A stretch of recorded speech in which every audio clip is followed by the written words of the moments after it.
Published by IELTS Achieve This BComp. is the Published IELTS by listening IELTS Achieve test. BComp. You will hear a number of different recordings, and you will have to answer questions on what you hear. There will be time for you to read the instructions and questions, and you will have a chance to check your work. All the recordings will be played once only. The test is in 4 parts. At the end of the test, you will be given 10 minutes to transfer your answers to the answer sheet. Now turn to Part 1.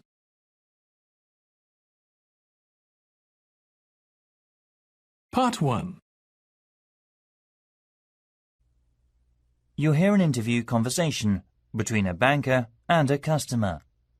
First, you have some time to look at questions 1 to 7.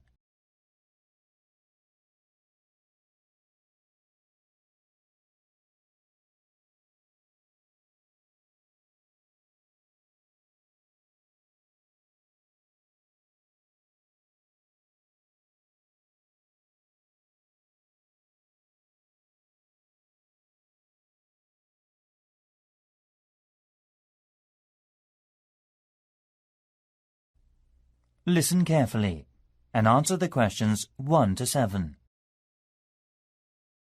Hi, can I open a bank account, please?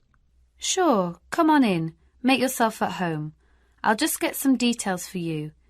It won't take long. OK, right. What kind of account do you want? A deposit account. OK, I've got the application form here then. Have a look at this leaflet. We have several types. I've decided on the one called Classic. Good, that's fine. Can I have your full name, please? Yes, it's Jonathan Fox. That's Jonathan. Oh, right. Thank you. And what's your date of birth, please? The 21st of January, 1970. Right. Do you have another bank account in the UK? No, not yet. This is the first one. OK, fine. And what is your address in the UK, sir? 10 Island House, South Quay. That's East London, isn't it? Yes. Near Canary Wharf, right? Yes, that's right. How long have you been at your current address? Just around 1 month, actually. OK, that's fine. Can I ask for a previous address? Sure. It's Flat 3, Canada House, Queen Street. Is that all? Yes. That's Edinburgh, isn't it? Yes. Edinburgh. OK, thank you. Do you have a daytime telephone or mobile phone number? Yes. I think the number of my office, it's 0207 235 6735. Would you like my home phone number too? Yes, please. It's 0204 675 1222. Lovely. Before you hear the rest of the conversation, you have some time to look at the questions 8 to 10.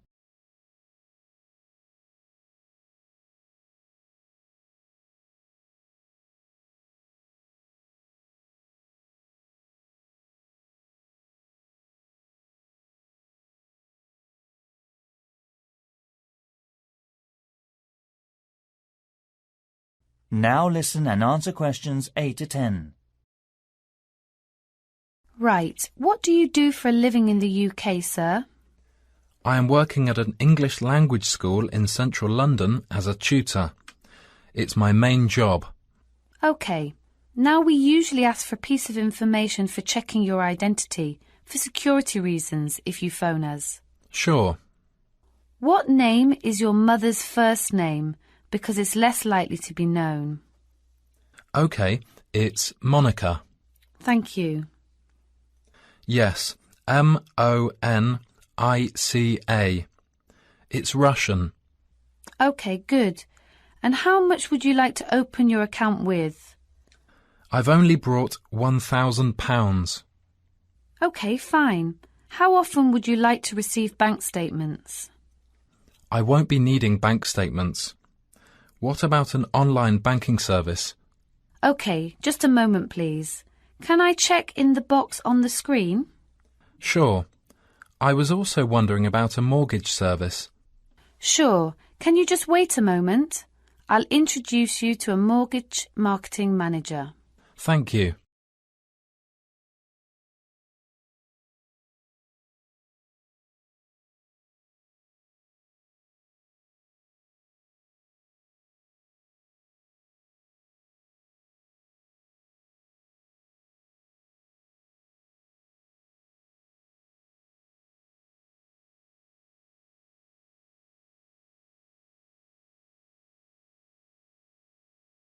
That is the end of part 1. You now have 1 minute to check your answers to part 1.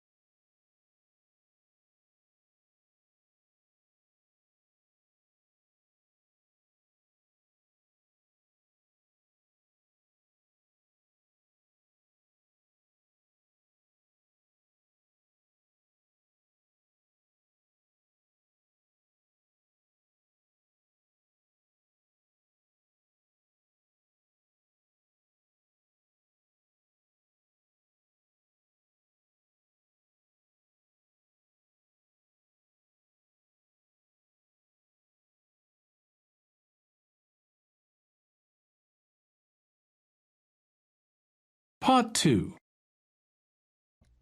You'll hear a tourism programme, The Elizabeth House. First, you have some time to look at questions 11 to 14.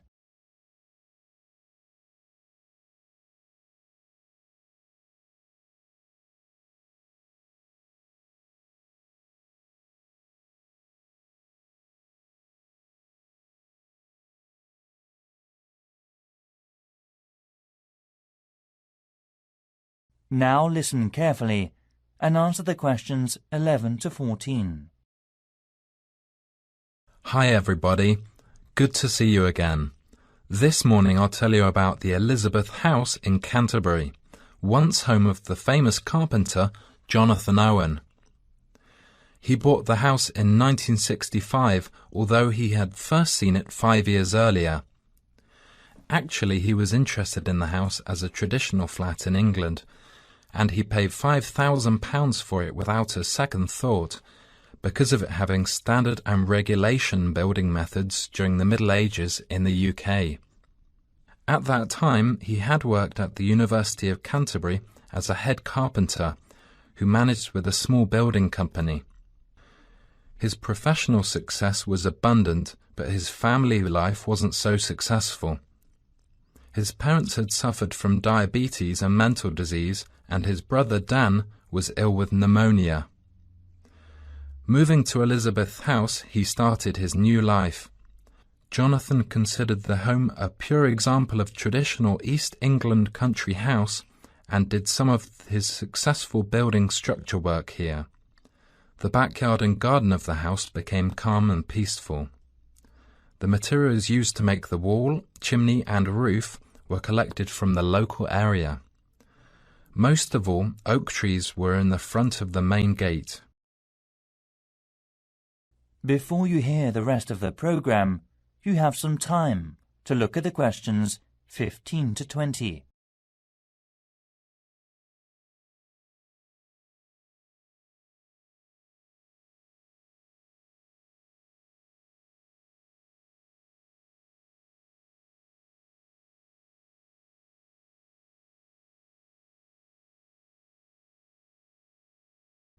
Now listen and answer questions 15 to 20. As you go up the path, there's the rose garden on your right, and you will find to your left an area which has interesting types of sunflower as well as some lovely carnation. It is known as the sun rainbow and was designed by his brother Dan, who had studied gardening arts in Paris. The next destination is the Japanese footbridge with exotic Asian mountain plants and fruit growing on it. Follow the path round to the second corner, and on your left you will see the entrance to the pear tree with its 200-year-old branches go through the path until you've reached the front of the house. Now I'll give you a couple of hours to wander around this lovely building. Your tour guide will introduce and explain about its history and viewpoints to you. If you need to buy any of Jonathan's handbooks or other souvenirs, you can enter the house where you'll find the shop, which is located between the path and the water mill. I expect by this time you may also be in need of a rest and some refreshments from the snack bar. If you have a break, there is a lovely walk down towards the River Cotton. This is the best view for visitors. You can cross the field which spreads along the path close to the windmill. In autumn, this area will open a small event or festival which is definitely worth a visit. It is familiar a good place for growing strawberries. Every season most of the residents are ready to make local produce. Also, the local council helps to improve the grape festival by promoting and marketing it through online and offline methods. Last year, around 100 tons of grapes were harvested and sold at the city mall. We'll now have a good chance to see an orchard behind the house.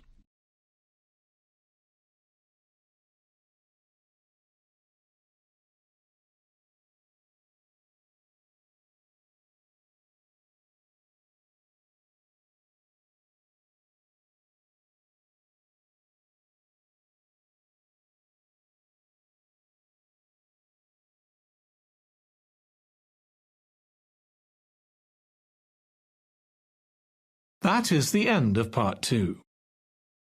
You now have 30 seconds to check your answers to part 2.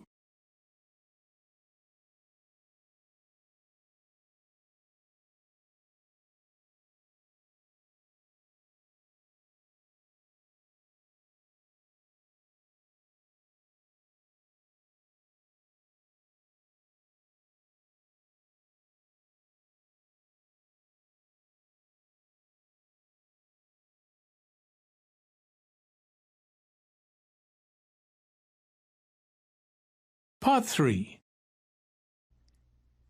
You'll hear a conversation between students, Anne and David, about gallery marketing. First, you have some time to look at questions 21 to 24.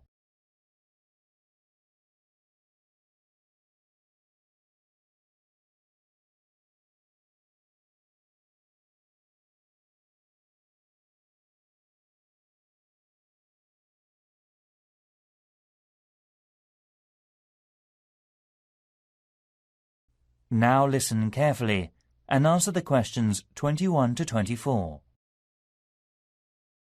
Anne, we really need to get working on this gallery marketing assignment. We've only got 2 weeks left until the end of the month to set up. Right, so how about getting started now? We need to work through the instructions. Well, we must search for one area from tourism industries, like the museum or gallery. There are lots of sites online. What are they about? The National Science Museum, the History Museum, the War Museum, the Tate Modern Art Gallery, and so on. You got more? We've got plenty. I've got an idea to find out the best comment. Coming this Friday, we'll get more information at the London Museum because it shows all the visitors' guidebooks of museums or galleries in the UK. It also runs a small workshop about non-profit tourism industries marketing. Great. So after visiting there, we have to use research methods, such as telephone interviews, questionnaires on the street, or sending out emails. Actually, we don't have a choice. We have to send the email. Right. We don't have to waste time deciding among them. By the way, how do we get the responses? Let's contact the London Museum's Information Centre. Actually, it may be helpful to us to collect data through our head course leader. How many people do we have to interview? Well, we have to split into 3 groups, and it looks like we have to interview 30 people for each group. So 90 altogether then. It depends on the ages too, right? That's right. So are they all the requirements? Yes, looks like it. Firstly, which part are we going to choose? My preference would be a modern art gallery, since that's where I spend most of the time. I think you've got something wrong. I don't think there are abundant differences in the exhibitions there. I mean, you get young and old, man and woman, amateur and professional, all going to the galleries. Right, so let's make it a ceramic exhibition then. So basically, what 2 groups will we compare and contrast for that? Male and female? Absolutely. Also, most of my respondents like the same ceramics as me. Also, I think different age groups could be changed to highlight differences. Before you hear the rest of the conversation, you have some time to look at the questions 25 to 30.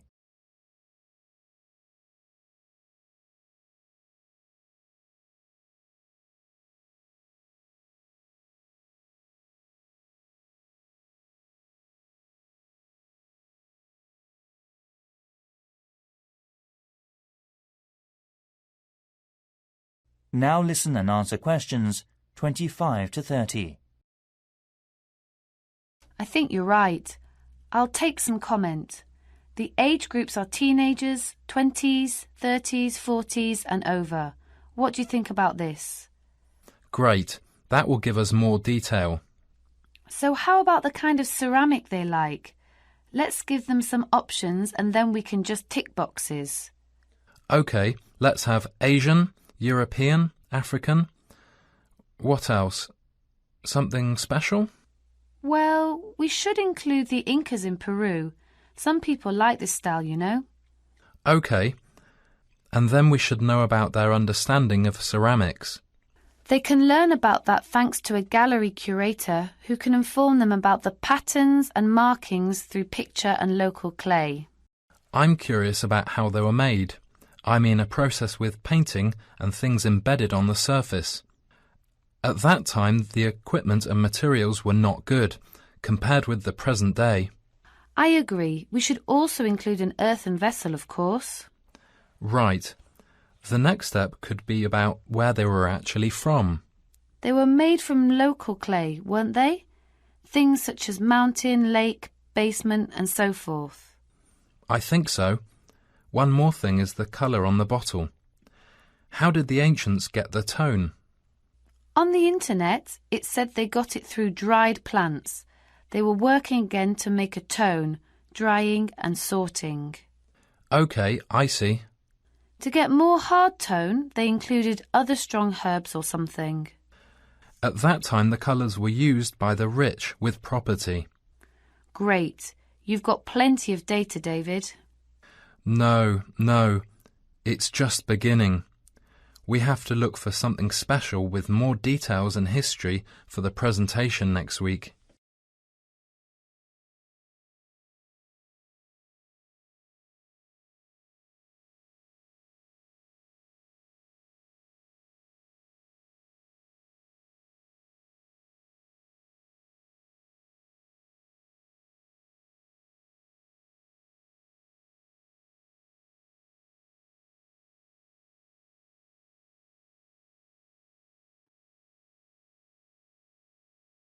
That is the end of part 3. You now have 30 seconds to check your answers to part 3.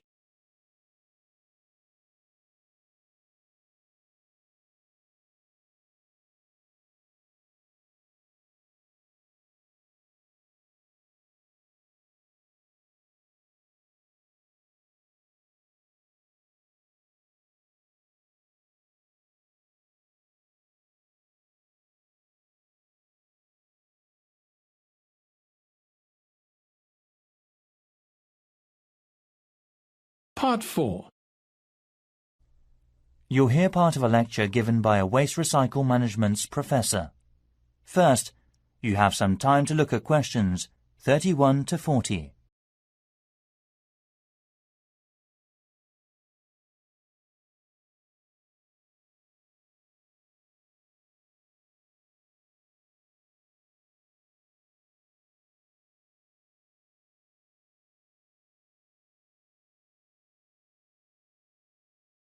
Now listen carefully and answer the questions 31 to 40.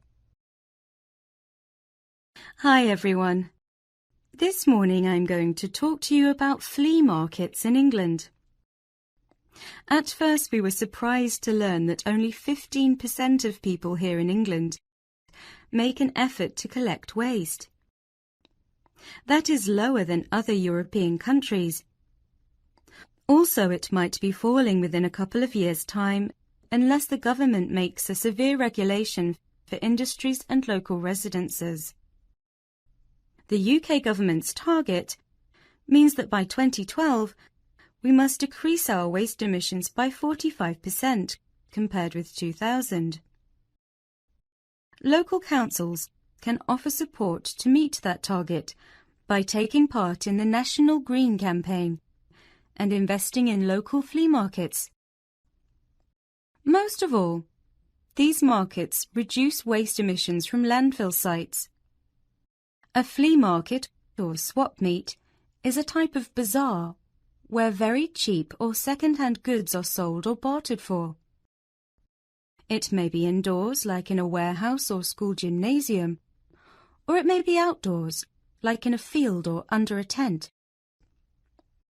The flea market vendors display the goods used on the table for selling, such as a few unwanted household items to operate commerce, including a variety of used living products.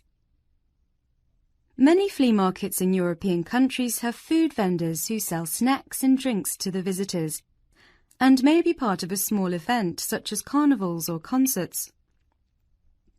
As part of our research, our team carried out a questionnaire with people in the local area. The results said we need to open more second-hand shops. However, one problem is that there is a lack of information and marketing. To solve the problems, local councils should invest and support in flea markets by doing things like creating parking space, organising security, public promotions using the internet and other resources. We were also surprised to discover how waste such as furniture, computers, kitchen tools, and other such things are reused. And wooden furniture or electronic products are easy to recycle because they can be reused over and over again without becoming weaker. Around 3 million electronic goods are thrown away per year. Also, around 500,000 pieces of furniture are also disposed of. Only 1/5 is collected and fortunately recycled through many local flea markets. In 2009, there were around 3,000 flea markets in England. The number is increasing steadily so far. Surprisingly, by collecting under 15% of old books, lots of paper is imported, so more paper can be recycled in the UK. Europe recycles 50% of its paper, and Germany recycles 80% of its paper. When recycling launched, there were quality problems, so it was so hard to reuse paper in office sheets.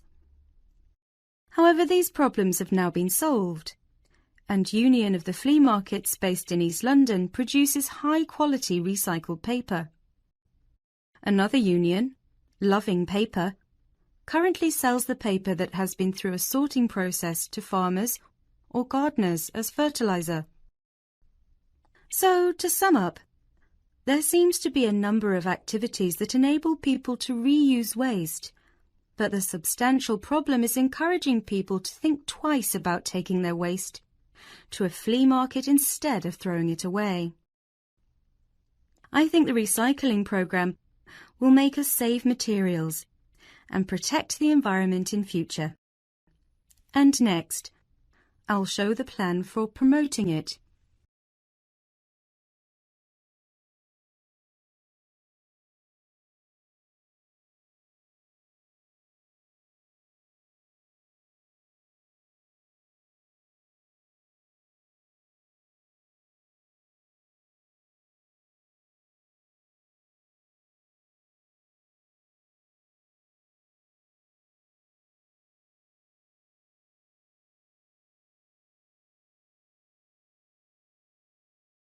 That is the end of Part 4. You now have 1 minute to check your answers to Part 4. That is the end of the listening test. In the IELTS test, you would now have 10 minutes to transfer your answers to the answer sheet.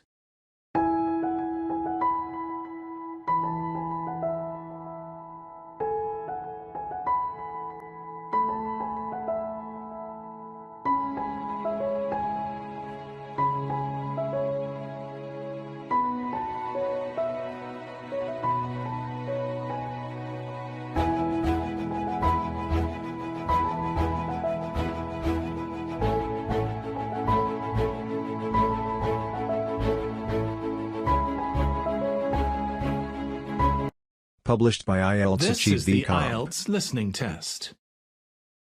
You will hear a number of different recordings, and you will have to answer questions on what you hear. There will be time for you to read the instructions and questions, and you will have a chance to check your work. All the recordings will be played once only. The test is in 4 parts. At the end of the test, you will be given 10 minutes to transfer your answers to the answer sheet. Now turn to Part 1.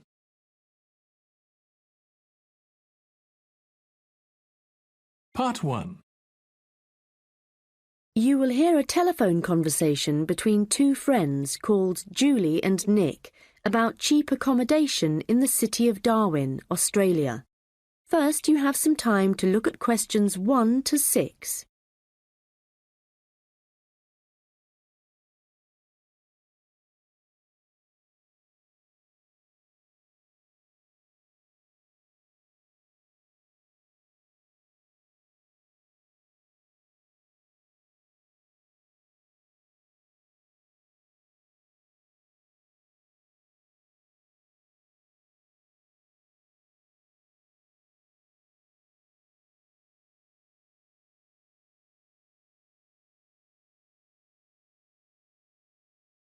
Hi Nick, it's Julie. Have you managed to find any information about accommodation in Darwin? Hi, I was just going to call you. I found some on the internet. There are quite a few hostels for backpackers there. The first possibility I found was a hostel called Top End Backpackers. Okay. It's pretty cheap. You can get a bed in a dormitory for $19 per person. Private rooms cost a bit more, but we'll be okay in dormitories, won't we? Sure. So, that hostel has parking, though that doesn't really matter to us, as we'll be using public transport. Yeah. Are there any reviews on the website from people who have been there? Well, yes. They aren't all that good, though. Some people said they didn't like the staff. They had an unfriendly attitude. That's quite unusual in a hostel.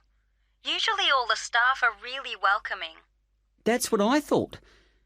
People said they liked the pool and the fact that the rooms had air conditioning. But the problem with that was that it was very noisy, so they were kept awake. But it was too hot if they turned it off, so they had to put up with it. Someone told me there's another hostel called Gumtree something. Gumtree Lodge. It costs a bit more. $45 a person. What? Oh, no. That's for private rooms.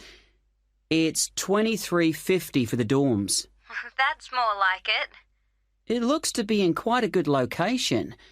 a bit out of town and quiet, but with good transport and quite near a beach. Has it got a pool? Yes, and its own gardens. The reviews for that one are mostly okay, except for one person who said they couldn't sleep because there were insects flying around in the dormitories. Not for me then. And I'd rather be somewhere central, really. Right. There's a place called Kangaroo Lodge. They've got dorms at $22, and it's downtown, near all the restaurants and clubs and everything. So that should suit you. And it doesn't close at night. So there's always someone on reception? That sounds good. The only criticism I saw was that the rooms were a bit messy and untidy, because people just left their clothes and stuff all over the beds and the floor. Don't hostels usually have lockers in the bedrooms where you can leave your stuff? Yeah, they do usually, but apparently they don't here. Still, hostels are never particularly tidy places, so that doesn't bother me. And the same person said that the standard of cleanliness was pretty good, and especially the bathrooms. They were excellent as far as that went. Right. Yeah, I reckon Kangaroo Lodge sounds the best. Me too. Quite a lot of people reviewing it said it was really fun there. Like every night everyone staying there got together and ended up having a party. So it sounds like it's got a really good atmosphere. Okay, let's go for that one. Before you hear the rest of the conversation, you will have some time to look at the questions 7 to 10.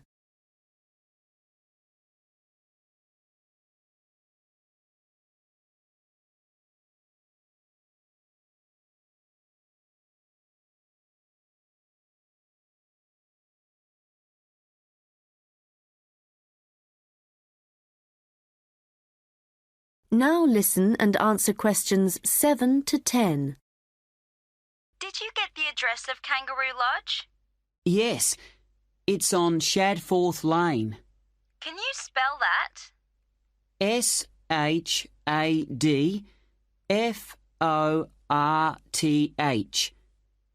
It's near the transit centre, where the intercity buses and the airport buses drop you off.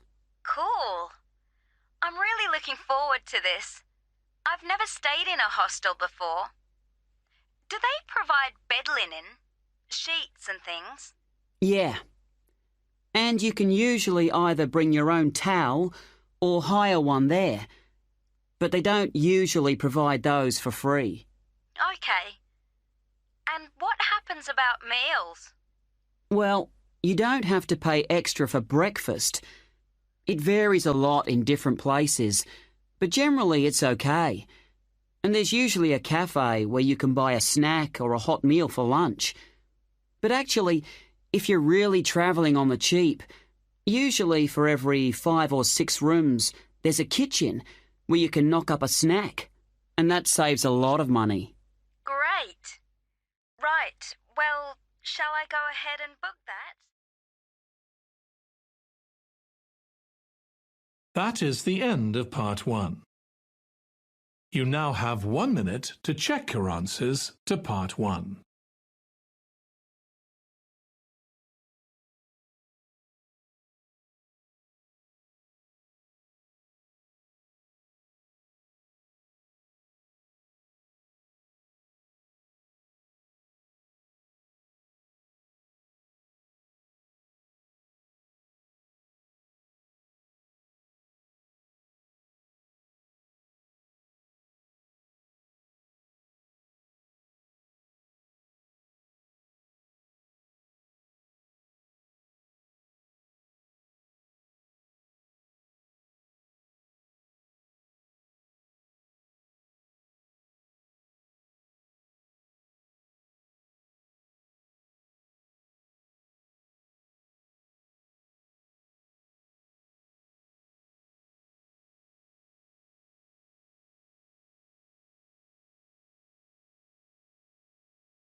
Part 2. You will hear a guide at an outdoor sculpture park talking to a group of visitors. First, you have some time to look at questions 11 to 16.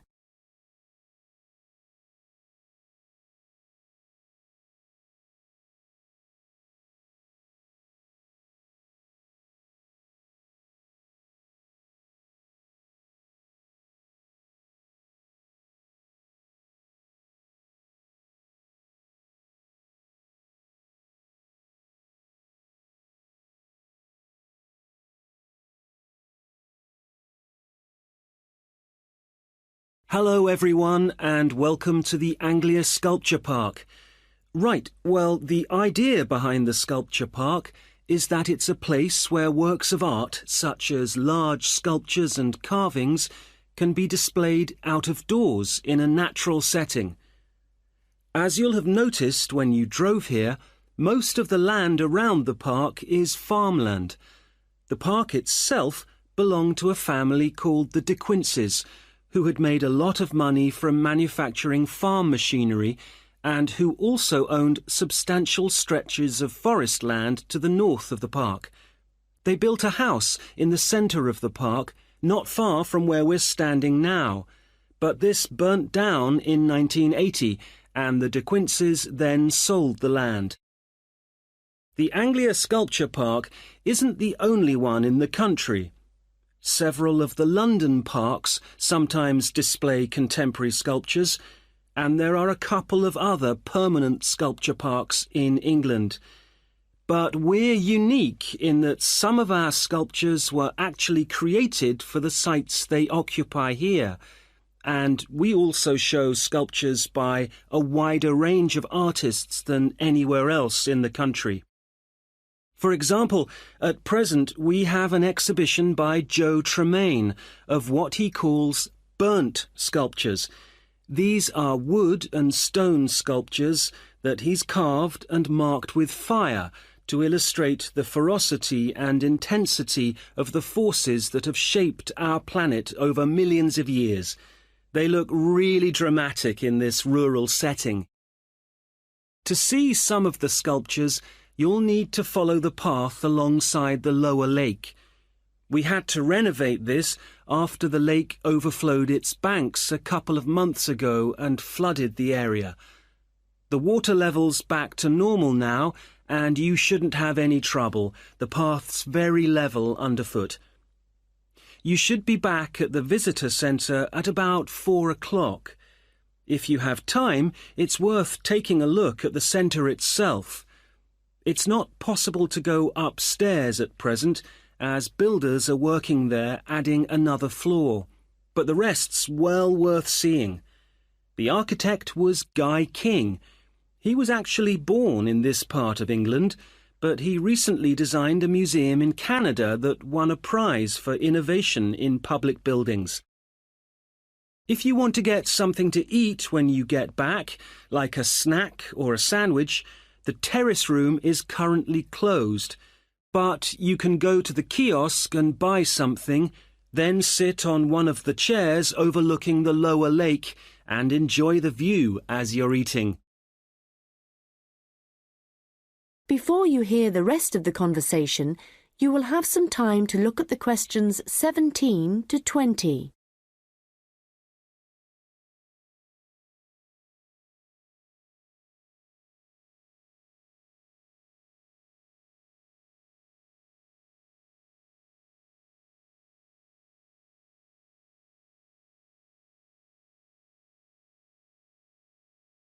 Now listen and answer questions 17 to 20. Now, let me just tell you a bit about what you can see in the sculpture park. If you look at your map, you'll see the visitor centre, where we are now, at the bottom, just by the entrance. Since we only have an hour, you might not be able to get right around the park, but you can choose to visit some of the highlights. You might like to take a look at the Joe Tremaine sculptures, which are displayed on this side of the upper lake, just behind the education centre and near the bridge. They're really impressive, but please remember not to let your children climb on them. One of our most popular exhibitions is the Giorgio Catalucci bird sculptures. They're just across the bridge on the north side of the lower lake. I love the way they're scattered around in the long grass beside the lake, looking as if they're just about to take to their wings. You could also go to the garden gallery. It's on this side of the upper lake. From the visitor centre, you go to the education centre, then keep on along the path and you'll see it on your right. There's an exhibition of animal carvings there which is well worth a look. We also have the Longhouse. That's quite a walk. From here, you go to the bridge and then turn left on the other side. Soon you'll see a winding pathway going up towards the northern boundary of the park. Go up there and you'll find it at the top. They have some abstract metal sculptures that are well worth seeing if you have time. OK, well, now, if you... That is the end of part 2. You now have 30 seconds to check your answers to part 2.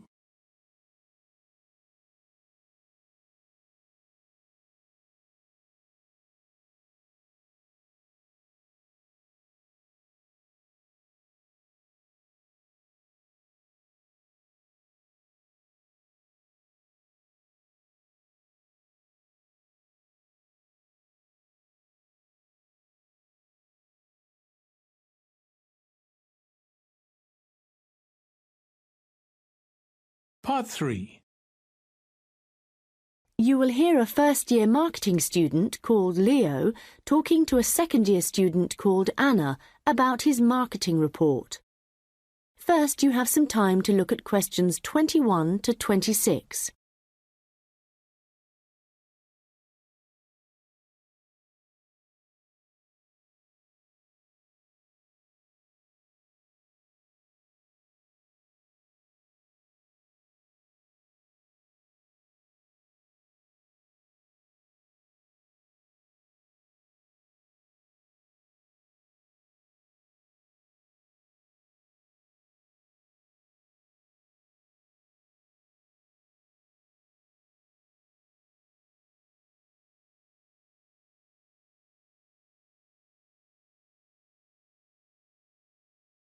Anna, I wanted to ask you about my marketing report.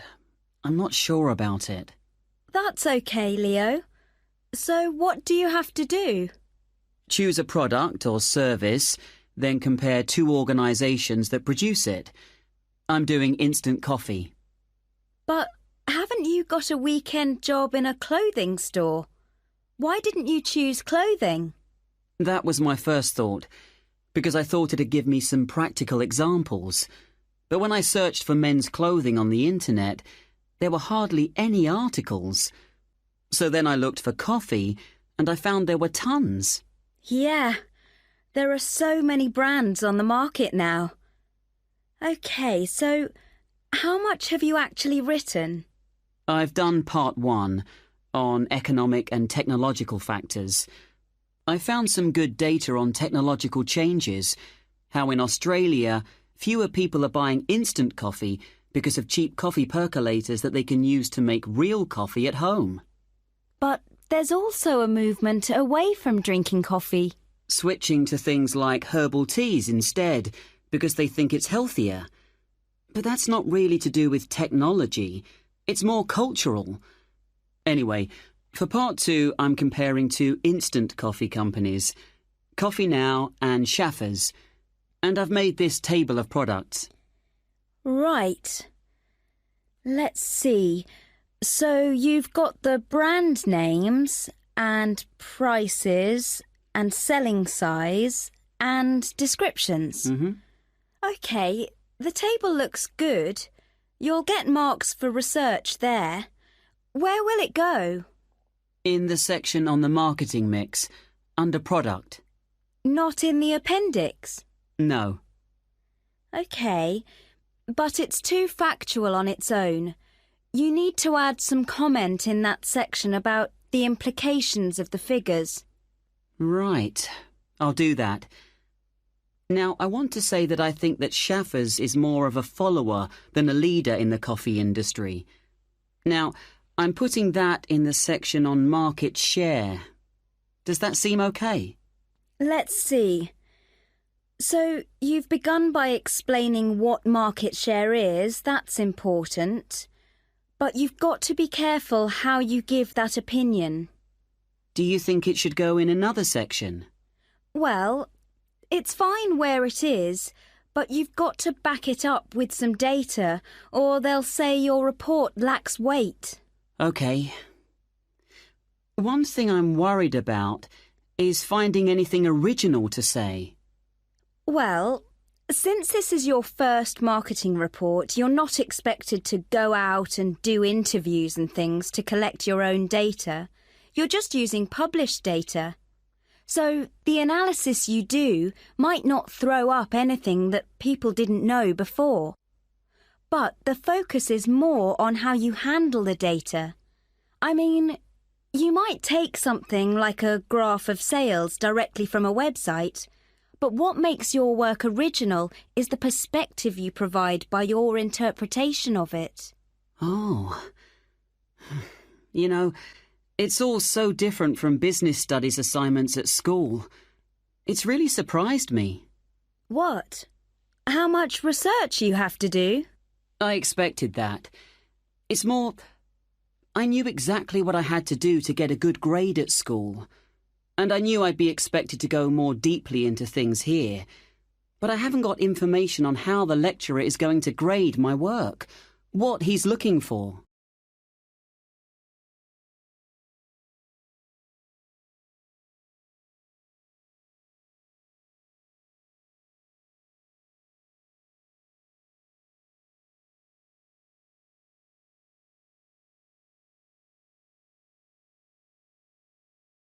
Now listen and answer questions 27 to 30. Well, one thing you have to remember is that in a marketing report, you've got to have what they call an executive summary at the beginning. I forgot that and I got marked down. Yeah, I've drafted it. I've got an overview. Have you got something about the background there? Yeah. Good. So, I've just made a summary of the main points. I wasn't sure whether or not I should have my aims there. No, that's too personal. The executive summary is just like what a manager would read to get a general idea of your report if he was in a hurry. Right. Then I'm okay for the first main part, all of the macro environment stuff. But it's when I get onto the problem section, I've listed all the problems that Coffee Now and Shaffers are facing. But then what? Well, you have to prioritise. So indicate the main problems, and then you analyse each one by connecting it with a theory. That's where your reading comes in. Okay. Have you done your implementation section yet? I've thought about it. So that's where I write about what could be done about the problems. Yes. And it's got to be practical, so don't forget to specify things like who would be involved, and the cost, and the order that things would be done in. Right. Well, that shouldn't take long. You'd be surprised. Actually, that's the bit that tends to get badly done because people run out of time. That and the conclusion. Oh, any hints for that? Well, it's got to draw out the main points from your report. So it's got to be quite general. You need to avoid introducing new stuff here. It's got to sum up what you've said earlier. Okay. Thanks, Anna. That's been a big help. That is the end of part 3.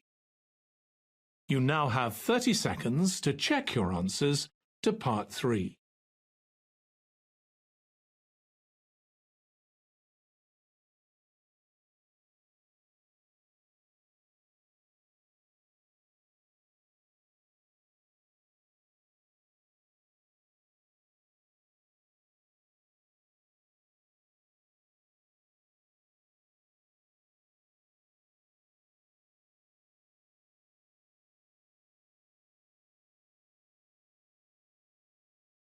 Part 4.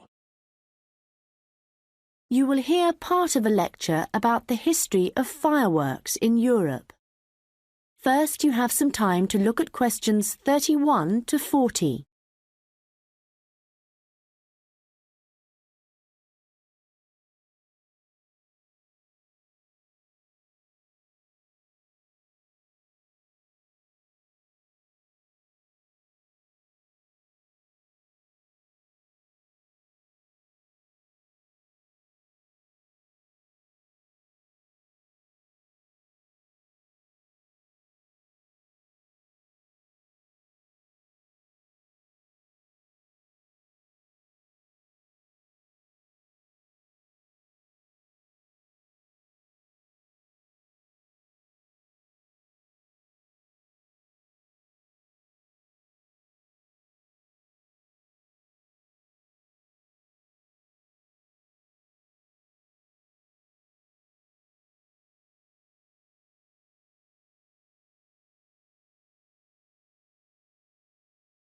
Now listen carefully and answer questions 31 to 40. An interesting aspect of fireworks is that their history tells us a lot about the changing roles of scientists and technicians in Europe. Fireworks were introduced from China in the 13th century. Up to the 16th century, they were generally used for military purposes, with rockets and fire tubes being thrown at the enemy. But they were also sometimes a feature of plays and festivals, where their chief purpose was related to religion. By the 17th century, the rulers of Europe had started using fireworks as a way of marking royal occasions. Technicians were employed to stage spectacular shows which displayed aspects of nature, with representations of the sun, snow and rain. These shows were designed for the enjoyment of the nobility and to impress ordinary people. But fireworks also aroused the interest of scientists, who started to think of new uses for them. After seeing one firework display where a model of a dragon was propelled along a rope by rockets, scientists thought that in a similar way humans might be able to achieve flight, a dream of many scientists at the time.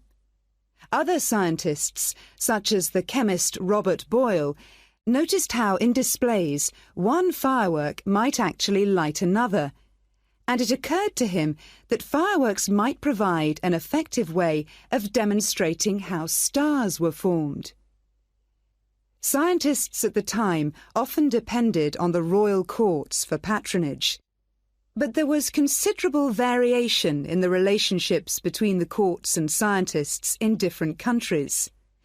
This was reflected in attitudes towards fireworks and the purposes for which they were used. In London, in the middle of the 17th century, there was general distrust of fireworks among scientists. However, later in the century, scientists and technicians started to look at the practical purposes for which fireworks might be employed, such as using rockets to help sailors establish their position at sea.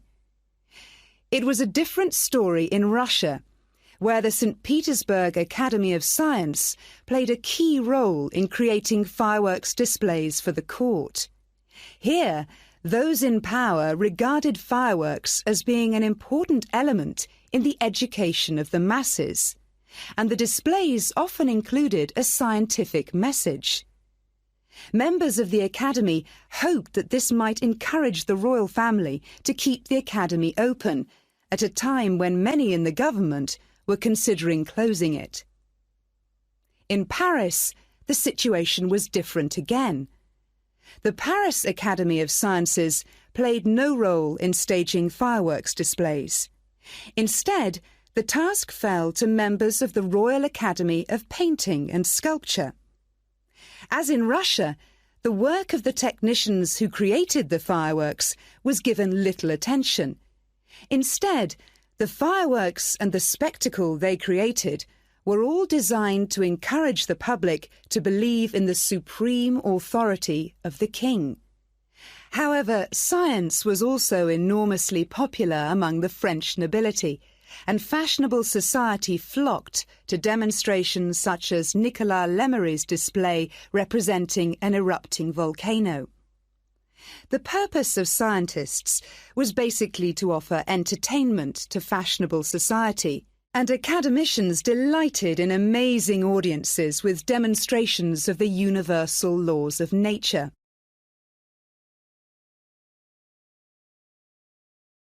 In the course of the 18th century, the circulation of skills and technical exchange led to further developments. Fireworks specialists from Italy began to travel around Europe, staging displays for many of the European courts. The architect and stage designer Giovanni Servandoni composed grand displays in Paris, featuring colourfully painted temples and triumphal arches.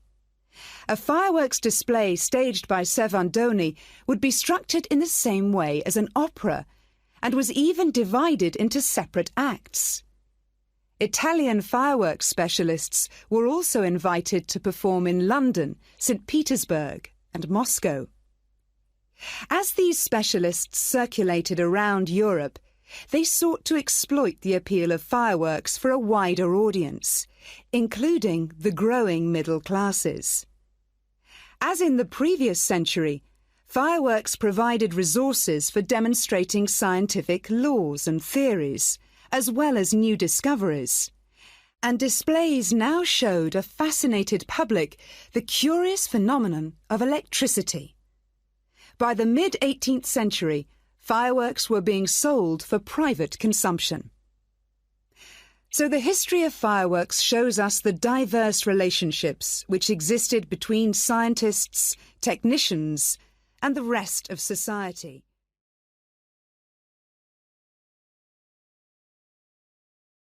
That is the end of part 4. You now have 1 minute to check your answers to part 4. That is the end of the listening test. In the IELTS test, you would now have 10 minutes to transfer your answers to the answer sheet.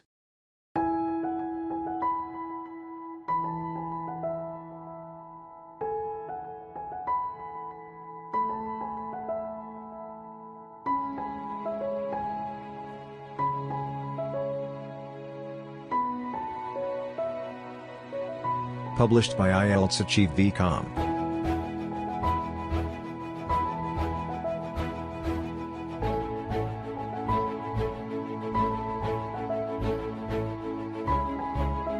Published by IELTS Achieve VComp. This is the IELTS listening test. You will hear a number of different recordings, and you will have to answer questions on what you hear. There will be time for you to read the instructions and questions, and you will have a chance to check your work. All the recordings will be played once only. The test is in 4 parts. At the end of the test, you will be given 10 minutes to transfer your answers to the answer sheet. Now turn to part 1.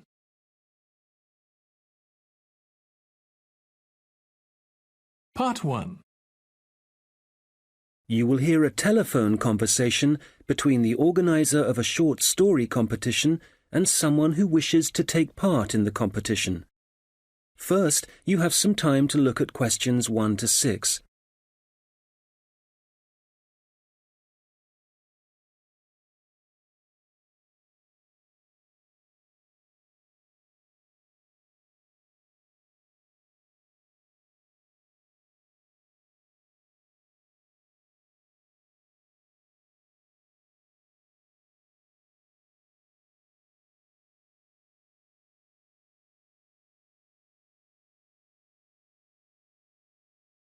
Good morning, Dave speaking. Oh, hi. I'm phoning about a short story competition.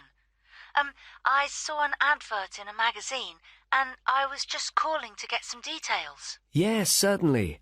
I'm the competition organizer, so I should be able to help. What kind of details are you looking for? Well, does it cost anything to enter? Yes, There's an entry fee of £5. OK, that should be fine. It's a short story competition, so how many words is that?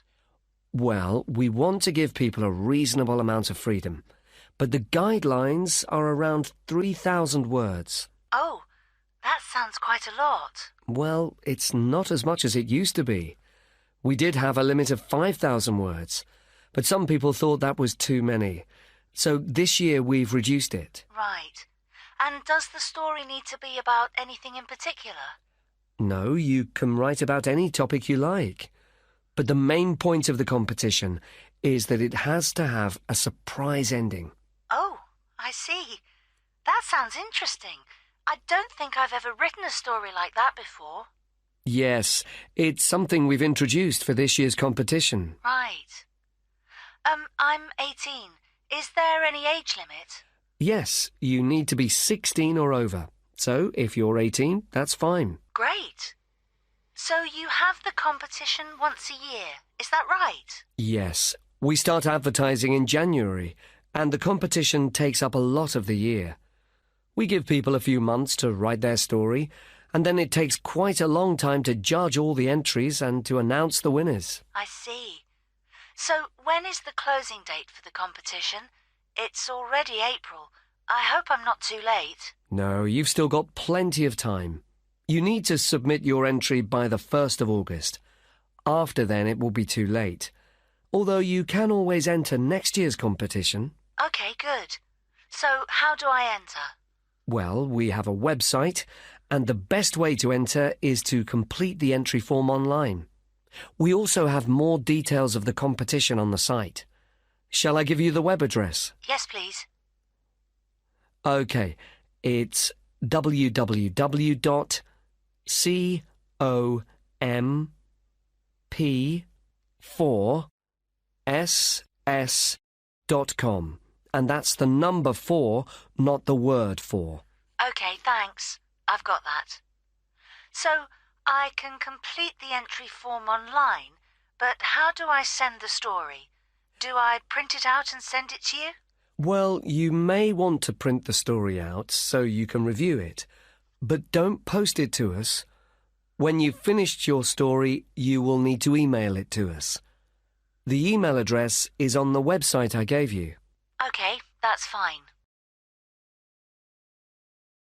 Before you hear the rest of the conversation, you will have some time to look at the questions 7 to 10.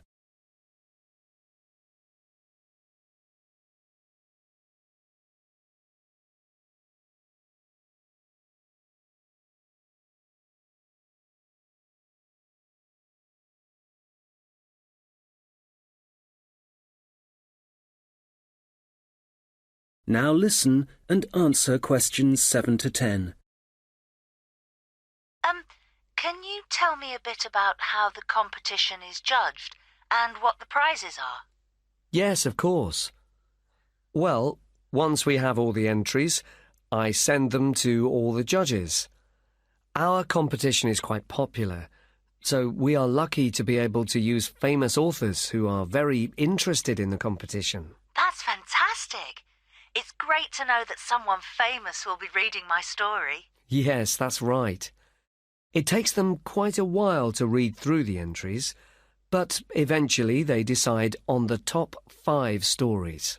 I see. And what happens then? Well, they will be published online so everyone can read them. They will not be in any order at this point. They will just be the 5 stories that the judges think are the best. And do all the top 5 stories get prizes? No, it's just the top story and the runner-up. So how is the top story decided? Well, once the top 5 stories are available, it will be the public who will vote for their favourite story. Right, I see. So I need to get all my friends to vote for me then? Yes, that's a good idea. And what is the prize? Well, the runner-up gets a prize of £300. But the winner gets a trip to Spain to attend a workshop for writers. Wow, that's brilliant! I'd better get writing straight away. Yes. Good luck. Thanks. That is the end of part 1. You now have 1 minute to check your answers to part 1.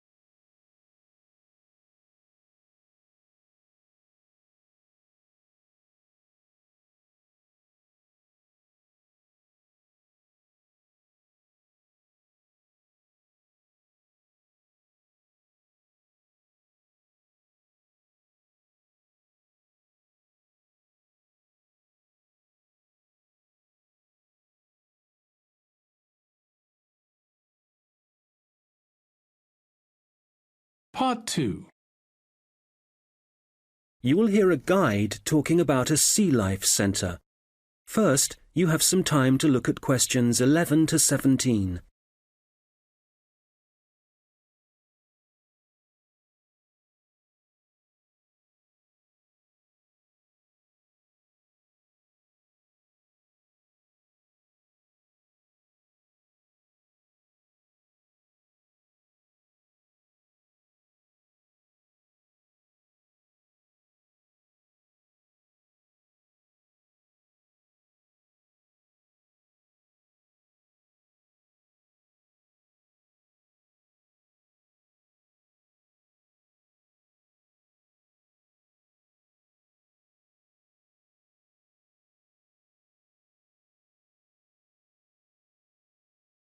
OK, so hi everybody and welcome to the Sea Life Centre. Before you start on your tour, I'd just like to give you some information about things to look out for as you go.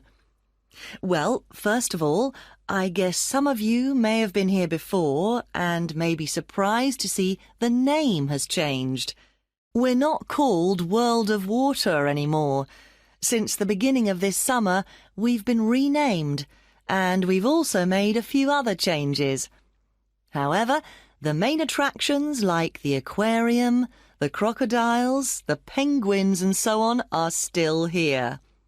But we have a new restaurant and picnic area, and the latest thing that we have, and it was only finished last week, is the splash ride. This is an exciting new area of the centre and is pretty scary, and of course you do get a bit wet, so make sure you're not wearing your best clothes. As I said, the main attractions are still here, and the most popular thing that everyone wants to see is feeding time, especially for the crocodiles and the seals. We used to have the main feeding time in the afternoon at around 3 p.m. But we found that some of the animals got a bit hungry waiting until then, and so we now have it at noon. They seem much happier with the new time, although it's a bit difficult to know what they're thinking. Now, I'd like to mention something new that we've introduced this year that we're very excited about. It's called a VIP ticket.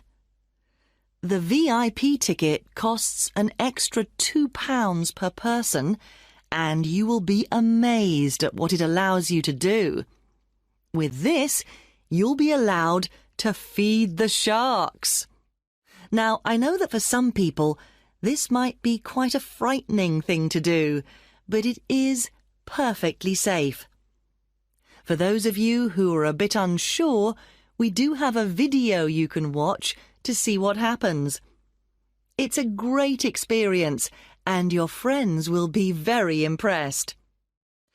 Speaking of friends, I'd just like to remind you that the Sea Life Centre will be more than happy to organise a birthday party for you and your family and friends. If you need more details, You can speak to me afterwards, and there are also forms at the entrance that you can fill in. I'd also like to bring your attention to the good work that the Sea Life Centre is doing in support of animal conservation. I'm sure you're all aware of the worrying situation with a large number of species facing extinction.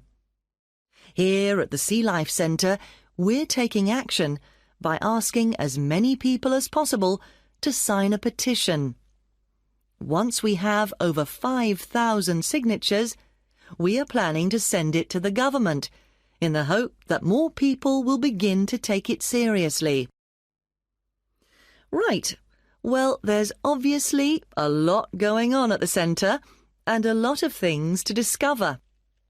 At all the attractions, there is helpful information, so please read as much as you can, and if you want to see what you've remembered, please do the quiz after your visit. There are no prizes, of course, but I'm sure you'll be surprised by how much you've learnt. Before you hear the rest of the conversation, you will have some time to look at the questions 18 to 20.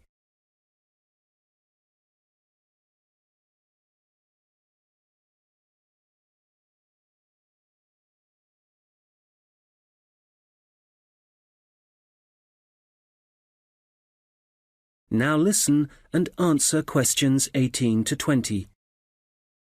So, before I leave you all to start your tour, I've just got a few tips. There are a large number of attractions, and you may not have time to see them all. Of course, there are the old favourites like the aquarium and the crocodile cave, but if you don't have time to see everything, make sure you visit Turtle Town, which is beyond the aquarium and the seal centre. This is very special and has a large number of endangered species, and as it's at the far corner of the Sea Life Centre, it often gets overlooked. I also have to apologise for the Penguin Park. This has needed some urgent work to be done, and so will not be open for the next week.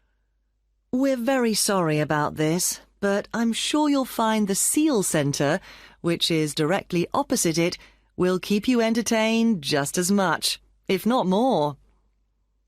We're also very busy today, as you may have noticed on your way in. Everyone starts here at the aquarium, but as it's so big, there's no waiting to get in. But today, we're expecting a lot of people to want to see the crocodile cave, as a couple of eggs have hatched out. So expect delays there and, if you like, move on to the Seal Centre first and then go back when things are quieter towards the end of the day.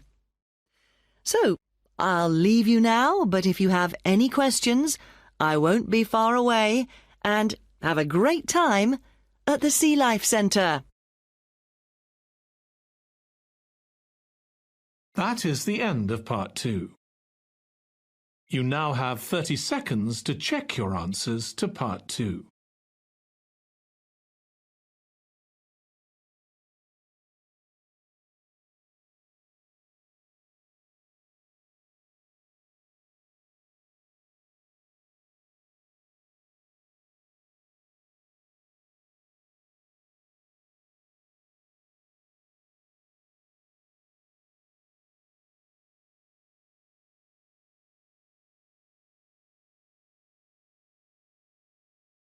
Part 3.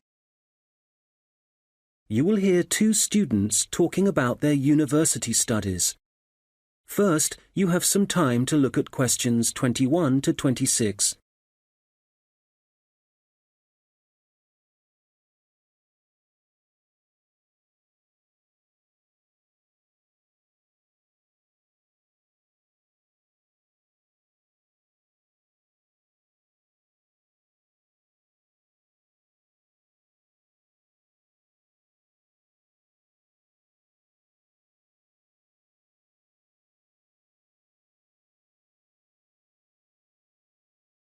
Oh, hi, George. How's it going? Hi, Martina. It's going well.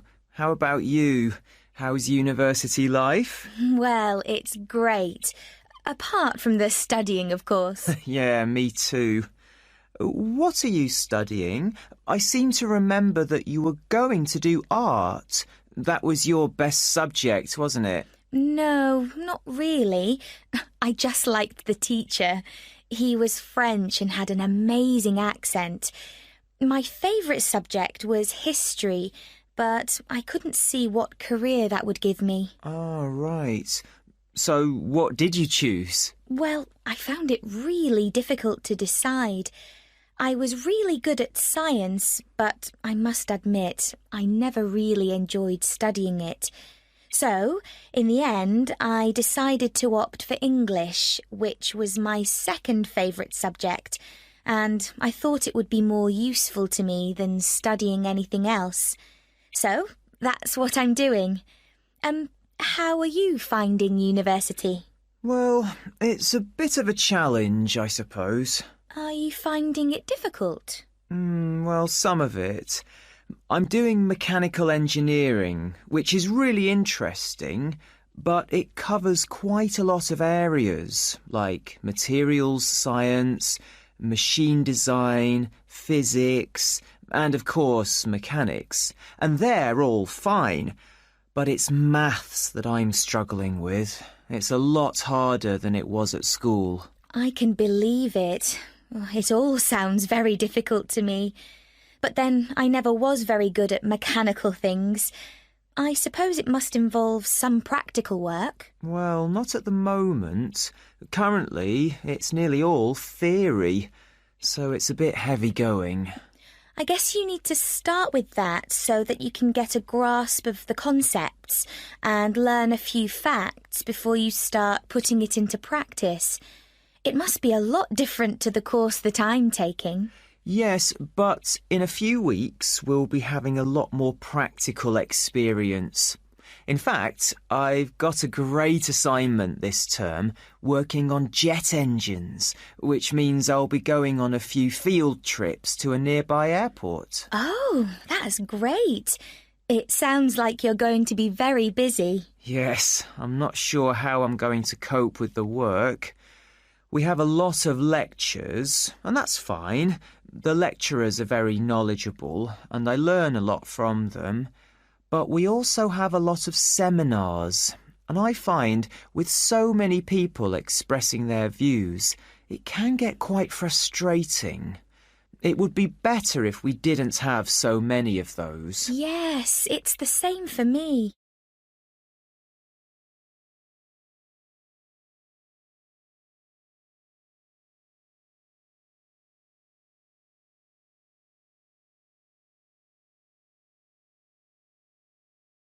Now listen and answer questions 27 to 30.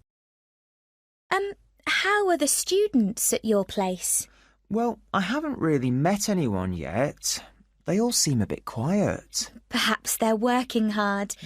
They don't appear to be very studious here, but they are very friendly. I must say, I've been doing a lot of sitting around and chatting over the last week or so. Well, that's good. The only person I've spoken to, really, is my tutor. He's very approachable and seems to understand how difficult it can be starting university. It's good to have someone you can talk to, and he may help you meet other students. Actually, that doesn't bother me. I'm bound to get to know some people sooner or later. It's more a question of finding out what I need to do, where to go, and so on. I hope he can help me with that. Oh, I would have thought so. Well, we certainly have a lot of work ahead of us. It seems like a long time, doesn't it? Studying for 3 years. Yes, it does. But I'm sure it'll go quickly. You know, I'm really dreading the first assessment. Yes.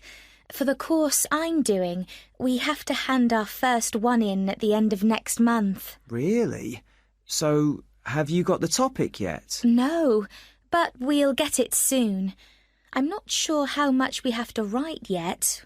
Not too much, I hope. I know what you mean. And it's hard to study, especially where I am now. Oh, where are you living? I'm living in a hall of residence. I thought that would be a good idea, as there'd be a lot of people around, but I'm finding it a bit noisy. I can see that I'm going to have problems when I really need to get down to some work. So, I guess you need to be somewhere on your own then? Yes. Well, I do like to have some people around me, so I'd prefer to live with a family somewhere, in a house not too far from the university. Well, good luck with that. Yes, thanks. And good luck to you as well. Oh, I have to dash now. I've another lecture in 10 minutes. Bye for now. Bye. That is the end of part 3. You now have 30 seconds to check your answers to part 3.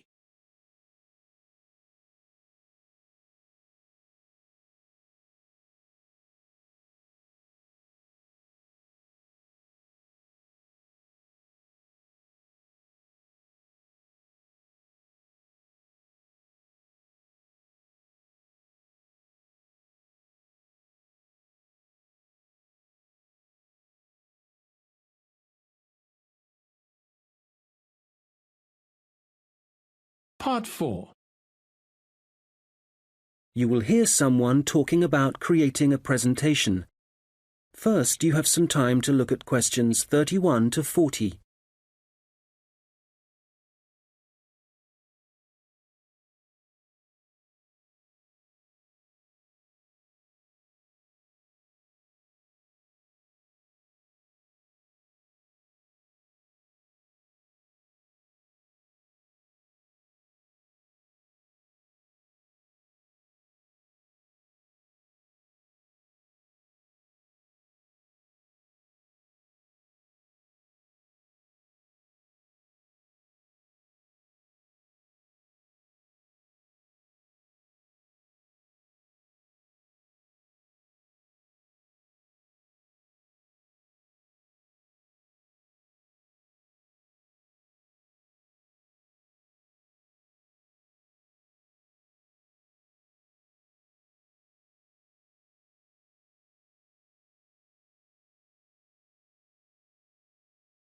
Now listen carefully and answer questions 31 to 40.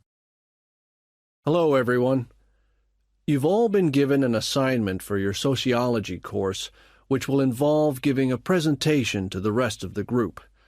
And so today, I'm going to be giving you a few tips on how to prepare your presentations. This should help you with your current assignment, but a lot of the principles I'll be putting across will be general principles which will, of course, help you with all your future presentations. So, first of all, the most important thing to consider is your audience, and in this instance, your audience are the other students in your group. There are 3 points to bear in mind. Firstly, you need to ask yourself what they need to know. Secondly, it's useful to consider whether they'll be supportive or not. And thirdly, will it be a small group, say 3 or 4, a moderate gathering of 20 or so people, as for your current assignment, or will there be hundreds of people?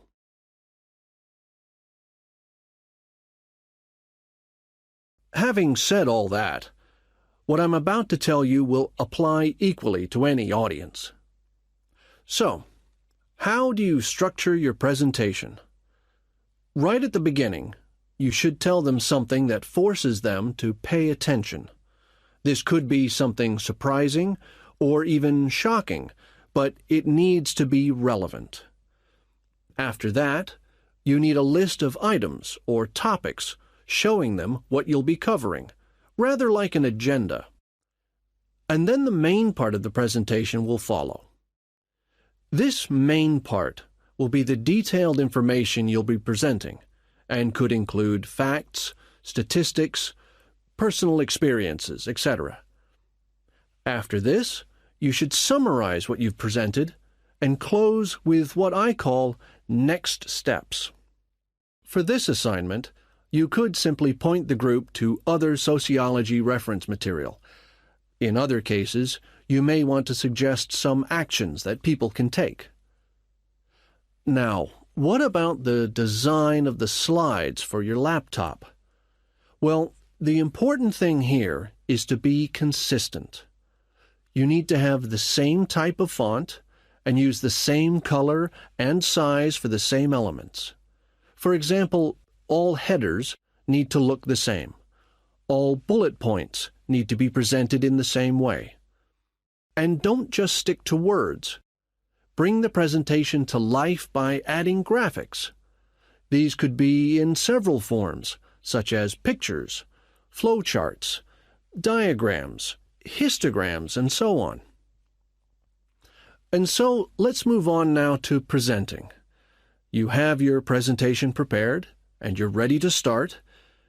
Well, it's important to give a good impression from the start. So take 3 deep breaths, look at the audience, no matter how frightening they may be, and be enthusiastic and energetic. As you go through the presentation, remember to provide some variety in the way you speak.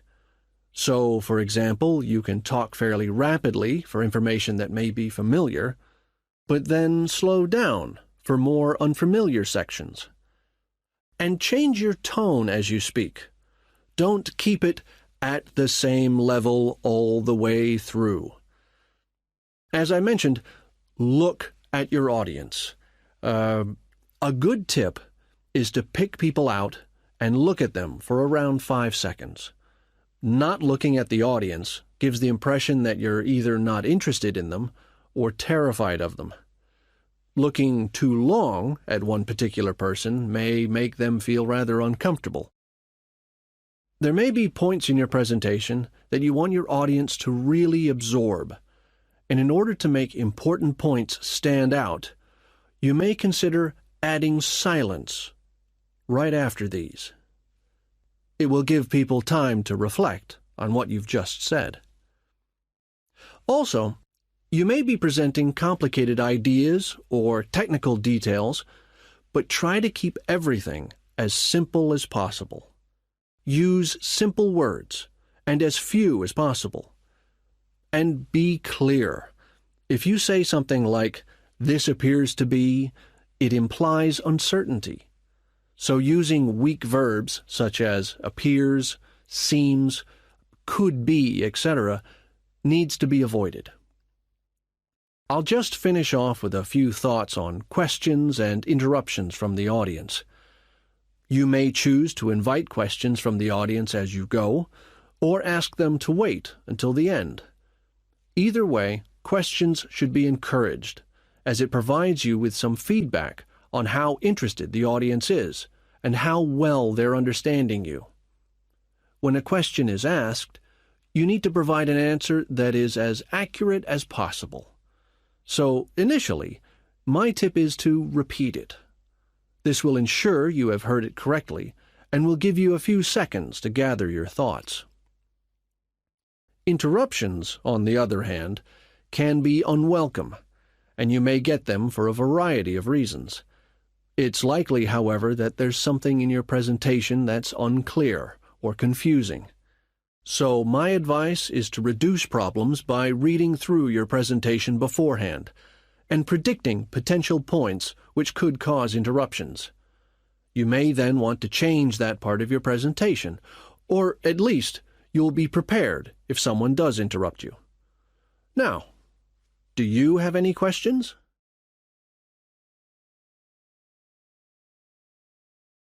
That is the end of part 4. You now have 1 minute to check your answers to part 4. That is the end of the listening test. In the IELTS test, you would now have 10 minutes to transfer your answers to the answer sheet.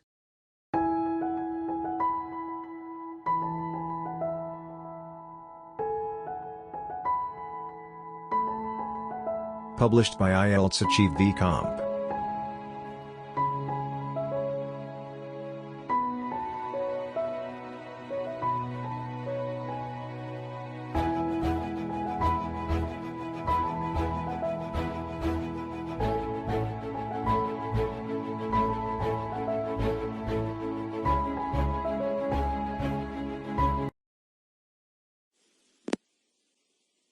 IELTS listening.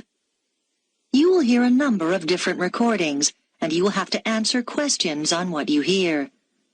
There will be time for you to read the instructions and questions, and you will have a chance to check your work. All the recordings will be played once only. The test is in 4 sections. Write all your answers in the listening question booklet. At the end of the test, you will be given 10 minutes to transfer your answers to an answer sheet. Now turn to section 1 on page 2 of your question booklet.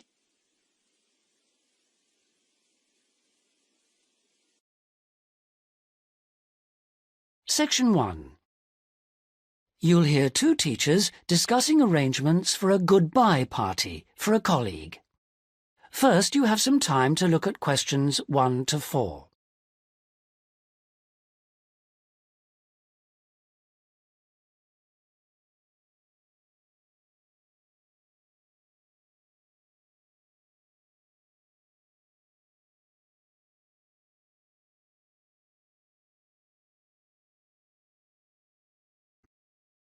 Listen carefully and answer questions 1 to 4. Hi, Tony. Thanks ever so much for coming. You know we've been asked to organise something for John's farewell. Yeah, sure. It's about time we started working out details. Exactly. We don't want to leave it so late that it's double the work. Right. Do you want me to take notes? Oh, that'd be great, thanks.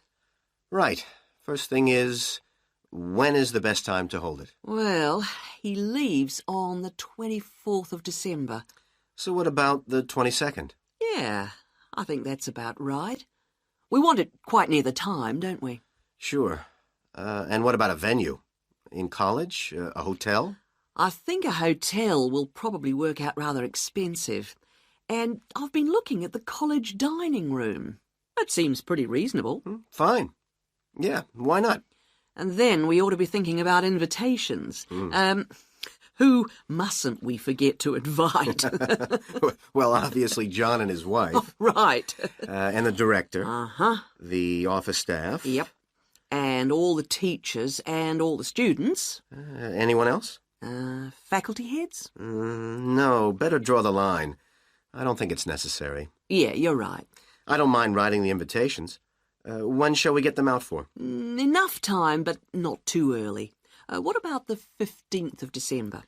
Well, there are exams on the 16th. Better avoid them. 10th? Yeah, that should do it. Before you hear the rest of the conversation, you have some time to look at questions 5 to 10.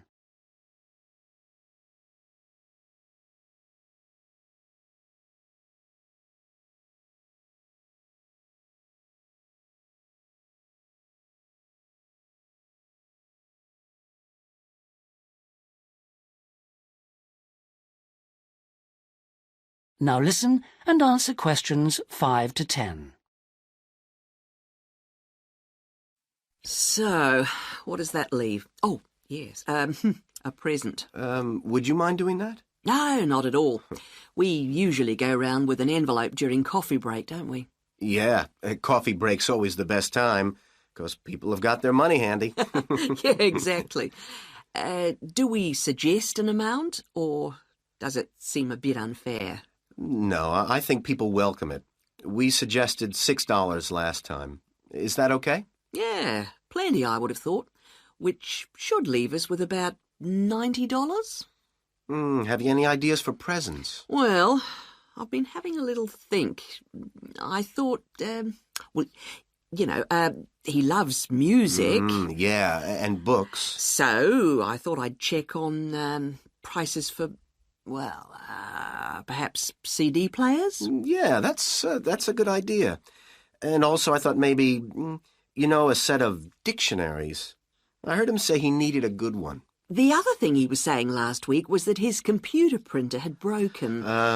No, I'd be really frightened about getting the wrong type. Okay, yeah. The other thing is something for the home. Jill suggested a coffee maker. Oh, yeah. I'll certainly find out what they cost. OK. Have you got all that down? Yes. Now, we need to think a little more about the money. I know we've got a set amount from the social fund. Right. What does that cover? It's meant to cover the cost of the room. Yeah. And a certain amount for food. And also drinks? Oh, yeah, certainly. But will it be enough? What we've done in the past is to ask guests to bring some snacks. Right. We don't ask them to bring more drinks because we figure that's, that should come from the social fund. OK. Anything else for the guests to bring? Well, some music, because there'll be a tape deck there in the room, and we can have some dancing later on. Anything else? Well, it's just a thought, but a couple of years ago we had a really good party where we set up, some simple games. Yeah, great. Wasn't it based on photos from the students and teachers? That's right. So we should ask the guests to bring photos. OK, I'll put it on the invitations. Now, the last thing is, who shall we ask to do the speech? Don't you think it might be nice to have one of the students? Well, then the student leader? Yeah, much better than the director giving speeches again. OK, then I'll ask her. Lovely. So, is that all? It looks like it. Great. Oh, thanks ever so much. That is the end of section 1. You now have half a minute to check your answers.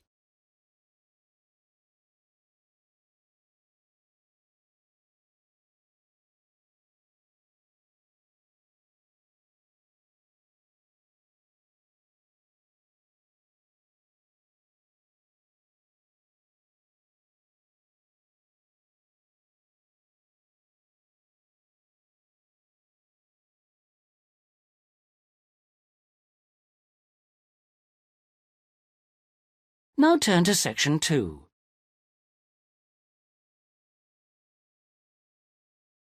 Section 2.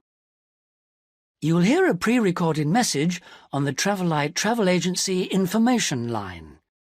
First, you have some time to look at questions 11 to 15.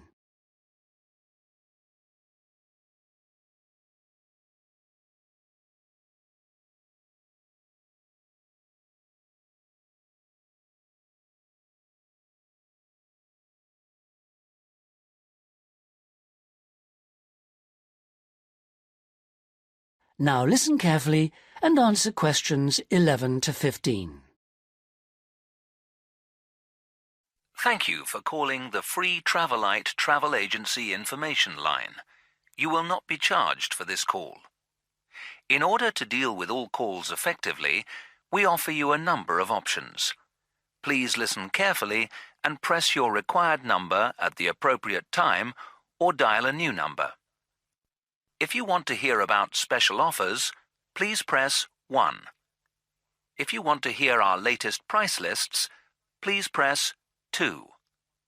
If you want to make a complaint, please press 3. If you want information about our new walking holidays, please press 4 now.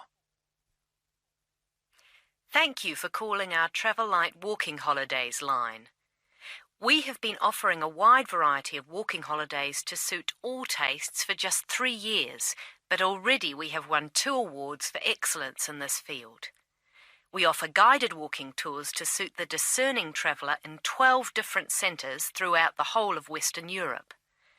We are planning to open our first centre outside this area in the coming year, so watch out for developments. But the pride of Travelite is the level of guidance and support we offer on our walks.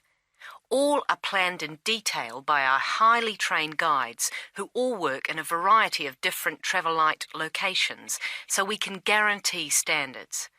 Each day we offer 3 separate walks catering for all skills and fitness levels. We also pride ourselves on our friendly service, particularly important for the increasing numbers of people who choose to holiday alone. Unlike almost all travel operators who happily charge large supplements for single rooms, we guarantee that no single client will pay more, even when only double rooms are available for them. And the day doesn't end with the return to base. After our dinner at communal tables designed to make all our guests feel part of a family atmosphere, entertainment is laid on nearly every night with tour leaders on hand to organise lectures, games, quizzes, and respond to any special request from guests. Before you hear the rest of the message, you have some time to look at questions 16 to 20.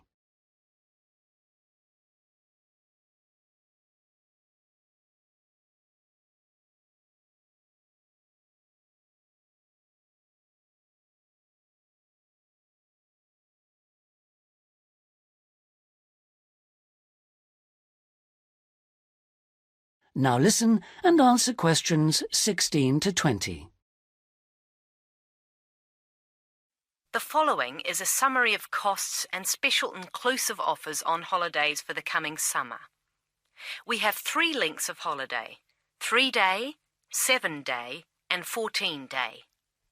The 3-day holiday costs $180 for all accommodation, food and walking, and for the first time this year, we are including in that price the cost of picking you up from the nearest station. The 7-day holiday costs $350 per person and, as well as including the offers of the 3-day holiday, also includes a magnificent book giving the local history. On top of that, we are able to include free maps for you to better enjoy the walking and even plan in advance if you wish. For the 14-day holiday, our special price is $690 per person, and that includes all the offers for the 3- and 7-day holidays, plus membership of a local walking club, so you can better enjoy the full flavour of the local life.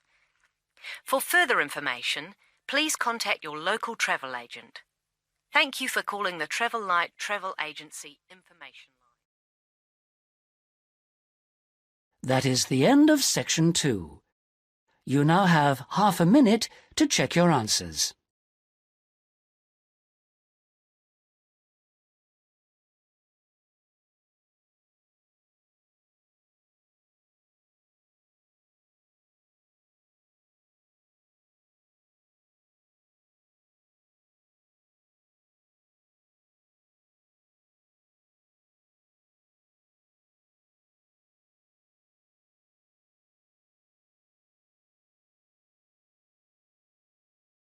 Now turn to section 3.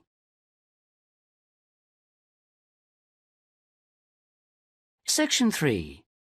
You will hear a conversation between 2 students who are studying to be teachers, talking about science experiments.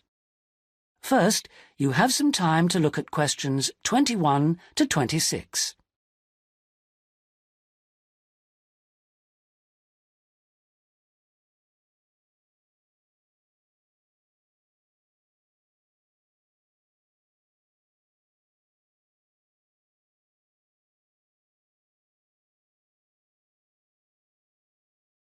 Now listen carefully and answer questions 21 to 26. Hi, Sue. Hi, Mike. So what happened to you last week? Oh, I was sick with the flu. What's this I hear about a big assignment we've got to do? Oh, well, basically, we've got to find 2 science experiments to do with a group of 8-year-old children at the local primary school. And we've got to complete it by the end of the week. Oh, that sounds like hard work. Where are we supposed to get the ideas for these experiments from? Well, I managed to get hold of 2 books from the library. Oh, well done. How about if we take a look at the experiments in this book first and see if anything looks suitable? I can make notes as we go about equipment and the purpose of the experiments. OK, let's see. The first experiment is called Make Your Own Hovercraft, which sounds very ambitious. Mind you, you only need 20 balloons and a table. You don't need any special engines or anything like that. What do you do with it all? You blow up the balloons and you balance the table on them, upside down, of course, and the kids get to ride around on it. You know, the other kids sort of push them around the room. The main purpose is to show how hovercrafts work and how things hover around on just a cushion of air. OK, that doesn't sound too bad. OK, ready for number 2? Mm-hmm. Now, this one is called Unusual Measures of Lengths, and you basically use lots of paper clips. The kids go around the class measuring things, you know, how long the desk is and that sort of thing, and then they all compare their answers. And basically, because not all paper clips are the same length, they should come up with some strange answers. It's supposed to demonstrate the importance of having fixed units of measurement. Yeah, that's not bad. OK, now for number 3, you need rock salt or copper sulphate. Oh, I'm not sure about that. Well, just put down the rock salt then. Apart from that, you only need a jar of water. And basically you dissolve lots of salt into the water and watch the crystals form. So it basically teaches the kids about growing crystals. Yeah, I suppose it would be nice to grow something. Let's move on and have a look at number 4. OK, this one is called Spinning Colour Wheel. It looks like you get some cardboard and draw a circle on it, divide it into 6 equal segments and colour each one in using different colours, then you thread a piece of string through the middle. So we'd need some string as well. Yes, sorry, and you spin the wheel around, and if you can get it spinning fast enough, hopefully the colours all merge and show up as white. Oh, I didn't know that. What's the principle behind it? Well, it's pretty elementary physics, really. It teaches them about how white light, or ordinary light, is made up. Well, that doesn't sound too bad. Now, there's only one more left in this book, isn't there? What does that one say? Well, it's another one where they'd get to make something. Sounds very interesting. You need quite a lot of equipment, actually. A hand drill, an old record, a pin or needle, some paper, and a bolt. Go on. What do they have to do? Well, they basically make a record player. The main idea is to teach them about recording sound. But hopefully they'd also see that you need motion and an amplifier to make the sound heard. OK, well, it does sound interesting. Shall we go through all of those again and decide if any of them are going to be suitable? Before you hear the rest of the conversation, you have some time to look at questions 27 to 30.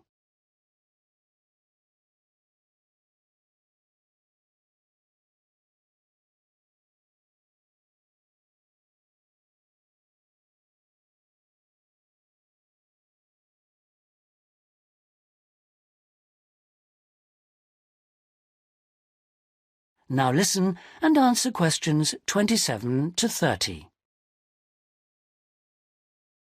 Right. Number 1. I thought this one sounded nice. There'd be lots of activity, and it doesn't need too much in the way of equipment. Yes, that's true, but don't you think it's a bit risky to get a group of 8-year-olds pushing each other around a classroom like that? Well, someone could get hurt. No, I don't like the sound of that one at all. Maybe you're right. What about number 2, with the paper clips? It sounds tame enough. Yes, a bit too tame, if you ask me. I think it needs to be something a bit more active and interesting than that, don't you? Yes, I suppose you're right. We won't get a very good mark if the children don't actually enjoy the experiments. And I suppose we could turn them off science for good. Well, what about the next one, number 3? Now, I quite like the idea of this one. Yes, so do I. But I seem to remember when we did it at high school, we had to wait up to a fortnight before we saw any halfway decent results. Oh, yes. Well, that won't be any good then. We'll only see the kids for 1 or 2 hours at the most. Yes, and we have to do the experiments and write up our results within a week. So that one won't do at all. OK. Well, what did you think of number 4? I like the idea of it, but do you think it will be a bit elementary for them? Well, they are only 8, you know. I know, but you know what I mean. Don't you think the activity itself is a bit babyish? Maybe you're right. They might have fun, but I mean, cutting out a circle and colouring it in. OK. Well, what about number 5? I thought this one sounded a bit too good to be true. Great equipment. Yeah. But don't you think it's a bit ambitious for this age group? I mean, I don't want to start off something and then have to abandon it if they just can't cope with it. I could see us ending up doing just about all of the work for them. I guess you're right. Oh, well, maybe we could store that idea away for later. Yep. Let's hope this second book has something better. That is the end of section 3. You now have half a minute to check your answers.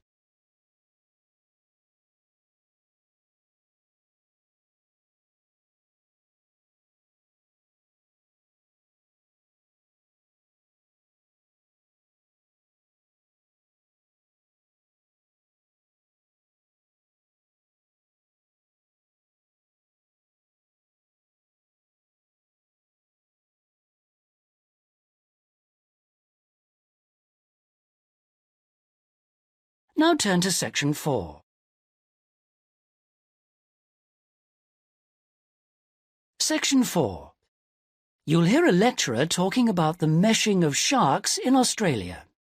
First, you have some time to look at questions 31 to 40.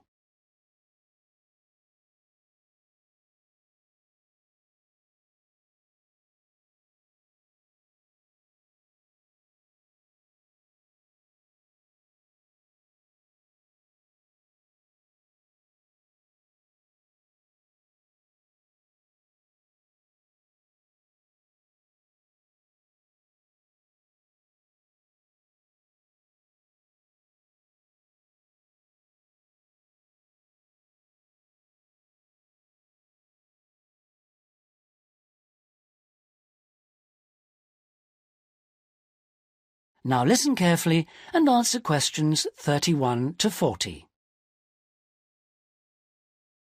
Today we're going to look at one of my favourite fish, the shark. As you know, sharks have a reputation for being very dangerous creatures, capable of injuring or killing humans. And I'd like to talk about sharks in Australia. Sharks are rather large fish, often growing to over 10 metres, and the longest sharks caught in Australia have reached 16 metres. Sharks vary in weight with size and breed, of course, but the heaviest shark caught in Australia was a white pointer. That weighed 795 kilograms. Quite a size. Sharks have a different structure to most fish. Instead of a skeleton made of bone, they have a tough, elastic skeleton of cartilage. Unlike bone, this firm, pliable material is rather like your nose and allows the shark to bend easily as it swims. The shark's skin isn't covered with scales like other fish. Instead, the skin's covered with barbs, giving it a rough texture like sandpaper. As you know, sharks are very quick swimmers. This is made possible by their fins, one set at the side and another set underneath the body, and the tail also helps the shark move forward quickly. Unlike other fish, sharks have to keep swimming if they want to stay at a particular depth, and they rarely swim at the surface. Mostly they swim at the bottom of the ocean, scavenging and picking up food that's lying on the ocean floor. While most other animals, including fish, hunt their prey by means of their eyesight, sharks hunt essentially by smell. They have a very acute sense of smell and can sense the presence of food long before they can see it.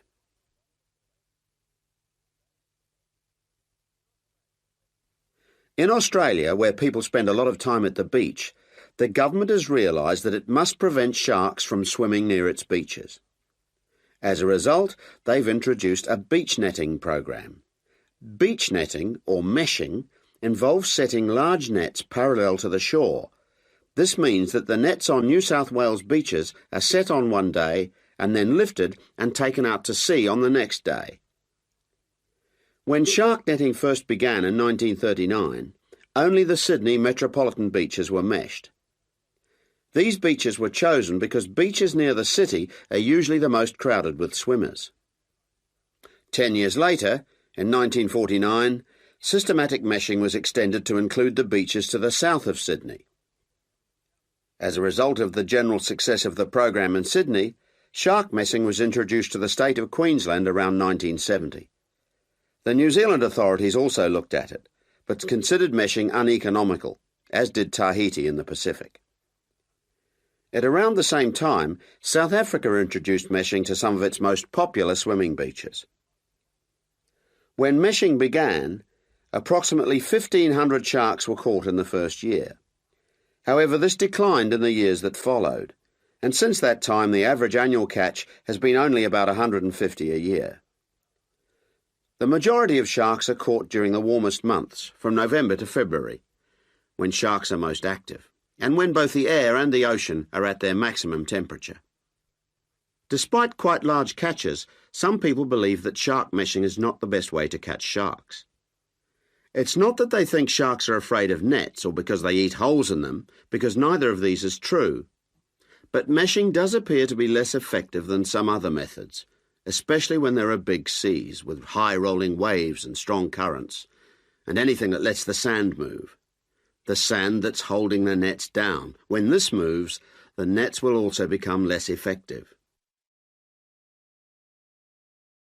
That is the end of section 4. You now have half a minute to check your answers.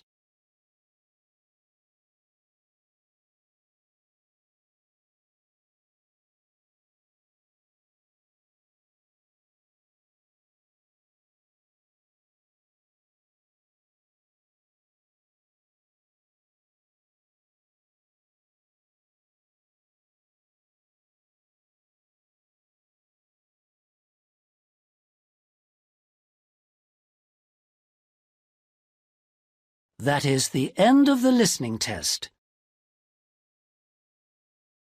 In the IELTS test, you would now have 10 minutes to transfer your answers to the listening answer sheet.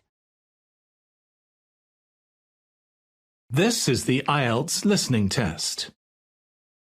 You will hear a number of different recordings, and you will have to answer questions on what you hear.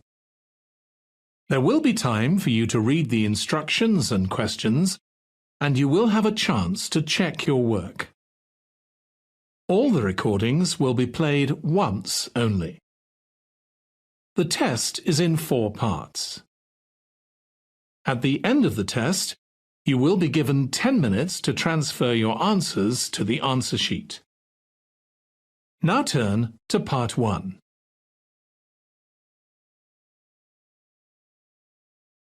Part 1. You will hear a woman phoning a friend to get information about a job agency. First, you have some time to look at questions 1 to 5.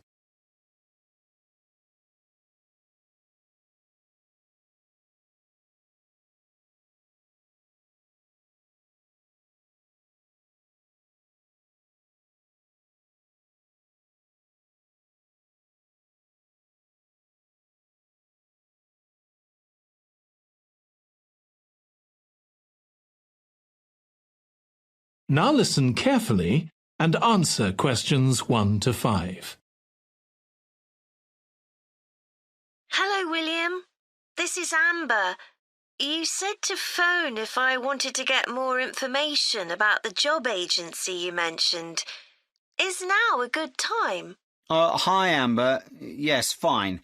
So the agency I was talking about is called Bankside. They're based in Docklands. I can tell you the address now. 497 East Side. OK, thanks. So is there anyone in particular I should speak to there? The agent I always deal with is called Becky Jameson. Let me write that down. Becky... Jameson. Jameson. Do you have her direct line? Yes, it's in my contacts somewhere. Right, here we are. 07866 510 333. I wouldn't call her until the afternoon if I were you. She's always really busy in the morning trying to fill last-minute vacancies. She's really helpful and friendly, so I'm sure it would be worth getting in touch with her for an informal chat. It's mainly clerical and admin jobs they deal with, isn't it? That's right. I know you're hoping to find a full-time job in the media eventually, but Becky mostly recruits temporary staff for the finance sector, which will look good on your CV, and generally pays better too. Yeah, I'm just a bit worried because I don't have much office experience. I wouldn't worry. They'll probably start you as a receptionist or something like that. So what's important for that kind of job isn't so much having business skills or knowing lots of different computer systems, it's communication that really matters, so you'd be fine there. And you'll pick up office skills really quickly on the job. It's not that complicated. OK, good. So how long do people generally need temporary staff for? It would be great if I could get something lasting at least a month. That shouldn't be too difficult. But you're more likely to be offered something for a week at first, which might get extended. It's unusual to be sent somewhere for just a day or two. Right. I've heard the pay isn't too bad. Better than working in a shop or a restaurant. Oh, yes, definitely. The hourly rate is about £10, 11 if you're lucky. That's pretty good. I was only expecting to get £8 or £9 an hour. Before you hear the rest of the conversation, you have some time to look at questions 6 to 10.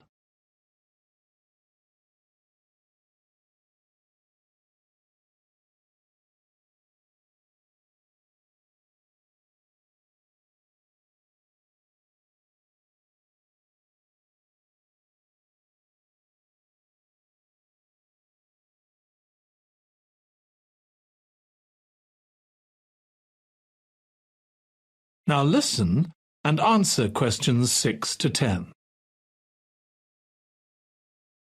Do you want me to tell you anything about the registration process? Yes, please. I know you have to have an interview. The interview usually takes about an hour, and you should arrange that about a week in advance. I suppose I should dress smartly if it's for office work. I can probably borrow a suit from Mum. Good idea. It's better to look too smart than too casual. Will I need to bring copies of my exam certificates or anything like that? No, they don't need to see those, I don't think. What about my passport? Oh, yes, they will ask to see that. OK. I wouldn't get stressed about the interview, though. It's just a chance for them to build a relationship with you, so they can try and match you to a job which you'll like.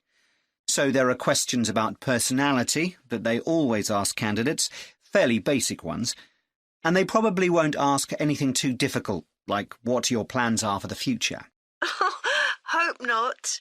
Anyway, there are lots of benefits to using an agency. For example, the interview will be useful because they'll give you feedback on your performance so you can improve next time. And they'll have access to jobs which aren't advertised. Exactly. Most temporary jobs aren't advertised.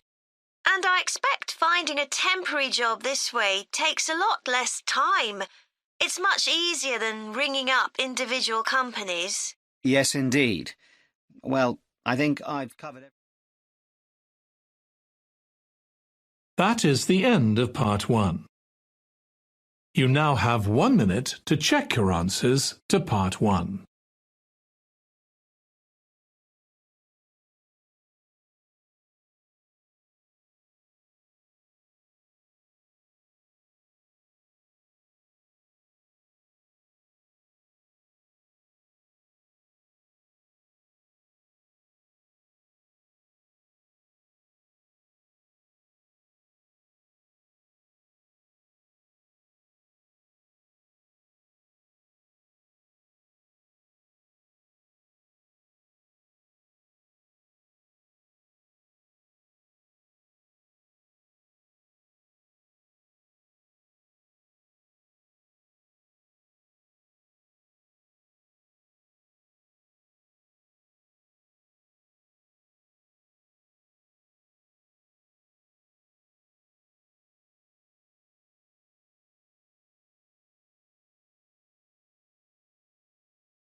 Part 2.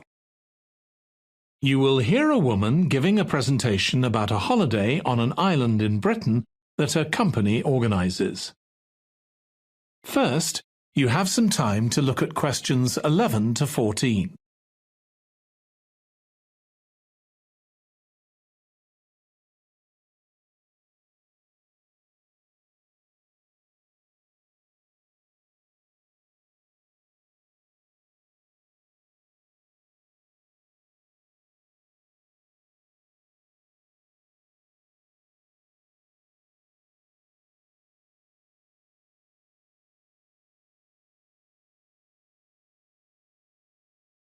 Now listen carefully and answer questions 11 to 14. Good morning. My name's Erica Matthews, and I'm the owner of Matthews Island Holidays, a company set up by my parents. Thank you for coming to this presentation, in which I hope to interest you in what we have to offer. We're a small family-run company, and we believe in the importance of the personal touch. So we don't aim to compete with other companies on the number of customers. What we do is build on our many years' experience, more than almost any other rail holiday company, to ensure we provide perfect holidays in a small number of destinations, which we've got to know extremely well. I'll start with our 6-day Isle of Man holiday. This is a fascinating island in the Irish Sea, with Wales to the south, England to the east, Scotland to the north, and Northern Ireland to the west. Our holiday starts in Heysham, where your tour manager will meet you. Then you'll travel by ferry to the Isle of Man. Some people prefer to fly from Luton instead, and another popular option is to go by train to Liverpool and take a ferry from there. You have 5 nights in the hotel, and the price covers 5 breakfasts and dinners, and lunch on the 3 days when there are organised trips. Day 4 is free, and most people have lunch in a cafe or restaurant in Douglas. The price of the holiday includes the ferry to the Isle of Man, all travel on the island, the hotel, and the meals I've mentioned. Incidentally, we try to make booking our holidays as simple and fair as possible, so unlike with many companies, the price is the same whether you book 6 months in advance or at the last minute, and there's no supplement for single rooms in hotels. If you make a booking, then need to change the start date, for example because of illness, you're welcome to change to an alternative date or a different tour for a small administrative fee. Before you hear the rest of the talk, you have some time to look at questions 15 to 20.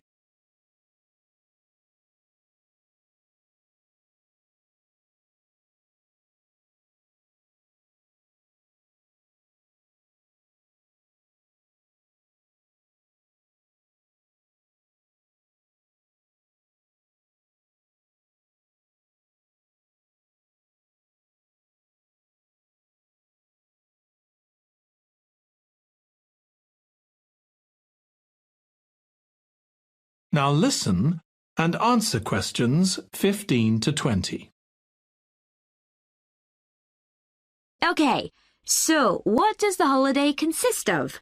Well, on day 1, you'll arrive in time for a short introduction by your tour manager, followed by dinner in the hotel. The dining room looks out at the river, close to where it flows into the harbour, and there's usually plenty of activity going on. On day 2, you'll take the coach to the small town of Peel, on the way calling in at the Tynwald exhibition. The Isle of Man isn't part of the United Kingdom, and it has its own parliament called Tynwald. It's claimed that this is the world's oldest parliament that's still functioning, and that it dates back to 979. However, the earliest surviving reference to it is from 1422, so perhaps it isn't quite as old as it claims. Day 3, we have a trip to the mountain Snaefell. This begins with a leisurely ride along the promenade in Douglas in a horse-drawn tram. Then you board an electric train which takes you to the fishing village of Laxey. From there, it's an 8-kilometre ride in the Snaefell Mountain Railway to the top. Lunch will be in the cafe, giving you spectacular views of the island. Day 4 is free for you to explore, using the pass which we'll give you. So you won't have to pay for travel on local transport or for entrance to the island's heritage sites. Or you might just want to take it easy in Douglas and perhaps do a little light shopping. The last full day, day 5, is for some people the highlight of the holiday, with a ride on the steam railway from Douglas to Port Erin. After some time to explore, a coach will take you to the headland that overlooks the Calf of Man, a small island just off the coast. From there, you continue to Castletown, which used to be the capital of the Isle of Man and its medieval castle. And on day 6, it's back to the ferry, or the airport if you flew to the island, and time to go home. Now, I'd like to tell you a bit more. That is the end of part 2. You now have 30 seconds to check your answers to part 2.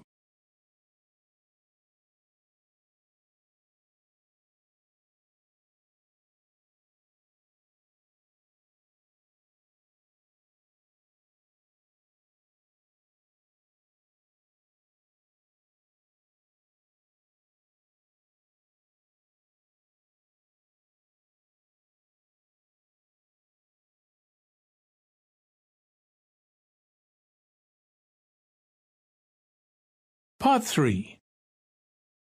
You will hear 2 psychology students discussing the effects of the order in which the children in a family are born. First, you have some time to look at questions 21 to 26.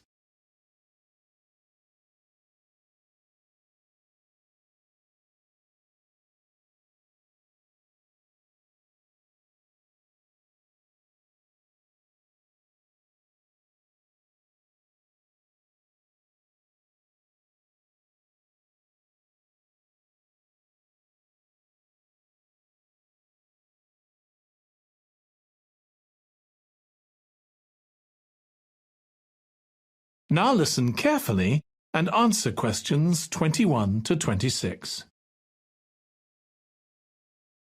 Ed, how are you getting on with the reading for our presentation next week? Well, OK, Ruth, but there's so much of it. I know. I hadn't realised birth order was such a popular area of research. But the stuff on birth order and personality is mostly unreliable. From what I've been reading, a lot of the claims about how your position in the family determines certain personality traits are just stereotypes, with no robust evidence to support them. OK, but that's an interesting point. We could start by outlining what previous research has shown. There are studies going back over 100 years. Yeah, so we could just run through some of the typical traits. Like the consensus seems to be that oldest children are generally less well-adjusted, because they never get over the arrival of a younger sibling. Right, but on a positive note, some studies claim that they were thought to be good at nurturing. Certainly in the past, when people had large families, they would have been expected to look after the younger ones. There isn't such a clear picture for middle children, but one trait that a lot of the studies mention is that they are easier to get on with than older or younger siblings. Generally eager to please and helpful. Although that's certainly not accurate as far as my family goes. My middle brother was a nightmare, always causing fights and envious of whatever I had. As I said, none of this seems to relate to my own experience. I'm the youngest in my family, and I don't recognise myself in any of the studies I've read about. I'm supposed to have been a sociable and confident child who made friends easily, but I was actually terribly shy. Really? That's funny. There have been hundreds of studies on twins, but mostly about nurture versus nature. There was one on personality which said that a twin is likely to be quite shy in social situations because they always have their twin around to depend on for support. My cousins were like that when they were small. They were only interested in each other and found it hard to engage with other kids. They're fine now, though. Only children have had a really bad press. A lot of studies have branded them as loners who think the world revolves around them because they've never had to fight for their parents' attention. That does seem a bit harsh. One category I hadn't considered before was children with much older siblings. A couple of studies mentioned that these children grow up more quickly and are expected to do basic things for themselves, like getting dressed. I can see how that might be true, although I expect they're sometimes the exact opposite, playing the baby role and clamouring for special treatment. Before you hear the rest of the discussion, you have some time to look at questions 27 to 30.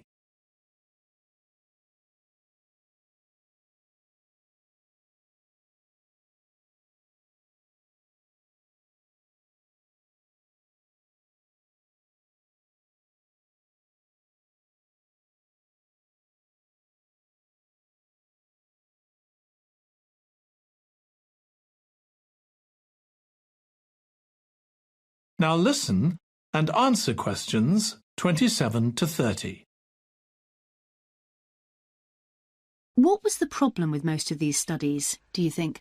I think it was because, in a lot of cases, data was collected from only one sibling per family, who rated him or herself and his or her siblings at the same time.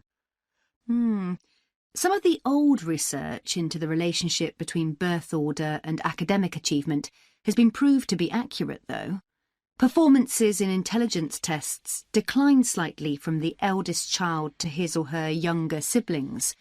This has been proved in lots of recent studies. Yes, although what many of them didn't take into consideration was family size. The more siblings there are, the likelier the family is to have a low socio-economic status, which can also account for differences between siblings in academic performance. The oldest boy might be given more opportunities than his younger sisters, for example. Exactly. But the main reason for the marginally higher academic performance of oldest children is quite surprising, I think. It's not only that they benefit intellectually from extra attention at a young age, which is what I would have expected. It's that they benefit from being teachers for their younger siblings by verbalising processes. Right. And this gives them status and confidence, which again contributes in a small way to better performance. So, would you say sibling rivalry has been a useful thing for you? I think so. My younger brother was incredibly annoying, and we fought a lot. But I think this has made me a stronger person. I know how to defend myself. We had some terrible arguments, and I would have died rather than apologise to him. But we had to put up with each other, and most of the time we coexisted amicably enough. Yes, my situation was pretty similar. But I don't think having two older brothers made me any less selfish.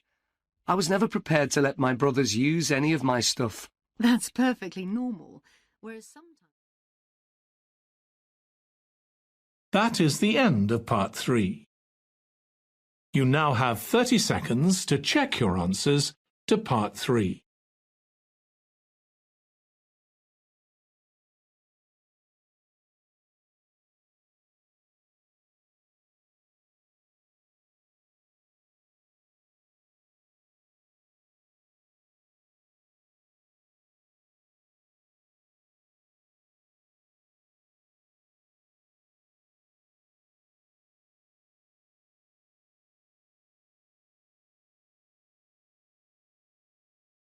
Part 4.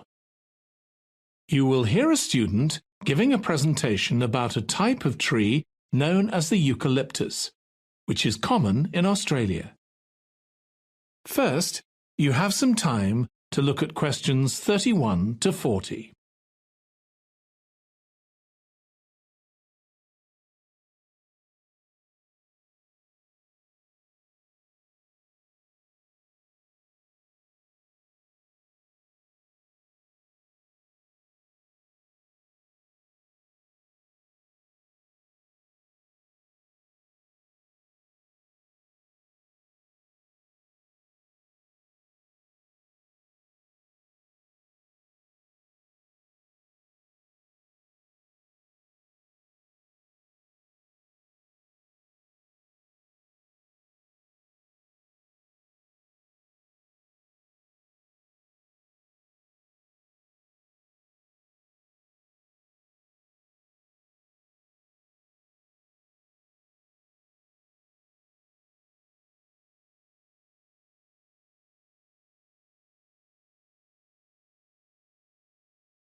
Now listen carefully and answer questions 31 to 40.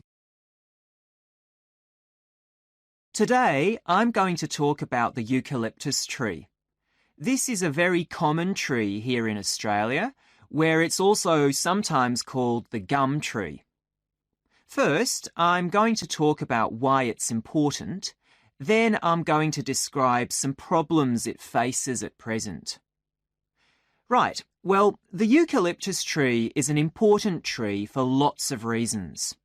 For example, it gives shelter to creatures like birds and bats, and these and other species also depend on it for food, particularly the nectar from its flowers. So it supports biodiversity. It's useful to us humans too, because we can kill germs with a disinfectant made from oil extracted from eucalyptus leaves. The eucalyptus grows all over Australia, and the trees can live for up to 400 years. So it's alarming that all across the country, numbers of eucalyptus are falling because the trees are dying off prematurely. So, what are the reasons for this? One possible reason is disease. As far back as the 1970s, the trees started getting a disease called Mundula yellows. The tree's leaves would gradually turn yellow, then the tree would die. It wasn't until 2004 that they found the cause of the problem was lime, or calcium hydroxide, to give it its proper chemical name, which was being used in the construction of roads. The lime was being washed away into the ground and affecting the roots of the eucalyptus trees nearby. What it was doing was preventing the trees from sucking up the iron they needed for healthy growth. When this was injected back into the affected trees, they immediately recovered. But this problem only affected a relatively small number of trees. By 2000, huge numbers of eucalyptus were dying along Australia's east coast of a disease known as bell miner-associated dieback. The bell miner is a bird, and the disease seems to be common where there are high populations of bell miners. Again, it's the leaves of the trees that are affected. What happens is that insects settle on the leaves and eat their way round them, destroying them as they go, and at the same time they secrete a solution which has sugar in it. The bell miner birds really like this solution, and in order to get as much as possible, they keep away other creatures that might try to get it. So these birds and insects flourish at the expense of other species, and eventually so much damage is done to the leaves that the tree dies.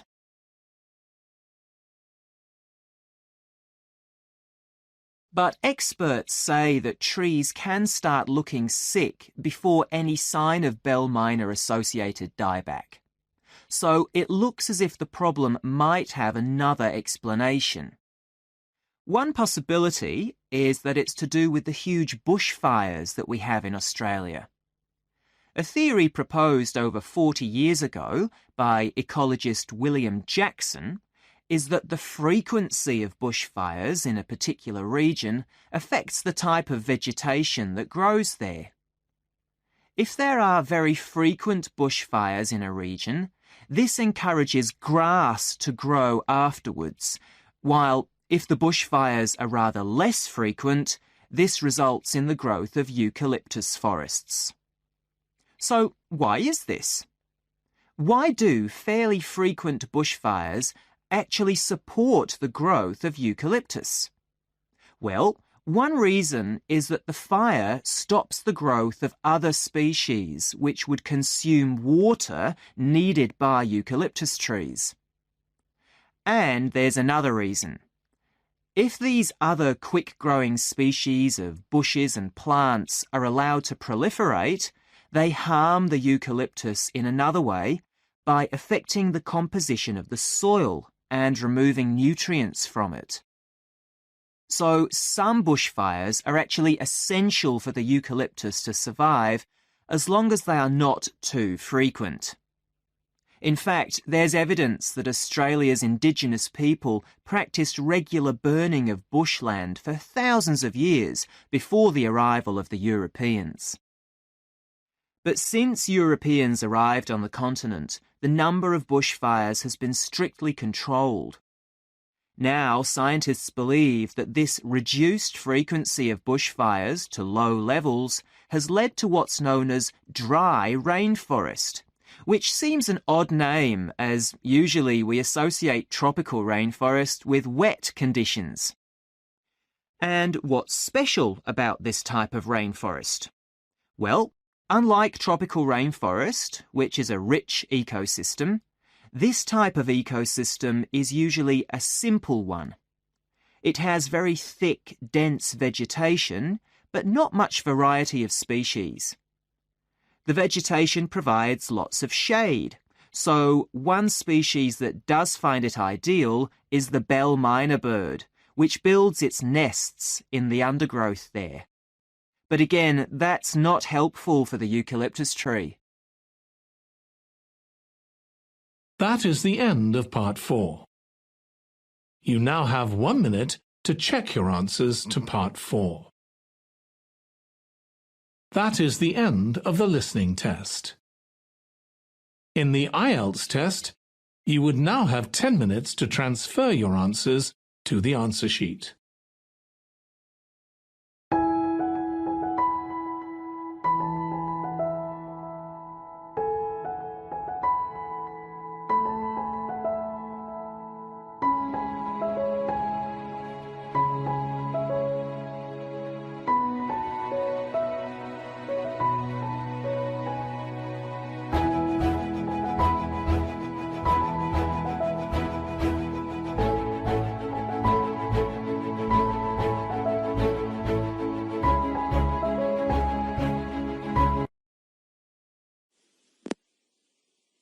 IELTS listening.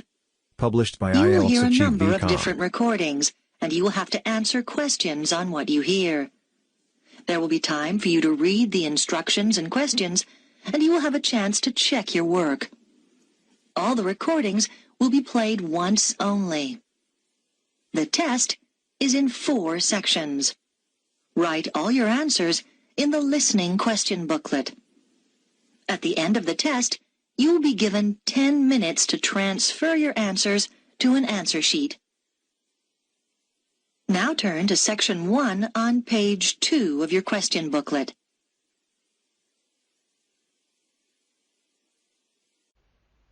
Louise wants to join a video library. You will hear a conversation between Louise and the owner of the video library. First, you have some time to look at questions 1 to 5.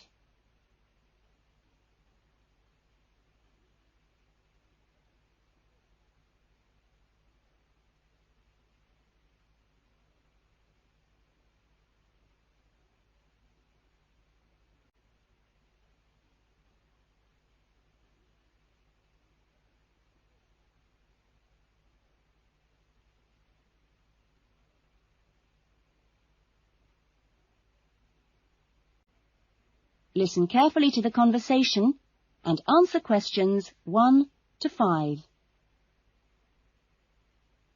Oh, hello. I'd like to join the video library. OK, would you like to fill in the application form now? Yes, I can do it now. Hold on and I'll get a form.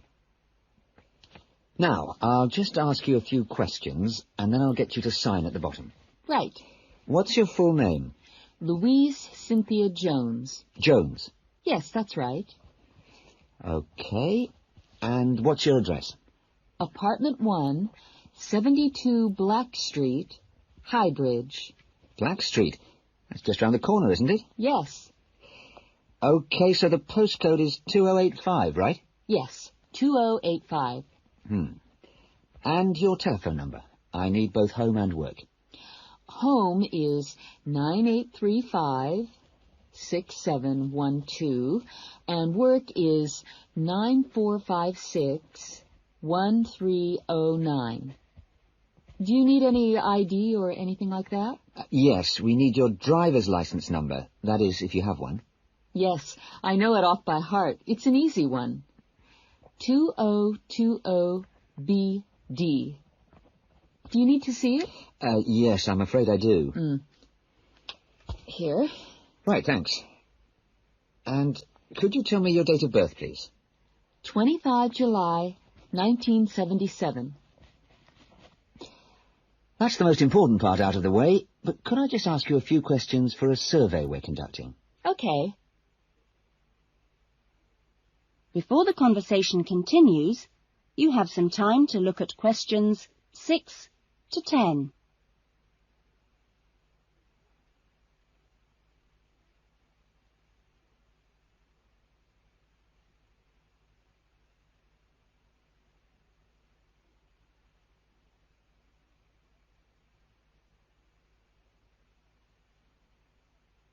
Now listen carefully and answer questions 6 to 10.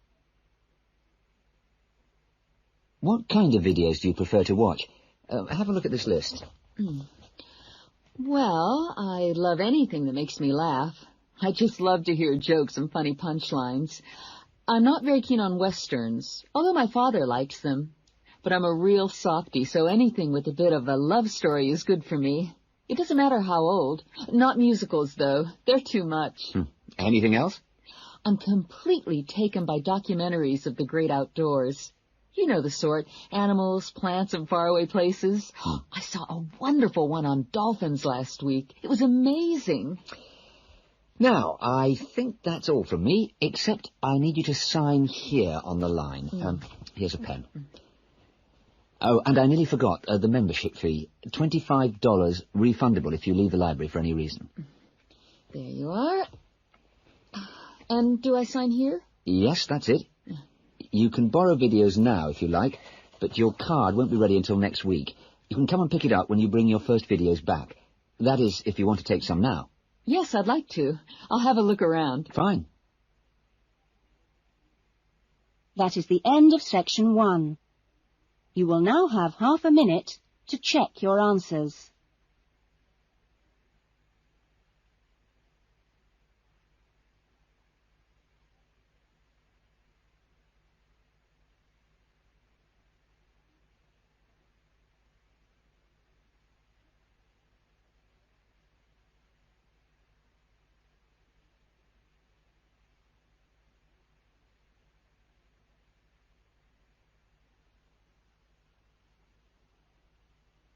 Now turn to section 2. Section 2. You will hear a radio interview about an expedition across the Atura Mountains. First, you have some time to look at questions 11 to 15.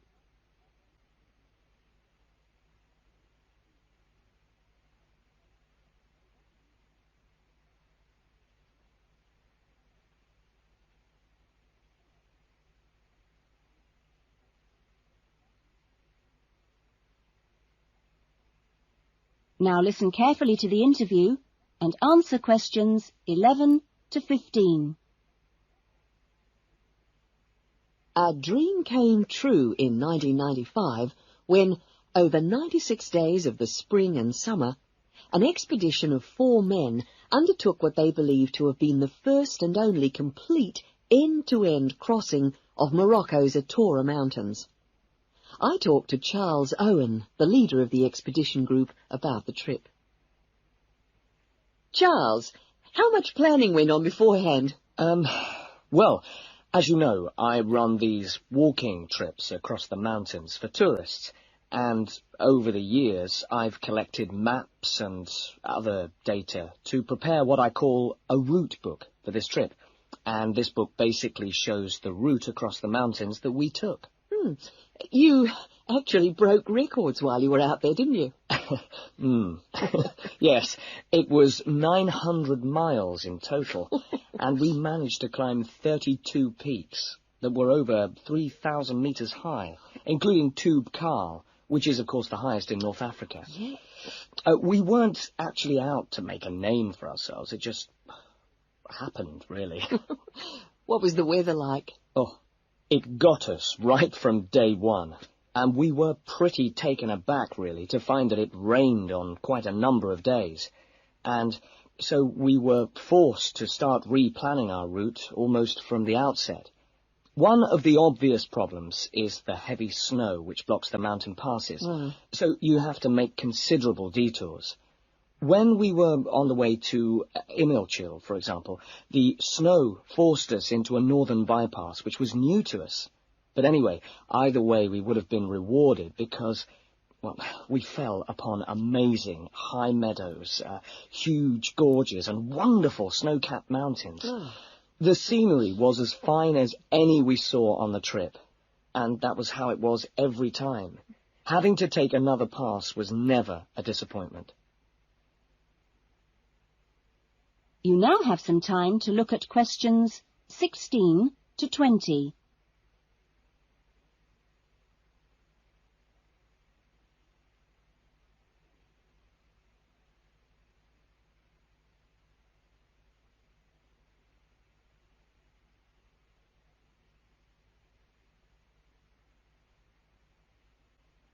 Now listen to the rest of the interview and answer questions 16 to 20. It was in many ways a social trip, wasn't it? Yes, yes. We'd arranged to meet up with friends at various points on the journey. I mean, this was actually one of the purposes of the trip. And we managed to keep all these dates, which, well, it's amazing, really, considering the detours we made. An old friend acted as a sort of transport organizer for everyone, and the Hotel Ali in Marrakesh was a good social base. I'd really recommend it, although I can't remember who runs it. Anyway, groups of friends actually joined us for 3-week stints, and others just linked up with us. Some, whom we hadn't met before the trip at all, tagged on for short bursts, people from the area who just came along for the ride. But outside the major visitor areas like Toubkal, we only met one other group of travellers like ourselves in the whole 96 days. Were there any bad moments? Well, we took 2, I must say, long-suffering donkeys with us to help transport water and tents and things. I suppose if we were to do it all again, we'd probably hire donkeys along the way. Taza and Tamri, as we called them, after the last places in the trip, well, they made quite a unique journey between them. And, well, but it was continuously demanding for them. On both the really high summits, they took diversions that were quite out of character, and I can only assume that it must have been due to tiredness. Well, thank you. And Charles has put together a video about this journey and continues to lead groups to the Atora Mountains. So if you want further information... That is the end of section 2. You will now have half a minute to check your answers.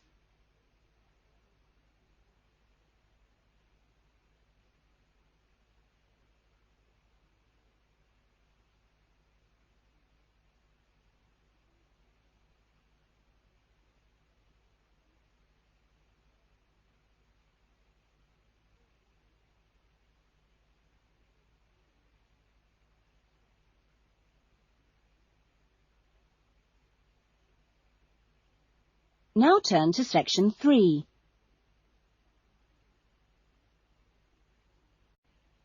Section 3. You will hear 2 new students, Jane and Tim, talking about their university studies. First, you have some time to look at questions 21 to 25.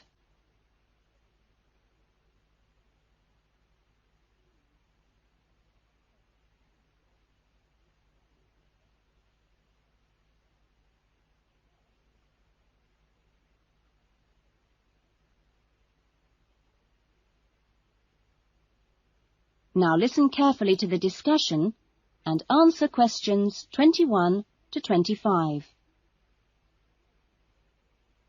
Hi, Tim. Jane. How are you? Fine. I've been wondering when I'd run into you. Have you been here long? I arrived yesterday, on Sunday. How about you? I got here a few days ago, on Saturday. No, wait a minute. What's today? Sorry, Friday, not Saturday. But we didn't have to be here till today. Yes, I know. But I wanted to get my things moved into my room and just take a look around. Mm-hmm. So, did you decide to do English in the end? No, I changed my mind and opted for history instead. Ah. And you're doing biology, if I remember correctly. Yes, although to start with, I couldn't decide between that and geography. How much reading have you got? I was given an amazingly long list of books to read. See? Wow, it does look pretty long. Well, I counted 57. I could hardly believe it.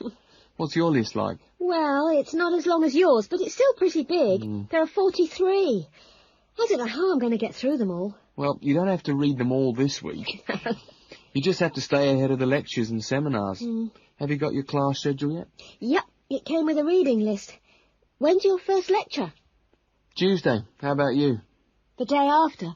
It's my busiest day. I've got 2 lectures in the morning and 1 in the afternoon.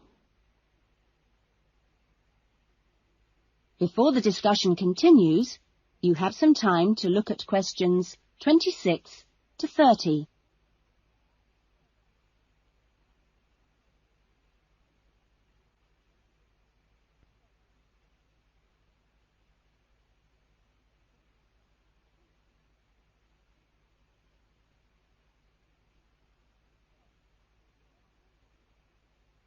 Now listen carefully and answer questions 26 to 30. It's going to be different from school, isn't it? Yeah, particularly the lectures. Have you got any special strategy for listening to lectures? Well, I'm going to use a cassette recorder and record them all. What? Are you allowed to? Sure. Lots of people do it nowadays. It means you can listen to the lectures all over again later and make really good notes. I couldn't do that. I like to take notes as I'm listening. I usually find I get all the important points. Reading is different, of course. My approach is to skim the book first to see what's important and what isn't. It saves hours of time. But what if you miss something? You don't mean you're going to read every word, do you? Well, that's what I usually do. Well, that's up to you, but I think you're crazy. What's your first lecture on, anyway? Oh, it's a lecture on the French Revolution. The French Revolution? How boring. Oh, it's not boring at all. It was an amazing period of history. It changed everything in Europe. So what's your first lecture about? It's about animal behaviour. It sounds really interesting. Look, I was on my way to the library. I'm going to get some of these books out and start reading for the first essay I've got to write. And what have you got to write about? No, you'll never believe it. I think our professor must have a sense of humour. He's given us the title, Why Study History? That's a good one. When you find the answer, let me know. No, I'm going to enjoy writing it. Have you been given any writing assignments yet? Yes, I've got to write about animal language. That sounds a challenge. I suppose you'll be off to the zoo to do field research. That is the end of section 3. You will now have half a minute to check your answers.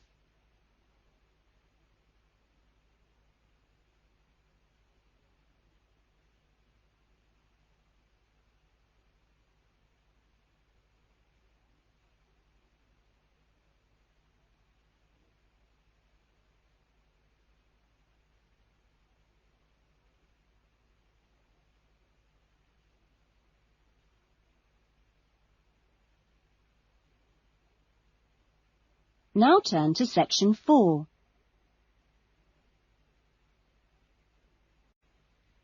Section 4.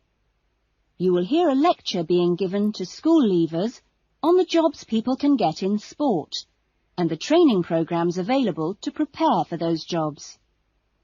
First, you have some time to look at questions 31 to 40.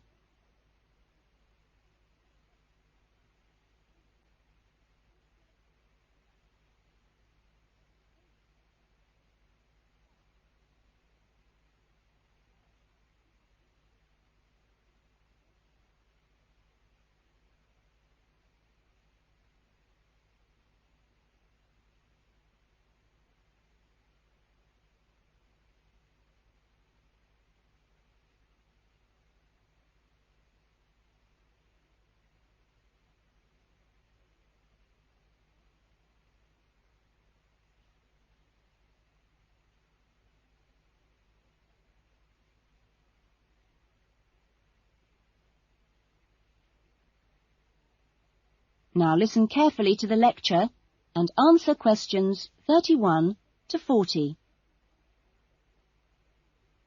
Welcome to Further Education Information Week. This is the Physical Education Faculty session, and I'm the head of the faculty. During the course of this morning, we hope to give you a clear idea of what we offer in our training programs, and we will look at the types of courses and the entry requirements, if any, for those courses.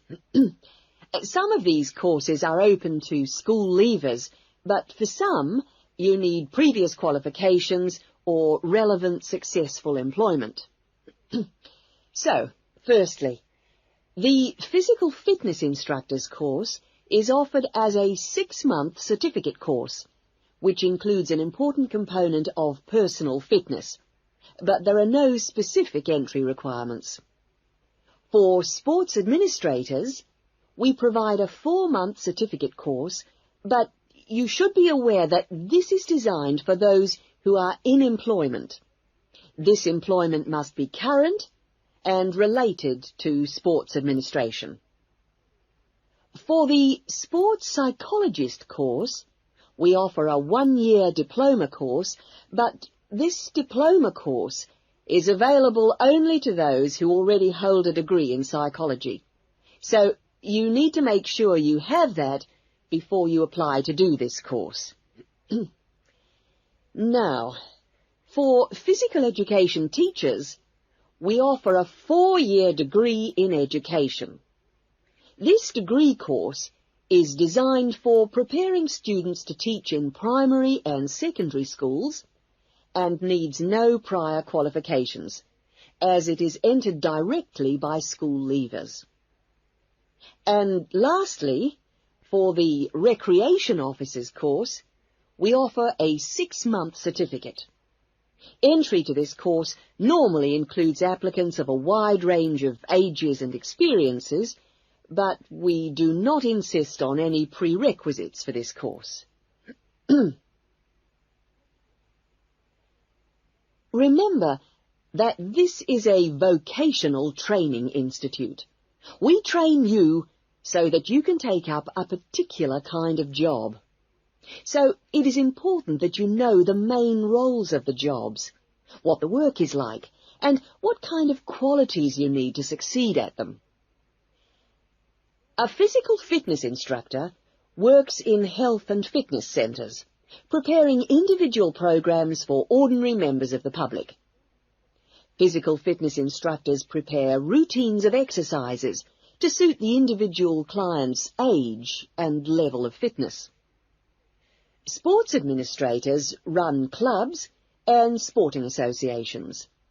Their duties include such things as booking playing fields with local councils and organising the schedule of games or events for the club. So they need good organisational skills. Sports psychologists spend time with professional athletes, helping them approach competition with a positive mental attitude to enable them to achieve their personal best. They do this by improving motivation and concentration, or assisting with stress management.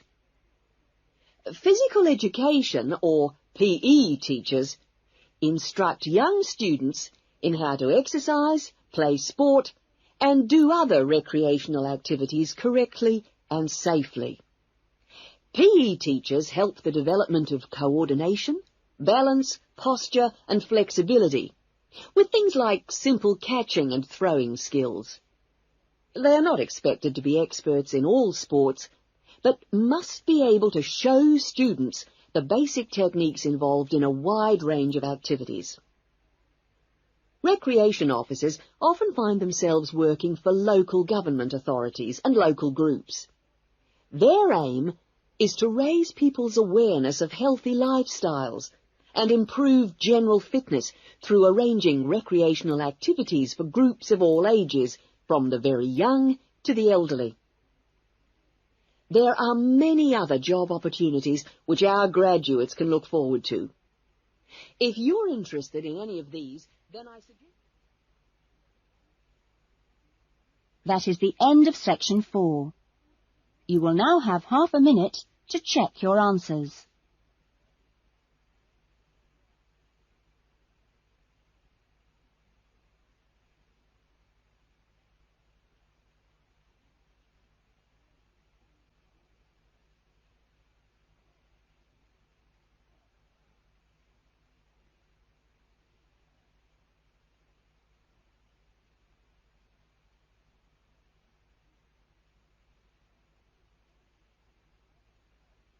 That is the end of the listening test. In the IELTS test, you would now have 10 minutes to transfer. This is the IELTS listening test. You will hear a number of different recordings, and you will have to answer questions on what you hear. There will be time for you to read the instructions and questions, and you will have a chance to check your work. All the recordings will be played once only. The test is in 4 parts. At the end of the test, you will be given 10 minutes to transfer your answers to the answer Published sheet. by IELTS Achieve VComp. Now turn to Part 1.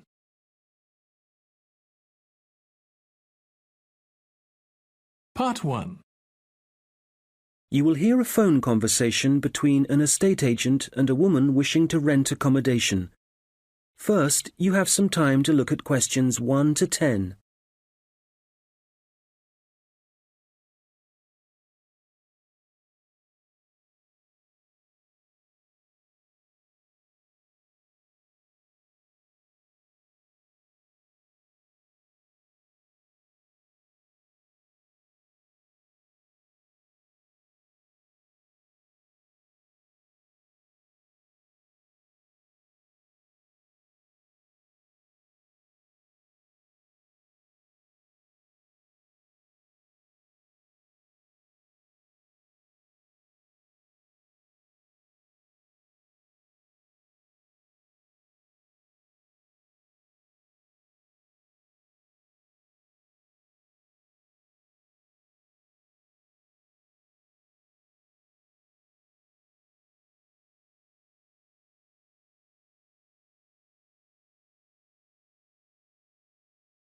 Fairfield Rentals, Andrew Williams.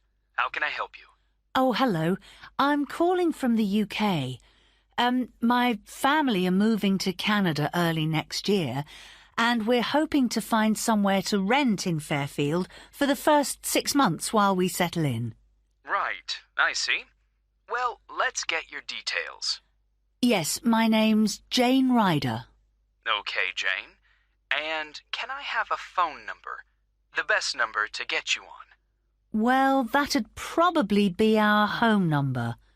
So, 0044 for the UK, and then it's 208 613 2978. All right. And an email address, please, so we can send you out all the information and forms. I think it's best if I give you my husband's email. He's sitting in front of a computer all day, so he can print stuff off and get it back to you sooner than I could. It's richard@visiontech.co.uk. I'll just spell the company name for you. That's VISIONTECH.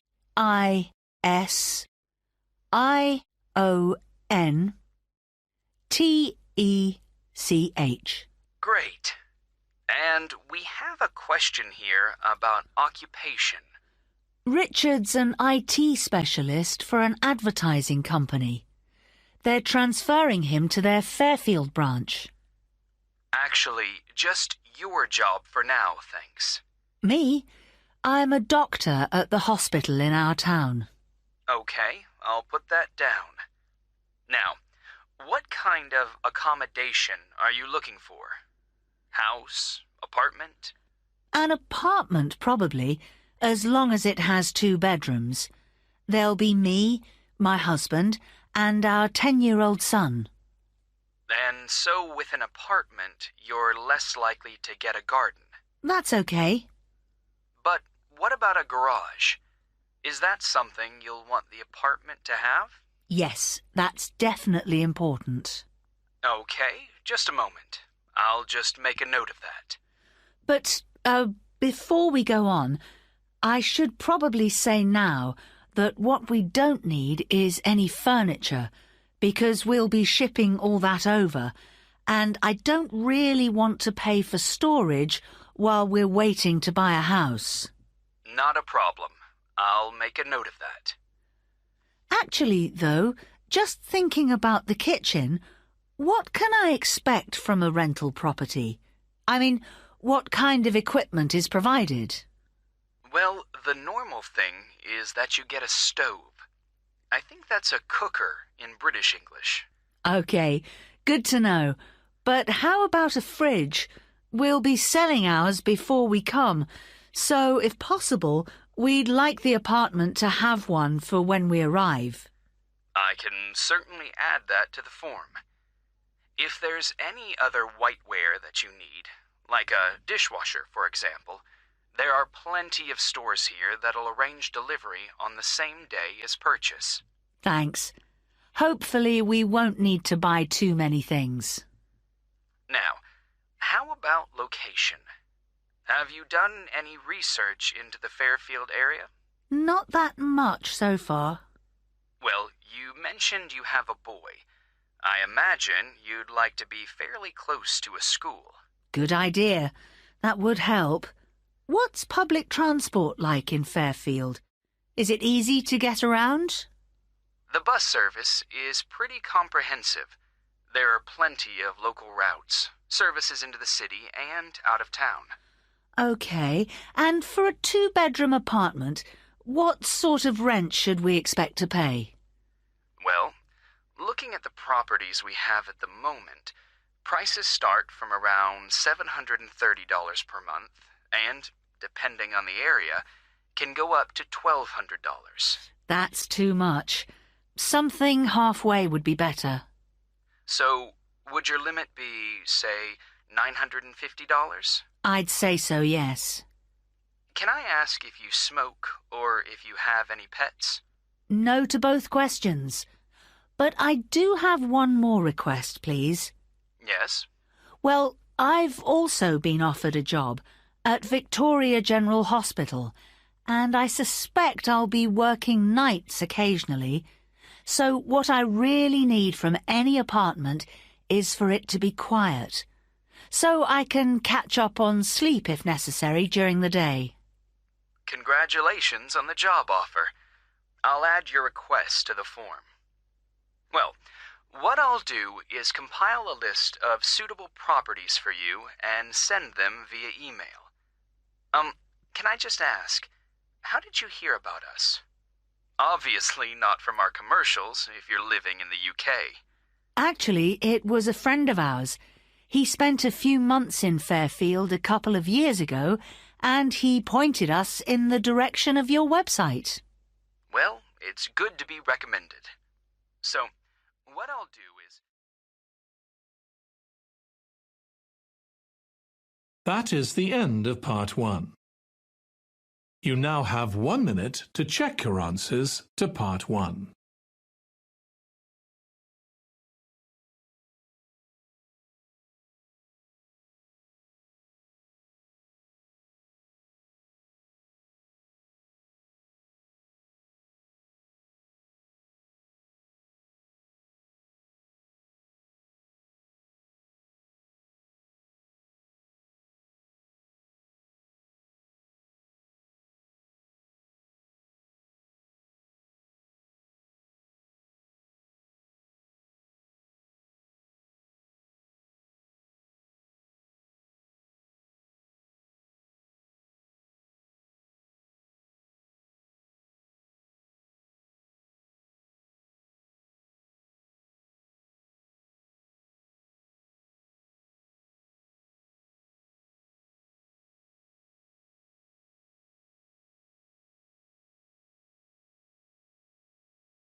Part 2. You will hear a police officer giving advice on protection against local crime. First, you have some time to look at questions 11 to 15.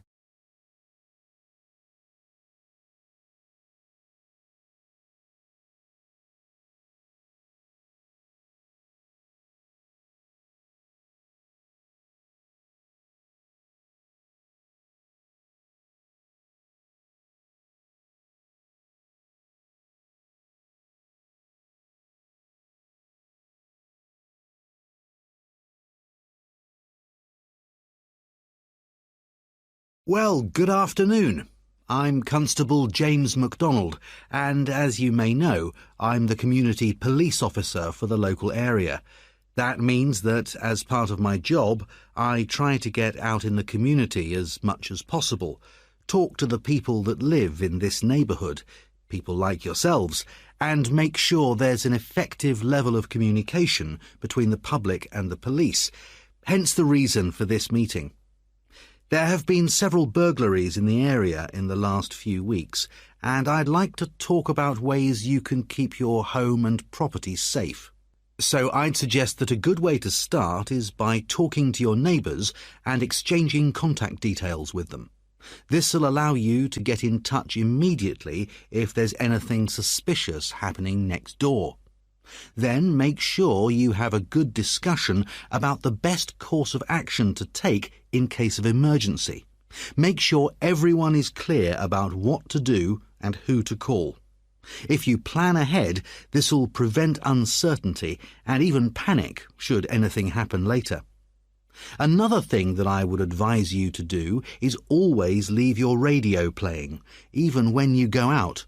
And if you keep your curtains closed, burglars are less likely to try and break in because they can't be sure whether someone's home or not. Now, none of us want to be in the situation where we can't get into our own home, but do take time to think where the best and safest place is to leave your spare keys. Putting them under the doormat or anywhere near the front door is just asking for trouble. You'd be surprised how many people actually do this, and it makes life really easy for burglars. All these things will help keep your community safe and will cost you nothing. However, if you are going to spend some money, what I'd recommend more than anything else is that you invest in some well-made window locks for your house. This will give you peace of mind. Before you hear the rest of the conversation, you will have some time to look at the questions 16 to 20.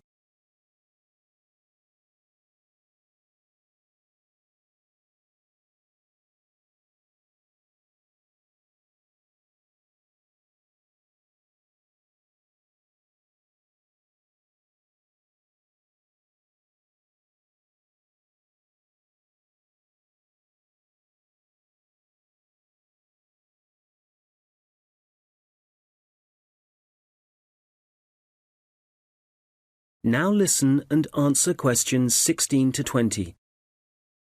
OK, moving on. Unfortunately, there's been an increase in the number of minor crimes and antisocial behaviour in the general area, and I want to talk about some specific prevention measures that are being proposed. First of all, the skate park. As you probably know, it's well used by younger people in our community, but unfortunately we're getting more and more reports of broken glass, making it especially dangerous for younger children. One possible solution here is to get rid of some of the trees and bushes around the park, making it more visible to passers-by and vehicles. If the vandals know they're being watched, this might act as a deterrent. As you will have heard, a couple of local primary schools have also been vandalised recently, despite the presence of security guards. The schools don't have the funds for video surveillance, so we need people in the neighbourhood to call their nearest police station and report any suspicious activity immediately. Please don't hesitate to do this. I expect most of you are familiar with the problems facing Abbotsford Street. It seems that no amount of warning signs or speed cameras will slow speeding drivers down. I'm happy to say, however, that the council have agreed to begin work over the next few months to put in a new roundabout. What else? Oh yes, the newsagent and the gift shop on Victoria Street were both broken into last week, and although no money was taken, the properties have suffered some serious damage. Access was gained to these shops through the small alleyway at the back of the properties, It's dark, and as you can imagine, no one saw the thief or thieves in action. So we've been advising shop owners along there about what kind of video recording equipment they can have put in. We'll then be able to get evidence of any criminal activity on film. The supermarket car park is also on our list of problem areas. We've talked to the supermarket managers and council authorities, and we've advised them to get graffiti cleaned off immediately and get the smashed lights replaced. If you don't deal with this sort of thing at once, there's a strong possibility that the activity will increase and spread, and then it becomes... That is the end of part 2. You now have 30 seconds to check your answers to part 2.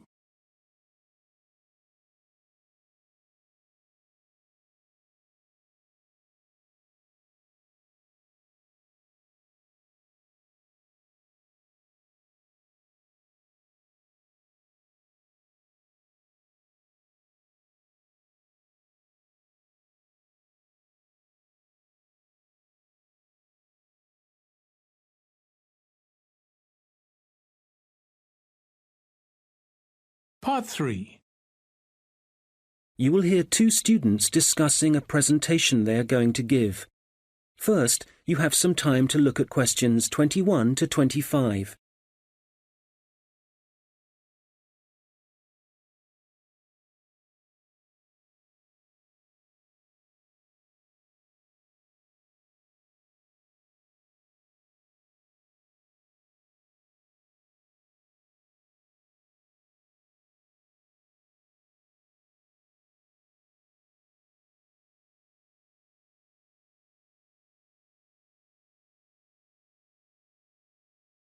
Hi, Robert. Hi. Sorry I'm late. I was just printing off some pages about food waste in Britain. Do you want to include Britain in the presentation? I thought we were concentrating on the USA. Well, it is a global problem, so I thought we ought to provide some statistics that show that. Fair enough. What did you find out? Well, I was looking at a British study from 2013. It basically concluded that 12 billion pounds worth of food and drink was thrown away each year, all of it ending up in landfill sites. Over 8 million tons. And that wasn't including packaging. An incredible amount. Yes, and they were only looking at what households threw away. So there's no information about restaurants and the catering industry. But one thing the study did investigate was the amount of milk and soft drinks that were wasted. And I think it was probably quite unique in that respect. Interesting. You know, in the other European reports I've read, there's one thing they have in common when they talk about carbon dioxide emissions. I know what you are going to say. They never refer to the fuel that farms and factories require to produce the food, and the carbon dioxide that releases? Exactly. We could really cut down on carbon emissions if less food was supplied in the first place. To my mind, the reports talk too much about the carbon dioxide produced by the trucks that deliver the fresh goods to the shops and take the waste away. They forget about one of the key causes of carbon dioxide. Absolutely. If the reports are actually going to be useful to people, they need to be more comprehensive. Who do you mean by people? Well, the government, industries, people making television programs. Have you seen any documentaries about food waste? Not that I remember. My point exactly. These days, they all seem to be focusing on where your meat, fruit, and vegetables are sourced from. We're being encouraged to buy locally, not from overseas. That's probably a good thing, but I'd still like to see something about waste. Yes, it's the same with magazine articles. It's all about fat and sugar content and the kind of additives and coloring in food, but nothing about how it reaches your table and what happens after it ends up in the bin. Well, we've only got 15 minutes for this presentation, so I think we'll have to limit what we say about the consequences of food waste. What do we want to concentrate on? Well, I know some of the other presentations are looking at food and farming methods and what they do to the environment, so I think we'll avoid that. And the fact that in some countries, people can't afford the food grown on their own farms. That was covered last term. Okay, we don't want to repeat stuff. What concerns me above all else is that in a recession, governments should be encouraging business to find ways to cut costs. Apparently, supermarkets in the USA lose about 11% of their fruit to waste. That's throwing money away. All right, we'll focus on that problem. It should get the others' attention anyway. Now, how do you want to begin the presentation? Let's not start with statistics, though, because that's what everybody does. I agree. How about we give the other students a set of questions to answer about what they suspect they waste every day? I'm fine with that. Probably a better option than showing pictures of landfill sites. It'll be more personalized that way. All right. Now let's start.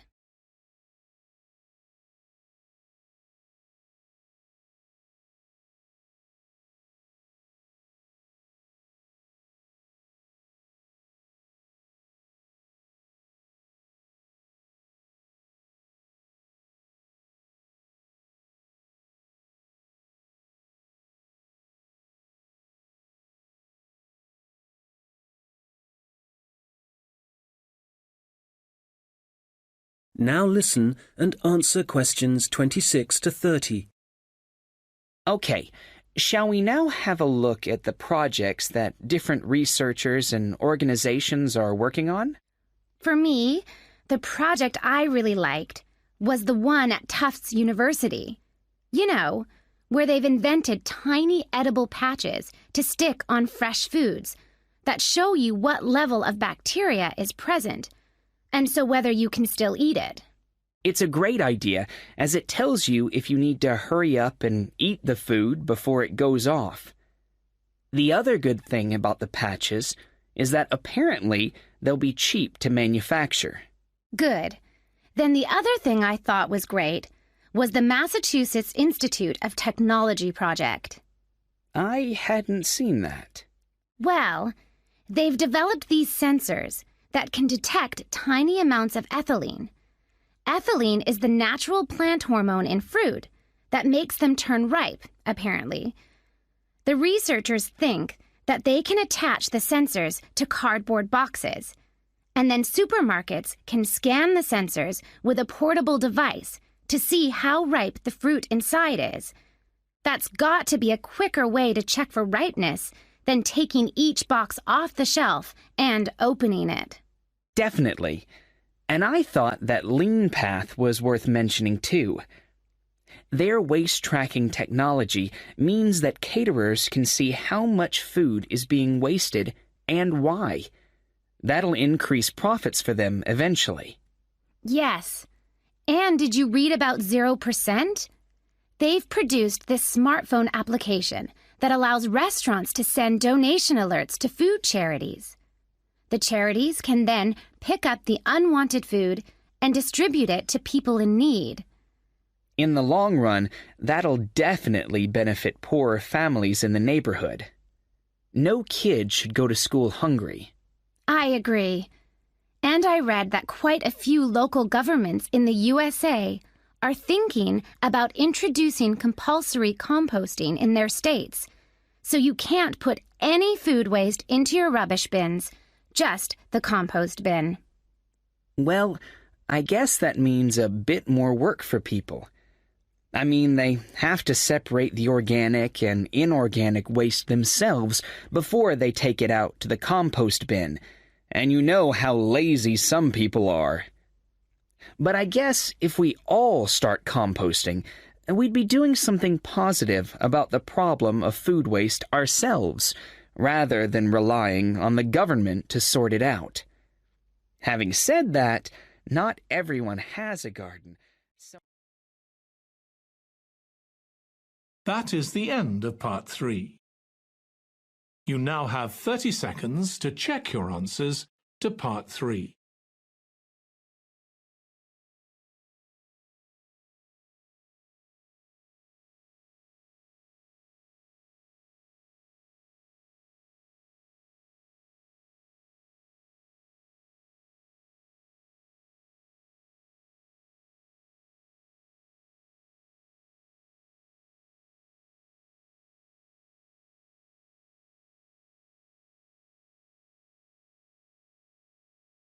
Part 4.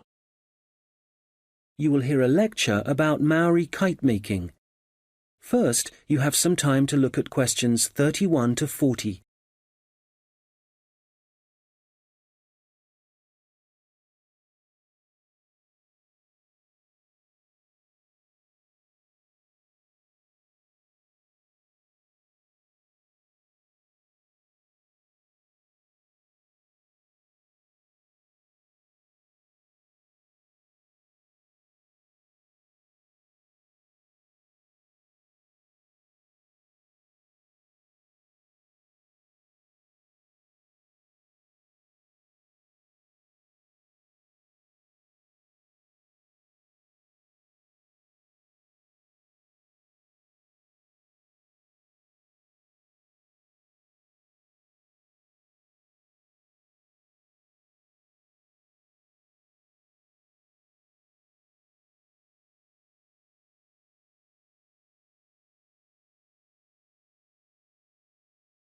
Now listen carefully and answer questions 31 to 40.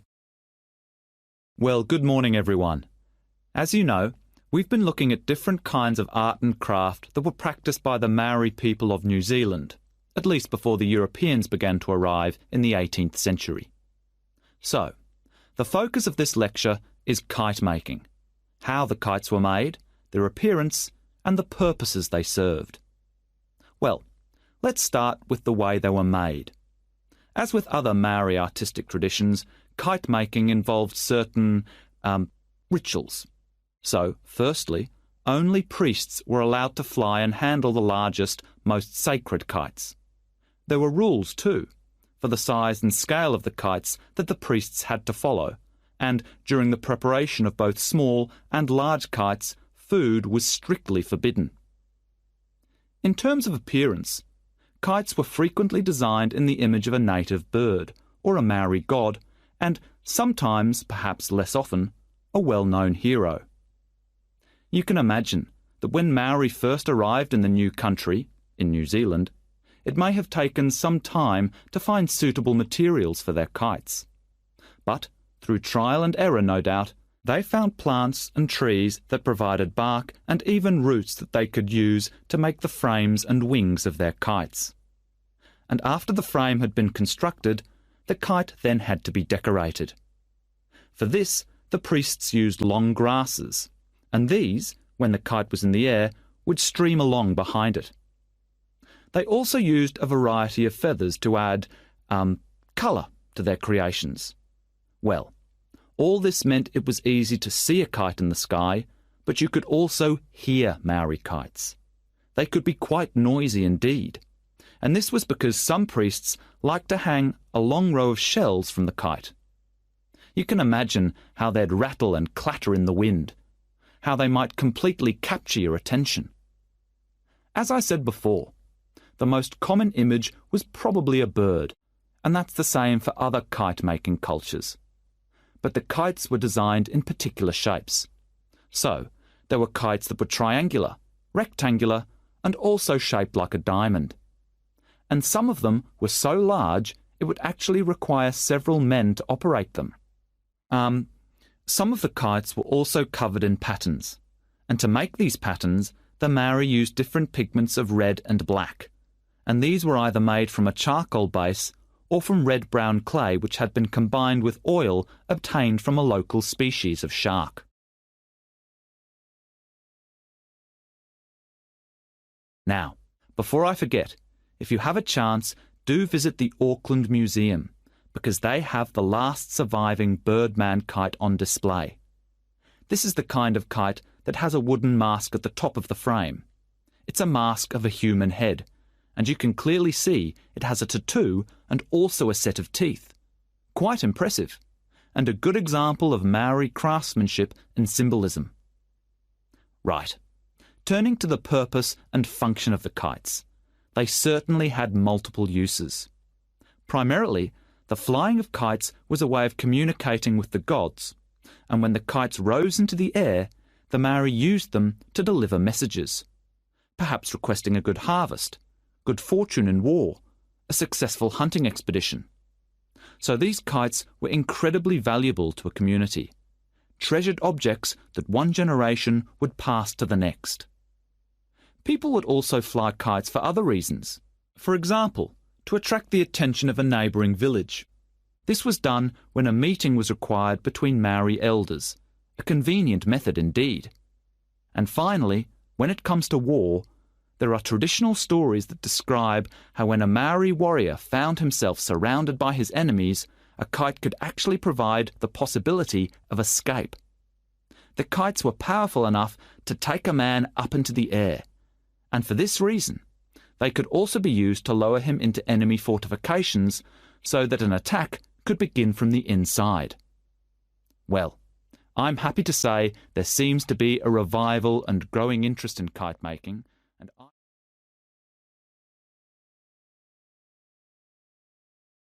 That is the end of part 4. You now have 1 minute to check your answers to part 4. That is the end of the listening test. In the IELTS test, you would now have 10 minutes to transfer your answers to the answer sheet.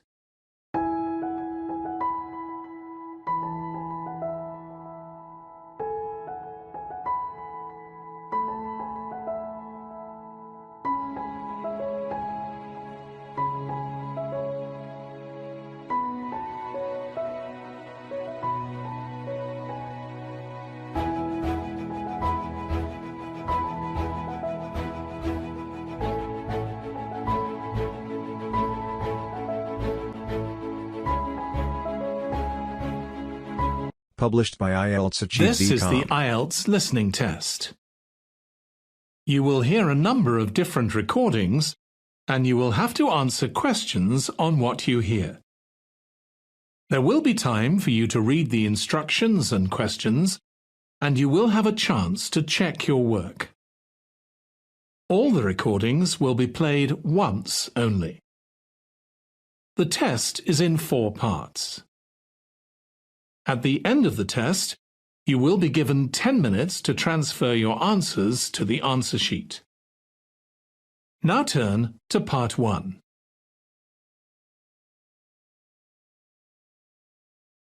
Part 1. You will hear a science student inquiring about English courses at a university language centre. You now have 30 seconds to read questions 1 to 7.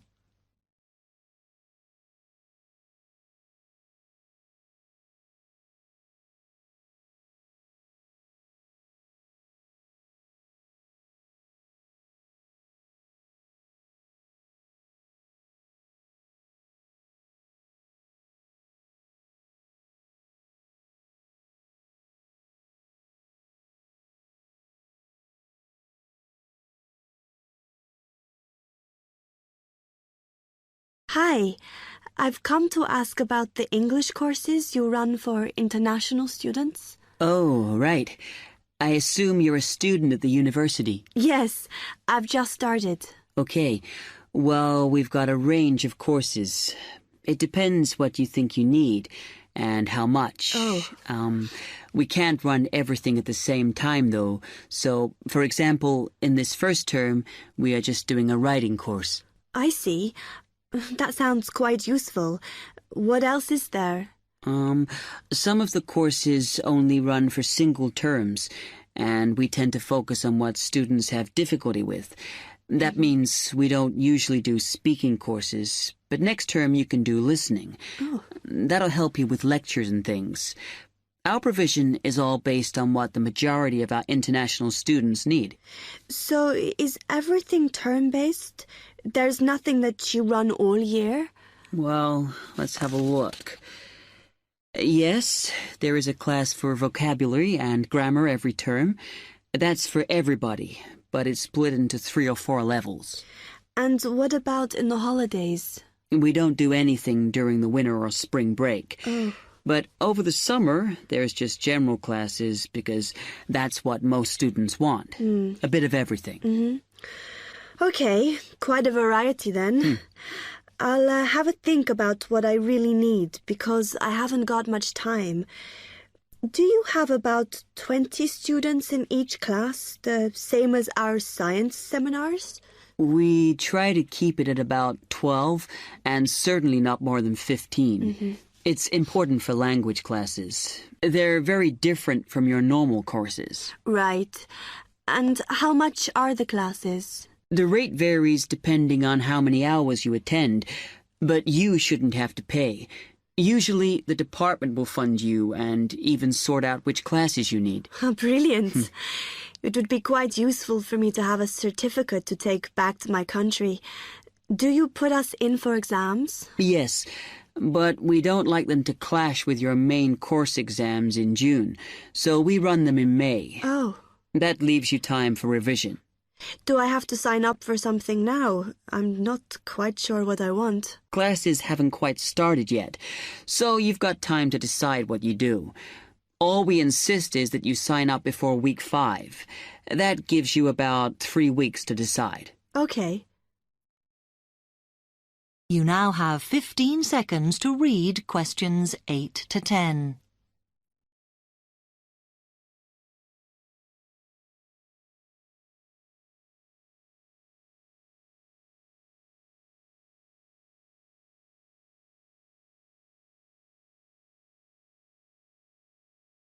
Then, when you've made up your mind, you need to come back here to the administration office to enroll.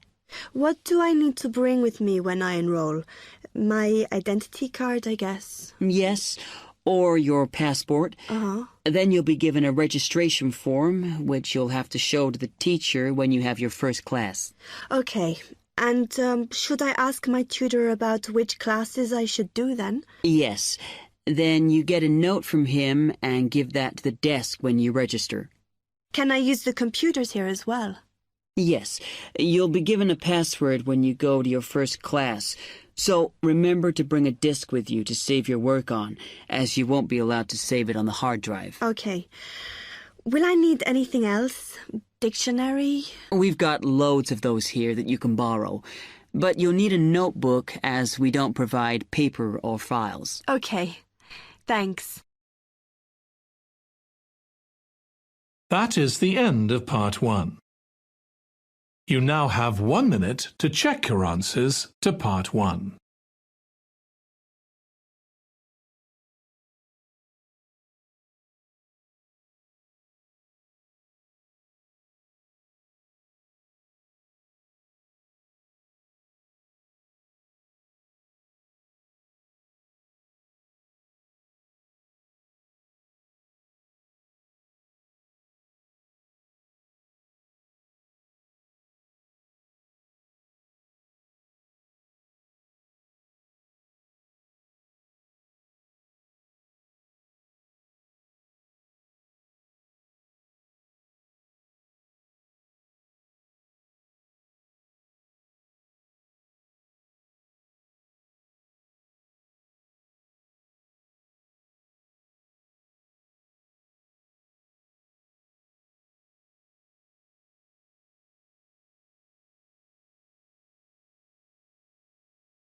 Part 2.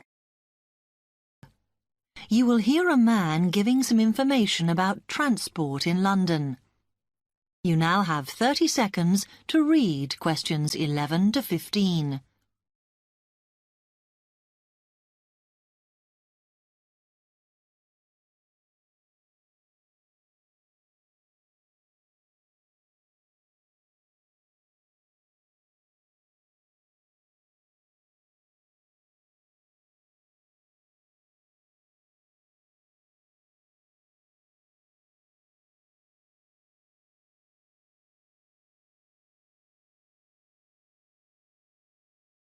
Hello, can I help you? Oh, yes.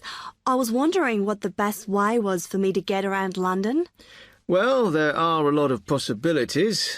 As you probably realise, the main ways to get around are bus, train and tube. Oh? The Underground. Oh. It depends how much you want to spend. All forms of transport offer special tickets, such as cheap day returns on the trains and so on. Overall, you'll spend less on the bus, as it operates on a basic flat fare for each journey. But of course it may not go to where you need to travel to. Oh. The mainline trains only operate in the outlying areas, though a few cross London, whereas the tube has stations which are placed in central areas of the city, close to the main sites and shops. Obviously there are more bus stops, but you will probably have to change buses to get where you want, which can be inconvenient. You will find that the buses are mainly in the central areas, but some tube lines go quite a long way out of London, so you could use this for longer journeys. Having said that, the tubes do get very crowded, so you should use the train if you want to sit down. It does depend where you're travelling to. Well, I'm living on the outskirts, but I have to travel into London to college every day, and then around London when I'm here. OK, so time is going to be an issue for you. The tube should be fast crossing London, but quite honestly, there are so many delays that it's not very efficient. Again, the train has fewer stops, so is probably your quickest option to get to and from college. Of course, which service you use might depend on how frequent it is. I mean, the trains might only be every 20 minutes or whatever, but a timetable is published to save you hanging around. There are a lot of tube trains at busy times of day, but fewer at other times, whereas the buses run every 5 minutes through most of the day, and there are night buses. But you'll need to check out your route first. You now have 30 seconds to read questions 16 to 20.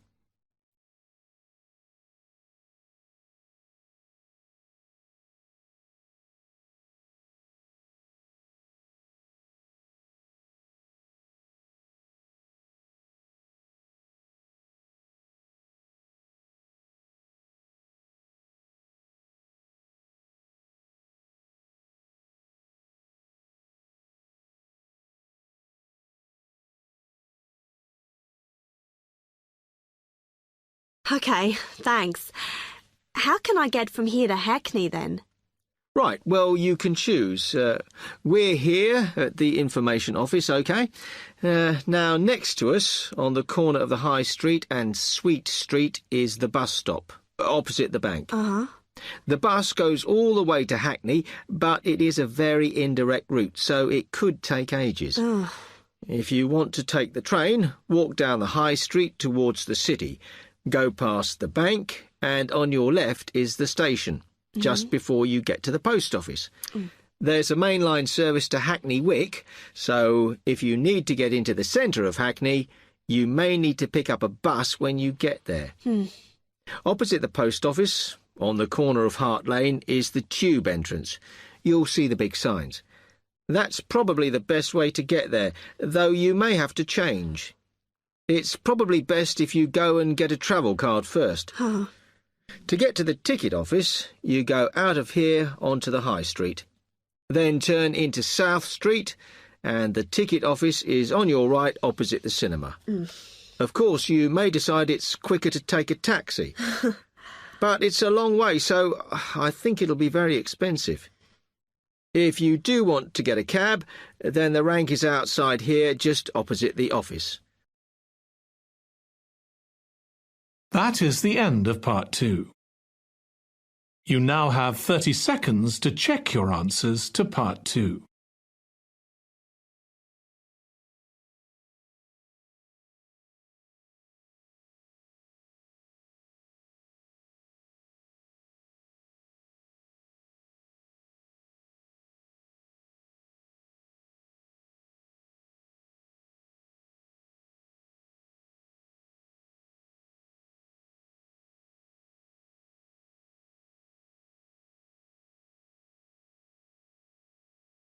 Part 3.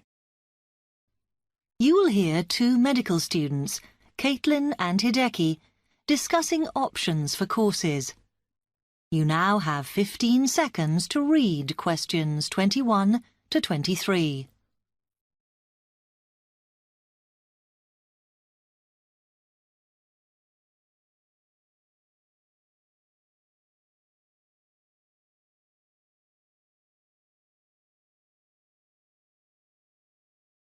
Hi, Hideki. How are you? Fine. I'm glad I bumped into you. Have you got 5 minutes to sit down and discuss our extra course options for next term? Yeah, sure. You mean the support courses for our modules? Yes. We've got 3 choices, and I'm not sure which would be best for us to do.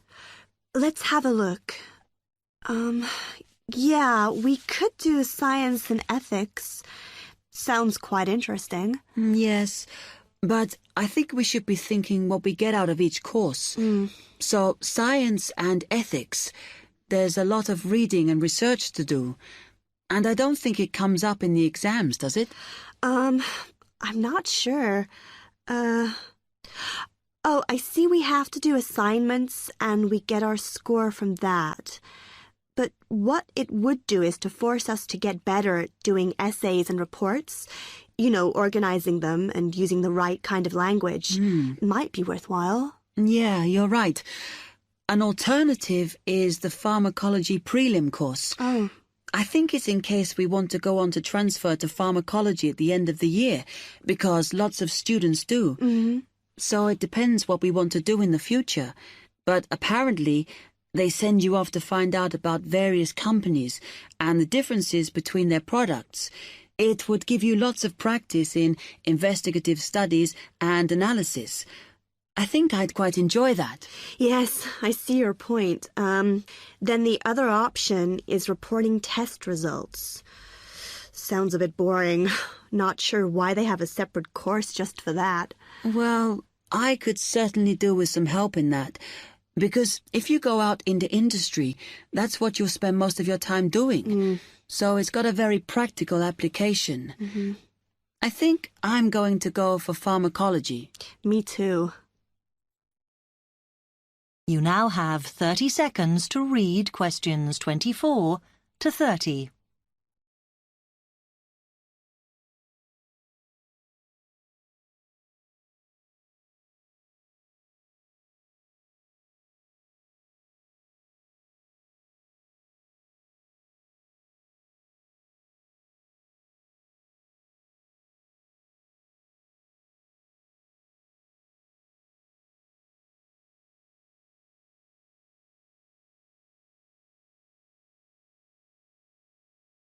So let's have a look at it in more detail.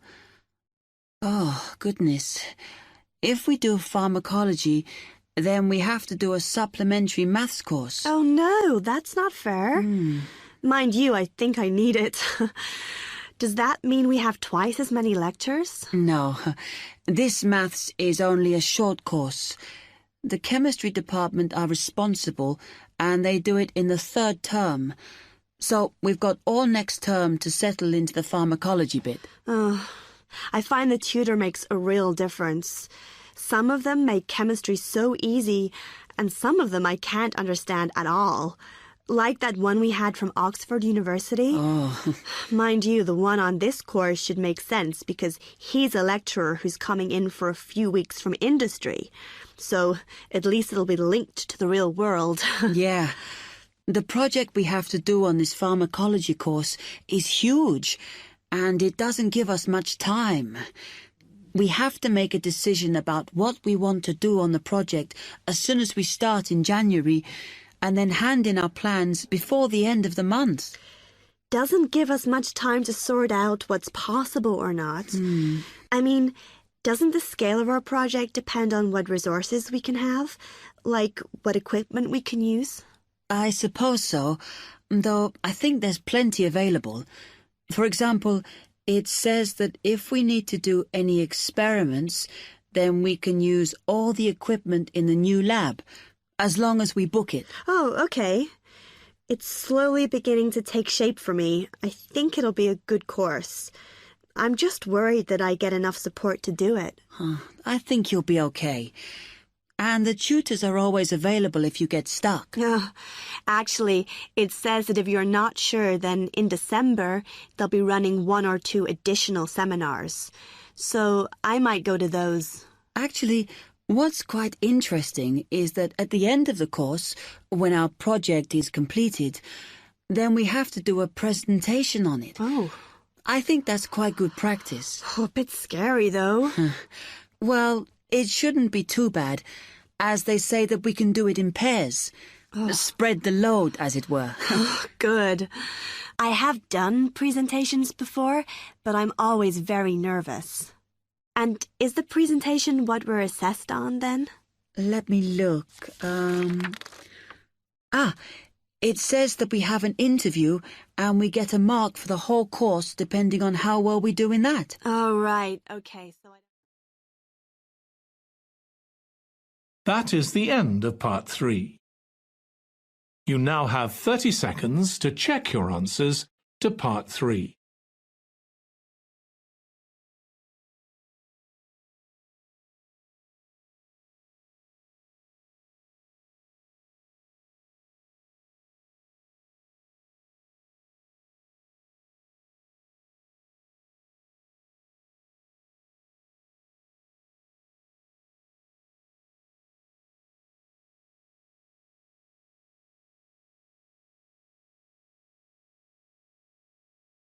Part 4.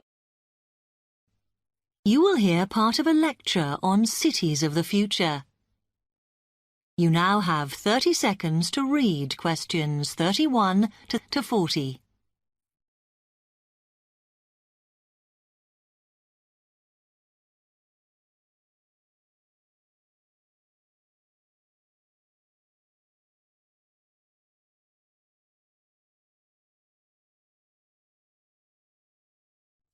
OK, we've been looking at how societies will develop in the future and at the increase in the size of cities. So I want to talk to you today about the key considerations in these cities of the future.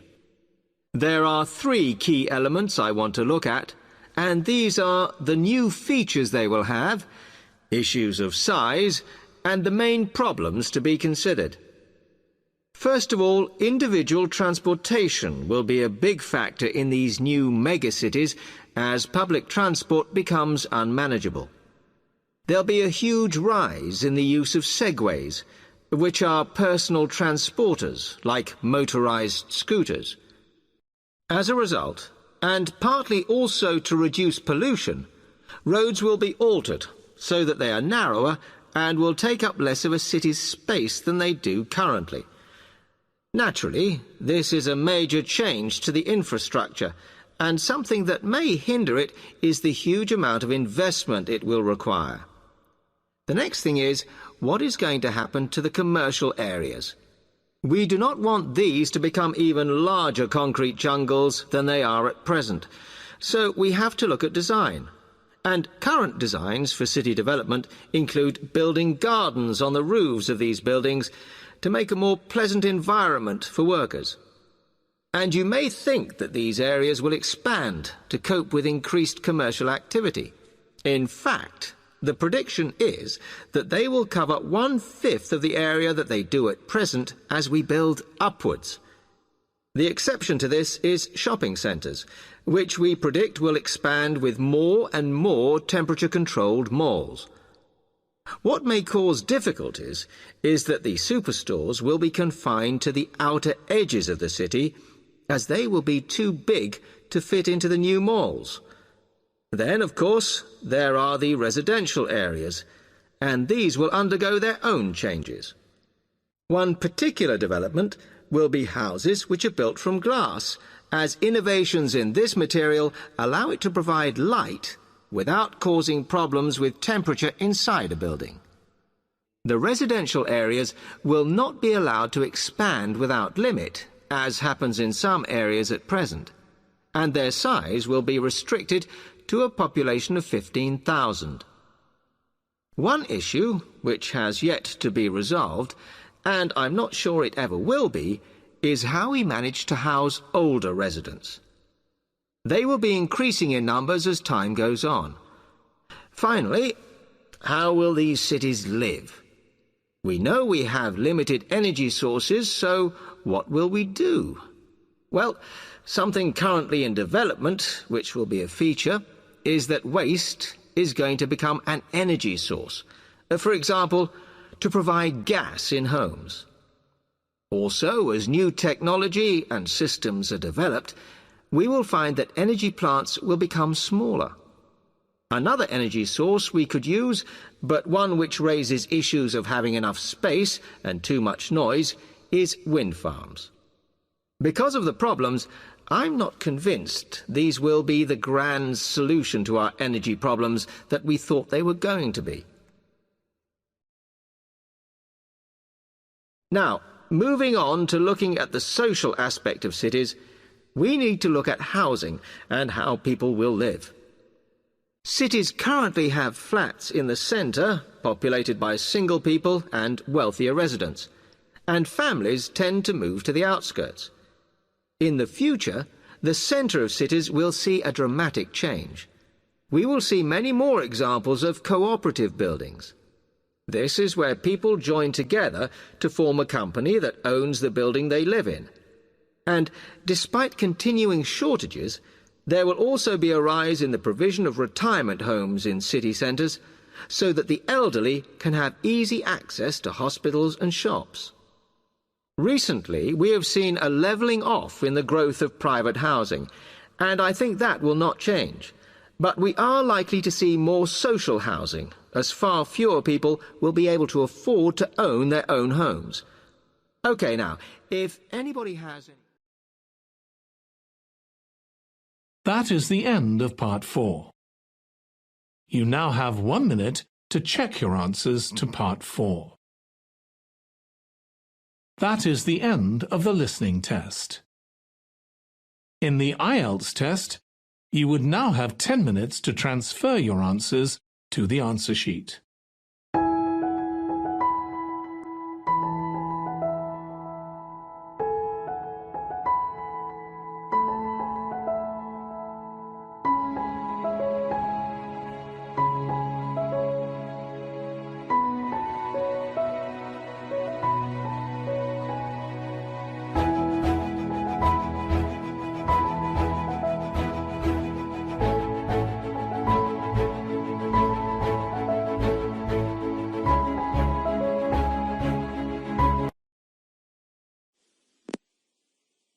IELTS listening.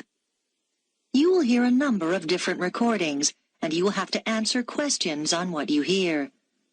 There will be time for you to read the instructions and questions, and you will have a chance to check your work. All the recordings will be played once only. The test is in 4 sections. Write all your answers in the listening question booklet. At the end of the test, you will be given 10 minutes to transfer your answers to an answer sheet. Now turn to Section 1 on page 2 of your Published question by booklet. IELTS Achieve VComp.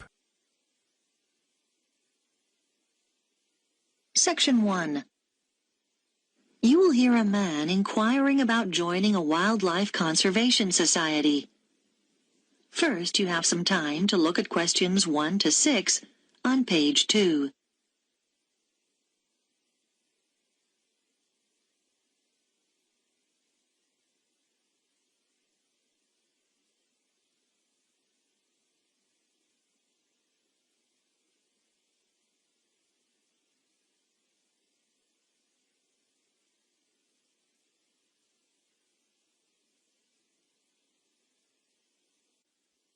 Listen carefully and answer questions 1 to 6. Wildlife Conservation Society. Good afternoon. Can I help you? Oh, hello. Yes, I'd like to join, please. Oh, yes, certainly. I'll just get some details from you. Could I have your name? Michael Jones. Right. And can I ask where you heard about us? Was it in an advert, or did a friend tell you, or... Neither, actually. It was a radio program. Then I just got your number from the phone book. Oh, right. Now I need some membership details. It's Michael Jones, and the address? 21 Beale Street. Okay. Leeds. Fine. And do you know your postcode? Yes, it's LS14 2JW. Okay. And do you have a daytime telephone number we can contact you on? Yes, you can call me at work. The number's 011 73 58642. And I can give you my office email address if you like. That'd probably be useful. Yes, please. It's mj@hennings.co.uk. Is that HENNINGS? That's right. Thank you. Now, I just need to ask you some questions about exactly what you want. First of all, how long do you want the membership for? We do 2, 3, and 5-year memberships, and we also do one for life. I think I'll just get the minimum length this time round. Fine. And then the type of membership. We do single, joint, or family, which covers up to 4 children.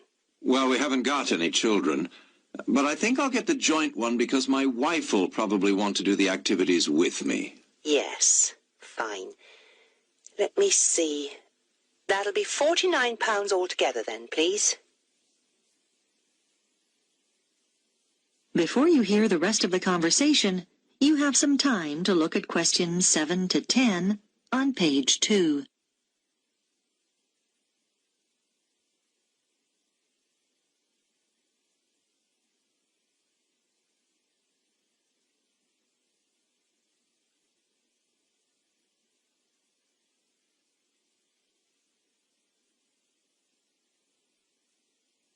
Now listen and answer questions 7 to 10. How would you like to pay? By direct debit? No problem. I just need your bank details. Can you give me the name first? It's the Union Bank. And now I've got your name, but I need your account number. 01059612. Okay. When would you like to start payment? Next month, on the 1st of October, or... Can you make it the 15th instead? No problem. The membership will begin then, too. Is that all right? That's fine. I'll just give you a reference number in case there's any problem. Have you got a pen? Yes. It's JYZ37. And we'll be sending you an information pack within a few days. Is there anything else? Oh, yes. Could you send me an additional one? I've got a friend who's very interested. Certainly, no problem. I'll make a note of that. There's also a video we can send you if you like. There's no charge. Yes, please. That'll be great. That is the end of section 1. You now have half a minute to check your answers.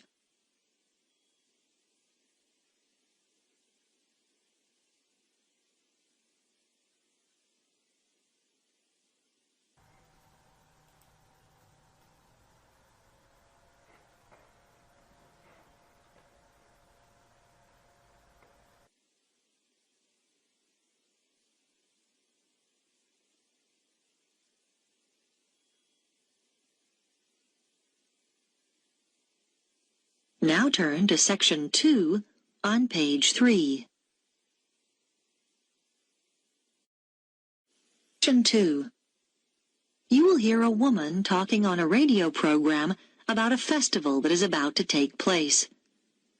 First, you have some time to look at questions 11 to 18 on page 3.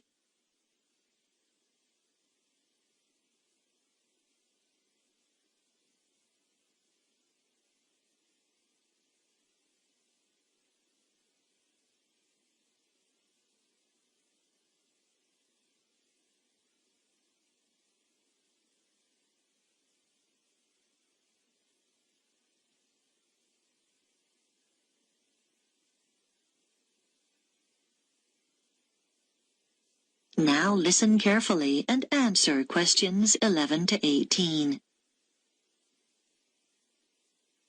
I have in the studio with me Mary Smith from Yorktown Tourism, who is here to tell us about some of the events happening in our state capital over the next 3 weeks at the Spring Festival. So, Mary, what can we expect to see? Well, it's such an exciting time to be in Yorktown. To kick off the Spring Festival, there'll be a huge firework display down by the lake, starting at 9 p.m. this Saturday, the 4th of September. Over 10,000 fireworks will be set off, all choreographed to music and broadcast simultaneously here on Radio Yorkie. You should get there early if you want to get close to the action. So, bring along a picnic and a blanket, as it could get chilly in the evening. One of the things that attracts visitors to the festival from all over the country is the amazing collection of flowers on show in Central Park throughout the festival. Special buses will run from the town centre to the show at 20-minute intervals for those of you who prefer to take public transport. If you're interested in seeing the latest in cars, from the fastest to the most expensive, then head over to the motor show at the exhibition centre from the 10th to the 15th of September. It'll be open daily from 9 a.m. until 10 p.m. So you can even pop there after work. Do you like photography? Then go along to Grow Your Imagination, an exhibition of photographs of famous gardens, which will be held at the Art Gallery from the 11th to the 19th of September. Come and be inspired by some of the world's most beautiful gardens. I've had a sneak preview of some of the photographs, and they are magnificent. If music is more your scene, then you should come and hear the Australian Philharmonic Orchestra performing Swing in Spring at the Concert Hall on Friday the 17th and Saturday the 18th of September. It's a celebration of dance music from the 1940s and 50s. There'll be 3 performances. Both evenings start at 7 p.m. and a matinee performance at 2:30 on the Saturday. So, get your dancing shoes on and head there. It's guaranteed to get your feet tapping. Before you hear the rest of the program, you have some time to look at questions 19 and 20 on page 4.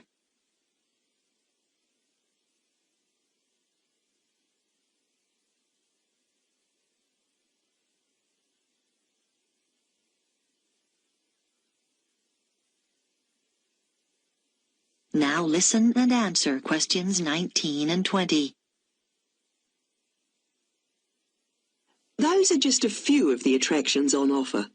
But for something a little different, you could try Balloons Down Under, which is the largest gathering of hot air balloons in the Southern Hemisphere. It's well worth it, because there'll be over 25 balloons of all shapes and sizes, which is a truly amazing sight. I'm also happy to announce that one lucky person will get the chance to go up in one of these balloons absolutely free. That's the prize in our special Spring Festival competition. It'd normally cost you $200, so it's not a bad prize, eh? I'm sure you all want a chance to win, so you'll need to fill out the entry form in today's edition of the Yorktown News. Don't forget to include your phone number. And send it to Radio Yorkie. Make sure your entry reaches us by 5 p.m.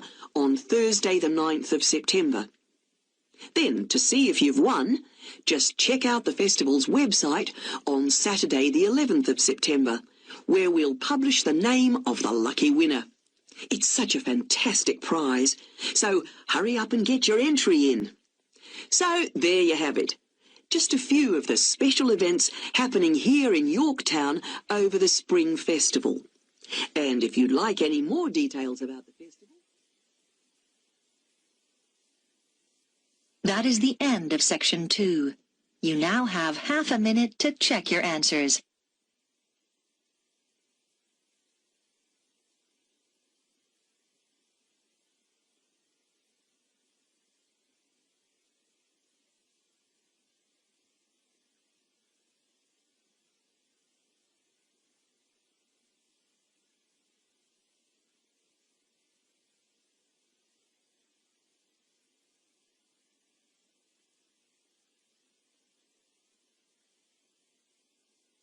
Now turn to section 3 on page 5.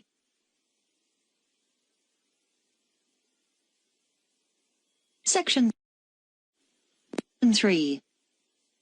You'll hear a student called Paul talking to a tutor about a course he is thinking of doing. First, you have some time to look at questions 21 to 25 on page 5.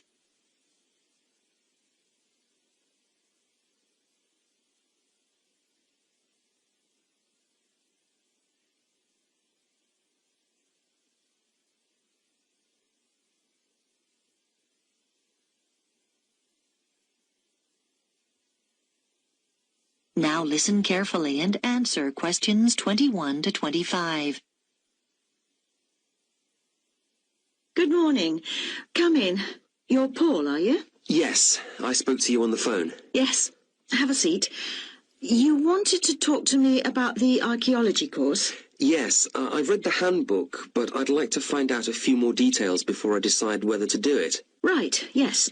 What would you like to know? Well, first of all, can I combine the archaeology course with one in anthropology? Yes, you can combine it with any other subject apart from classical history. That's simply because there's some overlap in the lecture times for those two courses. We weren't able to coordinate them. Okay, fine. And could you tell me about the modules? Well, in the first semester, there are 3. All of them are compulsory.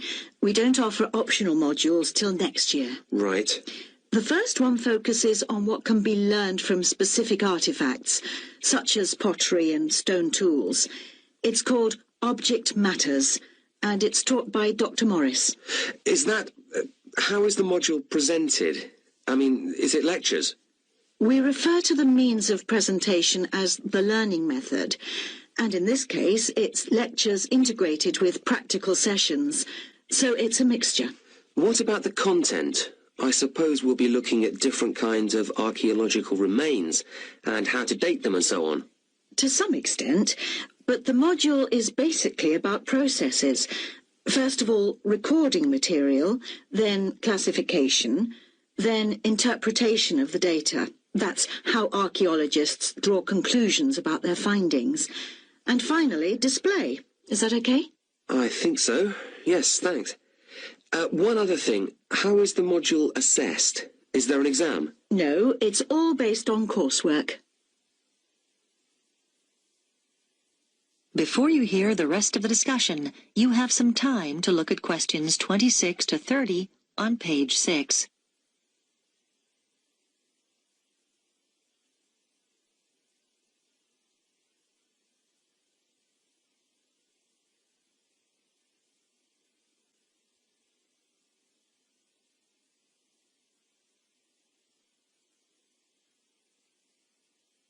Now listen and answer questions 26 to 30. Okay. And the second module, that's the one called Towns and Cities, is taught by our department head, Professor Elliott. And as the name suggests, the module's about the origins of built environments and how they developed. That's mainly factual then, I suppose? It is really. And for that reason, the assessment's by examination. But you may be pleased to know it's an oral rather than a written exam, and... It sounds a bit scary. Most of our students find they actually enjoy it, so don't worry too much. Okay. And then the title of the third module is Method and Science. And in that, Dr. Thompson will be introducing you to the standard techniques used in archaeological fieldwork and analysis. Things like excavating and dating. What about the learning method for this module? Are there any lectures, or is it all laboratory work? Oh, it's half lab work and half seminars. There aren't any lectures. Then, right at the end of the module, you'll take part in a site survey. The date for that is week beginning the 10th of March, but I can't tell you the location yet. That'll be announced later. But I think you'll find it very useful. Yes, I know someone who went on that last... That is the end of section 3. You now have half a minute to check your answers.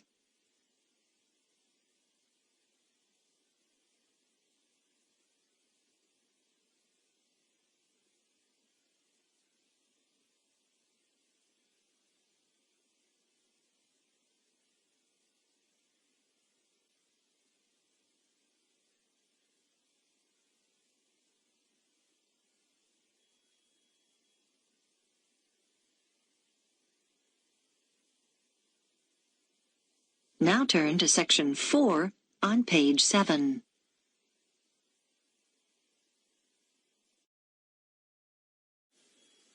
And 4. You will hear a talk about the effects of our digital world on young people. First, you have some time to look at questions 31 to 40 on pages 7 and 8.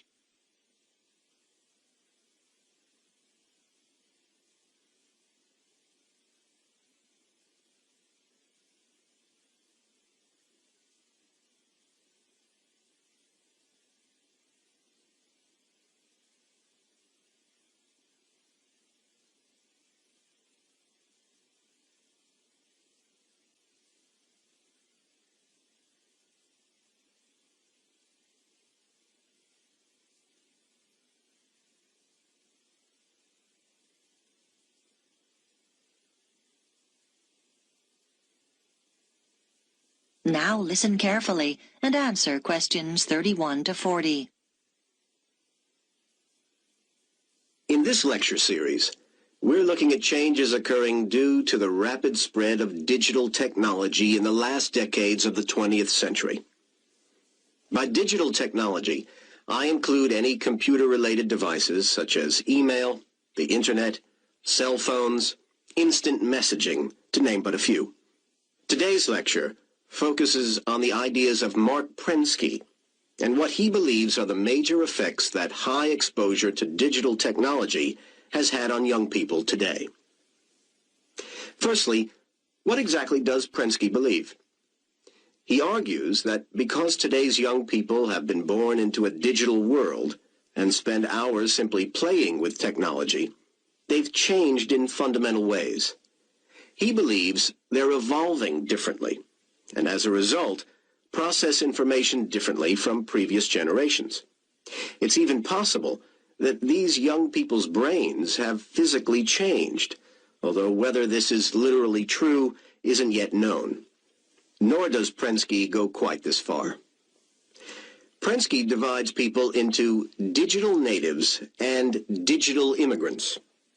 Today's young people are the digital natives, and they belong in this new digital age because they were born into it and grew up as native speakers of the digital language of computer technology, whereas digital immigrants are those born in the generations before the digital age. Just as those who learn a second language often retain their foreign accent, the immigrants are usually, in varying degrees, not quite as effective at speaking the digital language as the natives are. For example, they're more comfortable finding phone numbers using a phone book or looking up information in an encyclopedia, rather than using the internet as a primary source of information. Prensky calls this the digital accent. Another example of the digital accent is scanning a manual for a computer program rather than assuming the program itself will teach you how to use it. Basically, people with a digital accent have never really stopped relying on their original non-digital means of sourcing information. They prefer doing things as they've always done them, without typing something into a computer.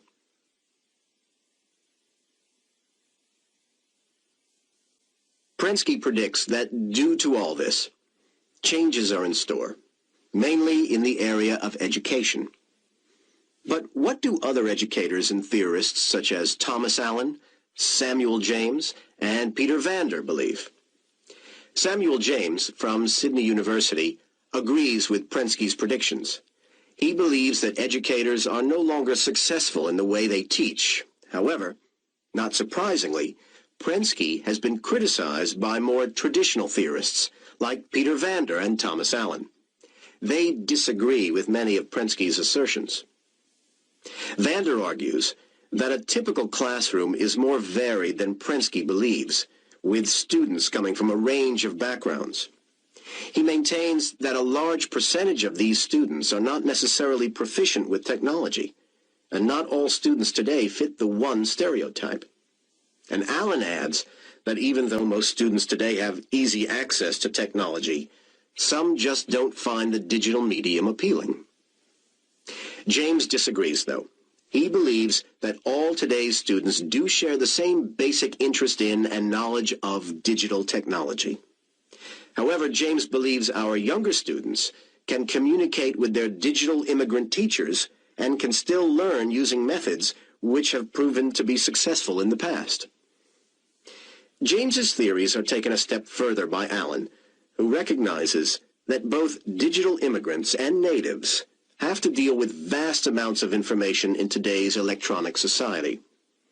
Alan maintains that while most young students are proficient in playing computer games and using the web in quite basic ways, they're not used to using the computer at advanced levels. For example, to conduct complex information searches, which are so necessary for university study today. Irrespective of Alan's research, James believes it's possible for computer games to play a major role in making classroom learning more stimulating, and he cites many instances where this would be possible today. However, Vander asserts that rather than focusing on developing games, we should think of better ways to assist teachers, because no computer program comes close to doing what a human teacher does every day. That is the end of section 4. You now have half a minute to check your answers.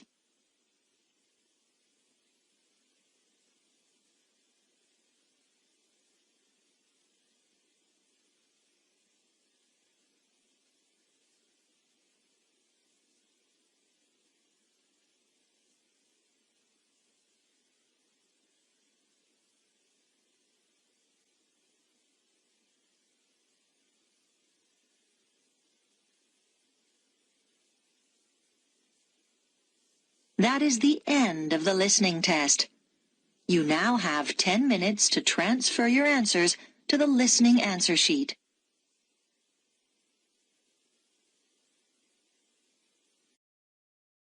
This is the IELTS listening test. Published You by will hear a IELTS number GP of different Car. recordings, and you will have to answer questions on what you hear. There will be time for you to read the instructions and questions, and you will have a chance to check your work. All the recordings will be played once only. The test is in 4 parts. At the end of the test, you will be given 10 minutes to transfer your answers to the answer sheet. Now turn to Part 1.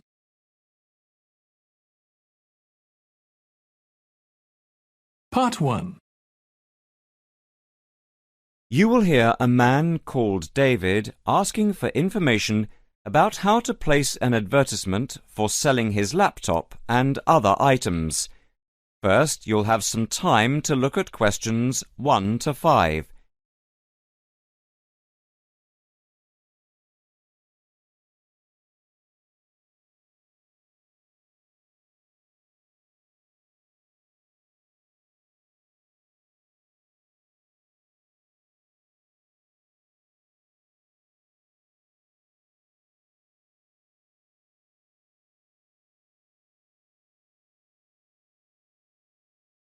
Listen carefully and answer questions 1 to 5. Hi, I'm Debbie. How can I help? Hi, my name's David. I'm just looking to place an advertisement on the main union notice board to sell a laptop and a few accessories, if that's possible. Sure, that's not a problem. I take it you are a member of the Students' Union? Yes, I am. Right then, I'll just get a form up, and as there is no one around, and it looks as if it's going to be quiet for a while, I'll just type the details straight into the computer for you. Thanks very much. No problem. Shall we just title it Laptop for Sale? Yeah, OK. Can you describe it generally? Well, it's in very good condition. In fact, it's hardly been used. Why are you selling it, if I may ask? Well, I've got another one which is much lighter, and I don't really need two. I see. What weight is the one you are selling? It's 3.5 kilograms. That is heavy these days. Can you give more details about the one you want to sell? Right. Well, it's an Allegro, and it's got all the latest programs. OK. What about the memory? The memory is only 0.5 gigabytes. And what about the screen size and the other features? Well, the screen is, let's see, it's 37.5 centimetres with a standard size keyboard and a touchpad, but I've got a cordless mouse that I can put in with it if necessary.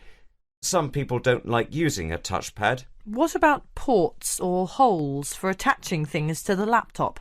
It's got 2 ports. More modern laptops have more than 2 ports for all the extra attachments. They do. Let's see what else is important. Oh yeah, the battery lasts for 2.5 hours, which is okay, but not enough for train journeys. But one thing is that it's not wireless. Right, OK, not wireless. Before you hear the rest of the conversation, you'll have some time to look at questions 6 to 10.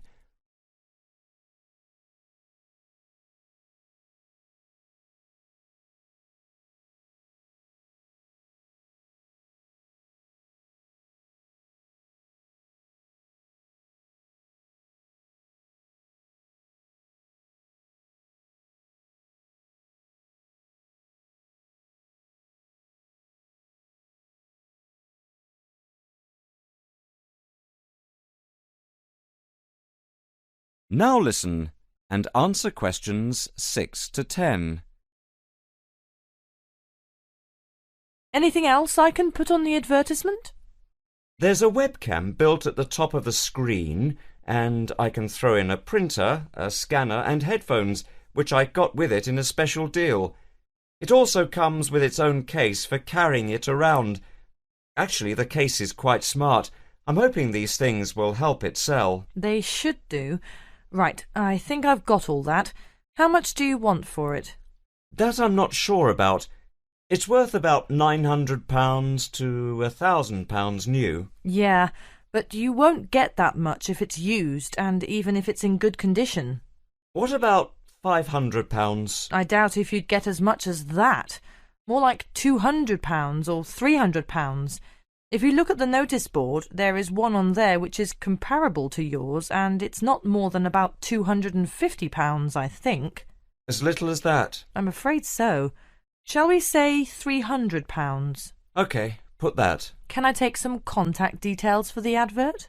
The name's David Bristow. Bristow? Yes, that's it.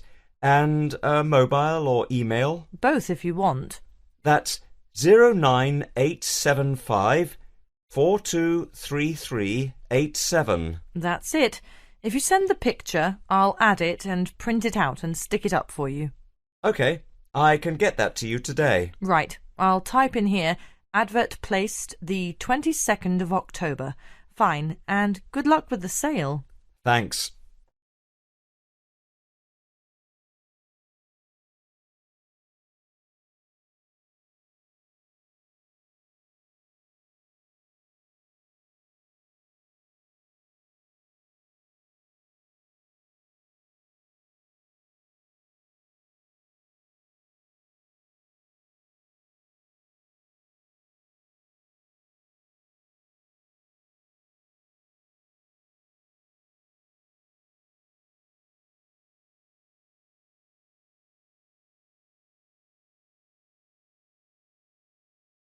That is the end of part 1. You now have 1 minute to check your answers to part 1.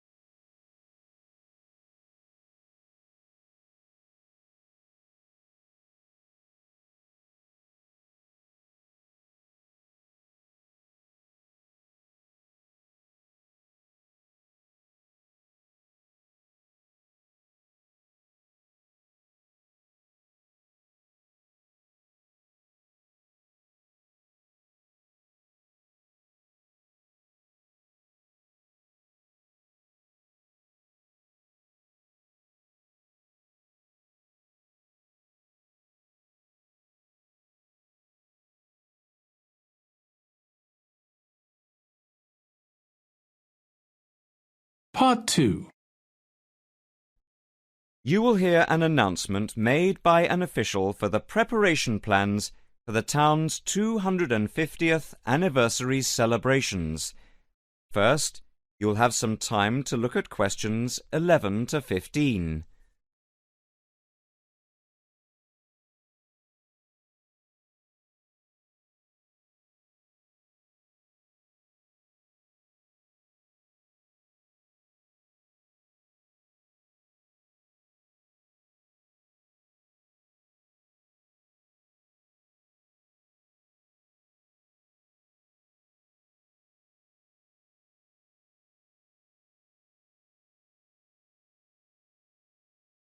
Now listen carefully and answer questions 11 to 15.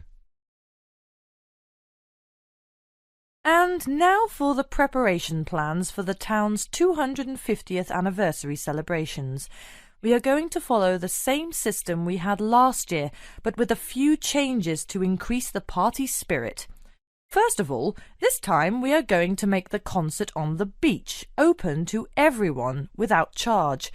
This is because we have been given money by the council for the celebration, and also because last year we had so many problems with keeping people out who had not paid. And on top of this, people will not have to pay for refreshments either, as these are being donated.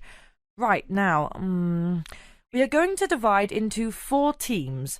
The first one, the beach team, will be responsible for cleaning up the beach on the Saturday morning, picking up litter, bottles, plastic bags, wood, and anything else that's lying around. Everyone is meeting at the beach shop at 8 a.m.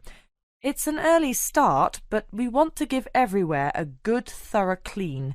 We have had permission from the council to close the beach to get it ready for the anniversary celebration on Sunday.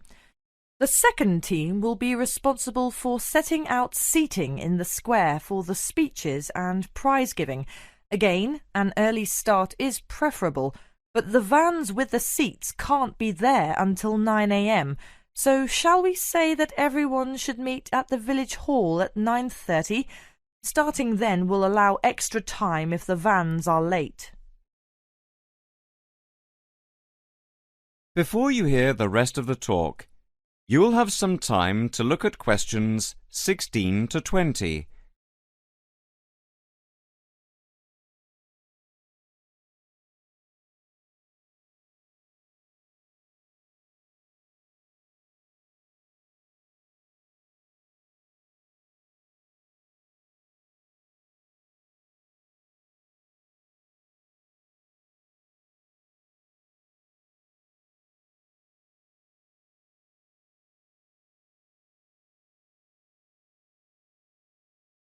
Now listen and answer questions 16 to 20. Now the third team will be the judges. For each of the various competitions we will have 3 judges. On the whole, they will have had experience of judging before.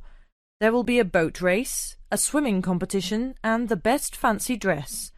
A cash prize will be given to the winner in each category, and for the 2 runners-up there will be book tokens. There is a sponsored mini-marathon, and by the deadline, lunchtime today, we had 263 applicants with ages ranging from 15 to 60.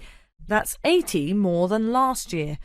Each entrant has paid a £20 registration fee to enter, and all the profits will go to the local children's hospital to help fund much-needed specialist apparatus.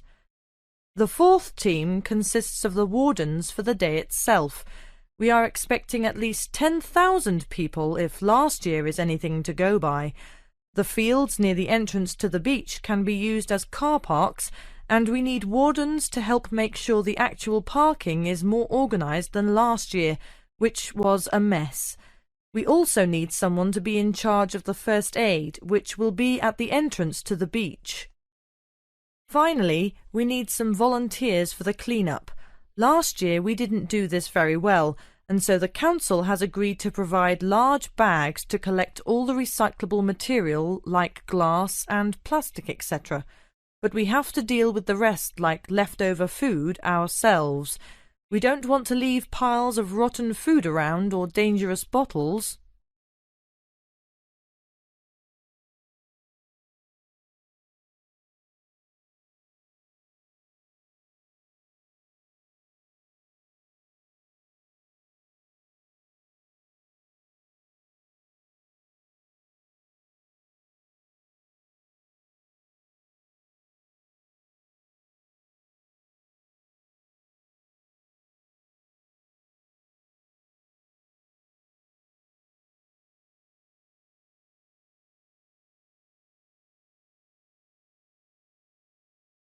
That is the end of part 2. You now have 30 seconds to check your answers to part 2.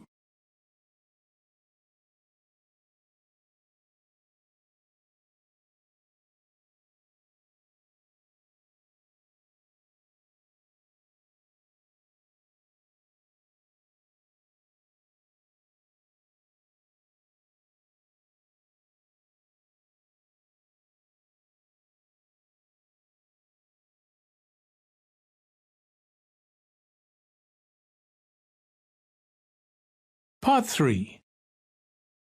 You will hear a tutor and a student discussing a research project.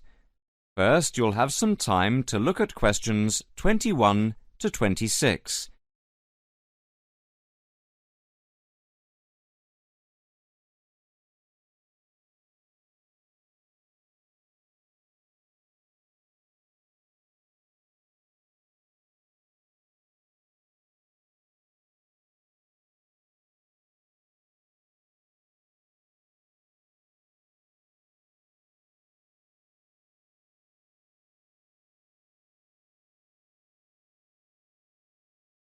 Now listen carefully and answer questions 21 to 26.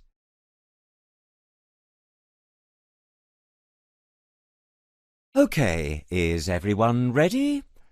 Over the past 2 weeks, we've been listening to different students giving a presentation on their research projects.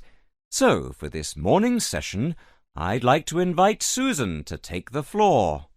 For my project, I looked at different types of study techniques and tried to ascertain what students' opinions of the different methods were.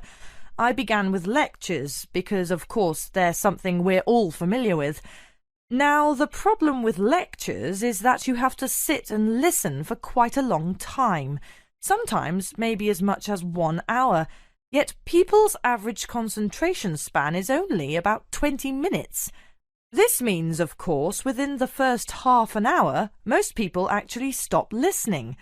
Not consciously, of course, but you know what it's like. Your mind tends to, well, kind of wander. You start thinking about what you're going to have for dinner or about the party you attended last night.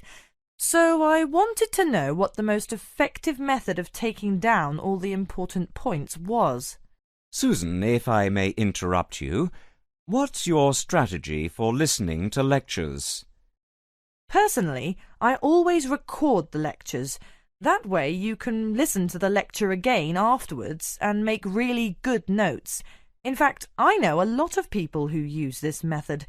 Yet surprisingly, when I talked to students, they felt that it wasn't such a good method because the quality of the recording is often very poor. So quite a few preferred to listen for the main points and take notes.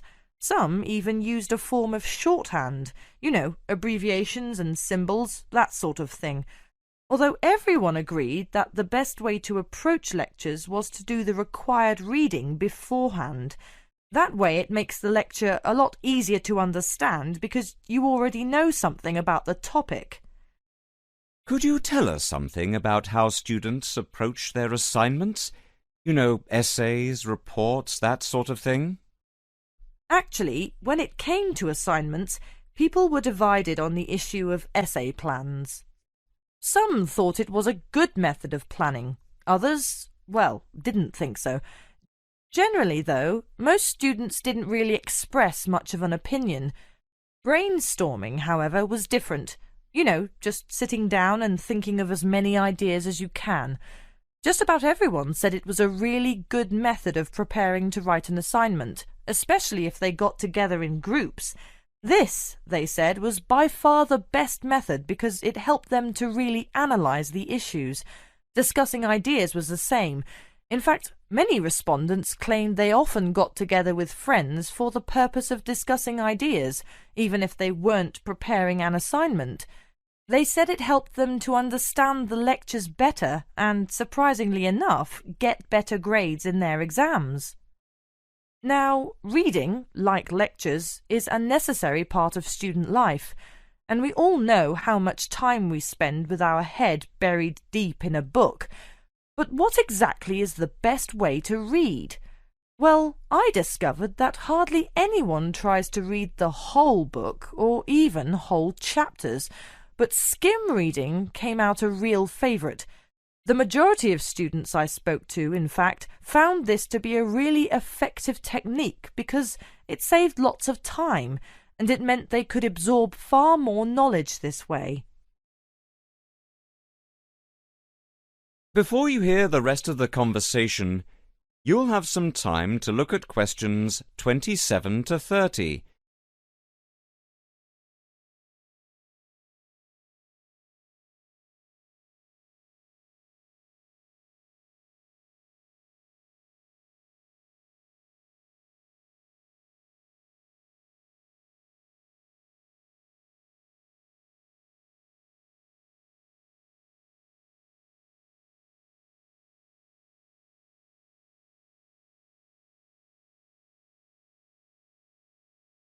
Now listen and answer questions 27 to 30. Susan, in your opinion, what do you think is the biggest problem students face at university? Time management. What I mean to say is that it's a much underestimated skill, and because it's underestimated, it's an area often neglected by students, especially young students who are used to other people planning their time for them. So I set about asking students exactly how they planned their time. Interestingly, however, nearly everyone said that time management was significant, yet few people actually used the technique. Most commented that they were too busy with their studies. When it came to studies, I found that the vast majority of students worked part-time, generally in the evening, which most respondents claimed was the best time to study because they'd been thinking about the subject all day and many ideas were fresh in their minds. In fact, they said having to work was the biggest burden they had because it meant they couldn't study in an evening and had to study on weekends instead, when they needed to relax and forget about their studies. A few of the respondents even said they got up early in the morning to study. On the whole, I found that time management is most people's biggest problem, and I feel that more should be done by the university to help students to plan their time more effectively. Sorry, Susan, but I'm going to have to ask you to start wrapping up now. We're quickly running out of time. OK, well, the final component of my research was the dreaded exams. Now, I don't know about you, but I really hate exams. But when I talked to the students, I found that some students actually liked them. They were very much in the minority, though, and most students preferred not to have them. I was, of course, interested to learn just how students prepare for their midterm and end-of-term exams, and here people were evenly divided on the issue. I found that most of the younger students preferred to cram. That is to say, they'd spend many hours just before the exam trying to learn as much as possible. Some even said they stayed up all night and never went to bed. And this was because they were too interested in their social life to pay much attention to exams during the term. Older students, however, were much more conservative. They tended to read much more widely and spend time thinking about the topic, making notes and so forth. They did revise, of course, but they rarely spent time cramming. Cramming, they said, is of no use because you only remember the information for the duration of the exam and forget it afterwards.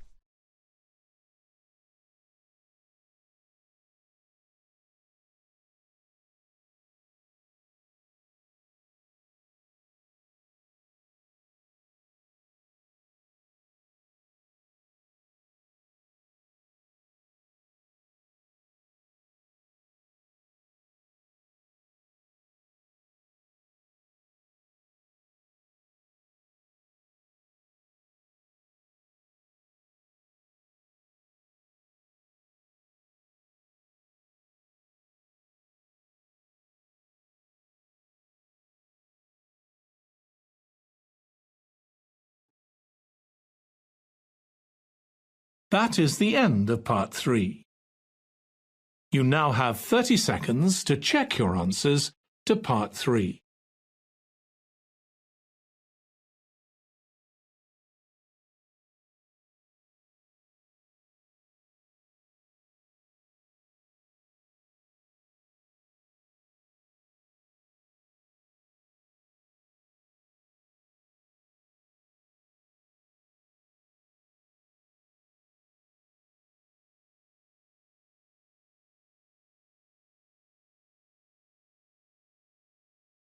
Part 4.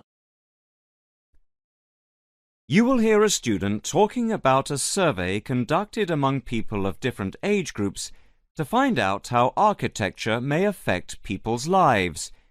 First, you'll have some time to look at questions 31 to 40.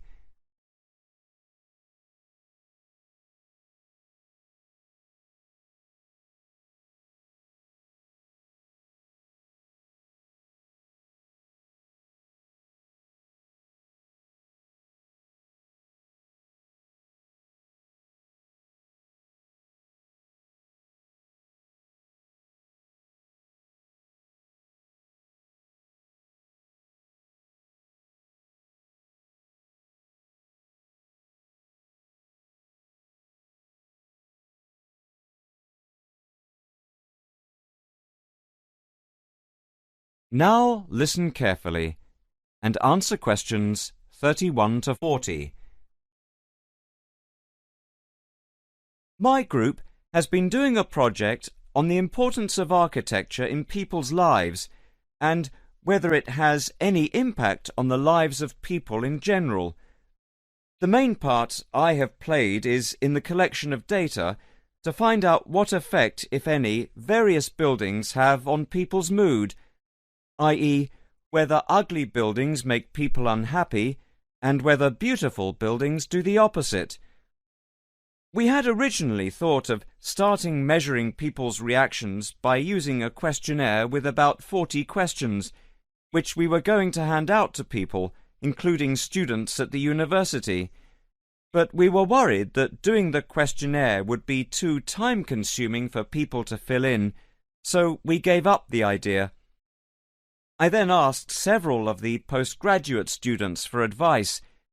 One of them came up with the simple idea of showing people images of various buildings from different eras and styles instead of giving out the questionnaire, and asking them to indicate how they felt on a scale of 1 to 5 about the images, where 1 was unhappy and 5 was very happy.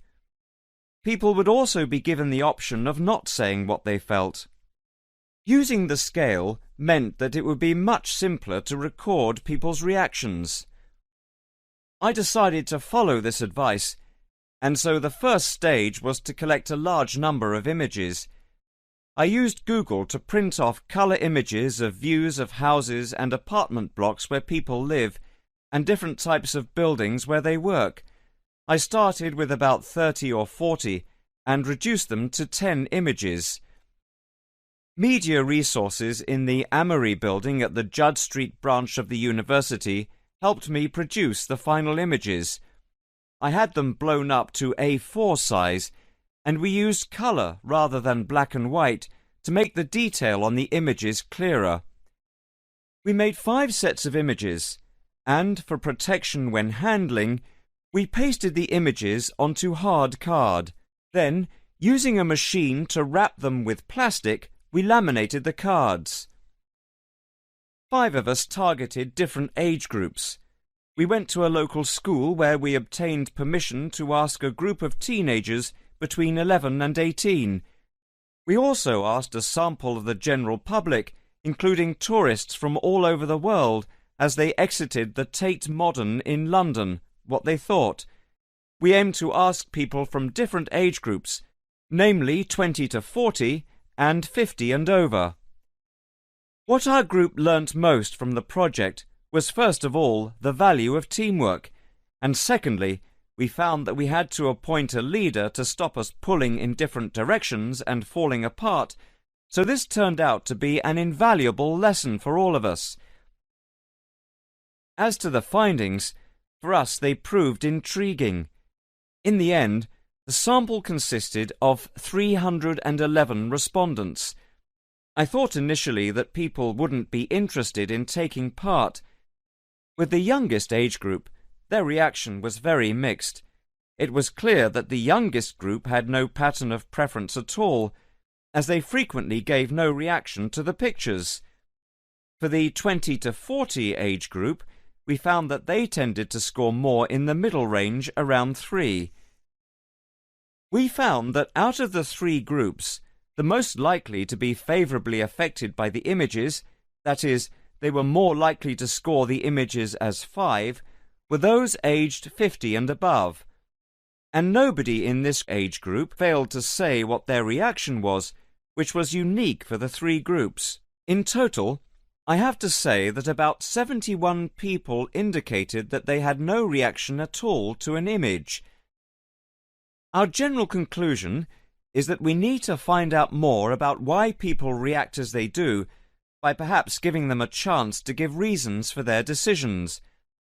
I would like to finish there and give my teammates a chance to add anything I have missed or take any questions or suggestions.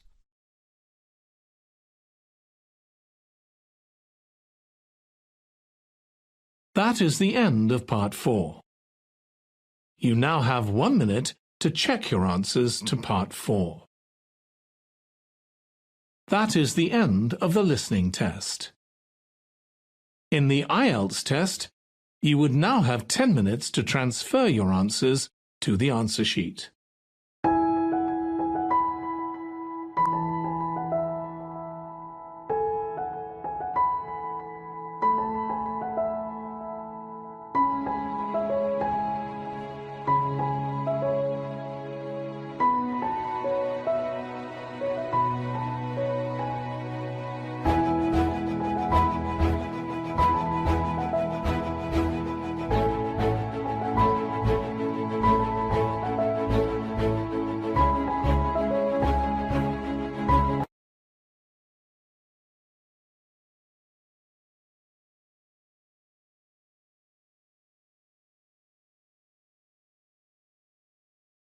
Section 1. Published by IELTS You will Achieve hear a BCom. conversation between 2 students talking about job hunting. First, you have some time to look at questions 1 to 5.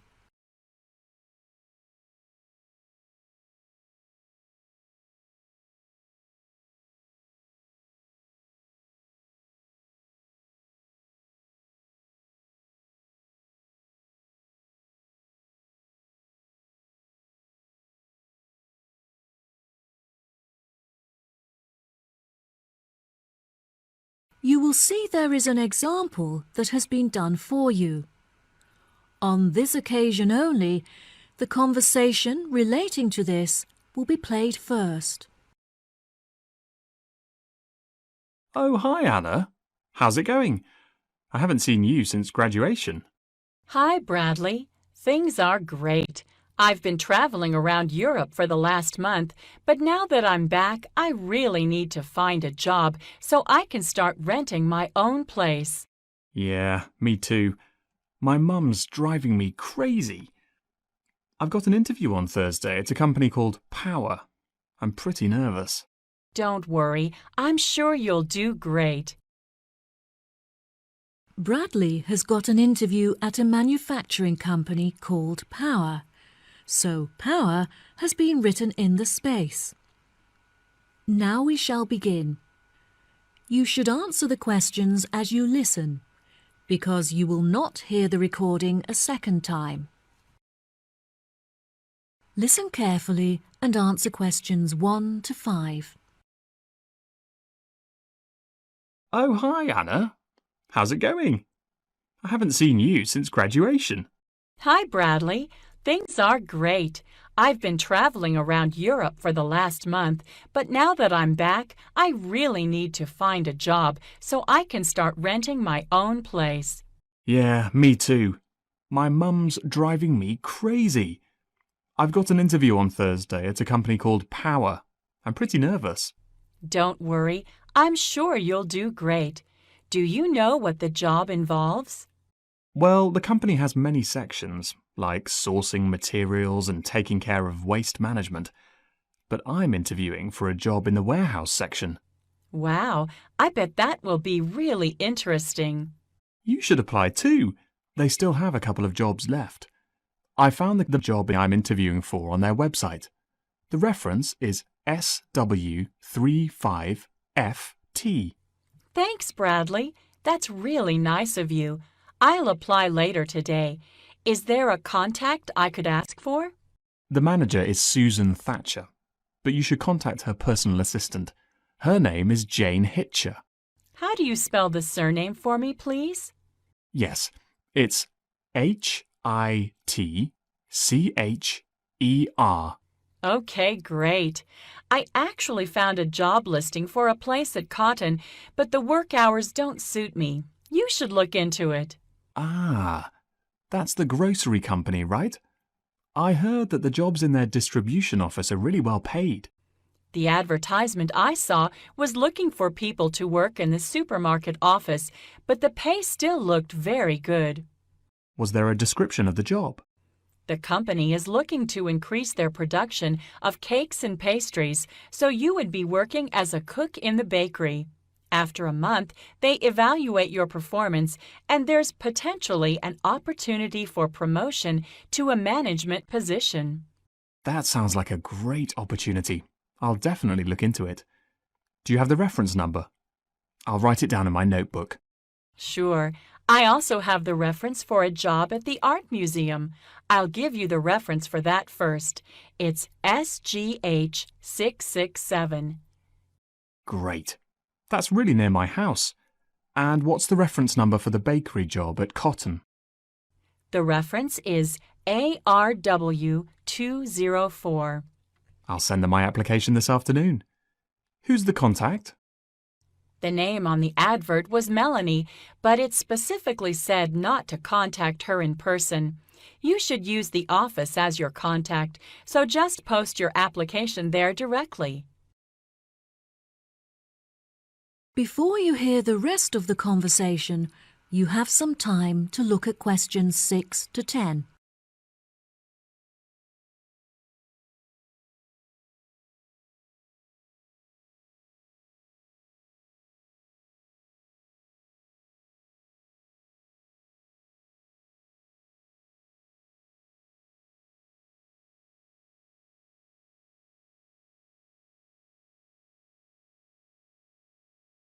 Now listen and answer questions 6 to 10. You seem to have found way more job listings than I have. Where are you finding them all? At first I was keeping an eye out for listings on the internet, but all of the jobs listed there were in the city. I found that the best place to find local jobs was in magazine adverts. Adverts? You know, the section at the back of Job Plus magazine? Where can I buy that? You don't buy it. It's a free magazine. Just go to your nearest corner shop and buy the newspaper. The magazine comes with it. Oh, I never realised. My mum buys the newspaper every week, so there's probably a copy lying around at home somewhere. I'll have a look for it when I get back. All this job hunting is so stressful and time-consuming. I can't wait until it's over either. I'm so tempted just to pay someone to do all this for me. What do you mean? I could go to a recruitment seminar or to an agency. The agency sounds like a great idea. They charge a fee before taking you on as a client, though, plus only large corporations hire new employees through an agency. Well, I think it would be exciting. If you decide to go to an agency, make sure you take your student card with you. Your student status is valid for another month, and agencies often give students a 10% discount. Okay, great. I'll remember that. All of the placements I've applied to require a referee. I've never had a job before, so I don't know who to ask. Who did you use? I had a summer job working as a waitress, so I asked my old boss. I got on with him really well, so I trusted him to give me a good reference. If you haven't had a job before, you should ask one of your tutors. That's a really good idea. I used to really enjoy my history classes with Mr. Fredericks. Perhaps I'll ask him. I miss being a student. I don't feel mature enough to be earning money and finding a place of my own. Yeah, university was great. Have you heard about their summer program? I'm thinking of applying for the art course. That sounds like fun. Do you have to pay? No, the tutors are running it as a research project. You just need to fill out a feedback form at the end. Great. Well, I'll see you there. Good luck with your job hunting. Thanks. Good luck to you too. See you soon. Bye. That is the end of section 1. You now have half a minute to check your answers.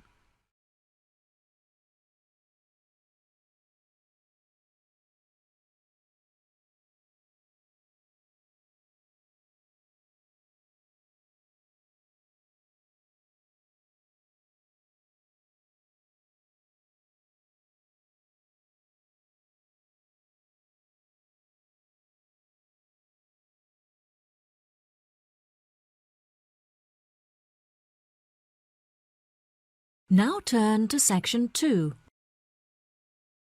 Welcome to Tower Hill Pageant, a museum that features a magnificent train ride. You are about to board a train that takes you back in time. It will lead you to the most incredible places. You will unveil the history of the City of London and you will experience a fascinating journey. Are you ready? Then, please make yourself comfortable in one of our seats and fasten your seatbelts. Now we are ready to start. As we pass through the bottom of the first hill, you are about to arrive in an amazing place. Welcome to Londinium. An amazing place. Welcome to Londinium. It was the year AD 43 and the Romans invaded the British Isles. They built forts and they were linked by a network of Roman roads. Then, as you can see, Londinium became a port and the River Thames was surrounded by quays and warehouses. Later on, barbarian invasions took place in Europe, and in AD 410, the Romans left, and the city was abandoned. Let us carry on riding up the second hill and we shall reach Londonich, the port of London in Saxon times. This area was known as Strand and this street was called Aldwych, which means Old Port in Old English. Saxons were not keen on warehouses, though. Instead, they would sell goods and their woolen cloth straight from their boats. Nevertheless, Vikings arrived in AD 842 and the Saxon settlement was slaughtered. The English King Alfred relocated the population to the Roman walls and Saxon Londoners defended themselves against the Viking invasions. But they surrendered to Danish King Cnut in 1016. We are now going to London before the Norman conquest. King Edward was known as Norman Conquest. King Edward was known as the Confessor and he had a church built in an area called Westminster or West Monastery. He also built a palace and centralized the financial administration. This palace was located in the area now occupied by the Houses of Parliament. In 1066, William Conqueror was crowned King of England and he built 3 castles, while 2 disappeared. The third one is the Tower of London. In 1086, the Domesday Book, a survey executed for the king, recorded the land and livestock in every city. This is medieval London. While imports would arrive at the quays, the exports would arrive at the quays, the exports were taken to the custom house where taxes were paid. The trade was handled by overseas merchants, including the German Hanseatic League. However, Londoners also lived near the river. Flames burst out and the fire was a constant threat to the residents of narrow lanes. We are now in Tudor times. As you can see, fine houses were located to the west and stretched from Strand to Westminster. The Globe Theatre was located in Southwark opposite the first stone bridge. Finally, the commerce was found in the Old City and this area was surrounded by the Roman walls. It is important to note that the first stone bridge was built after previous wooden bridges had been severely damaged. It took 33 years to build the first stone bridge, and it had 19 arches and a wooden drawbridge, which could be raised in the event of an attack from the south. In 1830, however, this bridge would be replaced. Section 3. You will hear two students called Tom and Bella attending the third meeting of the after-school club. They are talking with their professor about the furniture company. First, you have some time to look at questions 21 to 26.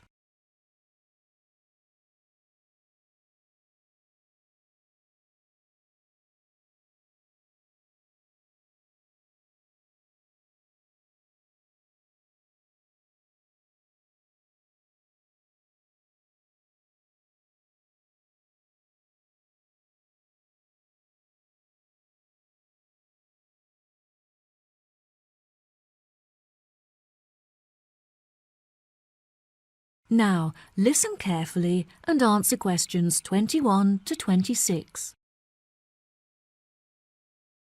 Before we start, Tom and Bella, thanks for coming in today to talk about the key case studies that will help you to understand your classwork better.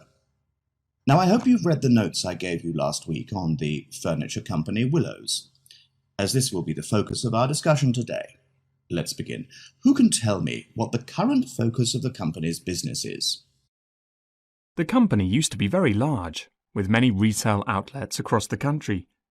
However, since the recession, there have been fewer people spending money on furniture, and so the company was forced to close all of its outlets, and now only operates online. Well done, Tom. Bella, can you add anything? Willows used to produce a very large number of products, such as tables, chairs, and light fittings. However, through market research, they realized that most of their profit was made from the sale of bookcases, so they now specialize in this one product. Very good. Does anyone know how our department began its contact with Willows? Did you contact the company, Professor? No, Tom, it wasn't through me. Our headmaster saw an article that the manager had written in the newspaper and became very interested in the company. He contacted Willows and arranged for a student to work there full-time during the summer. Yes, exactly.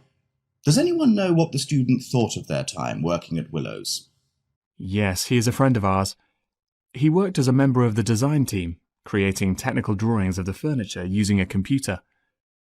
There was a special software that he used, which he said had a bad interface and was very difficult to predict.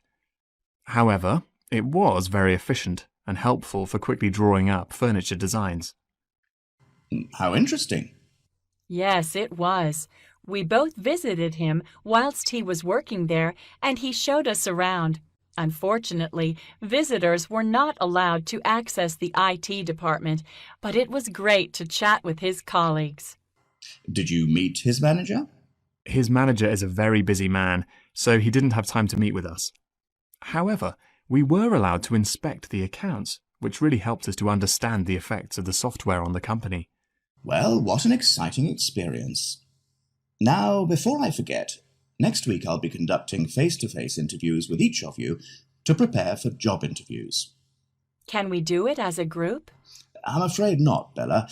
I want to give each of you my undivided attention, and there will be too much disturbance if I interview you all together. Plus, it will be more realistic if I interview you alone. Have you finished writing the feedback on our exam results, Professor? Yes, I have, Tom, and I must say that I was not disappointed.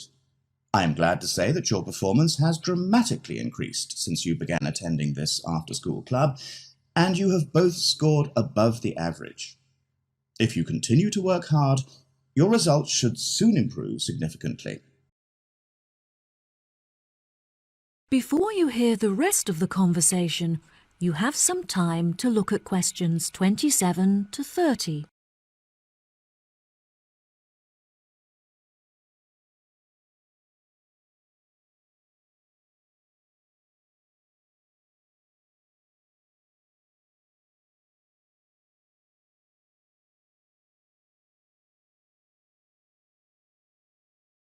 Now, listen and answer questions 27 to 30. Now, back to our discussion about willows. Can anyone tell me what business decisions might benefit the company? A new system would definitely benefit Willows. Their system is very outdated. I don't think it would help them to gain more profit. However, the system is capable of doing the work of hundreds of people. This would, therefore, significantly lower labor costs. I agree. Unfortunately, unless they also replace the machinery in their workshop, the new system won't reduce the production time. That is a shame.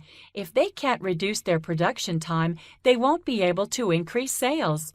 The answer is to hire more staff in order to increase the efficiency of the production line. Yes, you have both made interesting points. Now for one final question before we finish this week's session.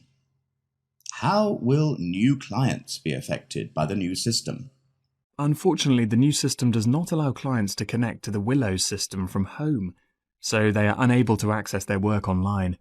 This also means that the system presents no opportunity to attract more contacts, since clients are unable to view it from their homes. Yes, that's true. However, it could definitely benefit clients who visit the showroom. The system is very interactive and allows clients to easily browse the furniture catalog, which will save them a lot of time. It's a shame that staff are still needed to guide clients through the online system, as it means that no savings can be made in labour costs. I think the major benefit of the new system is that it enables staff to design the furniture in front of the client, which allows them to get a lot more involved in the design. Bravo! You've both contributed fantastic points to our conversation. That concludes our session for today. I'll see you next week. That is the end of section 3. You now have half a minute to check your answers.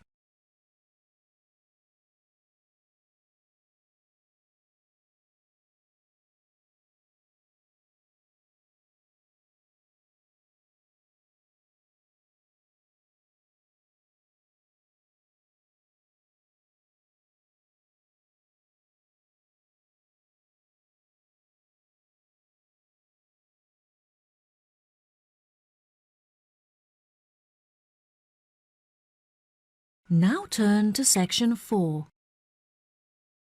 Good evening, everyone. In tonight's lecture, I'd like to look at LED, an acronym for light-emitting diode. Basically, it is a light source used as indicators in a range of devices. In 1907, the British H.J. Round used a crystal of silicon carbide and a cat's whisker detector at Marconi Labs, and he came up with a phenomenon, the electroluminescence. It occurs after switching on a LED in a device. Electrons can recombine with electron holes and release photon energy. The energy gap determines the color of the light. The first commercial LEDs were used in laboratory equipment and electronic test equipment, and later on they were made for household electrical appliances, such as TVs, telephones, and radios. However, it is important to note that the light was used as indicators as they were not bright enough to light up a room, for example. But interior lighting became possible after the invention of high-power white light LED. The high-power LED replaced fluorescent and incandescent lights. However, you may ask, what is LED? The LED is comprised of a chip of semiconducting material that has impurities so as to create a p-n junction. This enables the current to flow from the P side, also known as anode, to the N side, or cathode, but not the other way around. So, let us consider an electron. While it is flowing into the junction, it finds a hole. It then falls into a lower energy level and ends up releasing energy in the form of a photon. At this moment, the wavelength of the light is emitted, and the color will have resulted from the energy gap of the materials used in the p-n junction. For example, a semiconductor based on gallium nitride or indium gallium nitride will generate a bright blue LED. If they are added to red or green LEDs, they can produce white LEDs. Actually, white lights can be produced from three primary colors, red, blue and green, or use phosphor material, which converts UV or blue LED to white light, while the first one is blue LED to white light. While the first one is known as RGB LED, the second one is called phosphor-based white LED. Now, if we consider nitrides with aluminium, then short wavelengths can be produced. These short wavelengths near UV emitters are useful for inspecting anti-counterfeit watermarks in paper currencies. UV LEDs are also used in sterilization devices as they emit 250 to 270 nanometers and lead to photosensitivity reactions in microorganisms. Another one is OLED, organic light-emitting diode. The diode is based on an organic compound. This material is electrically conductive as a result of delocalization of pi electrons. Polymers are an example of this material. As you know, polymers provide us with flexible displays. For this reason, OLED has been used in screens or visual displays for MP3s players, mobile phones and tablets. Section 1. You will hear Published a by man who IELTS has Achieve just VCAM. retired telephoning a part-time society to ask about membership and activities. First, you have some time to look at questions 1 to 5.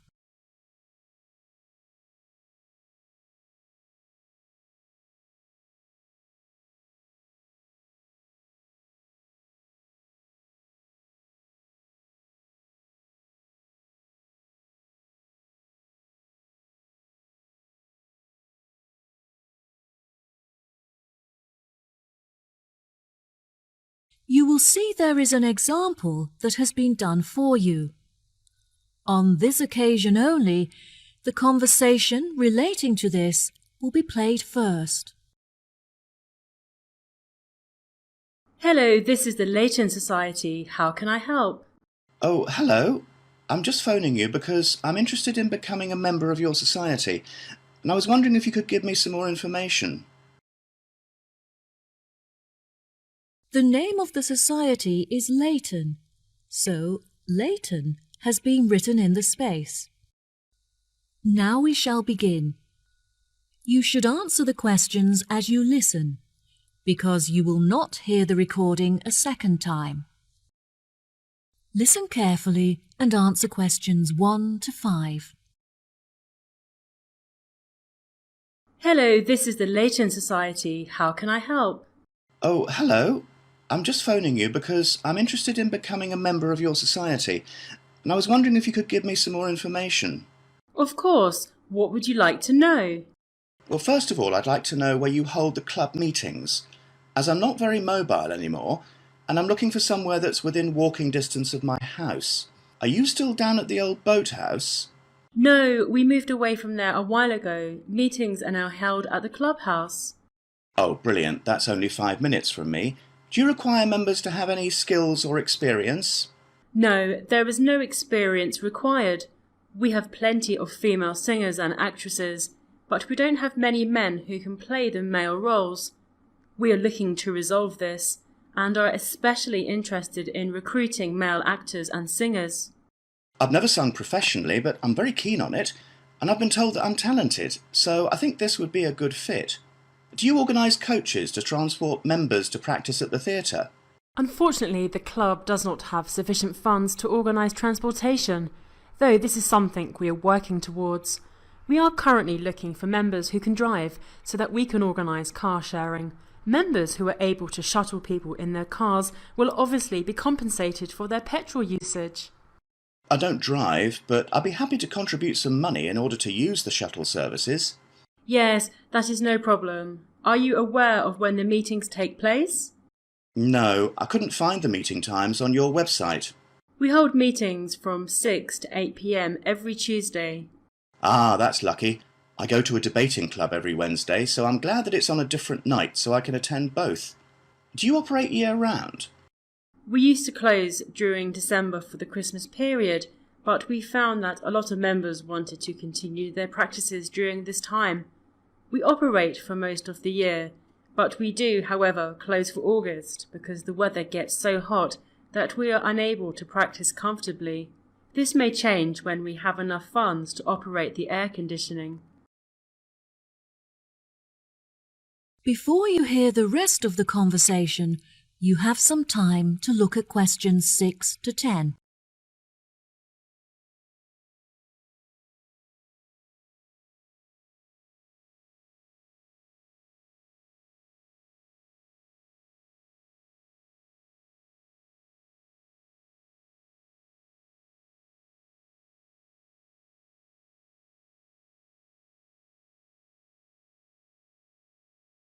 Now listen and answer questions 6 to 10. OK. I also wanted to ask how much the membership fee is and what is included with it. Our membership fee is inexpensive, and it includes many benefits that certainly make the costs worth it. For example, we hold an annual event where members can meet each other and converse about topics that they have in common.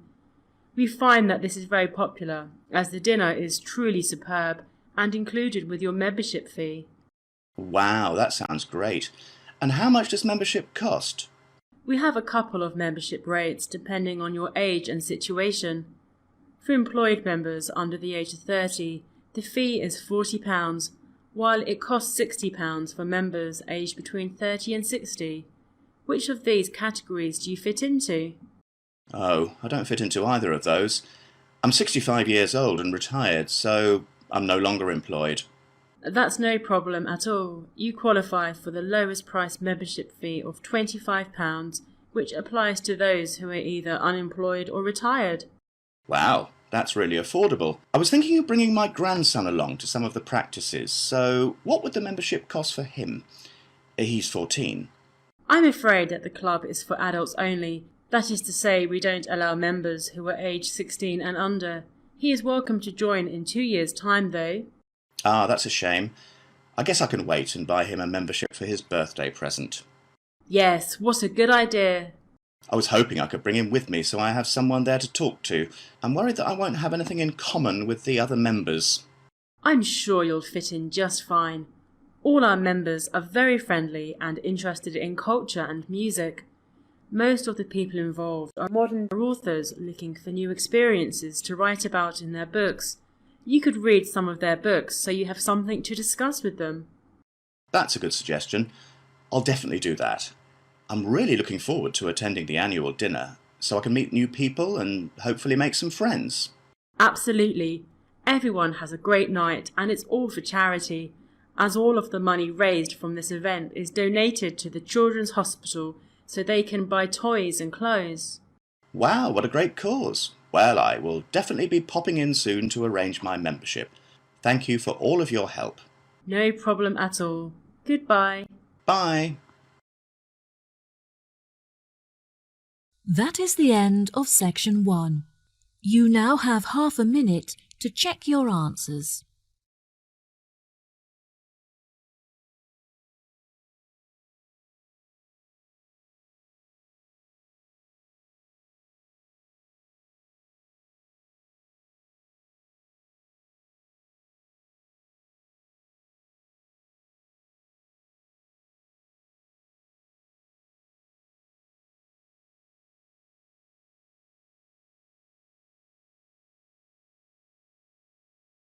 Now turn to section 2.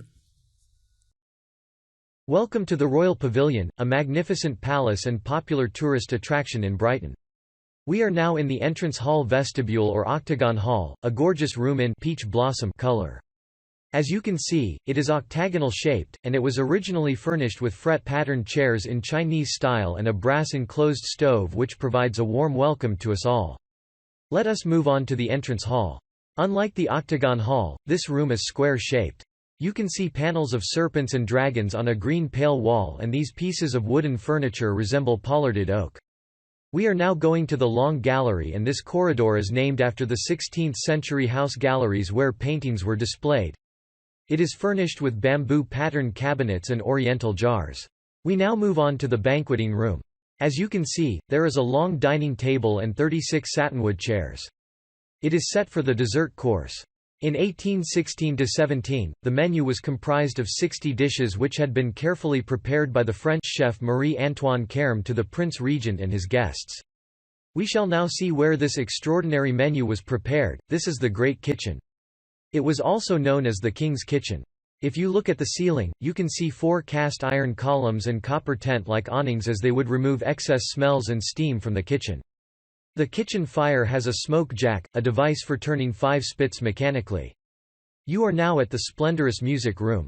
There are 9 lotus-shaped chandeliers hanging from the ceiling, and they lit the room where the King's band performed Handel or Italian opera. Unfortunately, this room was damaged by the fire of 1975, and here is a photographic display of the pavilion's restoration. On the first floor, we shall see the King's and Queen's apartments. These are the Yellow Bow rooms. These bedrooms belonged to King George IV's brothers, the Duke of York and the Duke of Clarence. It consists of a lobby, 2 bedrooms and servants' rooms. The furniture is made out of satinwood and mahogany. Queen Victoria's bedroom was furnished with a floral-patterned Brussels carpet and fine silk bed linen and window curtains.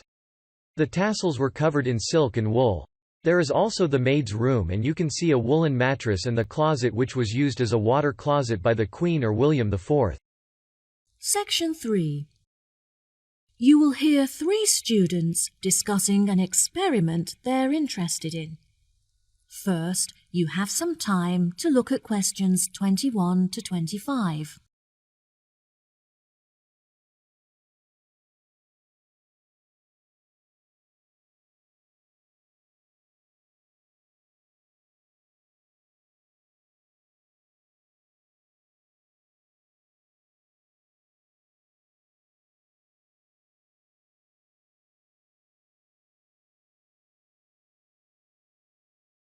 Now listen carefully and answer questions 21 to 25. Oh, hi Jen and Irene. Are you two heading to class? Hey, Bill. Yes, we're just walking there now. We're a little bit early, but we wanted to prepare our apparatus for the experiment. Do you want to walk with us? Yes, sure. It'll be good to catch up. How is everything going with your experiment? Have you decided what your test subject is yet? It's going really well, and we're conducting the test as laboratory partners. We've decided to test the effects of gravitational force on a series of objects with different densities. It's interesting, but it's a lot of work. I've been planning the experiment for the last 2 weeks, and I only finished yesterday. Gosh, Irene, I'm really impressed by how hard-working you are. I enjoy chemistry so much that it doesn't feel like work. Whenever I have some free time at the weekend, I spend it in the laboratory working on it. It almost feels like a second home to me. How about you, Bill? Who is your laboratory partner? The tutor partnered me with Kim. At first I was worried because I've never worked with him before, and I was worried that he wouldn't be very good at laboratory work. But actually, he's very capable. I've noticed that he's always very well dressed. Yes, he's very stylish, and we share the same tastes in clothes. That doesn't stop him from getting his hands dirty, though. He's a very hard worker and makes a significant contribution, which I'm really grateful for. It's good that you get on well with your partner. It makes the experiment so much more enjoyable when you work well together. What do you think of the other people in our group? A lot of the boys are really good at maths, which is really helpful with all the calculations we have to do. Irene is good at maths as well, which makes her contribution really useful because she can do all the equations. I take care of all the writing because Irene finds that difficult. We'd probably fail without each other's help. That's true. I'm so glad that we're nearly finished. Only because you finished the data analysis. Oh, Jen, you give me too much credit. I'm so glad that I didn't get partnered with Linda again. Jen and I were grouped with her for our last experiment, and it was a nightmare. Yes, she always submitted her work on time for the group work, but she never had her phone on her, so it was impossible for anyone to keep in touch with her and vice versa. Her attitude was pretty annoying, but in all fairness, she was a very hard worker because she realized the amount of work needed to get a high score. Jen is such a hard worker. In fact, she has been invited to work on the professor's personal project. Wow, that's amazing. Well done. Why were you picked? I thought he would pick one of the students that he's closer to, but he told me he was impressed with me because I always complete reading the assignments in time for class. I bet you'll be really popular among the other students when they find out. They'll all want to hear about the project. Before you hear the rest of the conversation, you have some time to look at questions 26 to 30.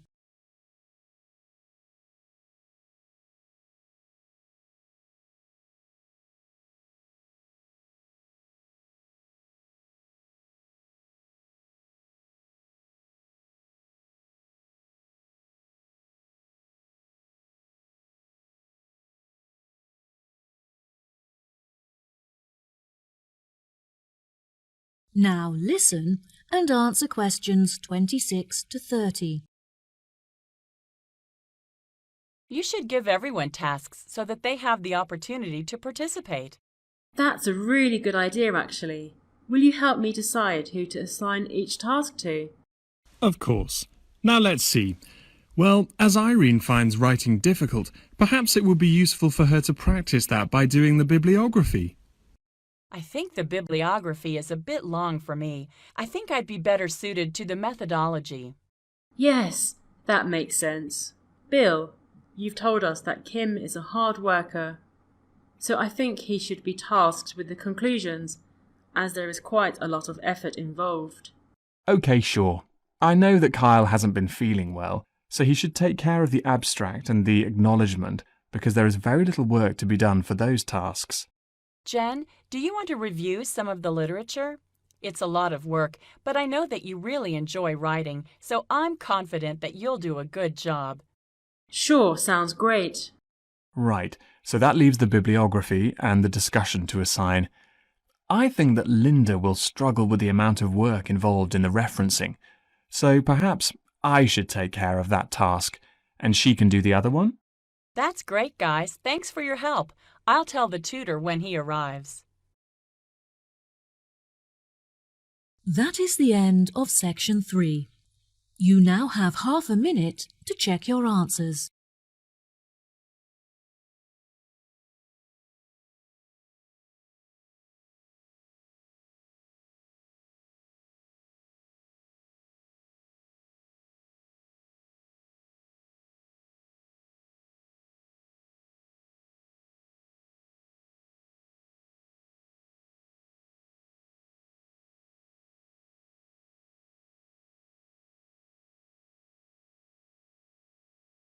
Now turn to section 4.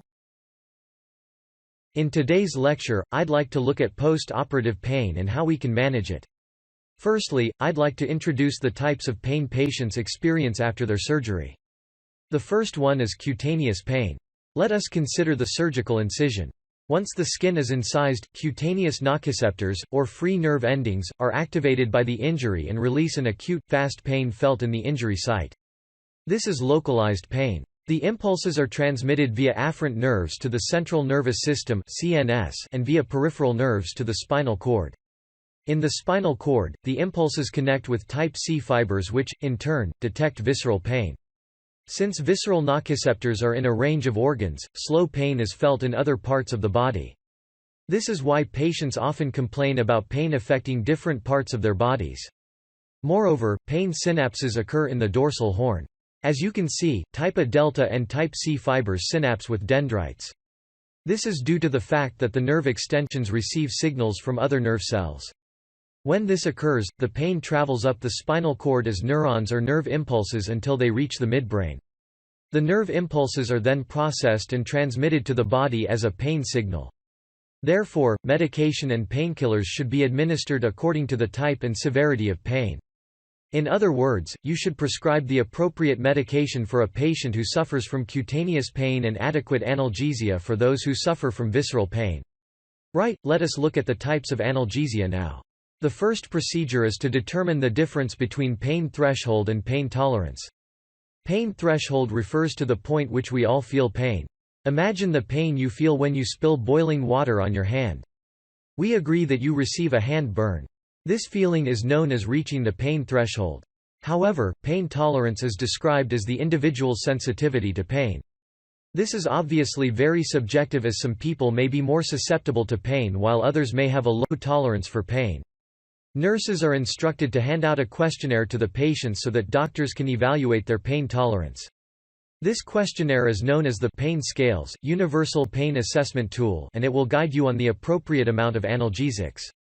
Okay, now let us consider the types of analgesics and their use in post-operative pain. Anti-inflammatory drugs, such as non-steroidal drugs, are often prescribed to patients suffering from localized pain. On the other hand, patients who feel aching pain should be treated with opioids. Opioids interrupt the transmission of nerve impulses in the dorsal horn so that they cannot cause pain any longer. Another interesting fact is that opioids have a chemical structure similar to endorphins, a natural painkiller produced by the human body. It is also important to note that pain management refers to a combination of pain-relieving drugs for pain control. In fact, paracetamol and opioids can be prescribed together. Paracetamol can be administered every 4 hours and the amount of opioids can be reduced by 30%.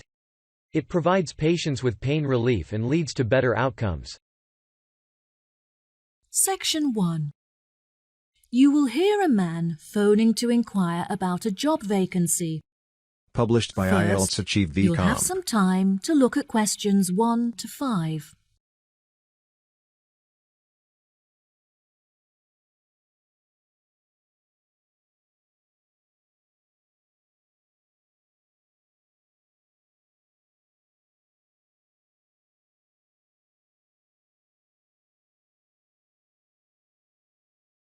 You will see there is an example that has been done for you. On this occasion only, the conversation relating to this will be played first. Good afternoon, Palm Resort. Good afternoon. I am ringing about the job I understand you have vacant. Oh, yes. I'd like to find out some more information if I may. Yes, of course. Can I take your name? It's Freddie Lee. Okay. The man's name is Freddie Lee, so Freddie Lee has been written in the space. Now we shall begin. You should answer the questions as you listen, because you will not hear the recording a second time. Listen carefully and answer questions 1 to 5. Good afternoon, Palm Resort. Good afternoon. I am ringing about the job I understand you have vacant. Oh, yes. I'd like to find out some more information if I may. Yes, of course. Can I take your name? It's Freddie Lee. Okay, Freddie. What would you like to know? First of all, I'd like to know where your resort is located. It's near the city centre on Jamieson Island. That's Jamieson. Oh, brilliant. That's only 5 minutes from me. I finish at my college on the 12th of May, so I'll be available for work from that date. Will there be any vacancies at that time? Well, summer is our busiest season, beginning on the 11th July, so that's when you would be starting. Sounds good. And are there any age limitations? That would depend on the place you're applying for. How old are you?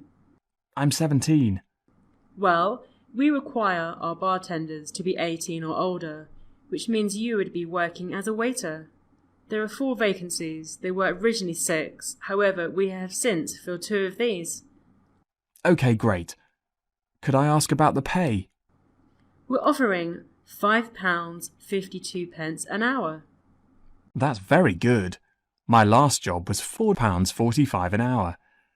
And can I also ask about what qualities you're looking for? Like any particular skills or experience? We don't normally require applicants to have any past experience. However, during the summer season, we have weekly shows in which our waiters are asked to perform. The routines are very simple, so no dancing skills are needed. However, you will need to be able to sing. I have never sung professionally, but I'm keen on it and have been told that I'm talented, so I think this will be a good fit. Are there any other duties that I'd be responsible for? As a waiter, you'll have a few different duties. We offer table service, so you'll have to take food orders from customers and carry the food from the kitchen to their tables. We like to give our customers a relaxed experience, so we'll also need you to supervise and take care of their children. I have a babysitter, so I'm very comfortable doing that. Is there a play area for them in the resort? Unfortunately, there is no facility for children here at the resort, but there is a large playground just down the road. Before you hear the rest of the conversation, you have some time to look at questions 6 to 10.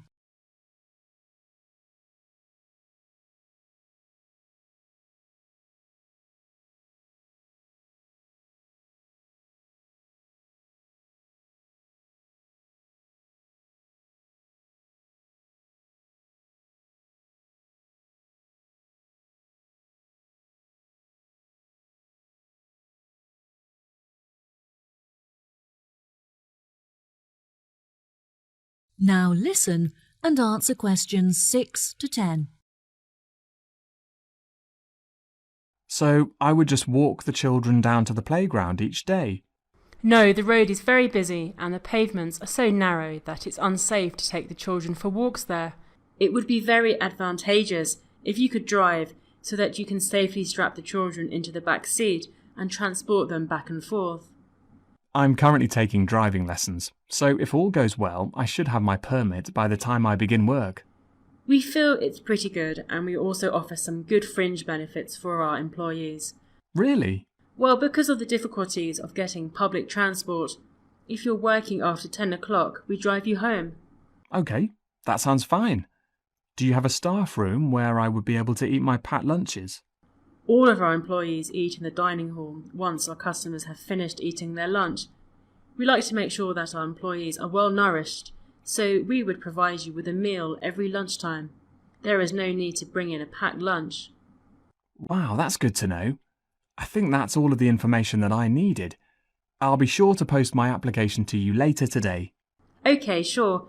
Once we have looked over your application, we may ask you to come for an interview. We normally hold our interviews on Fridays. However, the manager is taking a long weekend this week, so the interview would be on Thursday. Is that OK for you? That's good for me. Fine. 10:30 a.m?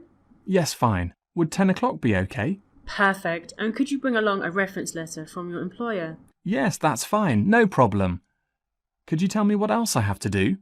Well, you need to come into the desk and fill out some forms. We need a document for ID, so a bank statement would be fine. I've got that. And what else?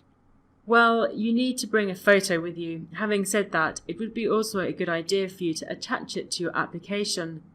This will help us to distinguish your application from the others. OK, no problem. I have a couple of spares from when I renewed my passport. Good. We look forward to seeing you. OK, thank you so much. You've been very helpful. No problem. Goodbye. That is the end of section 1. You now have half a minute to check your answers.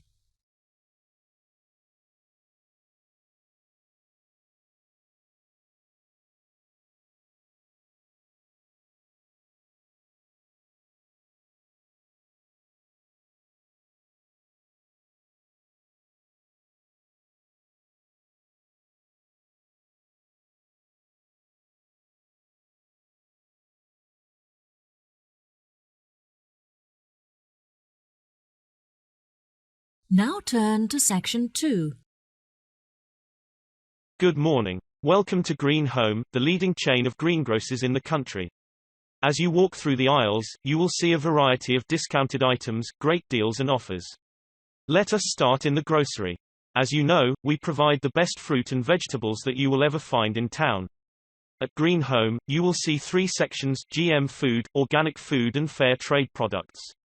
Genetically modified groceries are the cheapest, and today we have products for an unbeatable price: £1.57 for a kilo of baking potatoes, 28p for a lemon, and we also have half a dozen free-range eggs at 60p. Now, if you are environmentally friendly and opt for organic food, then you cannot miss out on our exclusive Fresh Island carrots for only £1.99, irresistible organic courgettes at £2.09, and yummy Brussels sprouts for only £1.59. You are also welcome to the fruit section, where you'll find organic raspberries, £4.55, and black cherries for only £3.75. We also have fair trade products, and we make sure that 1/3 of the price you pay is sent to the producer in a developing country. Caribbean bananas are developing country. Caribbean bananas are available at £2.09, and Chilean grapes are only £3.87. Obviously, you can take a look at the aisle opposite the grocery and find a variety of freshly squeezed juices at a bargain price. Grapefruit squashes are only £2.85 each, and if you get 2 of them, you will get a bottle of apple and black currant squash for free. If you are in need of cleaning, then you've come to the right place. If you are looking for the best in laundry care, then you must check out our latest special offers on a range of washing powders and softeners. You can take advantage of our buy 2 and get 1 free promotion. If you get 2 pomegranate and orange blossom washing powders, you can get a third one, or if you buy 2 jasmine and lavender softeners, you can have a crystal rain and white lily washing powder for free. Other cleaning products have special offers too, and you should definitely see the amazing 20% discount on a new brand washing up liquid, oven cleaner and degreaser. You can also have a 30% discount on drain unblocking products if you get our own label plug hole and sink cleaner. Kitchenware is also provided here, and you will be astonished by our exclusive apron and oven glove for only £12.50. You also get a free stainless steel peeler if you purchase a saucepan with glass lid. You can make some delicious pasta with bolognese sauce there. Or you can have a free aluminium foil if you buy a sandwich tin or a 12-cup deep bun tray. Your homemade cake recipes will be mouth-watering. Finally, you can have a useful corkscrew when you purchase a bottle of our finest red and white wines. They are imported from France, Portugal, Spain, Argentina, Brazil and Chile. Our shops are open from Monday to Friday from 8 a.m. to 9 p.m. and weekends and bank holidays from 9 a.m. to 7 p.m. Thank you for shopping at Green Home, and we hope to see you again soon. Section 3. You will hear Sally and Mike, 2 students, and their professor talking about their classwork. First, you have some time to look at questions 21 to 26.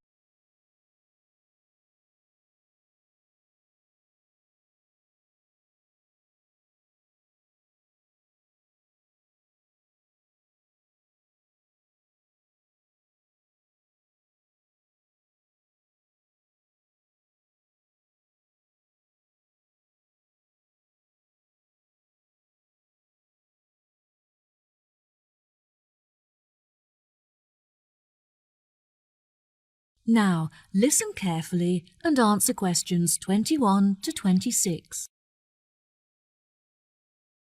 Hello, Sally and Mike. Hello, Professor. Welcome to the 3rd meeting of our after-school club, where we discuss topics from the syllabus in order to help you to understand your classwork better.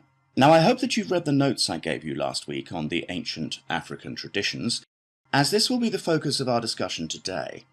Who can tell me how they were able to recognize different stars? Did they measure the distance between them?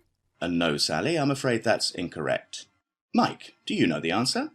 Historians used to think that the ancient Africans recognized stars by observing the manner in which they affected each other, but further research showed that they used the location of the stars in order to distinguish one from the other. Well done, Mike. Very good. Can either of you tell me anything about the Wayaka people? They have a lot of money, but do not trust banks to keep it safe. They believe that it's in their best interest to help themselves, not assist others. Instead, the tribe looks after their own finances and generate income from lending money to others in low-interest loans. What problems do the Africans suffer from? They used to suffer greatly from drought. However, they have now developed clever ways of overcoming it by moving to higher land. There are, however, far more predators in these mountainous areas, so it is vital that the Africans learn how to protect themselves in this new environment. Yes, that's right. Also, compared to more developed countries, the Africans are less concerned with their international status, which I find interesting. Very good. What else are the local people concerned with? Unlike other, poorer tribes, they have plenty of nourishing food, and they are able to afford vaccines that prevent them from catching diseases.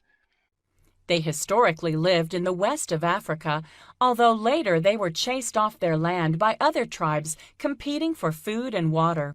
It is their hope that they will eventually be able to return to their original homeland. Why has the financial condition of the African people deteriorated? Despite their modern transportation system, they find it very difficult to trade, because their tools are not sophisticated enough to mine minerals from the land. They have permission to engage in these commercial activities, so once they have the right tools, they will be able to develop a very large income from trade. Do you think that this new income will stop Africans suffering from starvation in the near future? Unfortunately, I don't think so. They should be able to start trading next year, but they will only have enough income to start growing sufficient food and crops to support the local people in the long-term future. Yes, that's correct. Before you hear the rest of the conversation, you have some time to look at questions 27 to 30.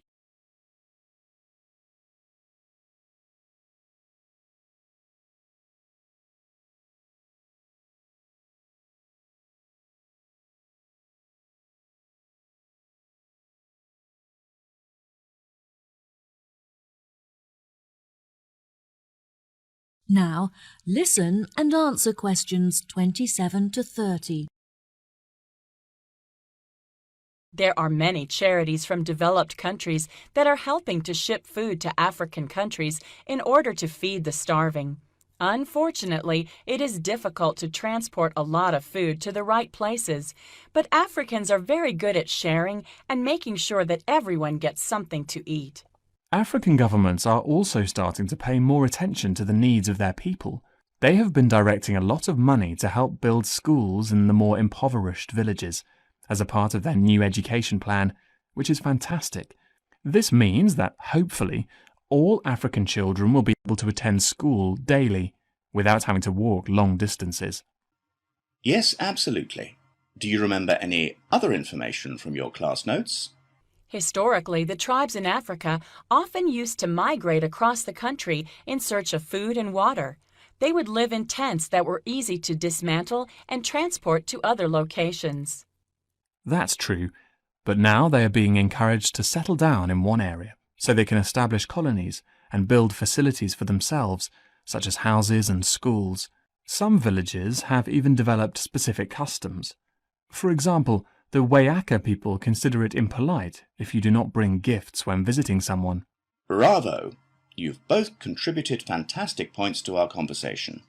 That concludes our session for today. I'll see you next week.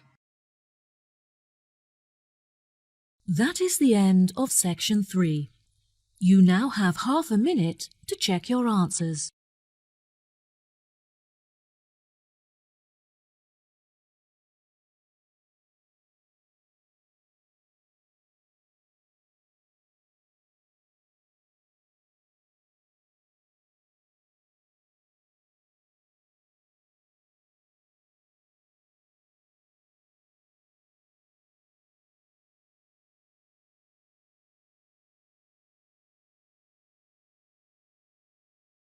Now turn to section 4.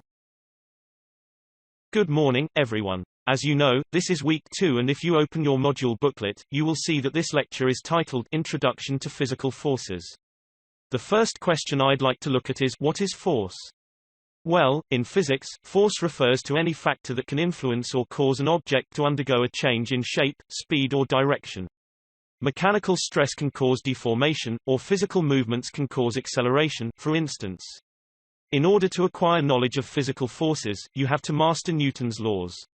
Newton's first law was influenced by Galileo's ideas on constant velocity in the absence of a net force.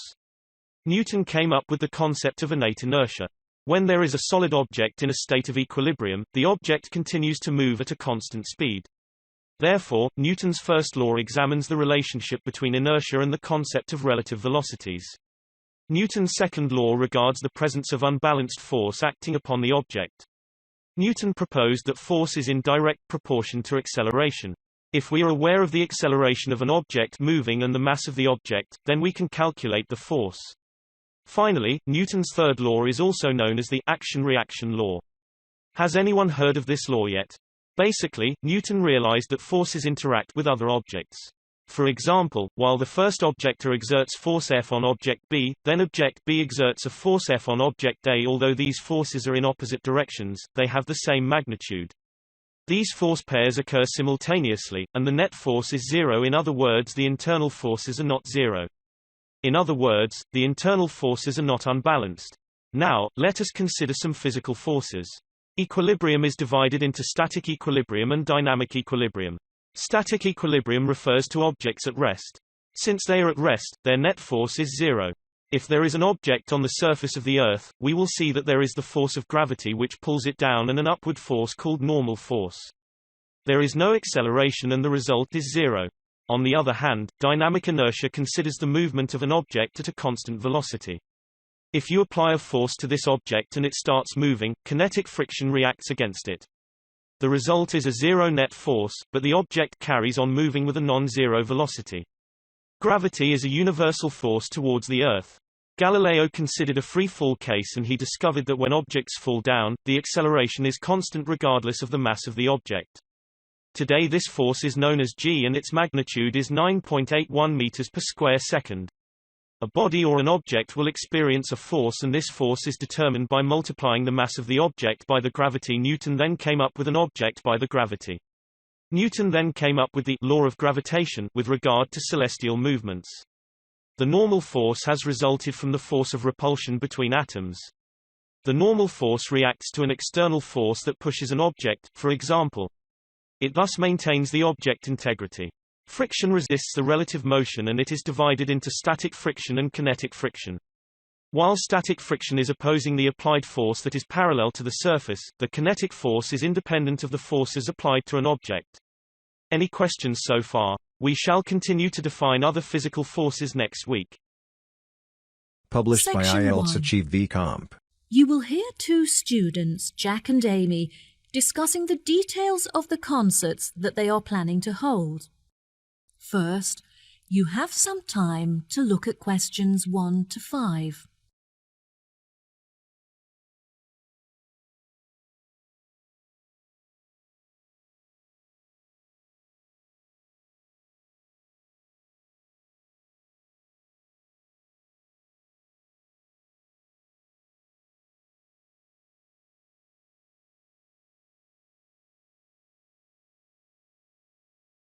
You will see there is an example that has been done for you. On this occasion only, the conversation relating to this will be played first. Oh, hi, Jack. Thank you for coming to discuss the details of the concert. It's a real help. No problem, Amy. I'm looking forward to throwing some ideas around. Shall we order coffee before we begin? Yes, I'll have a cappuccino, please. Right. First on the agenda is deciding who the intended audience is, because we'll obviously have to base our choice of music on this.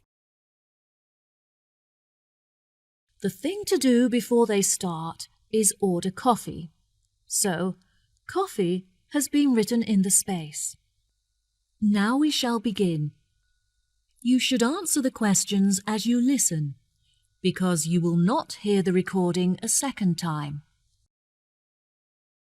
Listen carefully and answer questions 1 to 5. Oh, hi, Jack. Thank you for coming to discuss the details of the concert. It's a real help. No problem, Amy. I'm looking forward to throwing some ideas around. Shall we order coffee before we begin? Yes, I'll have a cappuccino, please. Right. First on the agenda is deciding who the intended audience is, because we'll obviously have to base our choice of music on this. Classical concerts are held all the time, but I'd really like to do something different and make it special. What do you think about holding it outside? I like the idea, but the weather is too unpredictable. What if we host the concert for children? We could make it more lighthearted and everyone could dress up in costume. What a wonderful idea! We could host the event every afternoon so that children can attend after school. How much do you think we should charge? I don't think we should charge more than $5 for the student tickets. No, I think that $4 would be a fair price. We can charge adults a little bit more. I'd say that $6.50 is suitable. Okay, great. That should hopefully cover the costs of running the event. The local press will be in attendance to take photographs to print in the newspaper, so we'll also need to organize a press tent. It's all so exciting. There will also be a representative from the local radio station broadcasting live. They're predicting is that over 1,000 people will tune in to listen. Now that we're agreed, let's move on to discuss our other more sophisticated concert, where we'll be hosting a number of well-known opera performers. As the majority of people will be at work during the day, I suggest that the concert takes place in the late afternoon or evening. Which do you think? I think we should definitely hold an evening concert. The darkness will make the entire performance more dramatic. Yes, that will be fantastic. Let's host the event on Friday when everyone can wind down after finishing a week of work. It'll be a lovely start to the weekend. As it will be a lavish and elegant event, I think we should set quite a high entrance fee of around $40. It'll give us some extra money to spend on decorations. That sounds fair. Instead of using chandeliers and electric lights, we should decorate the marquee with candles instead. It would be so romantic. Okay, perfect. Before you hear the rest of the conversation, you have some time to look at questions 6 to 10.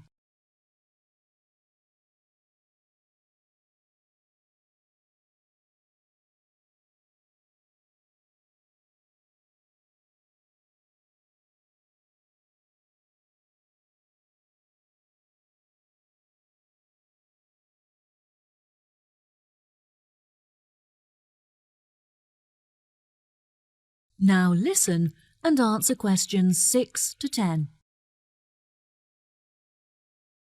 Now, moving on to the concert where we showcase talented opera singers from the local area. Perhaps we should host this opera show on Monday evening? I think that the venue is already booked on Monday, but Tuesday will do nicely. How much do you think we should charge the audience for tickets? Since the performers are not professionals, perhaps we should make this a free event. Yes, tickets will be free, but we should ask everyone for a donation so that we can cover the costs of the venue and food and drink. The venue also comes complete with a piano, so hopefully one of the performers will be able to play. I had lessons when I was younger, but I'm not accomplished enough to perform in front of an audience.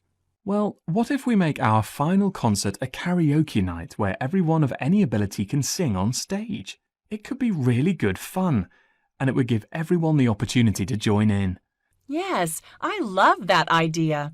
Let's hold it during the day on Saturday so that everyone, including families and the elderly, can attend. Perhaps we should offer concessions for students, children and the elderly to make the tickets more affordable and encourage everyone to come. Yes, definitely. I think that the majority of the crowd will be composed of families and friendship groups, so we should avoid giving a group discount to maximize the income from ticket sales. Let's arrange a secret surprise to end the show on a high for everyone. How about a band performance? One of my friends happens to know a famous singer who I'm sure would be happy to perform for a small fee. Oh, wow, that sounds brilliant. Well, I think we've addressed the details for all of the concerts. Thank you so much for helping. See you later. That is the end of section 1. You now have half a minute to check your answers.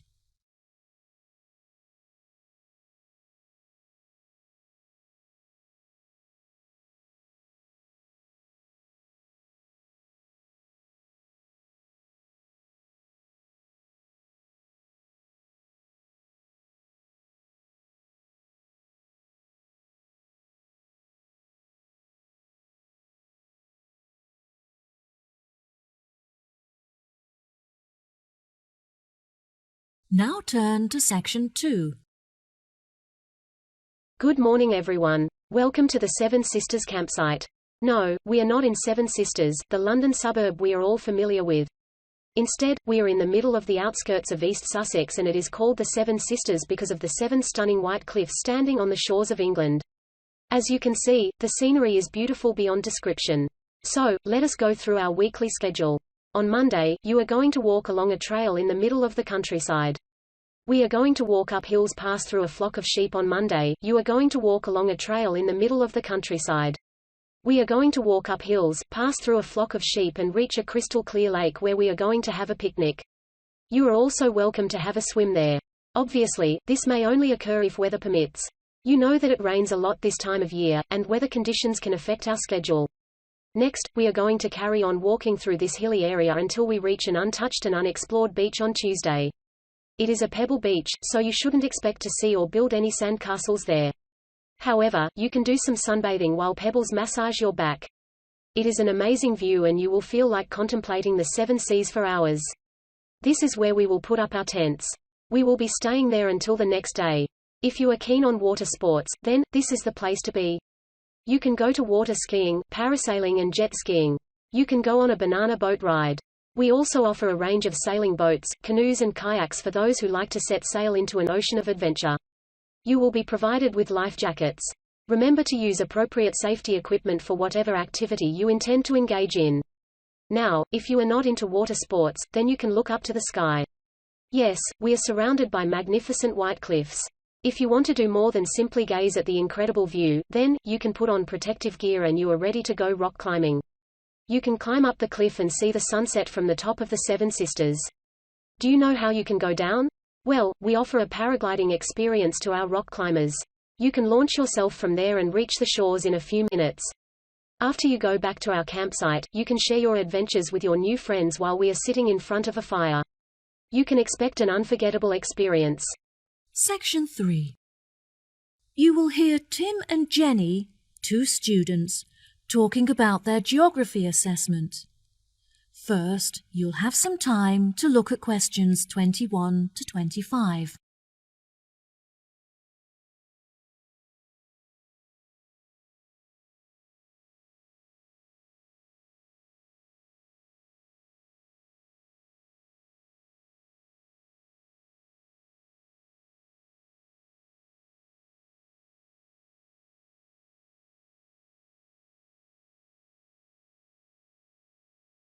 Now listen carefully and answer questions 21 to 25. Hi, Jenny. Hi, Tim. How are you doing? I'm okay, but I'm really stressed out about our geography assessment next week. Have you done any work on it yet? I've looked at it a little bit, but it would be helpful to discuss it with someone else. Do you want to chat about it with me? That would be great. Do you know what the rules are for the test? For our assessment last term, we were all required to collect raw data in order to achieve a pass. However, this term the tutor has said that it won't be necessary for us to do this. I read through the notes and they said that we are all going to be given a set of instructions that we can choose to follow if we wish, but it's not mandatory, and we can complete the exam as we wish. I don't think that the rules will be too strict. As long as we don't copy the answers from anyone else's exam paper, I think we'll be sure to pass. Yes, I agree. Shall we put together a slideshow presentation with information on all of the volcanoes? I think it will really help us to revise the facts. Okay, great. Let's start with Pompeii. It's the most well-known of all the volcanoes, so it should be easy to find lots of information about it online. I'll avoid including some of the images in the presentation, as many people were killed, and some of them can be quite disturbing. We're lucky to have a double free period today, so we will have plenty of time to revise this together. Okay, next up is Mount Fago. This is an ancient mythical volcano, the location of which is unclear. There are mountainous regions in both Mexico and the USA, both of which are rumored to be the site of this volcano. It's not very scientific to list 2 separate locations for one volcano, but since no one has been able to prove which is the correct one, we're left with no choice. It's interesting that there is no other example of a volcano in existence today that is surrounded by so much mystery. Absolutely. I think we should include some information about Mount Etna in Sicily, which is famous for the stunning panoramas that one can appreciate from its peak. According to Google, it's a relatively new volcano compared to others in the surrounding region, which may be why it has very few of the features found in older volcanoes.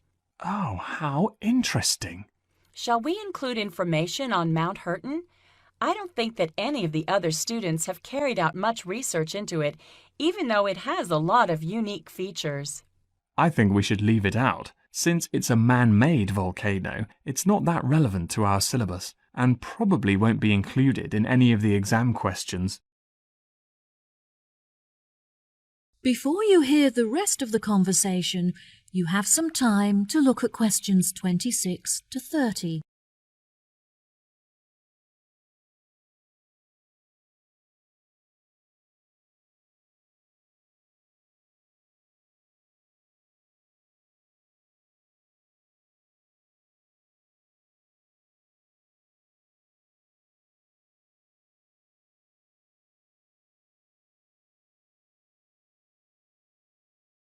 Now listen and answer questions 26 to 30.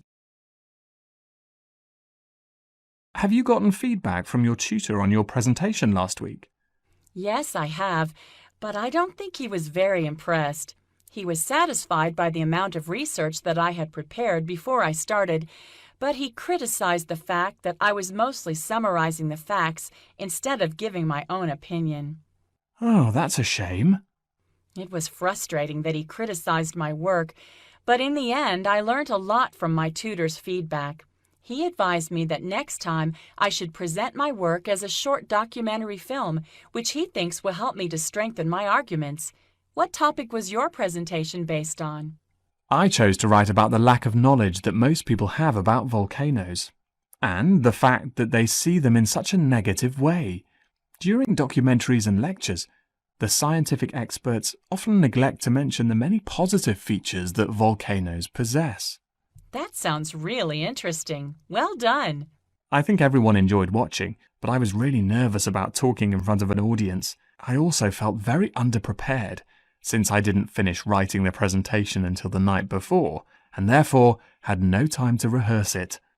I'm sure it was great. Is there any other information that you think we should include in our slideshow for revision? Yes, I think it's important that we list all of the differences between active and extinct volcanoes, as there will definitely be a question on this topic. There are no documentaries on the subject, but there's a very informative website that discusses the geological structure of each volcano type. Okay, well, I'll continue collecting images and you can carry on with the online research. That is the end of section 3. You now have half a minute to check your answers.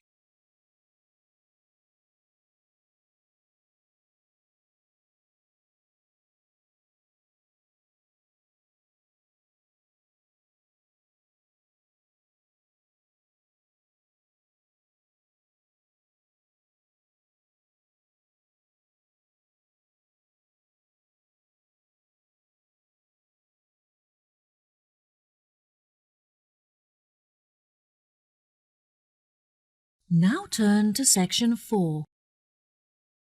In today's lecture, we shall consider the importance of natural resources and the provision of renewable energy. As you know, petrol is a non-renewable energy source and it is no longer regarded as the only source of energy. This is due to the fact that petrol cannot be replenished, which means that sooner or later it will have been completely extracted. However, according to the International Energy Agency, natural resources are replenished constantly, and as a result, they provide several forms of renewable energy. These resources are forms of renewable energy. These resources are derived from the sun, wind, geothermal and hydropower. Moreover, energy can also be generated from biomass or plant material and biofuel. The first renewable source I'd like to look at is solar energy. Energy is generated by solar radiation and it can be used in a variety of applications which range from providing hot water and central heating in houses to powering industrial boilers. Solar energy can be divided into active solar and passive solar techniques. While active solar techniques rely on photovoltaic panels and solar thermal collectors, passive solar techniques are resulted from architectural strategies, for instance, place the windows so that natural daylight can provide internal lighting. The sun may also play an important role in biomass. When plants carry out photosynthesis, they absorb energy from the sun. They store solar energy and they release it as soon as they are burnt. In other words, plants act as a natural battery. Plants can also be grown specifically for energy production. Now let us consider wind turbines. It is estimated that wind energy increases 30% annually, and it is generated from wind turbines, a device used from producing between 600 kilowatts and 5 megawatts of rated power. Wind turbines are normally located in offshore and mountainous areas where the wind is more constant. However, wind speeds are 90% higher in offshore regions than in high-altitude areas, and they provide significant amounts of energy. Hydropower energy is generated from hydroelectric dams and they may produce 100 kilowatts of rated power. Hydropower energy may also be generated in rivers and oceans even though they are deprived of dams. In this case, run-of-the-river hydroelectric power has resulted from kinetic energy. Energy may also derive from the earth. This is known as geothermal energy and, as the name suggests, it is resulted from trapping the heat in volcanic locations. It may also be obtained from geothermal heat pumps or ground source heat pump (GSHP), a system that extracts heat stored in the ground. Geothermal energy is produced in countries such as New Zealand, United States and Chile. In 2000, 86% of Icelandic houses were powered by geothermal energy. Finally, biofuels are developed from biomass. They may be divided into solid biomass, liquid fuels and biogases. An example of liquid fuel is bioethanol, which is resulted from ethanol production from sugarcane. Bioethanol is used as a gasoline additive in the USA and Brazil. Another example of liquid fuel is biodiesel, which is made from vegetable oils, animal fats or greases. This biofuel is largely used as a diesel additive and reduce levels of carbon monoxide from diesel-powered automobiles in Europe. In 2010, 2.7% of the world's transport fuel was derived from biofuels. Section 1. Published by IELTS Achieve You will BCom. hear a woman phoning to complain about the item she ordered last week. First, you'll have some time to look at questions 1 to 4.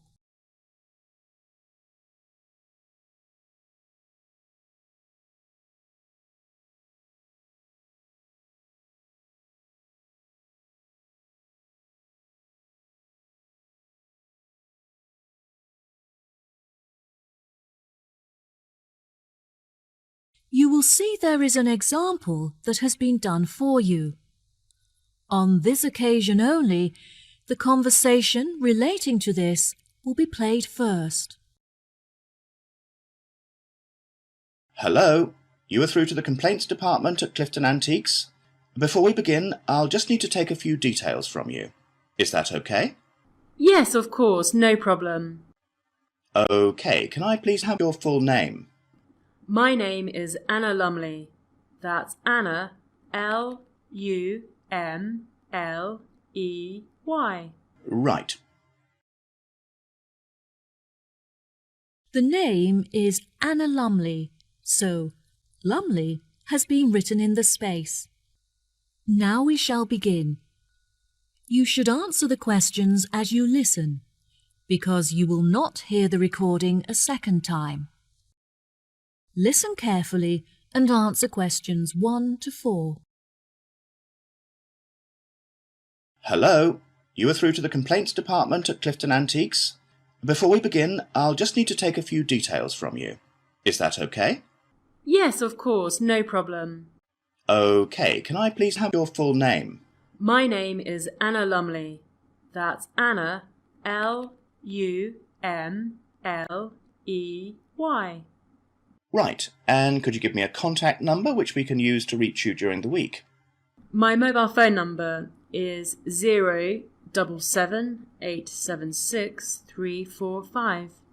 Okay, great. How can I help you today, Anna? I ordered a large number of items from you last week on the 20th of February and was expecting them to be delivered on the 27th. However, only half of the shipment has arrived. I just want to make sure that they haven't been lost in transit. Right, okay. I'm sorry for the inconvenience. Let me track the parcel and see if I can find out when you should expect to receive the rest of your items.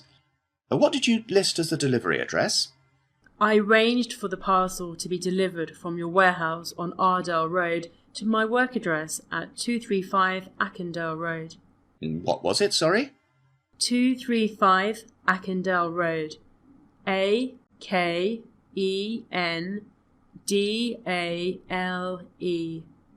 East Sea? Yes, East Sea. Right, okay. I've found your parcel here on our system. I can see that you've received your shipment, however, nothing is mentioned about the missing items. I would advise that you wait for 2 days, and if the other items don't arrive then, it may be necessary for you to claim insurance coverage for the value of the items. How much are the missing items worth?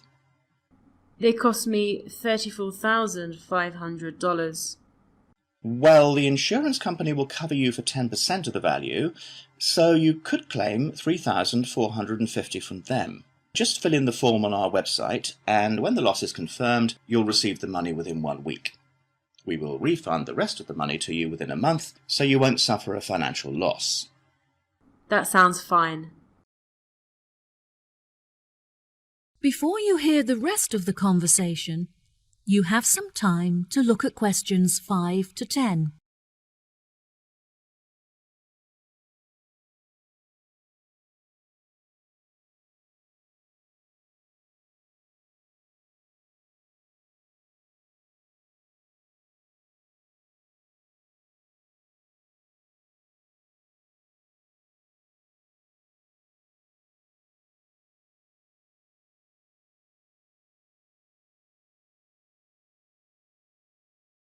Now listen and answer questions 5 to 10.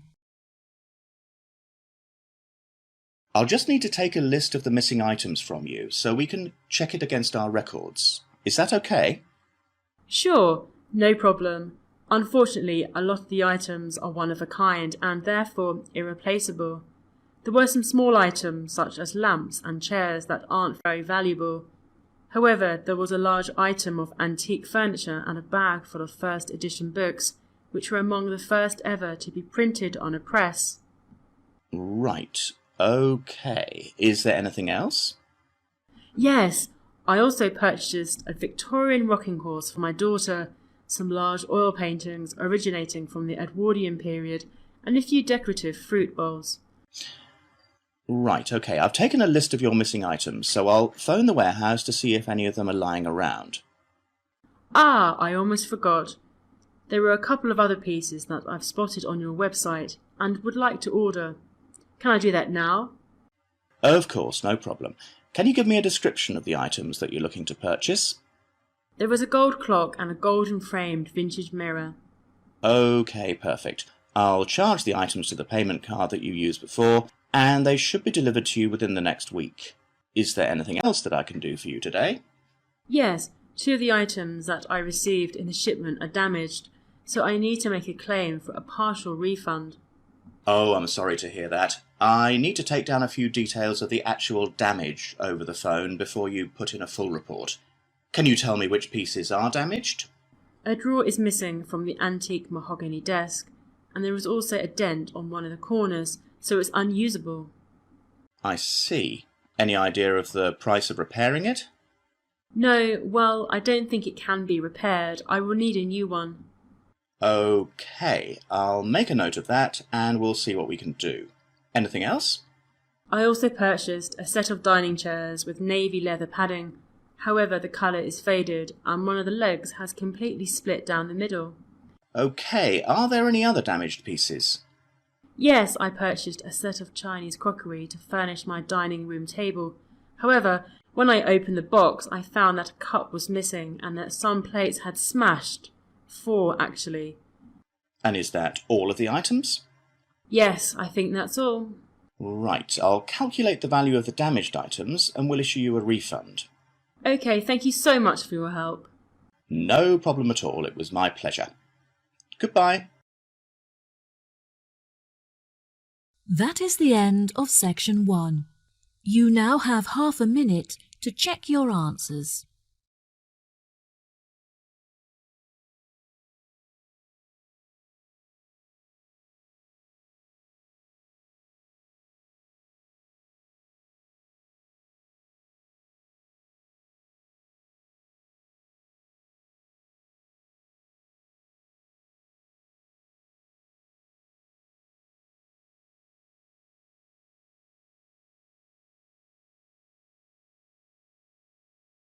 Now turn to section 2. Good morning, everyone. Thanks for coming here and welcome to your induction day at Papyrus Warehouse. I am Patrick Stanley. I am a human resources assistant and I am going to provide you with some procedures you should follow while working at Papyrus Warehouse. Before commencing work, you should have your ID card done. It is not just a document but it's your company identification card. This is mine and your card will look like this one. There's your name, photo and unique barcode number. I'd like you to come to the HR department now so that you can have your ID cards. Please have the following to hand: your passport or driving the following to hand, your passport or driving license. As soon as you are called, show your document at the cashier's window and have your photo taken there. Right, now we are ready to start. As I said earlier, this card is of great importance here. It is your identification, so you should be very careful with it. Please do not leave it lying around. If a problem arises in the till and your card has been swiped, you are in big trouble. Well, when you arrive at Papyrus Warehouse, you should use your ID card to clock in and you can use it to clock out at the end of your shift. If you work in the retail department, you can use it to open the till and cash up. If you work in the stock room, you should use the card at a till when you do a stock take. You are responsible for all transactions that are carried out in your name. So, please make sure that you do not leave the till drawer unattended. If you have to go somewhere else, make sure that you close the till drawer and log out of the system. This card is also used for paying for lunch and snacks in the staff restaurant. You can insert £1 or £2 coins in the machines available on the third floor.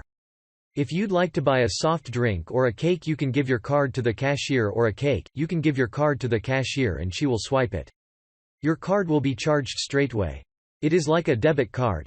Let me also give you some good news, lunch is free in the busiest days, including the first week of each month. However, the cashier will still have to swipe your card so that the system can record the lunch break. Now let us talk about your belongings. Personal belongings such as handbags and mobile phones cannot be taken to any department. Your belongings must be left in the lockers provided in the male and female changing rooms. They are located on the ground floor. We recommend that you switch off your mobile phones as no one can answer them while they are ringing anyway. Having said that, you can check if you've got any messages or missed calls during your coffee break. Finally, a few words about your uniform. If you work in the stock room, you are provided with 2 plain white shirts and 2 pairs of black trousers. You should wear your uniform every day. Now, if you work on the shop floor, you should wear a plain shirt and a suit. Women are asked to wear daytime makeup and have clean fingernails. They may use nail polish but clean fingernails. They may use nail polish, but it must look fresh and neat. Now, let us move on to the safety rules and procedures. Section 3. You will hear a conversation between 2 students, James and Kate, talking about their studies and part-time jobs. First, you'll have some time to look at questions 21 to 25.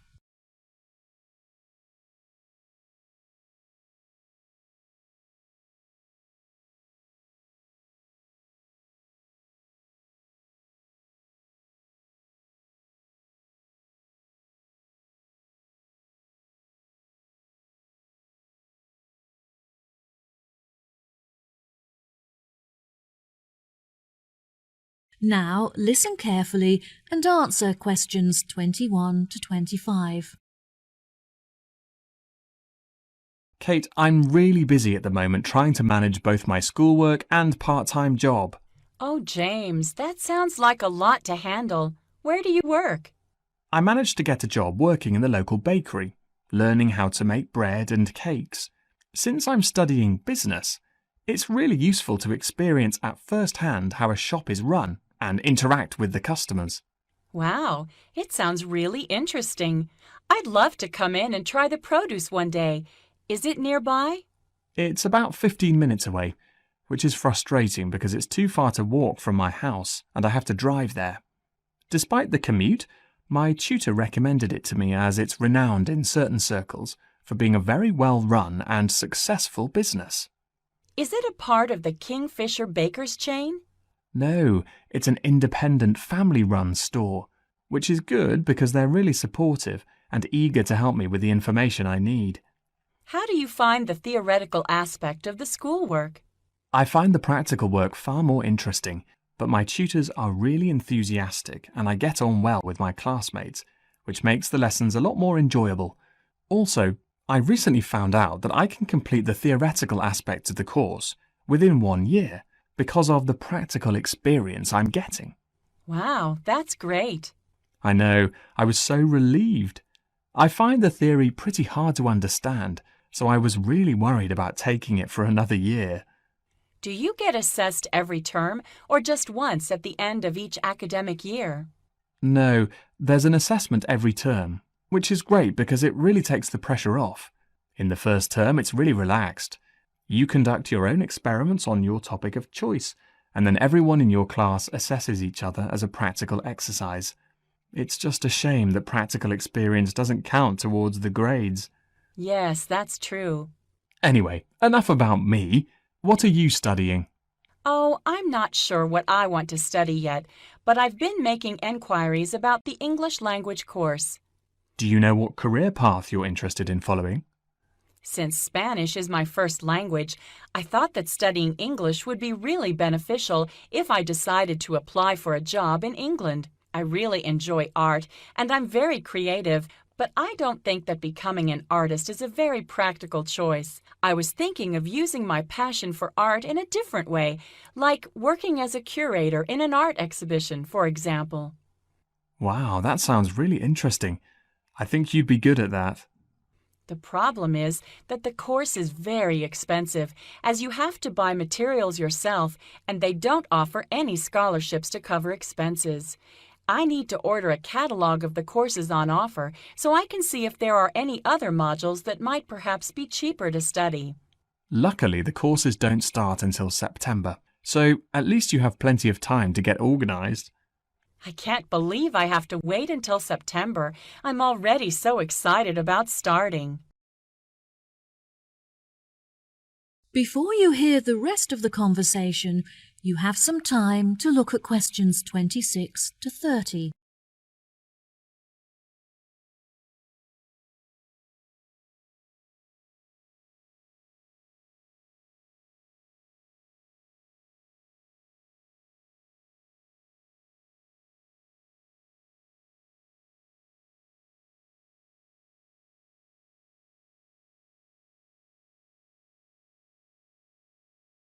Now listen and answer questions 26 to 30. What other art-focused modules could you choose from? History of art is my first choice, since there isn't so much expense involved. I think it would be really interesting, as they invite a number of guest lecturers from across the globe to speak on specialist subjects. That sounds great. What about sculpture? Well, sculpture looked like a really suitable option at first, since it's the easiest course. But again, the utensils and materials aren't provided, so you have to spend a lot of money on supplies. I'm also considering the option of digital painting. There isn't much reading involved, and the accommodation is located inside the studio, so you would never have to worry about commuting. Commuting is such an inconvenience, so that's definitely a big advantage. What do you think of art theory? That's definitely an option for me. There are no exams, as you get assessed on your coursework and research is conducted independently, so you can work from home, which is really convenient. The only other option is photography, but I'm not so keen on that. Why not? I've just never really been interested in it, and I see it more as a medium for documentation rather than an art form. You're also required to buy one of those really expensive cameras with a digital display and micro-focus capabilities, which I can't afford. Well, let me know what course you decide on. I will. Thanks for talking it over with me. No problem. See you later. That is the end of section 3. You now have half a minute to check your answers.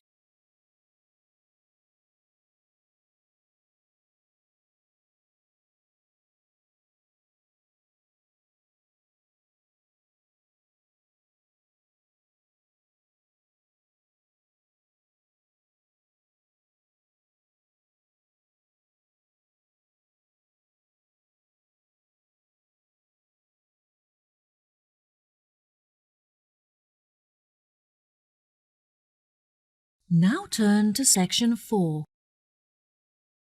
Good evening, everyone. In today's lecture, we shall consider the relationship between global warming and endangered species. As you know, Earth's temperature has risen steadily over the past 150 years. It is estimated that the surface temperature increased by 1.4 degrees Fahrenheit in the last 100 years. However, 2/3 of the increase occurred in the last 30 years. It is terrifying, isn't it? The causes of global warming can be divided into two categories: natural causes and man-made causes. An example of natural cause is the methane emission from Arctic tundra and wetlands. It is estimated that Arctic wetlands release between 30 million and 100 million tons of methane gas every year. However, the most disastrous damages are caused by human activity. Let us consider the release of methane gas in coal mines, for instance. A quarter of all methane is stored on the land surface. As men are digging the earth, they are releasing the methane gas into the atmosphere. You are also methane gas into the atmosphere. You are also very familiar with the greenhouse effect and the emission of carbon dioxide in Earth's atmosphere. So, climate change has altered ecosystems and a range of animals are struggling to survive in this ever-changing environment. A report has been published by the International Union for the Conservation of Nature (IUCN), and it describes 9 endangered species, the emperor penguin whose breeding areas are diminished by the destruction of its natural habitat and the possibility of food shortages. Krill is deprived of its shelf ice. Ringed seals which will have to raise their pups further north where there is ice. The Arctic fox is being threatened by the red foxes. The latter has expanded into the tundra due to global warming. Beluga whales are facing human intrusion into their habitat. This area was once covered by ice. However, as the ice has melted, boats are able to reach the area. Staghorn corals are suffering from oceanic acidification. Clownfish whose sense of smell is obstructed by ocean acidification encounter difficulties when searching for sea anemones. Salmon dies as a result of oxygen depletion. Koala bears will have lower nutrient levels due to the effects of carbon dioxide on eucalyptus leaves. Finally, the leatherback turtle whose sex ratios are being affected by environmental temperature. There has been an imbalance in the gender of hatchlings owing to high sand temperatures. Any questions so far? Published This by is the IELTS IELTS listening test. You will hear a number of different recordings, and you will have to answer questions on what you hear. There will be time for you to read the instructions and questions, and you will have a chance to check your work. All the recordings will be played once only. The test is in 4 parts. At the end of the test, you will be given 10 minutes to transfer your answers to the answer sheet. Now turn to Part 1.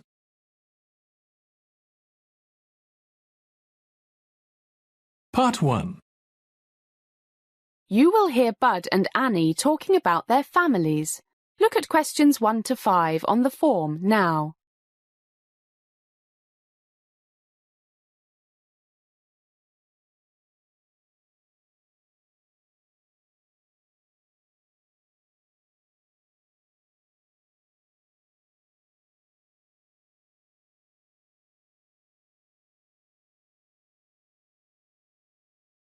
Listen carefully and answer questions 1 to 5.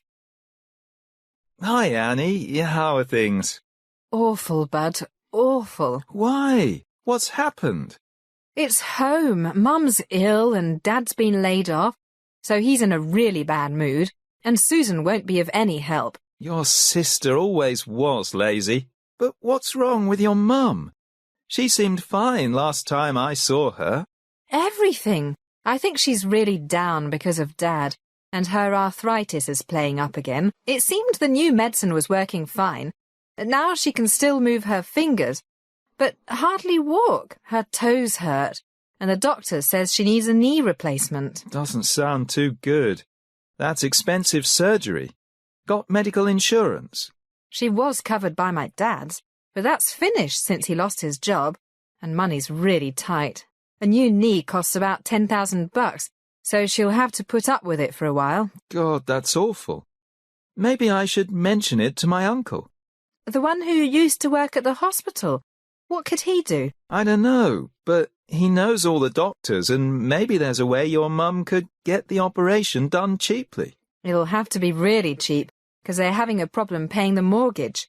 And my sister won't help out. She's so selfish. Well, I'll give a try. But what's this problem with your sister? Since she won that beauty competition, she thinks she's been acting so high and mighty, won't even help Mum with the housework. Look at questions 6 to 10.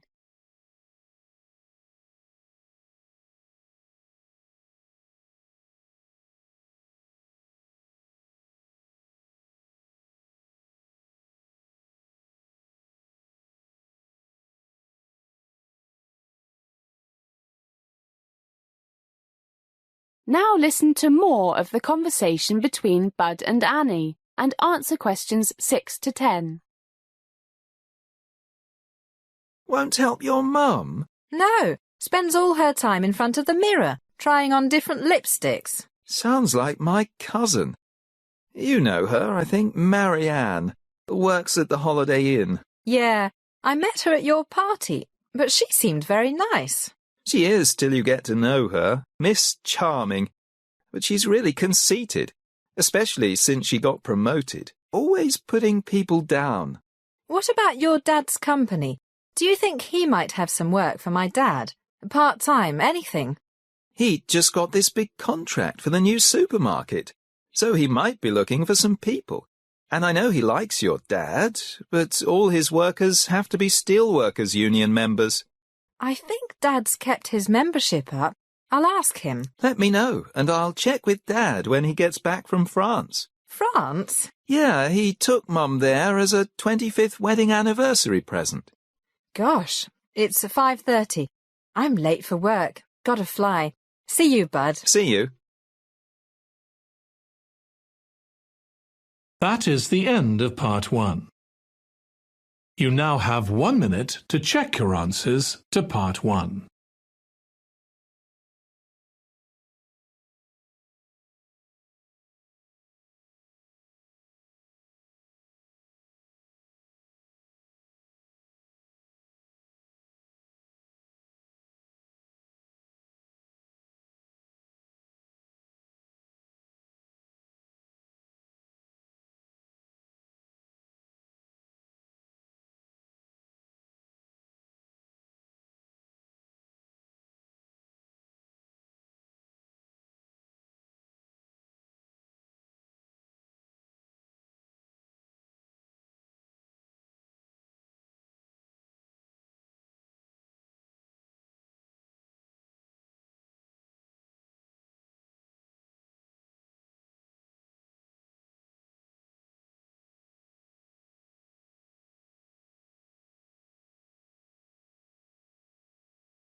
Part 2.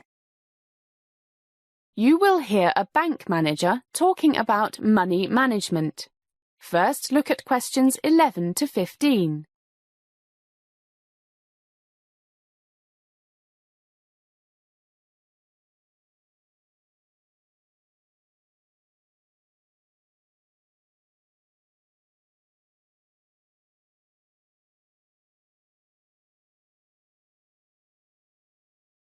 As you listen to the first part of the talk, answer questions 11 to 15. Good morning, everybody, and welcome to one of the Hong Kong's bank's lectures on money management. I'm John Rogers, and I'm the manager here. Money, they say, makes the world go round. Well, it is true that your world can come to a grinding halt if you have no money. I know you all agree, because that is why you have come here today. Okay, money. What do we want to do with it? Most people want to enjoy the money they earn today, but also put some aside for a rainy day, the kids' education, that big house in the country you've always dreamed of, and, of course, retirement. In other words, they want to invest it. So let's talk for a little while on spending money wisely today, and then I'll talk about the various types of investment you can make. The first question is, how much of your income should you enjoy spending today, and how much should you save for the future? And the answer is different for different people. It depends on things like age, your health, how many children you have, etc. Well, my initial answer is, write out a budget for the necessities: food, rent, mortgage, and loan payments, clothing, health insurance, things like that. When most people do this, they say to themselves, "My goodness, I really only need to spend £1,500 a month. So how come I always spend nearly £2,500? My mother used to tell me, look after the pennies and the pounds will look after themselves. What to do? Discipline. I suggest you take out the cash you need every week from the bank and keep a record of what you buy with your credit card. And you must strictly limit what you spend every month to, for example, your budget for essentials, plus an amount, say 10%, for a bit of entertainment if you want, and the unexpected, like house repairs, that birthday present you forgot about, things like that. If after 3 weeks you find that you have nearly spent your budget for the month, then stay at home for a week. No fancy restaurants or drinking with the boys. As they say, there's no free lunch. As the talk continues, please answer questions 16 to 20.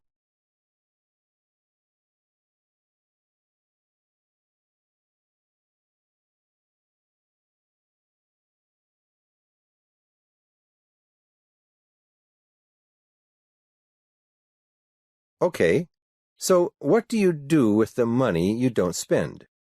Oh, one thing I forgot to mention. It's a good idea to always have some money in a current deposit at the bank in case of big surprises. Say 1,000 or so. Don't be tempted to use your credit card unless you absolutely have to. And get that safety cushion back in the bank as soon as you can. Right. So, what should you invest in? The list is endless. Real estate, stocks and shares, equity funds. Did I hear someone say gambling? Well, if you have a crystal ball, maybe. The government lottery? Someone once described it as a voluntary tax on fools. But I must admit I spend £1 or £2 on it every week, but no more. It brings a little bit of excitement into my life, even though I know I have a better chance of being struck by lightning than winning. Okay, let's start off with a basic principle. In general, the higher the potential for making a fortune by buying shares of a particular company, the one you have been told will be the next IBM in 3 weeks, the higher the risk. We've all heard about the dot-com bubble of several years ago. Some people made a fortune, but they got out before the market crashed. The majority of investors lost their shirts. Another basic principle, the balanced portfolio. A balanced portfolio means you have investments in a variety of things, from low-risk but low-return things to things like blue-chip stocks that are somewhat less predictable, but which will probably provide steady, if not spectacular, returns for years, to the riskiest of all, venture capital, where success could increase the value of your investment 100-fold, or failure could wipe it out. Well, why don't we break for a coffee now?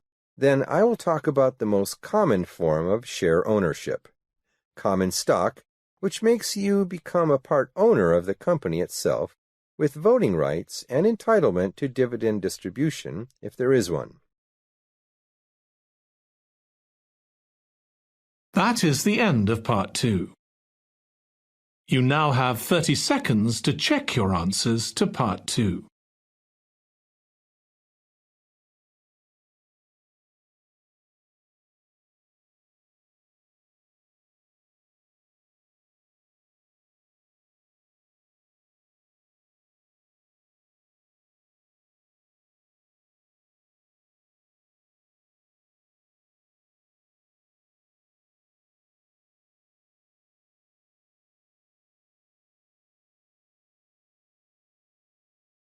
Part 3.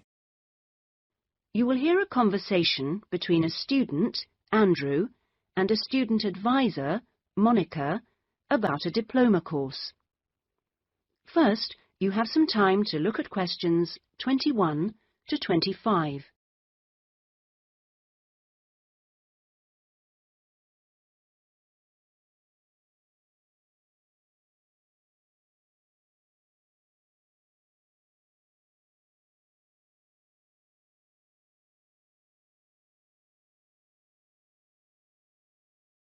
Now listen carefully and answer questions 21 to 25.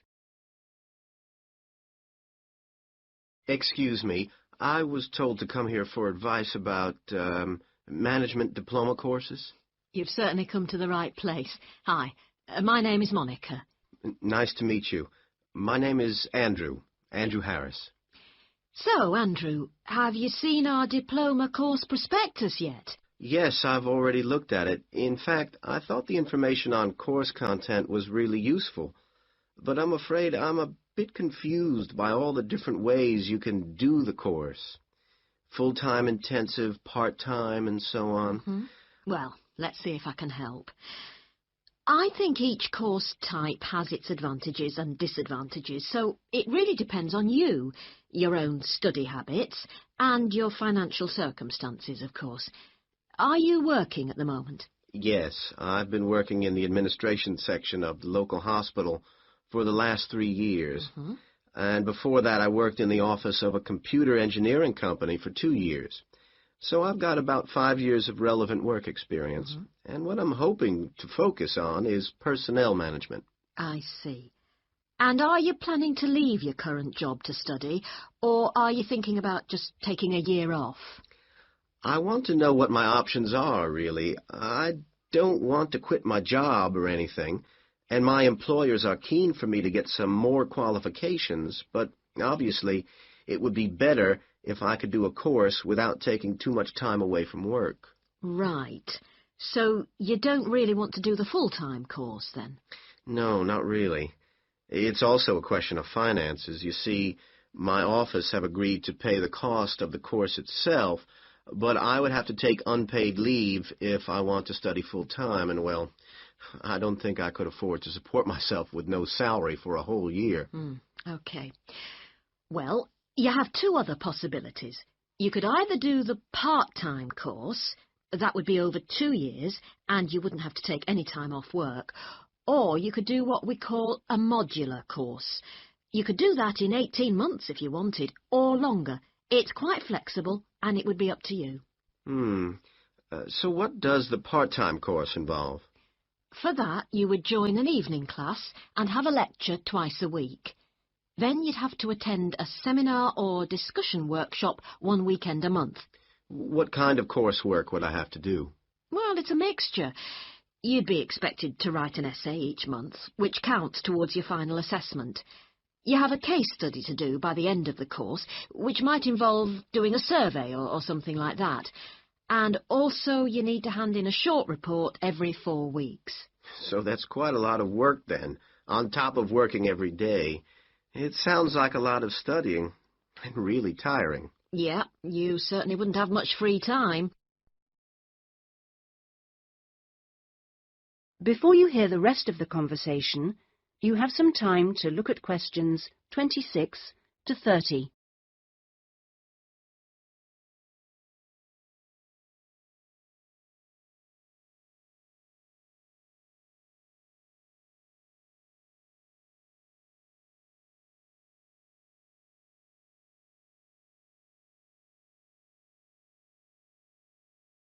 Now listen and answer questions 26 to 30.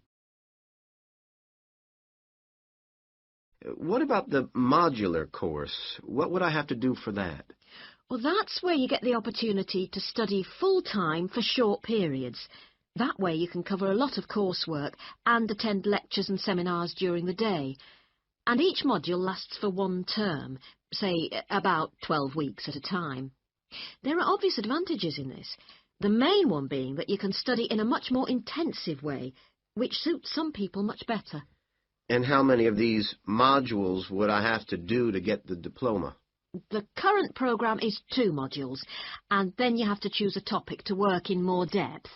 But you can base that on your job, and so you don't need to be away from the office. And how long it takes is up to you. The important thing is that you don't have to study and work. You can focus on one thing at a time. Yes, I can see that. It certainly sounds attractive. It would be more expensive, though. I mean, I'd have to support myself without pay for each module. That's true, so that might be a problem for you. Look, why don't you talk this over? That is the end of part 3. You now have 30 seconds to check your answers to part 3.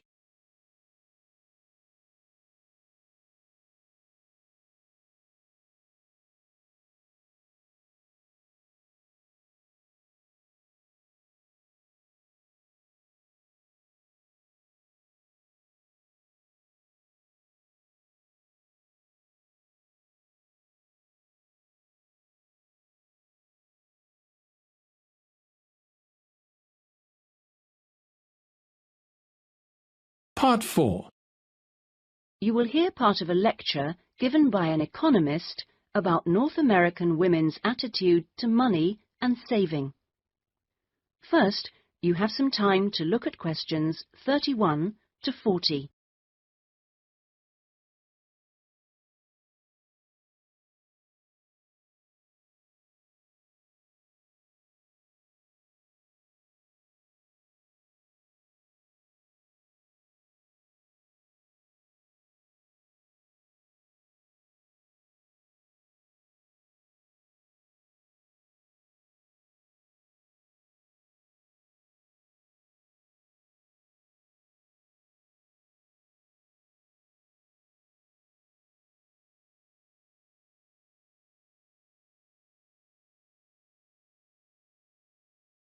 Now listen carefully and answer questions 31 to 40. Okay, so we've been looking at the attitudes of various social and cultural groups towards the management of their personal finances, how important they feel it is to save money, and what they save their money for. One aspect that we haven't yet considered is gender. So if we consider gender issues, we're basically asking whether men and women have different attitudes towards saving money, and whether they save money for different things. Back in 1928, the British writer George Bernard Shaw wrote in his Intelligent Women's Guide to Socialism and Capitalism that a man is supposed to understand politics, economics, and finance, and is therefore unwilling to accept essential instruction. He also said, a woman, having fewer pretensions, is far more willing to learn. Now, though these days people might question a lot of the assumptions contained in those statements, recent research does suggest that there are some quite fundamental differences between men and women in their attitudes to economic matters. Let's look at what men and women actually save for. Research studies of women in North America have found that women are far more likely to save for their children's education, and they are also more likely to save up in order to buy a house one day. The same studies have found that men, on the other hand, tend to save for a car, which, by the way, takes a surprisingly large amount of the household budget in North America. But the other main priority for men when saving money is their retirement. When they're earning, they're far more likely to put money aside for their old age than women are. Now, this is rather disturbing, because, in fact, the need for women to save for their old age is far greater than for men. Let's consider this for a moment. To start with, it is a fact that throughout the world, women are likely to live many years longer than men, so they need money to support them during this time. Since women are likely to be the ones left without a partner in old age, they may therefore have to pay for nursing care, because they don't have a spouse to look after them. Furthermore, the high divorce rates in North America are creating a poverty cycle for women. It is the divorced women who will most often have to look after the children, and thus they need more money to look after not just themselves, but others.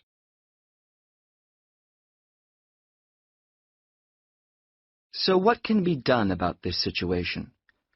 The population in North America is likely to contain an increasing number of elderly women.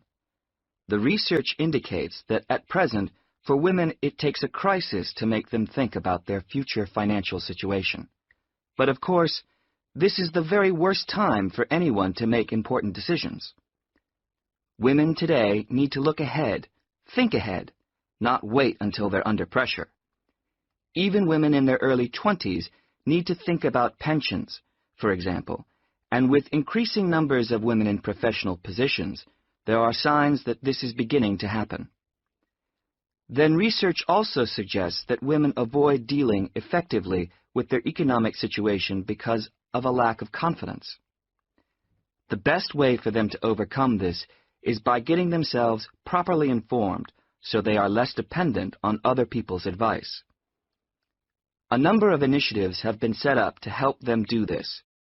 This college, for example, is one of the educational institutions which offers night classes in money management, and increasing numbers of women are enrolling on such courses.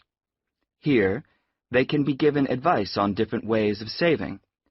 Many women are unwilling to invest in stocks and shares, for instance, but these can be extremely profitable.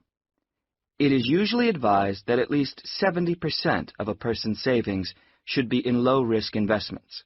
But for the rest, financial advisors often advise taking some well-informed risks.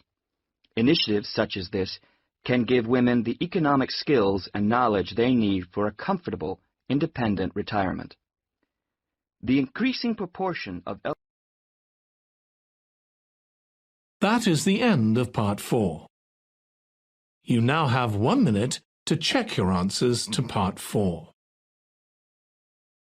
That is the end of the listening test. In the IELTS test, you would now have 10 minutes to transfer your answers to the answer sheet.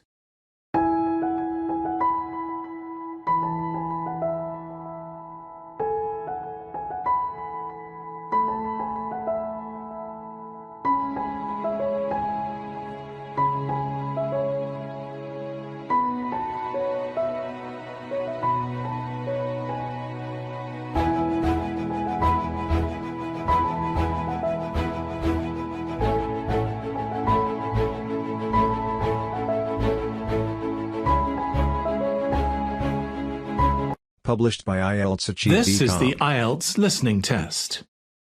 Published by You will IELTS hear a number of Achieve. different recordings, and you will have to answer questions on what you hear. There will be time for you to read the instructions and questions, and you will have a chance to check your work. All the recordings will be played once only. The test is in 4 parts. At the end of the test, you will be given 10 minutes to transfer your answers to the answer sheet. Now turn to Part 1.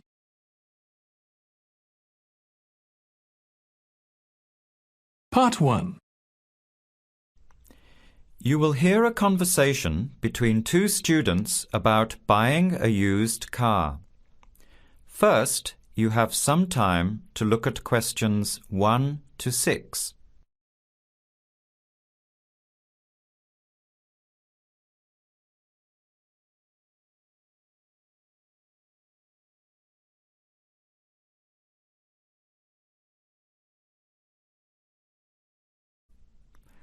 Listen carefully to the conversation and answer questions 1 to 6.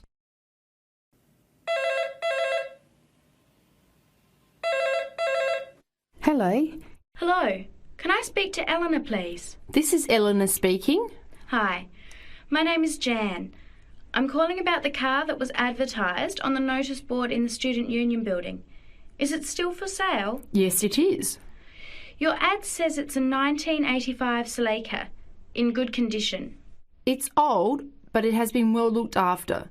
My family has had the car for 10 years. I'm just the 3rd owner and my mother had it before me, so we know its history. We've got all the receipts and records. It's had regular maintenance and the brakes were done last year. It runs really well but looks its age. Why are you selling it, by the way? Well, I'm going overseas next month to study. I'll be away for at least 2 years, so I have to sell it. Unfortunately, it's been a good car. You want $1,500, is that right? I was asking $2,000, but since I need to sell it quickly, I've reduced the price.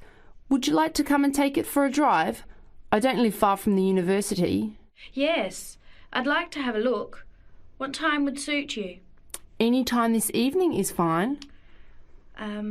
Well, I finish classes at 6 o'clock. How about straight after that? Say 6:30? Great, I'll give you directions.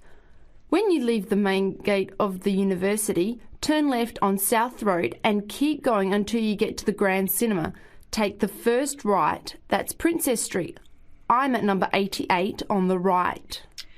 So it's 80 Princess Street? No, it's 88 Princess Street and the suburb is Parkwood. You'll see the car parked in front. It's the red one with the for sale sign on it. Okay, thanks Eleanor. I'll see you later. Bye. Before you hear the rest of the conversation, you have some time to look at questions 7 to 10.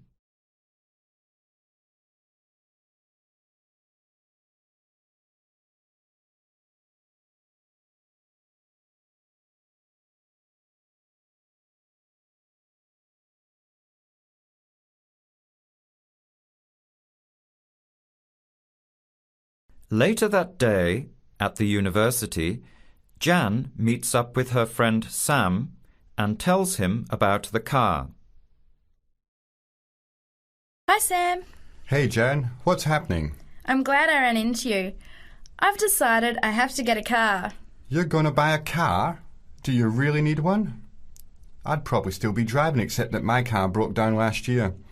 Instead of getting another one, I just moved closer to the university and went back to riding a bike. Better for the environment, better for my health, and I save a lot of money. Did it really cost that much? Well, when you think of registration, insurance, rising petrol costs, parking plus maintenance and repairs, it adds up. I know it's going to be expensive, but I really need my own transportation. It takes half an hour by bus each way to university as it is. But now I'm working at night in the city. There's no way I want to hang around waiting for a bus late at night, then walk 3 blocks home alone. Hey, I think you've got a point there. So what kind of car are you looking at? It's an 85 Celica, same kind as I used to have. The owner's asking $1,500. That's pretty old. How many kilometres has it done? You know, I forgot to ask. I'll have to check tonight when I go to see it. Would you be able to come with me to have a look? At about 6:30? Sure, I'll come, but I don't know a lot about cars. I do know one thing, though. I wouldn't buy an old car without having a mechanic look at it first. That's a good idea. But won't it cost a lot? Not really. You can get a check done through the Automobile Association for $80, and it comes with a report on the condition of the car. It can save you a lot of money in the long run. I'll keep that in mind. So we have to get to Parkwood at 6:30. Do you want to take the bus? It goes straight down South Road every 15 minutes. Or maybe we could walk. I don't think it's that far. Actually, I could borrow my roommate's motorbike for an hour or so. He's working all evening in the library.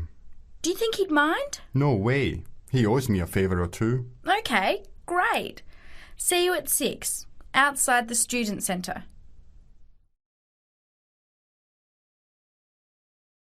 That is the end of part 1. You now have 1 minute to check your answers to part 1.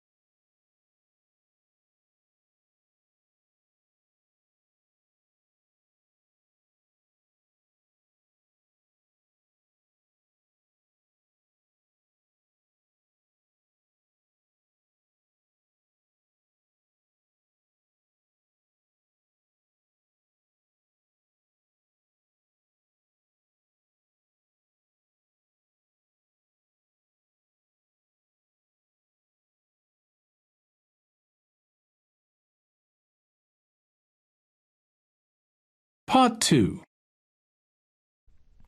You will hear a guide giving instructions to a group of international students in Canada preparing for a whale-watching trip. Before you hear the talk, you have some time to look at questions 11 to 16.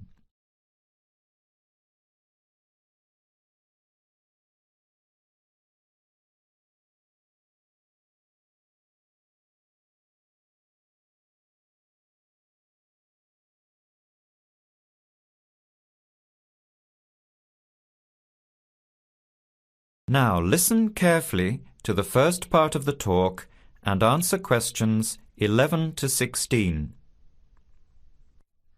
Hello, everyone. Glad to see so many happy faces on this wild and windy day. Are you all ready to go looking for whales? I'm Tony, and our other guide today is Dale. We'll be using these 2 rubber boats you see here, and our trip today will take 3 hours. In a few minutes, we'll be heading into part of the largest temperate rainforest of the Pacific Northwest. I'll show you our route on the map here. This is where we are now. We'll be leaving the sheltered bay and heading out across the mouth of the bay toward the open water. As you know, last night there were strong winds in the area, so we can't go out into the ocean as we had planned. Near the mouth, the water will be quite rough. That's where we are most likely to spot orcas, or killer whales as they are also called. After crossing the mouth of the bay, we'll enter the calmer, shallower waters. This is where you look for gray whales. Then we will continue up this narrow inlet close to the shore. You will have a great view of giant fir and cedar trees that have never been logged. Here is the place to watch for wildlife. You are likely to see bears along the shore and eagles in the sky overhead. Right at the back of the inlet here are the hot springs where we will be stopping for an hour. You can have a soothing soak in bubbling hot water before the return trip. I'll tell you a little bit about the whales now, because with the noise of the wind and the engine, you won't be able to hear much out there. As we head out in the boat, we will probably see dolphins first. They are a gray color and quite small, 1 to 2 meters long. They will swim right beside the boat, racing along and sometimes jumping out of the water just ahead of us. They swim very fast, and they are playful and curious. They're really fun to watch. The next ones we'll see are orcas, or killer whales, which are actually members of the dolphin family. They are 7 to 8 meters long, very fast, and they have sharp teeth. Some stay in these waters all year round. We identify them by the distinctive black and white color. They feed mainly on salmon in these waters, but the orca diet can include seabirds, seals, dolphins, and other mammals. They can be fierce hunters, and this is why they are called killer whales. We should start watching for them as soon as we get out toward open water. We're likely to spot the orcas from a considerable distance. Watch for the black and white marking and mist spouting from the blowholes on top of their heads. Just outside the inlet is where we will probably see gray whales. The grays are migratory. They pass through here twice a year, moving from far in the north where they feed to the warm southern waters where they breed. You are very lucky today because several have been reported in the area. Unlike the orcas, grays are solitary, except when you see a mother with a calf. The gray whales are much longer and heavier than the orcas, 14 meters long, and weighing up to 30 tons. The gray whales are filter feeders, gathering tiny ghost shrimp from the sand at the bottom. We recognize grays from their tail fins because each one is different. Once we find the whales, we'll come up as close as we can safely. We are allowed to approach the whales no closer than 50 meters, but that feels pretty close when you are in the presence of animals this big. You'll see mist coming out of the blowholes when they breathe out, and you'll hear a loud hiss. If we are downwind, we might even be able to smell them, a strong, fishy smell. Before the talk continues, you have some time to look at questions 17 to 20.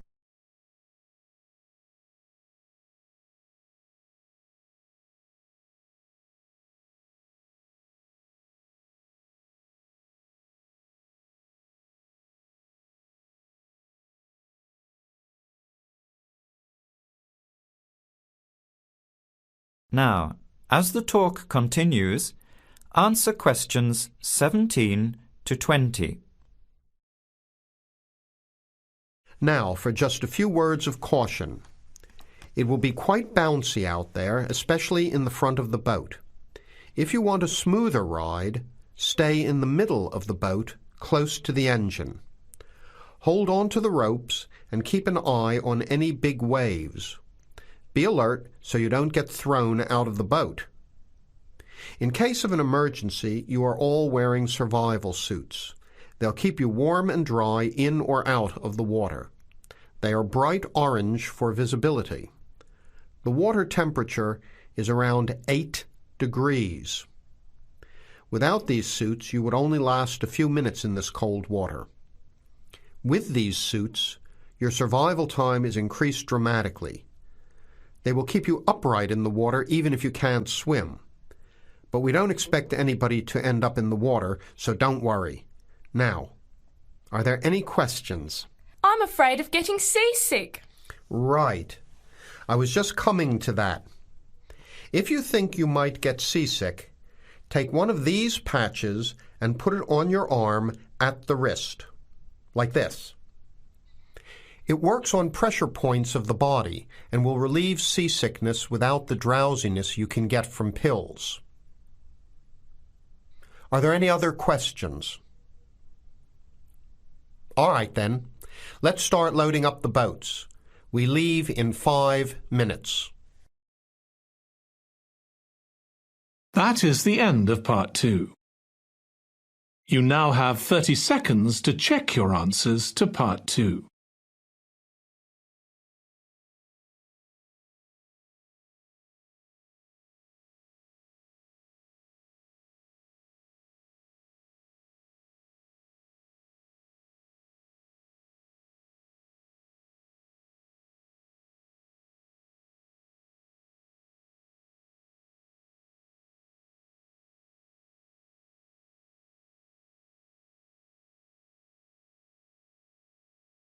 Part 3. You will hear a student, Penny, talking to two friends, Ray and Louise, about a television competition Ray has entered called Travel Documentary. Before you hear the conversation, you have some time to look at questions 21 to 26.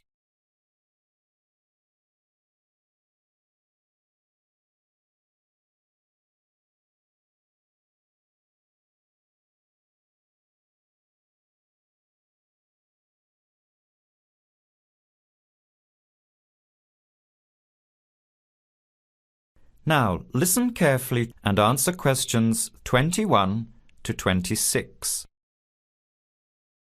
Hi, haven't seen you two in ages. What have you been up to? Hi, Penny. Ray is really excited. He's just been shortlisted for Travel Documentary. He could be off travelling around the world for 3 months. Travel Documentary? What's that? You've never heard of it? Don't you watch TV? Well, actually, no, hardly ever. Especially since I've started working on my thesis. I don't have time to breathe, let alone watch TV. So what's this all about, Ray? Well, actually, it's a competition run by public TV. It involves my two great loves, travel and filmmaking. Is it that program where people are sent around the world making documentary videos? I have heard of it. Fantastic! So you've been chosen? Not yet. I'm one of 34 selected for an interview next week, so I've made it through the first cut. Yeah, there were over 200 applicants from around the country. Pretty amazing, hey? Well, I've been lucky so far. What's the next stage? 13 are chosen from the interview to do a 4-week training course in documentary filmmaking. Then, the 8 finalists get sent off with a video camera to travel around the world. Sounds incredible. What's the catch? The catch is that every 2 weeks you have to send in a 10-minute video from a different part of the world. It's broadcast on TV along with the work of 3 of the other competitors and judged by a panel of experts and the TV audience. So you're under a lot of pressure. Wow, I guess so. You mean you're on television every 2 weeks? Yep, that's right. But first I have to be selected. Do you have to have any filmmaking experience to apply? Some background in photography or video making helps, but you're not supposed to be an expert. In fact, you can't apply if you've already worked in filmmaking. We all get the same 4-week course, so we start with the same skills. Can you go anywhere in the world you want? Each competitor makes up his or her own travel plans and has to get them approved. Before the conversation continues, you have some time to look at questions 27 to 30.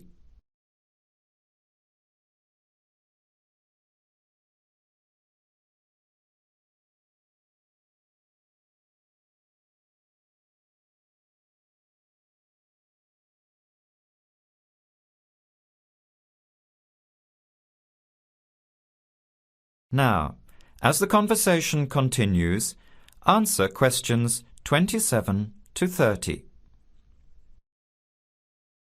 Have you talked with anyone else who has done it? As a matter of fact, just last week, I met Sarah Price, a girl from here who did it last year. What did she have to say about it? She said it was the most amazing experience of her life, but it was really tough at times. I think you'd have to be really brave to take off like that alone with so much responsibility. It's not like going on a holiday, is it? No. 2 weeks in a country, often where you can't speak the language, to find a story, film it, organise all the editing. Then you're off to a completely different part of the world to start all over again. Pretty exhausting, but exciting too. What a way to see the world. What about Sarah Price? Did she have any bad experiences? She said the worst part was when she got some mysterious fever in Mongolia and thought she might have to be sent home. Fortunately, it got better, but she said it was scary to feel really ill when you're alone so far away. So what made you want to apply? When I saw the program on TV a while ago, I thought, this is for me. I've always wanted to travel, but needed to work for a year before I could even think about it. Then a new series started up. I thought, now's my chance. Don't you think you'll be lonely? I don't think I'll have time to be homesick. I'm more worried about having too much to do and not enough time to get things organised. So we might be watching you on television in the next few months. I hope so, if I'm lucky. When will you know for sure? They choose the final 8 in March. A month later, you're on your way. So do you have to pay anything? Nothing. It's all paid for. Course, camera, flights, accommodation and in-country travel. The budget is pretty tight though. No extras. I sure hope you get it. Then I'll be finding time to watch at least one program on television every week. That is the end of part 3. You now have 30 seconds to check your answers to part 3.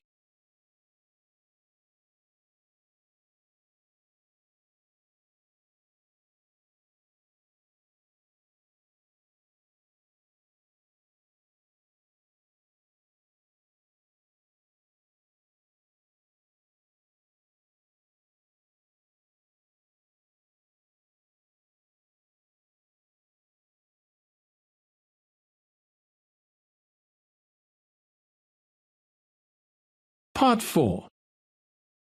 You will hear a talk given by Kate Tomalin on the history of technology. First, you have some time to look at questions 31 to 40.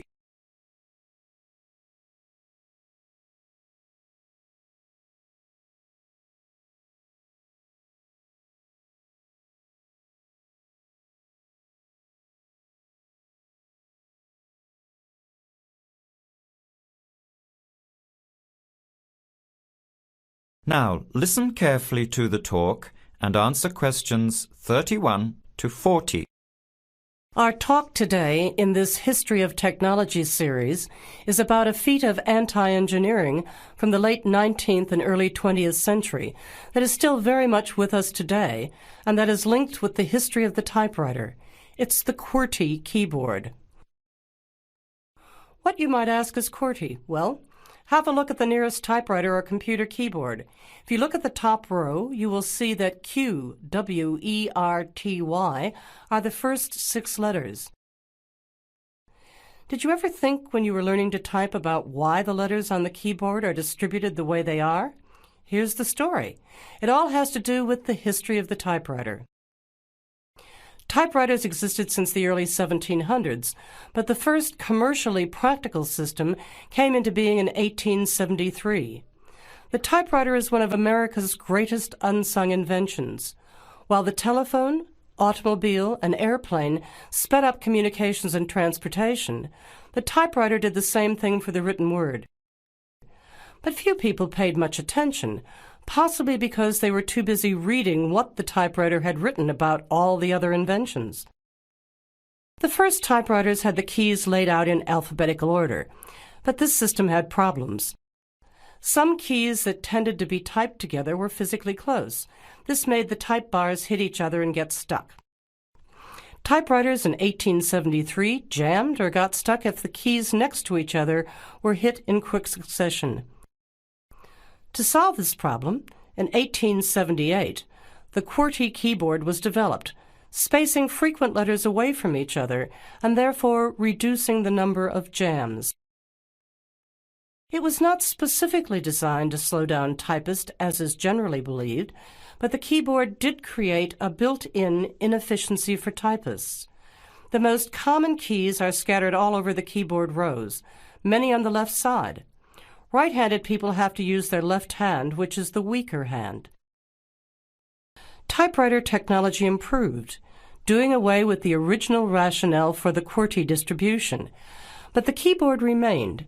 In spite of its inefficiency, it is the keyboard we all use today.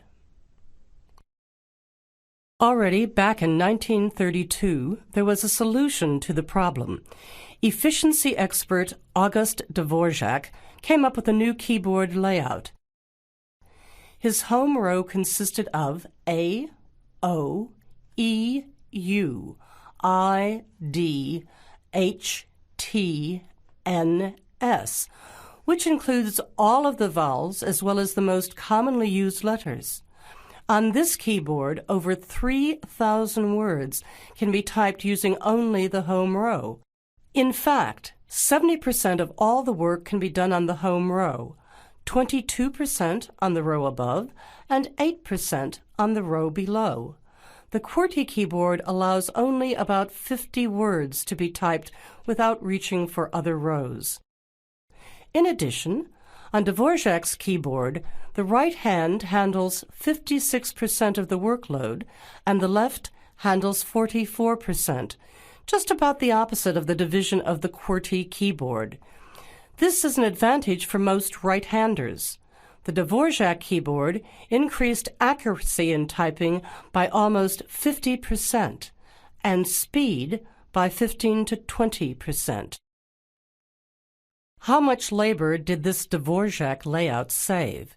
In one study, a group of typists was evaluated in the use of both keyboards.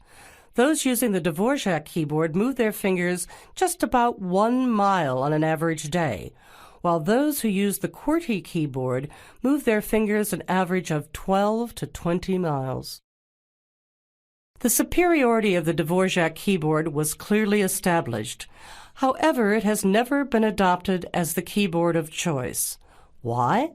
First of all, bad luck and bad timing on the part of the Dvorak team. First, there was the Depression, not a good time for introducing change. But the main factor that worked against the Dvorak system was habit. People were used to the QWERTY keyboard. Computers today could easily switch the arrangement of letters to the Dvorak layout, but it seemed that because of habit, the QWERTY layout remains dominant. People felt comfortable with the keyboard they learned on, so it was the established patterns of hundreds of millions of typists, manufacturers, typing teachers, and typewriter salespeople that have crushed all moves toward keyboard efficiency for over 70 years. It looks like QWERTY keyboard may be with us for a long time yet. That is the end of Part 4. You now have 1 minute to check your answers to Part 4. That is the end of the listening test. In the IELTS test, you would now have 10 minutes to transfer your answers to the answer sheet.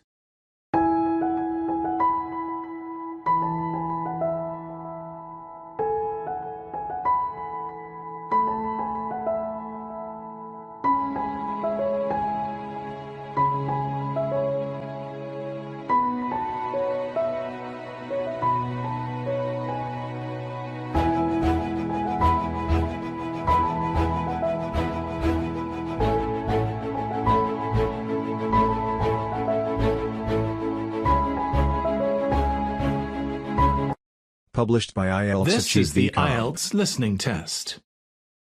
Published You will by hear a IELTS number of Achieve different VCOM. recordings, and you will have to answer questions on what you hear. There will be time for you to read the instructions and questions, and you will have a chance to check your work. All the recordings will be played once only. The test is in 4 parts. At the end of the test, you will be given 10 minutes to transfer your answers to the answer sheet. Now turn to Part 1.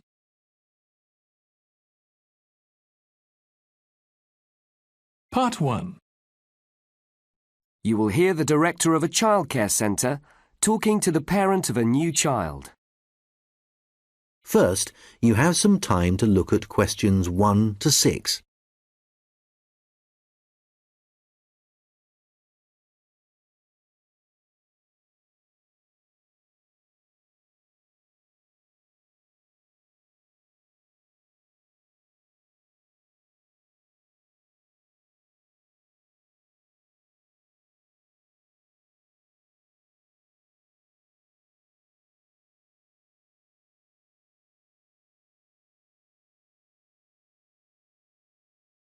Good morning. My name is Bob Ferguson and I'm the director of Ascot Childcare Centre. Oh, good morning. I'm Sally Ann Cullen. I made an appointment to enrol my daughter. That's right. I've got the application form right here. Now, first I need some personal details. So the family name is Cullen, is that right? That's right. Now, what about your daughter? What does she like to be called? Oh, her name is Alexandra, but we all just call her Alex.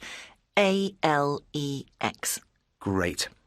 As you know, we organise the children into different age groups. There's the babies group, the toddlers, aged 2 to 3, and the preschoolers. They're aged 4 to 5.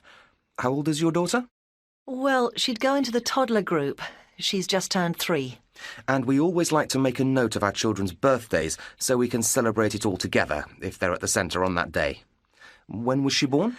Oh, the 8th of November. Fine. And we also find it's a great help to know about siblings. Sometimes a problem at the centre can be related to problems with a sibling. Does she have any brothers or sisters? Yes, a brother, Fraser. He's 2 years older. So that would make him 5, is that right? Yes, that's right. Fine. Now, we also need a contact address. Where do you live? It's 108 Park Road. That's P-A-R-K, Maidstone. Good. Now, last of all, we need a telephone number we can call if there are any problems. Oh, well, I'll be at work and so will my husband, so the best number to call is 3467 8890. Right. And is that a close relative? Yes, it's my mother-in-law's number. We prefer to make a note of how the person is related to the child, so I'll write down grandmother. Yes. Before you hear the rest of the conversation, you will have some time to look at the questions 7 to 10.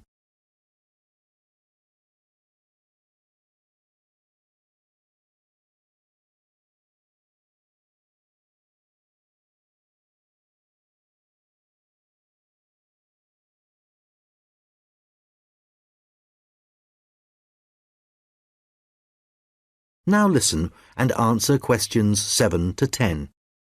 That does make more sense. Now, that's all of the personal details. We also like to try and get a picture of your child's personal development. Can you tell me if there are any specific problems she's having? For example, does she get on well with other children? Is sleeping a problem? Oh, she gets on well with others, I think, but she does have trouble sleeping. We gave up her daytime nap a long time ago. That's good to know. I'll make a note of that.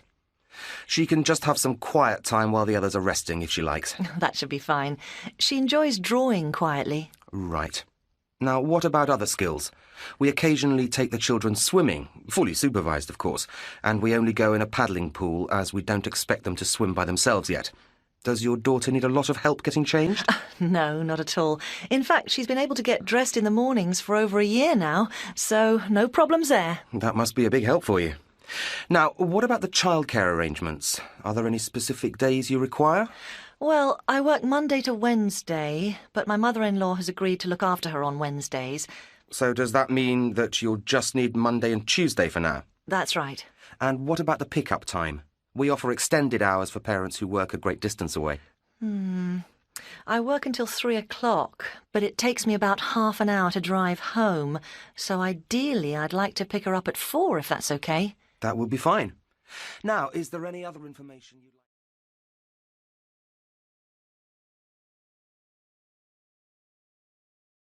That is the end of part 1.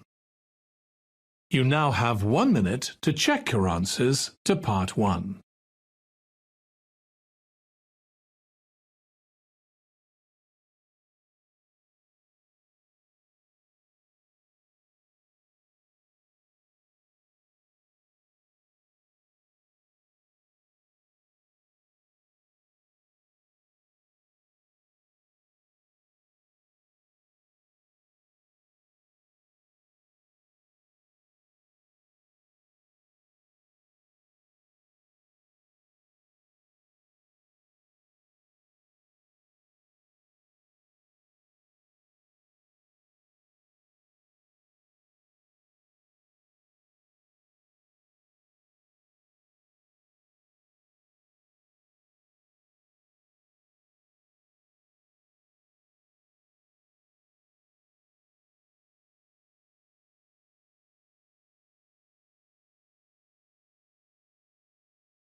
Part 2.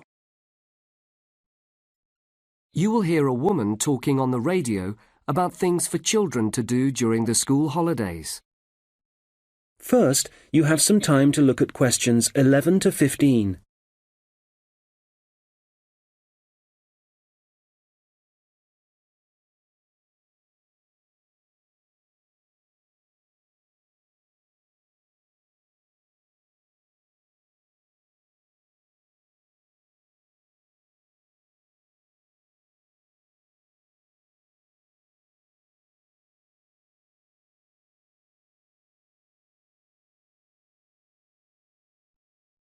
The school holidays are fast approaching, and I'm sure all of you parents out there are worried about how to occupy your children.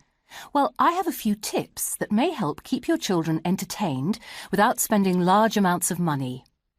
One of our biggest problems is that today's children often do not have the type of hobby that was familiar in the past, such as making their own toys. Instead, they rely on sophisticated video games to keep them amused. But children also like to feel needed, so why not give them jobs to do around the house? You may be surprised how much they will enjoy simple tasks such as washing your car. Another idea is to use this time to develop their cooking skills. Food is something we all enjoy, so why not get them to prepare some simple dishes in the kitchen? Learning to cook is a useful life skill for children to learn, and it can also keep them happy for several hours. Children also love doing arts and crafts, so why not give them the task of making presents for upcoming birthdays or celebrations? Not only will they enjoy making them, but you'll also save some money, and the family or friends who receive the gifts are sure to be delighted. A great idea to get children out of the house is to find out about how they can help in your local community. Perhaps there is a home for the elderly nearby. Before you hear the rest of the conversation, you will have some time to look at the questions 16 to 20.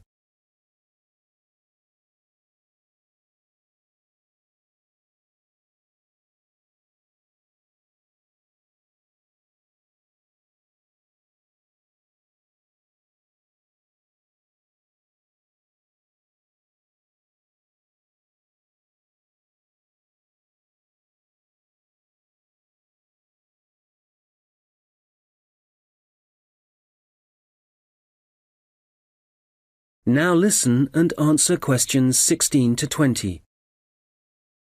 They are sure to welcome a visit from young people. Even a few minutes a week can brighten their day. Of course, younger children cannot do these things for very long, but older ones may find that there are ongoing projects around your neighbourhood that they can help with. These are just a few ideas, but I'm sure you can think of many more. If not, there are plenty of places to look for other suggestions. Nowadays, the first place people seem to look is the internet, which can be a good source of information. However, it does have its limits, because ideas suitable for children living in the city may not translate well for children in rural areas. So don't overlook your library. These are often filled with great ideas targeted at children in your specific area. There are a few key points to remember, however. One of the most important things is to keep your children active, otherwise they will be sure to get bored.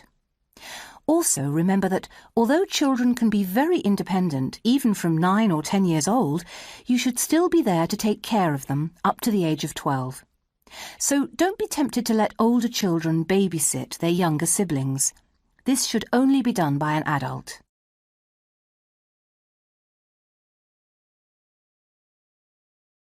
That is the end of part 2. You now have 30 seconds to check your answers to part 2.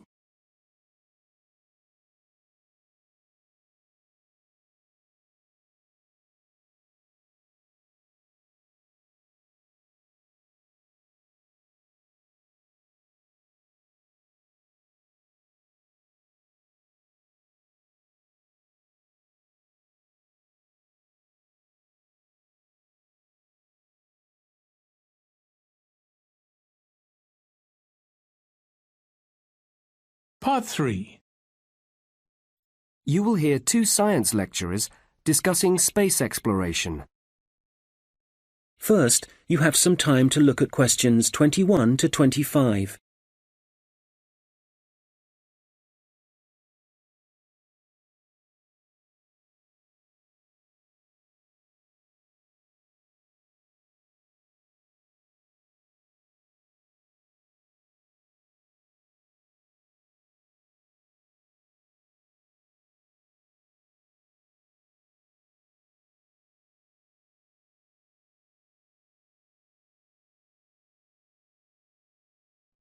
Hello, John.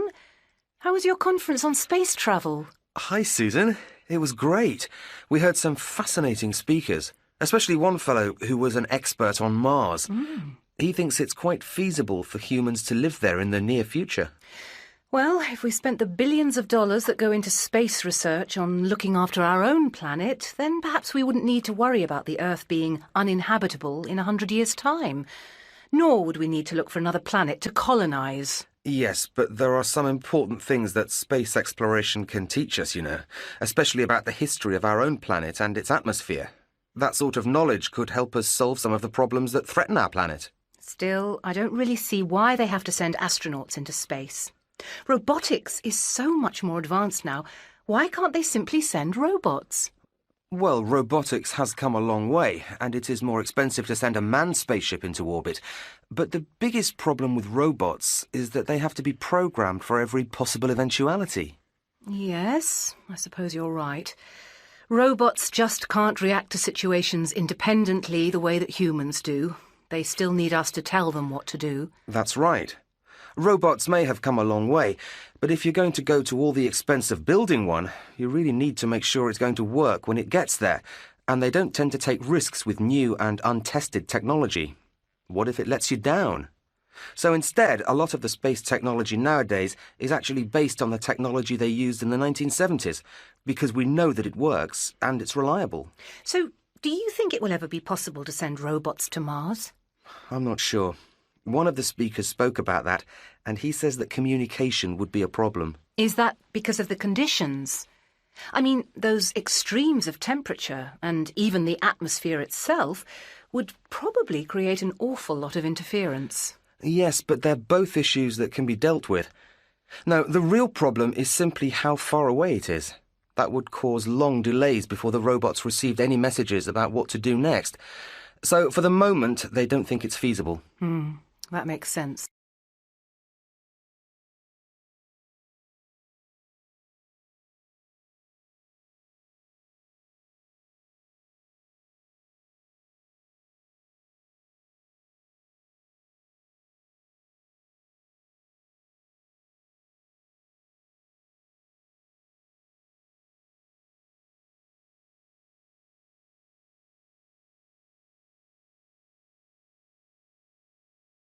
Now listen and answer questions 26 to 30.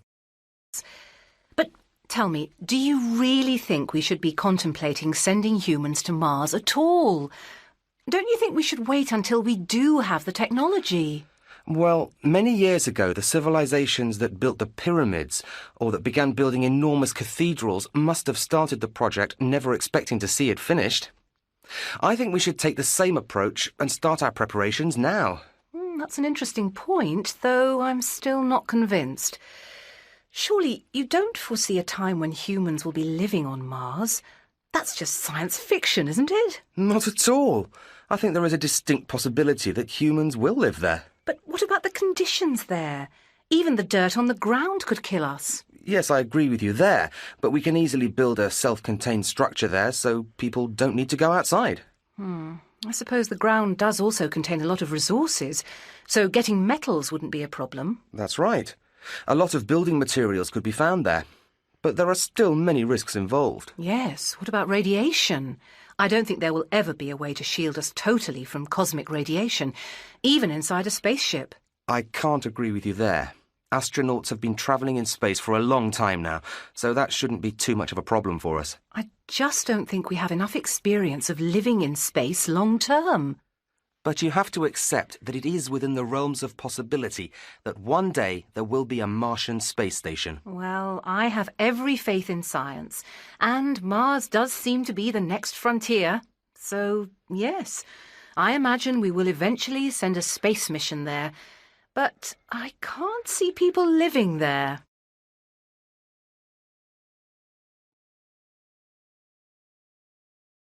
That is the end of part 3. You now have 30 seconds to check your answers to part 3.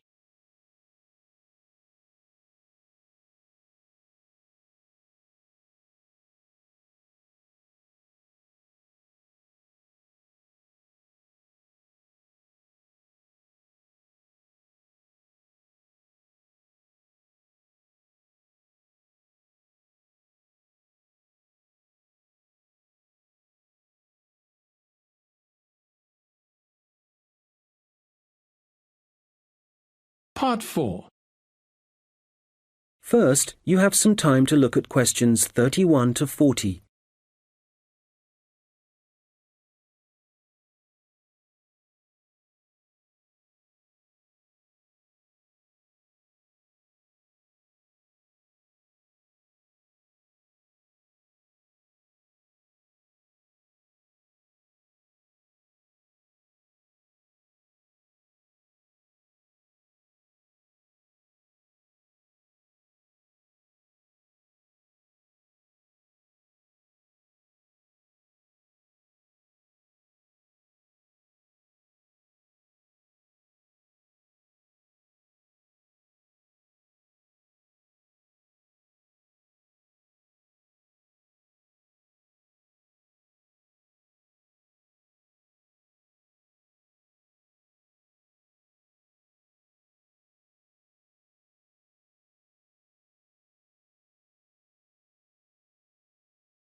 Welcome once again to Introduction to Dentistry, and in today's lecture we'll be looking at the history of dentistry through the ages.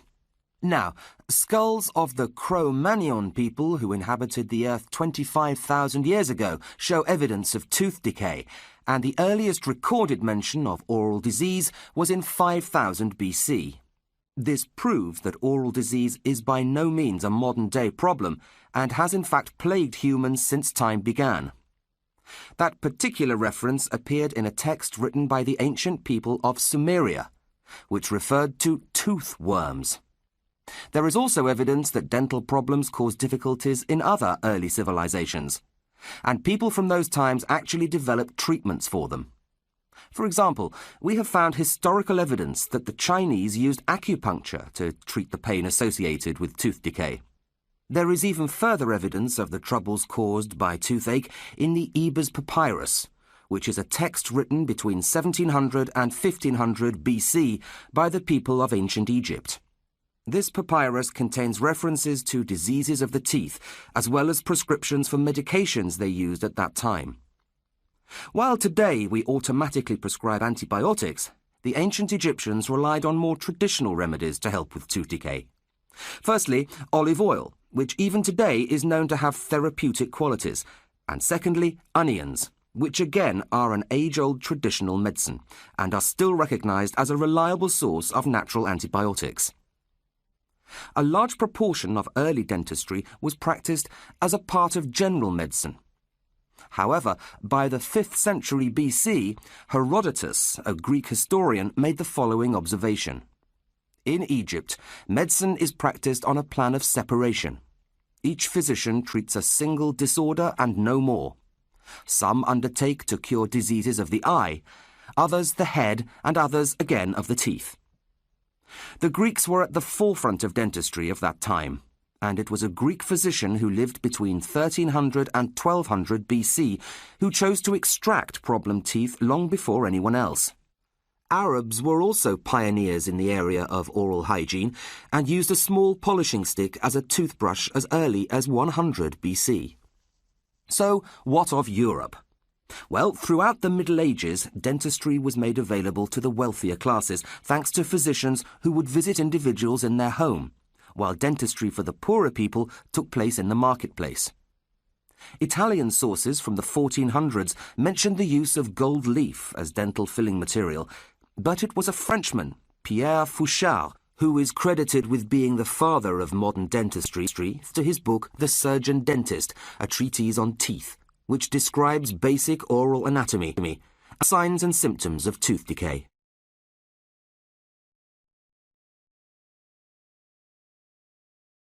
That is the end of Part 4. You now have 1 minute to check your answers to Part 4. That is the end of the listening test. In the IELTS test, you would now have 10 minutes to transfer your answers to the answer sheet.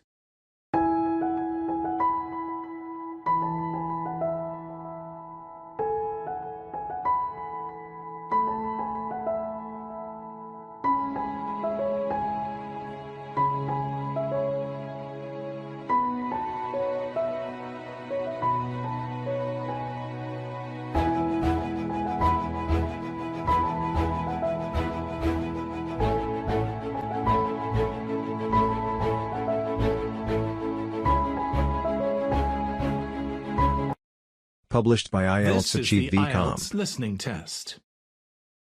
You will hear a number of different recordings, and you will have to answer questions on what you hear.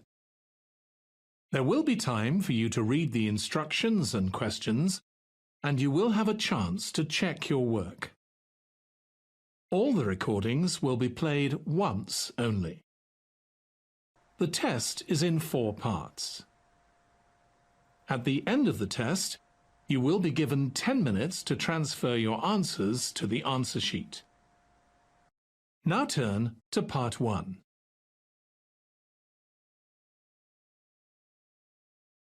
Part 1. You will hear a woman calling a holiday company. First, you have some time to look at questions 1 to 7.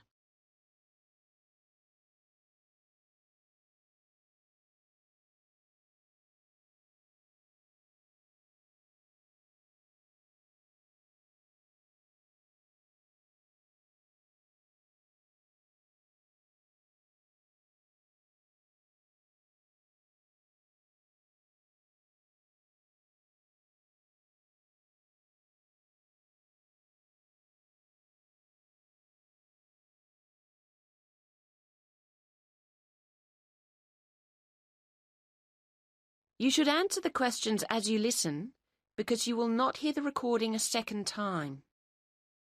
Listen carefully to the conversation and answer questions 1 to 7. Good Times Holidays, John speaking. How may I help you? Oh, hello.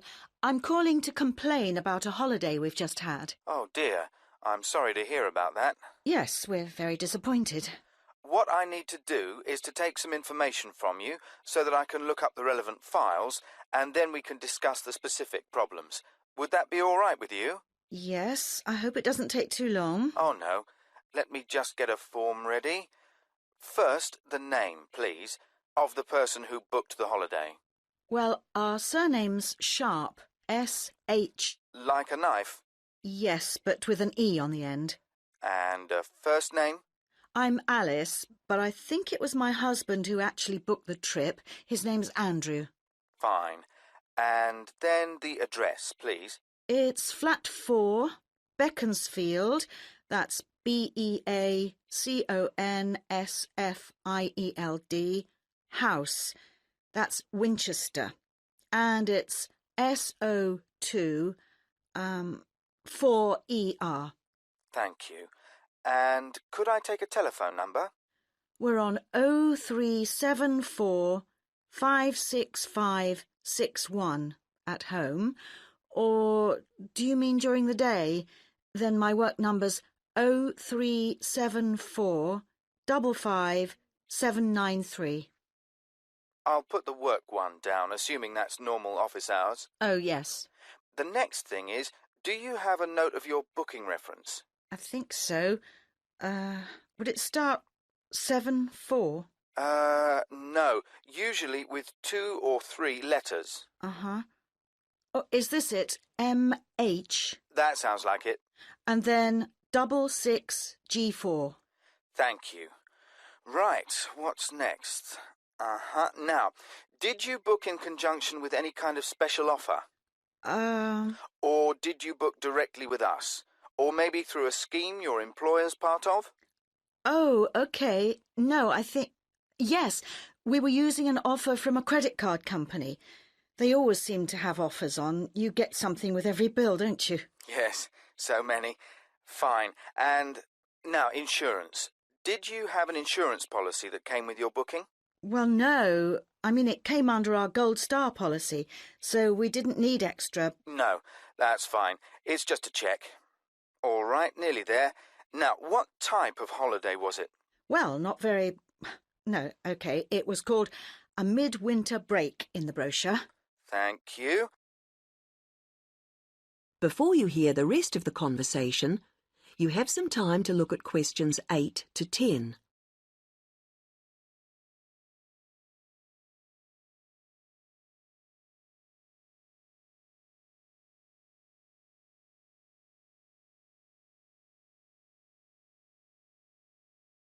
Now listen and answer questions 8 to 10. And when was the holiday? We just got back on January the 21st, and we started on the 16th. Fine. Right, I'm sorry about all that. No, I understand. So, what was the problem you encountered? There were 2 things that disappointed us, actually. Right. In the first place, we were told that when we arrived at the station, a taxi would meet us and take us straight to the house. But in fact, there wasn't one there. We had to wait for ages and then pay for one ourselves. So that was inconvenient and expensive. Oh, I'll look into that, see what went wrong. And the other problem was that we'd been promised there would be a bicycle for each of us stored at the house, ready to use. But there were only 3, which is no good for a family of 4. No, it wouldn't be. OK, well, I'll check into that as well. Now, if you can give me a few hours, I'll get back to you this afternoon, and then we can discuss...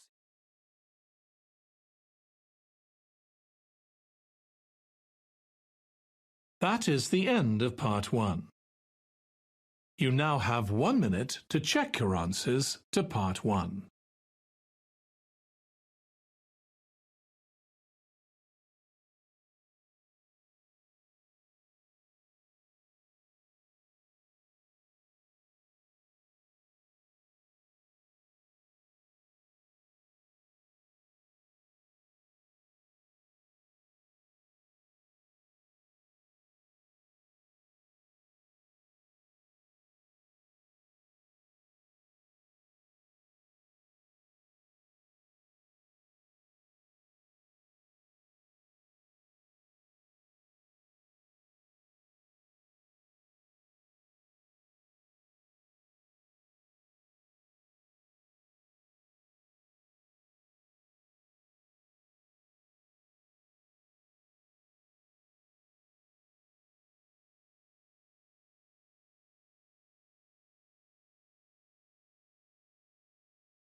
Part 2. You will hear a student housing officer giving a talk to a group of university students concerning dormitory renovations. First, you have some time to look at questions 11 to 15.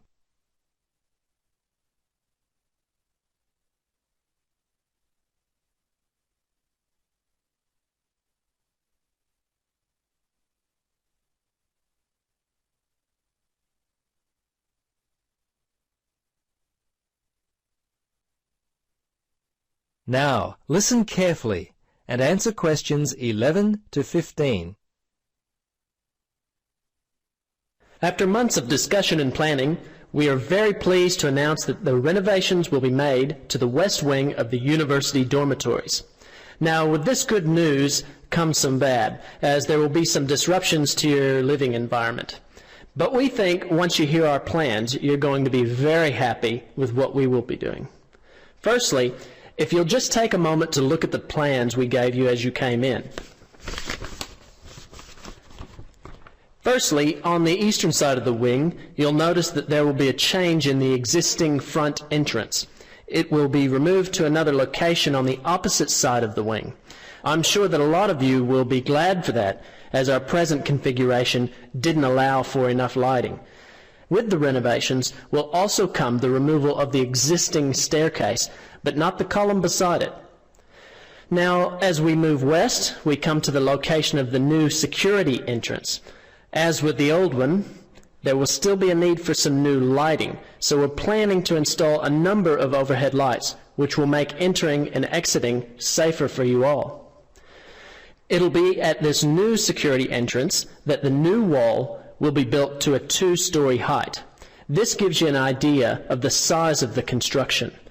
Overall, the width will be around 6 meters, with the overall length being around 10, which I'm sure many of you are going to really enjoy. More room for all of you living in the West Wing. Are there any questions? Before you listen to the rest of the talk, you have some time to look at questions 16 to 20.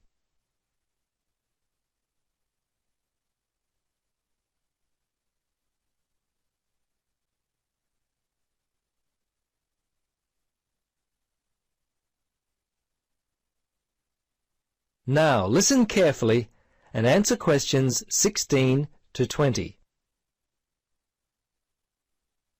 Now, as I mentioned, there will be some issues we will have to overcome regarding the renovations. The first will be relocating some of you to new dormitories. 30 students will be moving for a total of 6 weeks. Now, of those who will be moving, you will be distributed to 3 other temporary locations, the north, south, and east dorm wings. 10 students will be relocated to each wing. This means that some of you are going to need to get packing. Don't worry about your new location. We're doing all we can to make your new temporary dorms as comfortable as possible. In fact, as I speak, we're making steps to ensure that you have study desks, lamps, and computer facilities, and all of the other facilities you require to successfully continue on with your studies. We're even repainting several of the rooms in the preparation for your arrival. The changes to your dorms will be starting within a week. If you have any problems, don't hesitate to contact my office. Now, I'm sure some of you have questions. I'm happy to answer them now.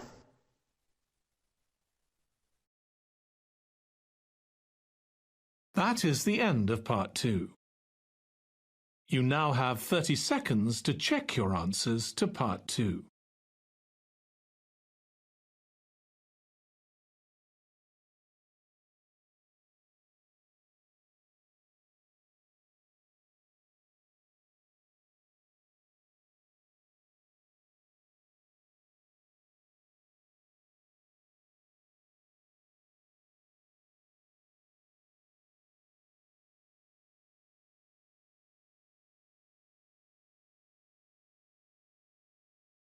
Part 3. You will hear a discussion between 2 students, David and Jane, and their tutor, Dr. Wilson, about their group research project into local history. First, you have some time to look at questions 21 to 26.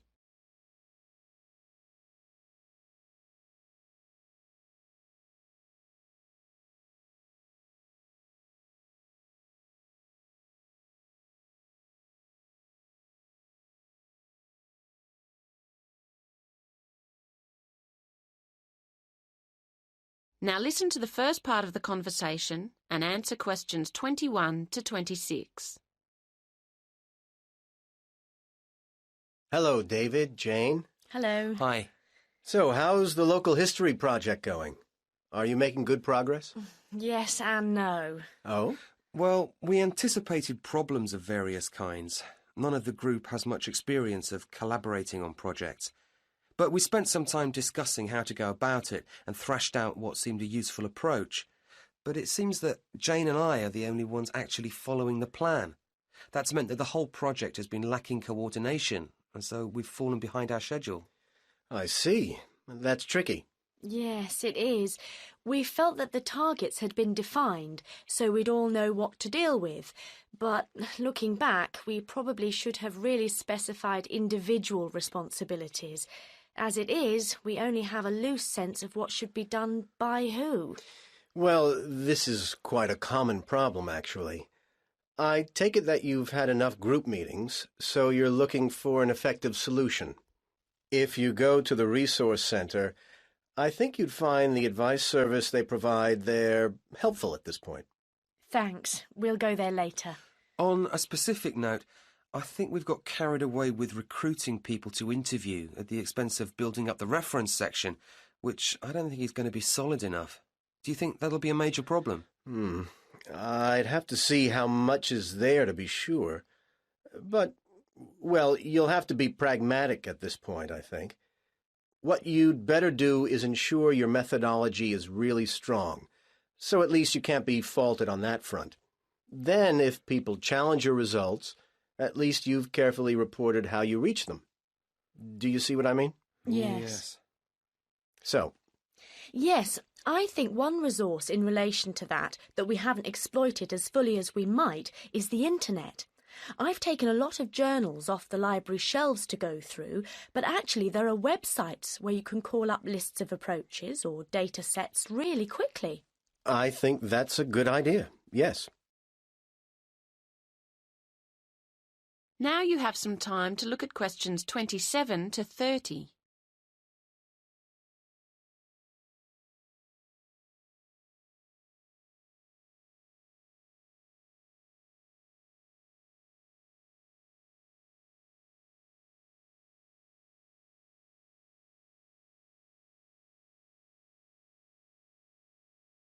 Now listen to the rest of the conversation and answer questions 27 to 30.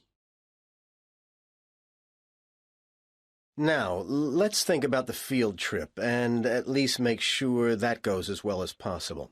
You're going to Cambridge on the 22nd. The Monday, yes. It's quite soon now. And in the morning, you'll be traveling and then getting settled into the hotel. Uh-huh. But you need to get down to work after lunch, of course. Now, I've arranged for you to have a look at some useful visual material, especially photographs and old magazines and newspapers, which is included in an exhibition at the library in the university. That sounds like a good starting point. There's quite a lot on show, so that'll occupy most of the afternoon. Then the following morning, I want you to go and talk to someone in the city library. His name's Jarvis Gregson. He works in the education section there, and he's an expert on the area's history. Don't, of course, forget to take a tape recorder with you, so that you can record what he tells you. And to have our questions ready. Indeed. Okay, and the afternoon's free for you to wander around, get the feel of the place. Do some sightseeing. As you wish. It's a beautiful city. But it's back to work on Wednesday morning. Concentrate on the central area and walk around methodically. You'll have the plans I'm getting ready for you from different periods, and your task is to compare those with the makeup of the city today. Make notes on how different kinds of shops and businesses have grown up, what's gone, and so on. I hope the weather's good. Yes, and in the afternoon, I want you to think about producing your own records, along the lines of the ones in the city library's archives. The history of the castle is very important to the city's development, so use a camera to get some pictures that reflect that, if you can, showing it in relation to the buildings and spaces around it. We'll try. And when do we travel back? That's up to you. You can either decide to... That is the end of part 3. You now have 30 seconds to check your answers to part 3.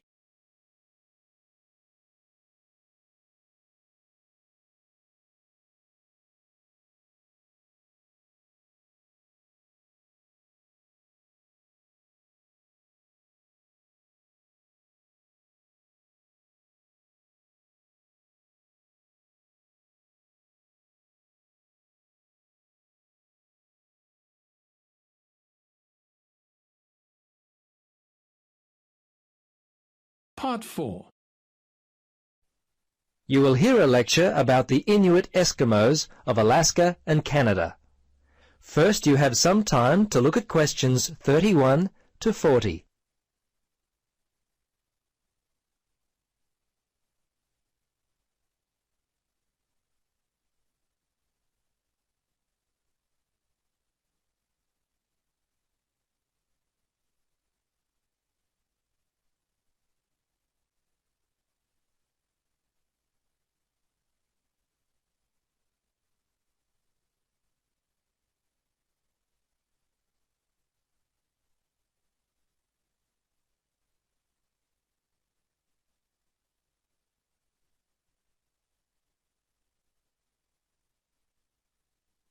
Now listen and answer questions 31 to 40. Good afternoon. In our lecture today, we will continue our study of people who inhabit the northernmost regions of the world. Our focus will be on the native inhabitants of Alaska and Canada, the Inuit Eskimos. They have been called the native inhabitants, as the Inuit were the people who had most recently migrated across the gap between Alaska and Siberia.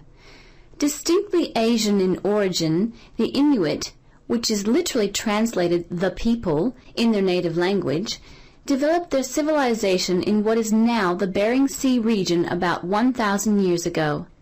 Their culture spread eastward and is called the Thule culture, after the place in northern Greenland where archaeologists first discovered it. The first Europeans to meet Inuit people were Norse settlers in what is now northern Newfoundland, Canada.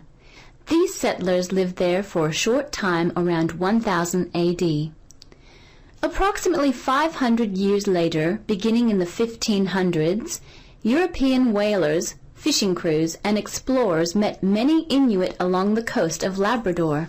Russians and other Europeans first met Alaskan Inuit in the 1700s.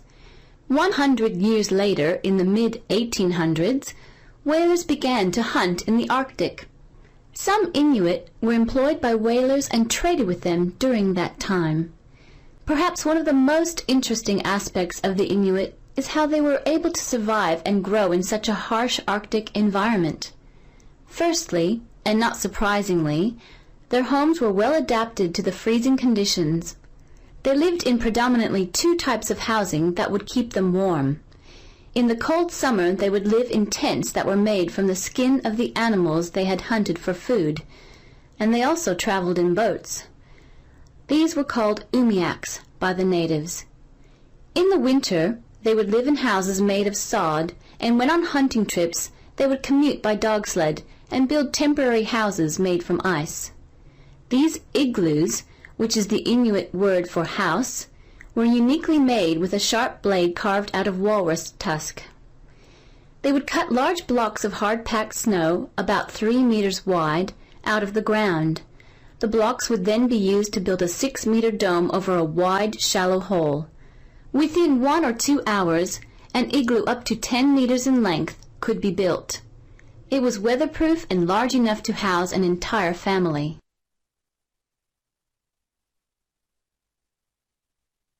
Very early in their history, they managed to develop the technology to hunt the huge bowhead whale, which was the staple food source for them at that time. They also hunted walruses and seals. On land, they hunted polar bears, moose, and various other game. The harsh environment in which they lived meant that a steady supply of food was often difficult to come by. Therefore, the Inuit were a people constantly on the move, looking for food, which meant that their dwellings had to be easily built and easily dismantled. They inhabited the wide open land and, as such, moved freely around it in search of food. Today, the traditional way of life has basically ended for the Inuit. They live in wooden homes rather than in snow houses, sod houses, or tents. They wear modern clothing instead of animal skin garments. Most Inuit speak English and Russian. Some speak Danish, while fewer still continue to hold on to their cultural roots by passing on to the younger generation their native language. The kayak and umiak, their principal means of travel, have given way to the motorboat, and the snowmobile has replaced the dog team. The combined percentage of the Inuit population in Alaska and Canada stands at 63%, the latter being 29% and the former around 34%. Some Alaskan Inuit live in towns and cities, but the majority live in small settlements and hunt and fish for most of their food. Most of those in Canada live in towns in housing provided by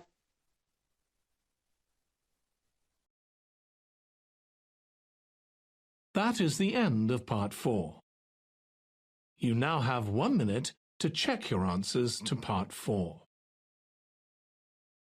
That is the end of the listening test. In the IELTS test, you would now have 10 minutes to transfer your answers to the answer sheet.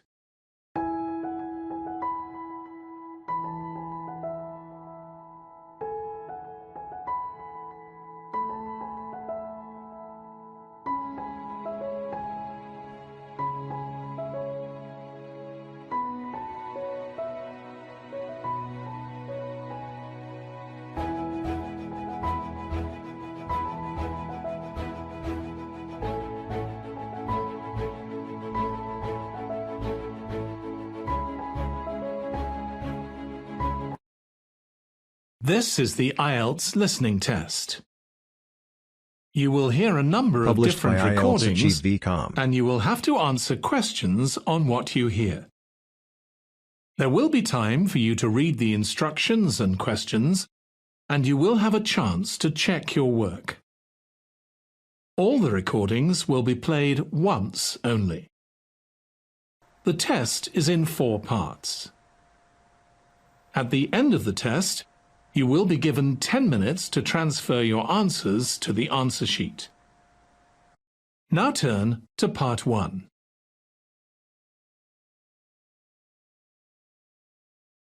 Part 1. You will hear a conversation between a student looking for a host family and a housing advisor. First, you have some time to look at questions 1 to 5.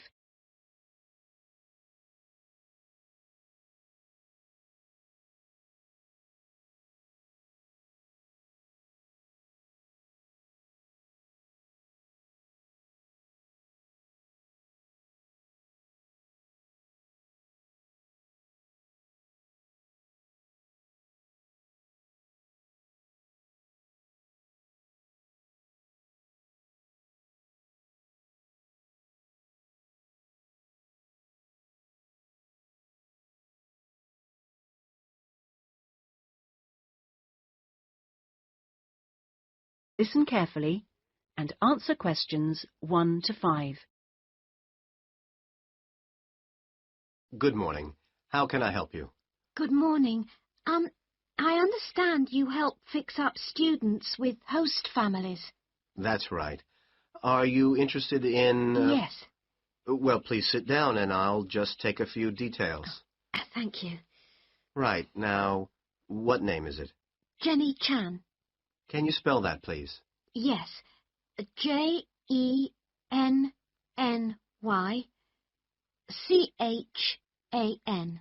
Right. And what is your present address? Seaview Guest House, 14 Hill Road. Okay. And do you know the phone number there? Yes, I have it here. 2237-676. But I'm only there after about 7 p.m. So when would be the best time to catch you? I suppose between 9 and, let me see, past, before I leave for the college. Great. And can I ask you your age? I've just had my 19th birthday. And how long would you want to stay with the host family? I'm planning on staying a year, but at the moment I'm definitely here for 4 months only. I have to get an extension to my permit. You're working on it? Mm. Fine. And what will be your occupation while you're in the UK? Studying English? And what would you say your level of English is? Good, I think. I'd like to say advanced, but my written work is below the level of my spoken, so I suppose it's intermediate. Certainly your spoken English is advanced. Anyway, which area do you think you would prefer? Well, I'm studying right in the centre, but I'd really like to live in the northwest. That shouldn't be a great problem. We usually have lots of families up there.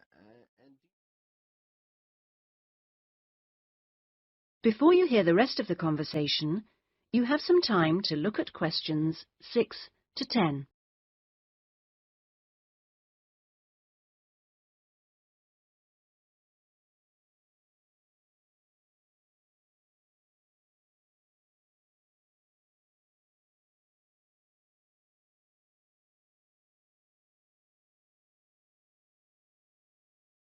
Now listen and answer questions 6 to 10.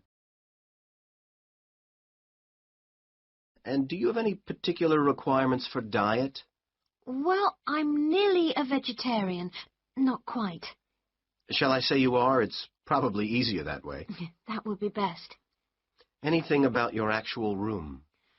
I would prefer my own facilities. En suite, is that right? Mm-hmm. And also, if it's possible, a TV. And I'd also like the house to have a real garden, rather than just a yard. Somewhere I could sit and be peaceful. Is that all? Well, I'm really serious about improving my English, so I'd prefer to be the only guest, if that's possible. No other guests. Yes, you get more practice that way. Anyway, obviously, all this is partly dependent on how much you're willing to pay. What did you have in mind? I was thinking in terms of about 60 to 80 pounds a week, but I'd go up to 100 if it was something special. Well, I don't think we'd have any problems finding something for you. Oh, good. And when would you want it for? I'd like to move in approximately 2 weeks. Let me see. It's the 10th today. So if we go for the Monday, it's the 23rd of March. Yes. Right. Good. And if I could ask one last question.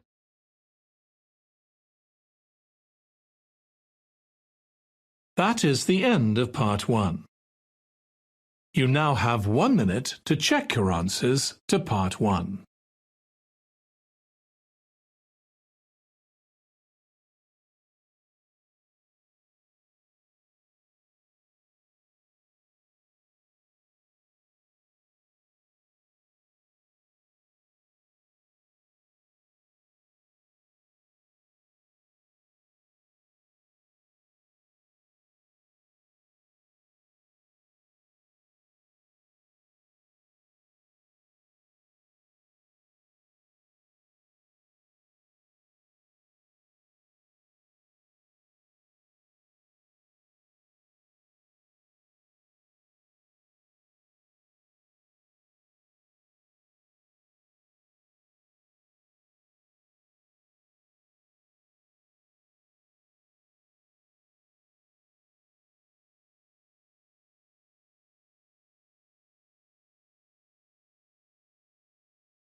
Part 2.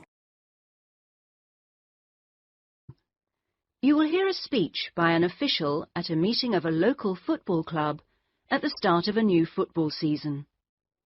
First, you have some time to look at questions 11 to 17.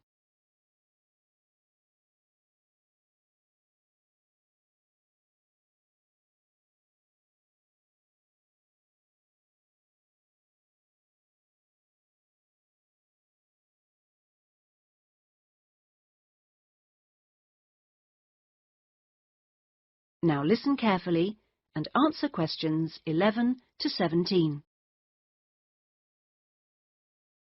Good evening, everyone, and thank you for coming to the soccer club meeting. It's good to see so many parents and children here tonight, and I know you're looking forward to a great football season. Now, I'd like to take a few minutes to tell you about some changes to the soccer club for the coming season. Now, this season, we'll be playing all our matches for both the junior and senior competitions at Kings Park, instead of Royal Park, which was used last season. Now, for meetings, we're going to use the clubhouse in Kings Park, and the next meeting will be held in the clubhouse on the 2nd of July. As usual, we hope to begin the season with a picnic next Saturday at the clubhouse. Please try and come to the picnic, as it's always good fun. At the last week of the season, we usually have a dinner and presentation of prizes to the players, and more information about this will be given to you later in the season. This season, we have more teams than ever. We hope to have 10 teams instead of 5 in the junior competition, and they'll play on Saturday mornings beginning at 8:30 a.m. Training sessions will be held in Kings Park on Wednesday afternoons for the juniors, and they will be wearing red shirts again this year. In the senior competition, there will be 4 teams, same as last year, and their games will be played on Saturday afternoons starting at 2:30.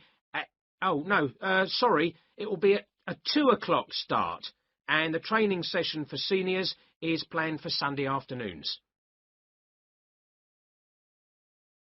Before you hear the rest of the speech, you have some time to look at questions 18 to 20.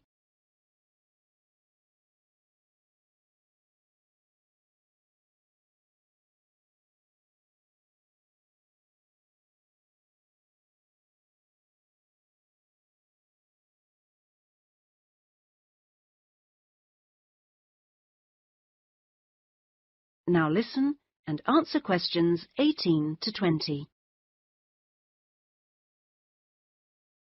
Now, I'd like to introduce you to the new committee for the soccer club for this season. Firstly, let me welcome Robert Young, the new president, who will manage the meetings for the next 2 years. Robert's son has been playing football with the club for over 5 years now, and many thanks to Robert for taking on the job of president. Next, we have Gina Costello. She's the treasurer, and she'll collect the fees from you for the season.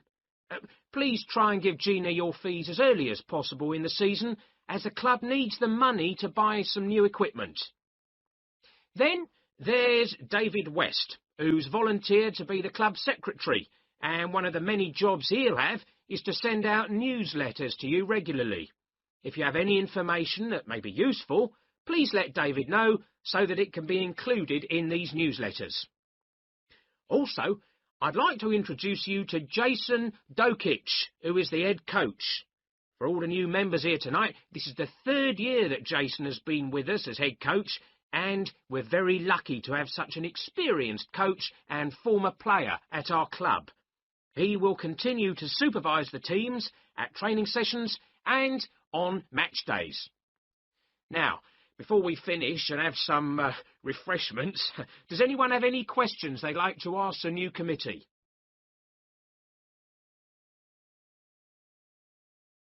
That is the end of part 2.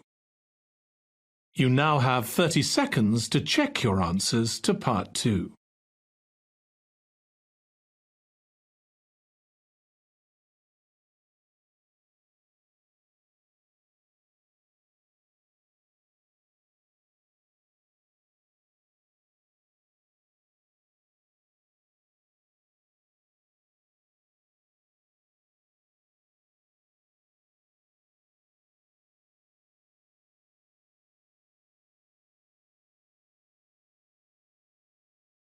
Part 3. Listen to the conversation between Bill and Anne, 2 students who are discussing the talks they have to present to their social psychology class. First, listen to the first part of the conversation and answer questions 21 to 25. You now have some time to read questions 21 to 25.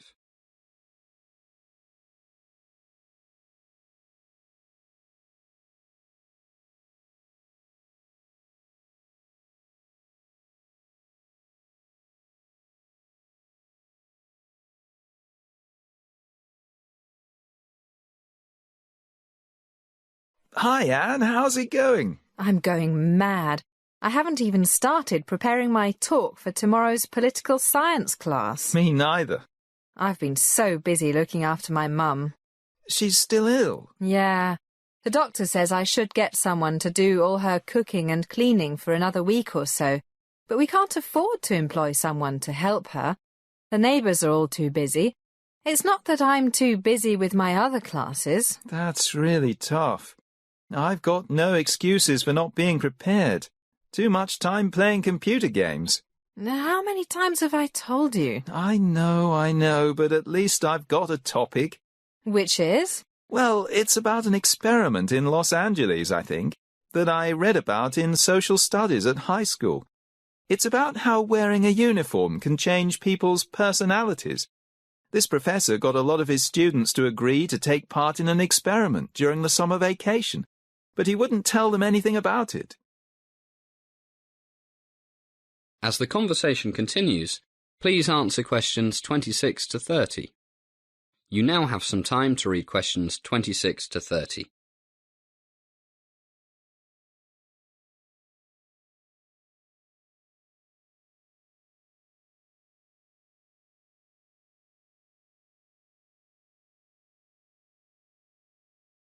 Can you remember the professor's name?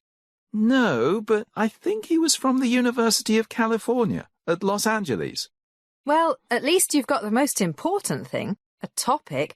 I haven't even got that. So, what happened in this experiment? Well, the prof got the local police to cooperate. One night, they went to about 20 students and arrested them. Poor guys didn't have a clue what for. And they didn't know it was the experiment they had volunteered for? They had no idea. And it had been weeks since they volunteered for the experiment. Anyway, the cops took them to a school building that had been made to look like the inside of a prison or a police station. Can't remember. It's not important. And what happened then? Did they get charged or something? Don't know. They must have been told something, but that's not the main thing. Which was? Well, what they didn't know was that about 8 other students were waiting at the police station, or whatever it was, dressed up as prison guards. Hey, now I think I read about that ages ago. The experiment took place in the early 70s, and the students dressed as prison guards were told to act like prison guards. I've just thought of something. Did the arrested students know the other students? I don't know. I wouldn't have thought so. No, different schools, because otherwise the ones who thought they'd been arrested might have realised it was the experiment they had signed up for. Guess you're right. But then what happened? Remember? Yeah, the guards really got into it and started treating the other guys like they see on the movies, making them do press-ups, cutting their hair really short, not letting them sleep. A real power trip. The poor guys were terrified. Yeah. The experiment was supposed to last for a week, but things got out of control, remember? The guys who thought they were prisoners, not guards, started having nervous breakdowns. Hey, look at the time. I gotta go. At least you've got something to talk about. How role-playing can get real, especially when we put uniforms on. Yeah, and the students were normal, nice guys. Who didn't waste time with computer games.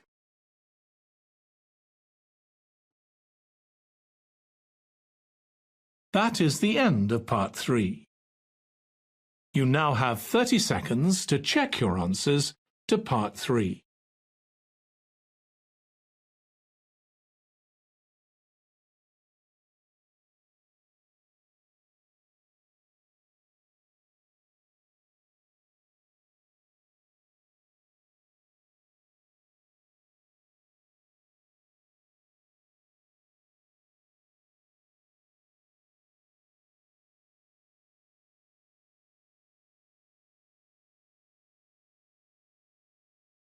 Part 4.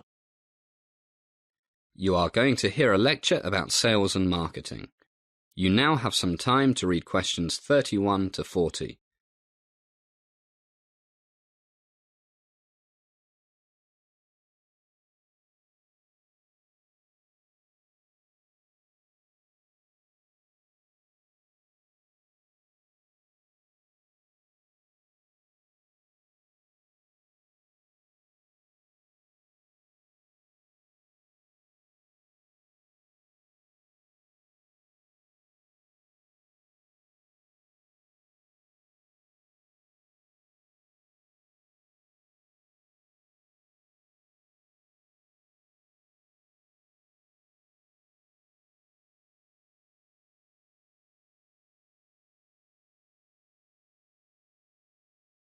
Good evening, and welcome to the second class of our Sales and Marketing course.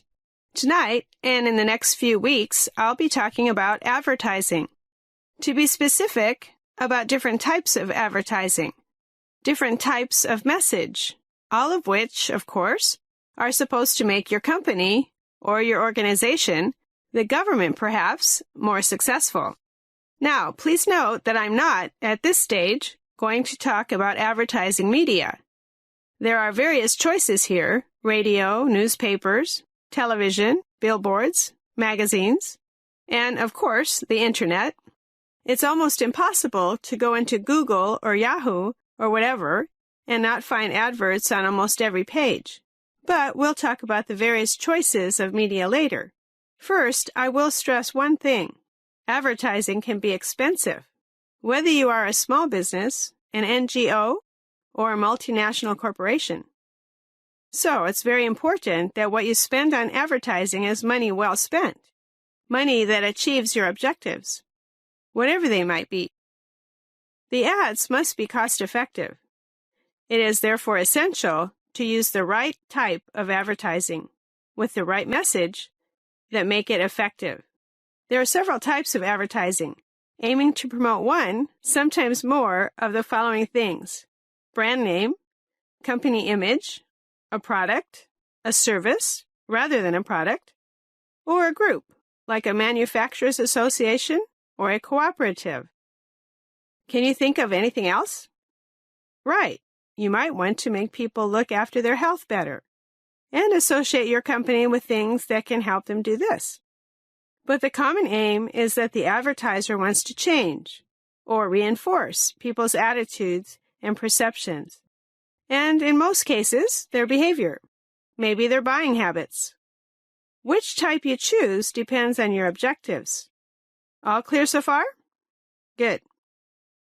Okay, let's look at a very common type, advertising designed to promote a brand name.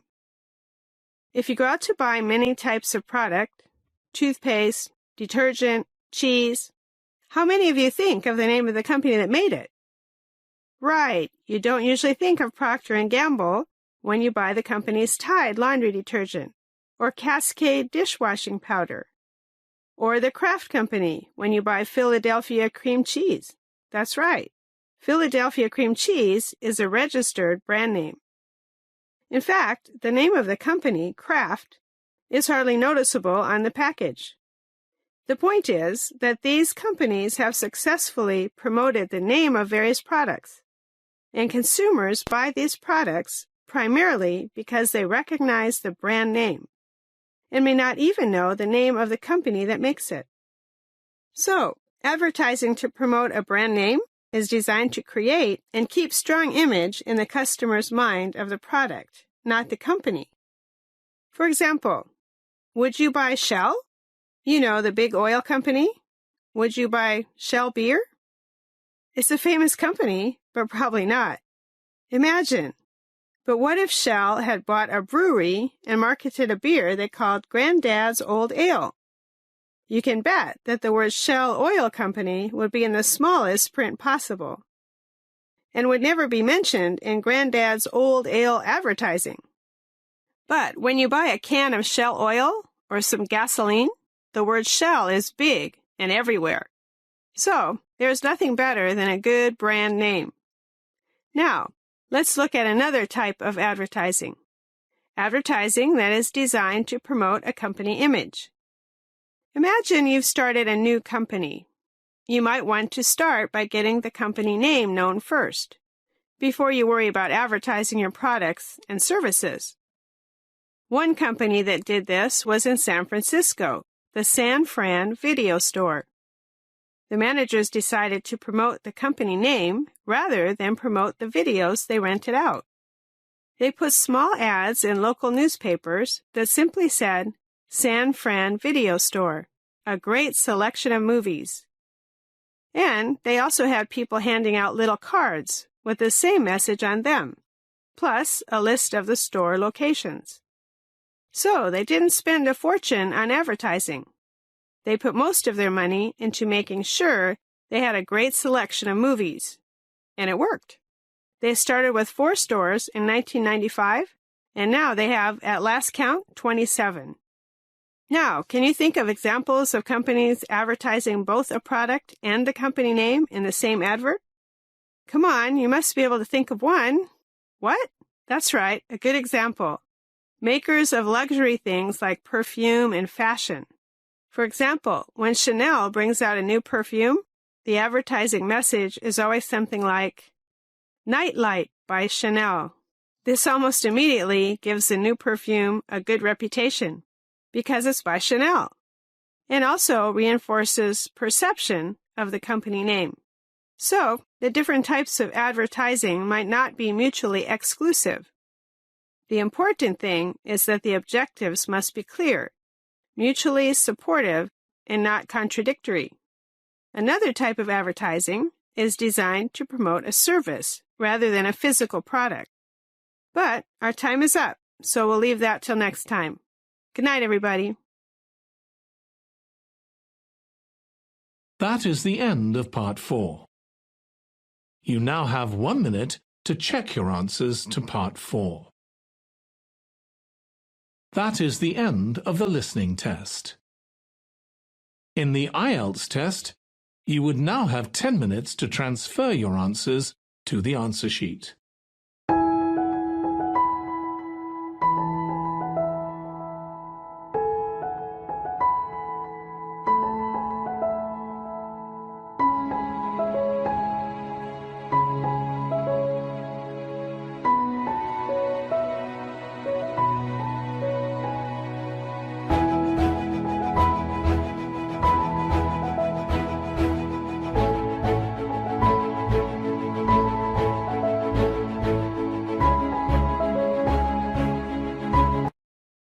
Published This by is the IELTS Achieve IELTS the listening test. You will hear a number of different recordings, and you will have to answer questions on what you hear. There will be time for you to read the instructions and questions, and you will have a chance to check your work. All the recordings will be played once only. The test is in 4 parts. At the end of the test, you will be given 10 minutes to transfer your answers to the answer sheet. Now turn to Part 1.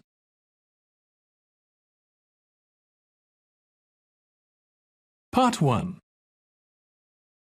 You will hear a woman calling an accommodation agency about properties to rent.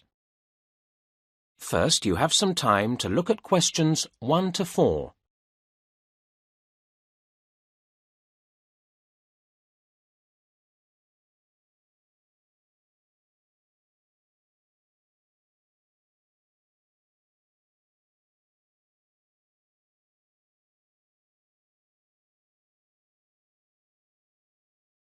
You should answer the questions as you listen, because you will not hear the recording a second time.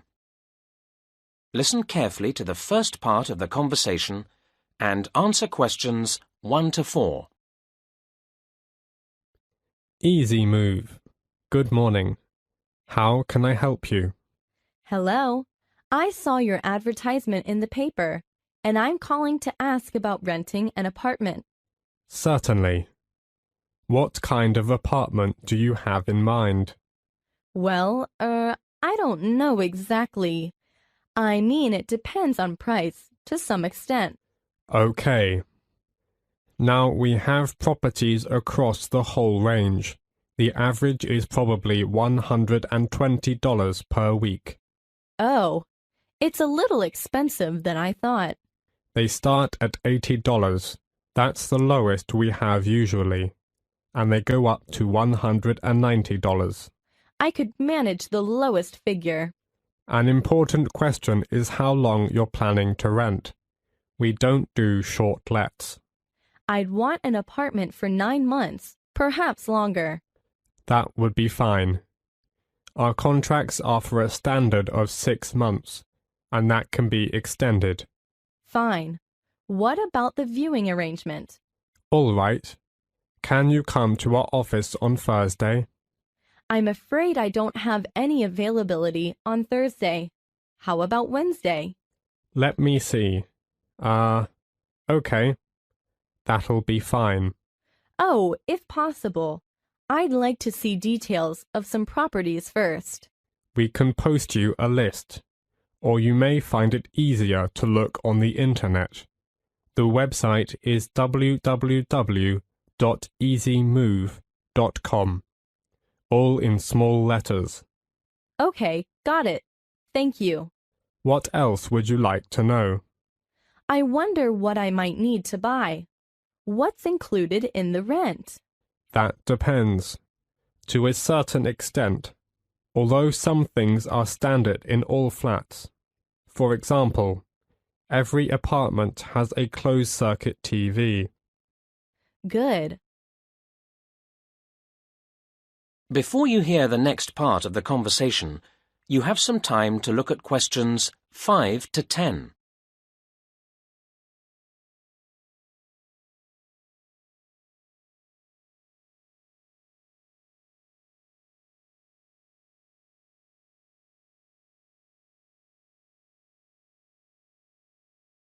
Now listen and answer questions 5 to 10.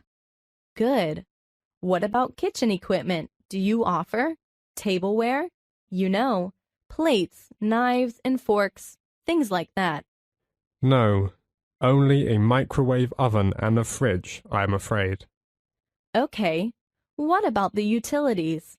Are they all included in the rental? I don't think so. You see, you have to pay for the heating bills. What extra charges would I get? Is water extra? Yes, it is. But the gas bill is part of the rent, and you don't have to pay for that. Right. I have made a note of that. Are you looking forward to moving in soon? I hope so. The thing is, we have a few flats at the moment that we'd like to get rented out by the end of the month. I'll talk about them later. But first, let me take your details. Sure. Can I have your full name? Okay. It's Angela Jacobs. Jacobs. Angela Jacobs. Right. And your address, please? It's 4 Lion, like the animal, Road, Melford, MF45JB. Okay. And then I need to have a telephone number of yours. My mobile number is 099-547-21823. Would that do? Of course. Now, let's take a look at the apartments I mentioned before. That is the end of part 1. You now have 1 minute to check your answers to part 1.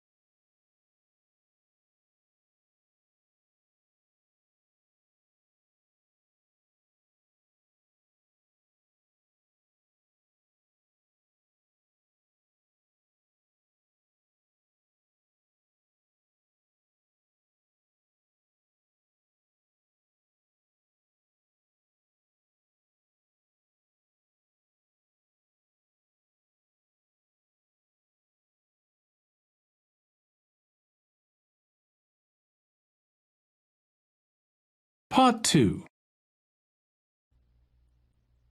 You'll hear a tourism programme, Manor House Town Theatre. First, you have some time to look at questions 11 to 13.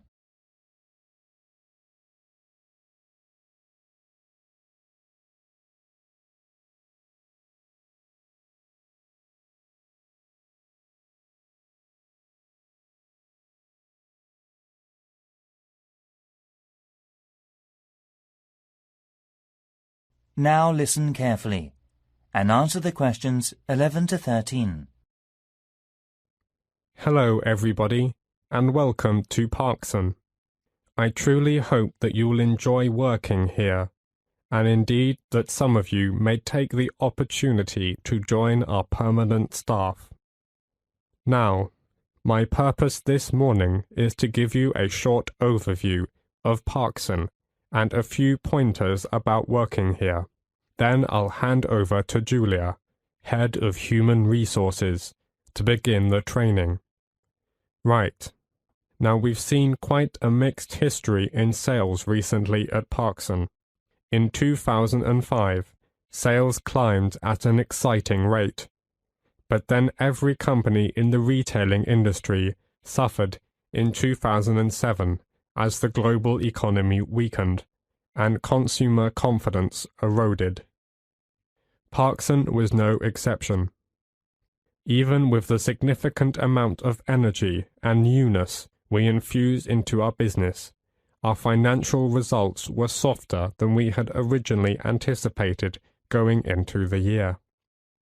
There were, however, some important positive outcomes, not the least of which is that Parkson outperformed most of its primary competitors in the crucial fourth quarter of 2009.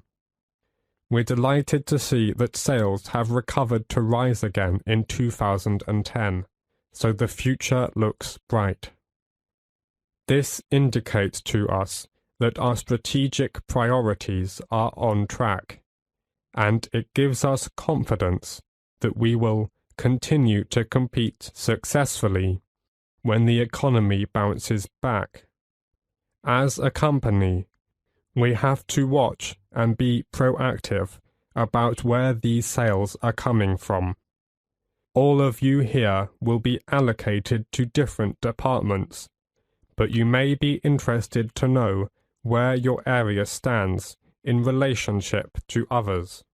Parkson was traditionally basically an apparel retailer, and apparel remains an important part of our business. But over recent years, we've seen that reduce as furniture and home appliances have both grown, leaving us equally balanced on all fronts at the present time. This is a situation we'd be pleased to maintain, although the general increase in home appliances spending is predicted to affect all major players in our sector. Well, that's us.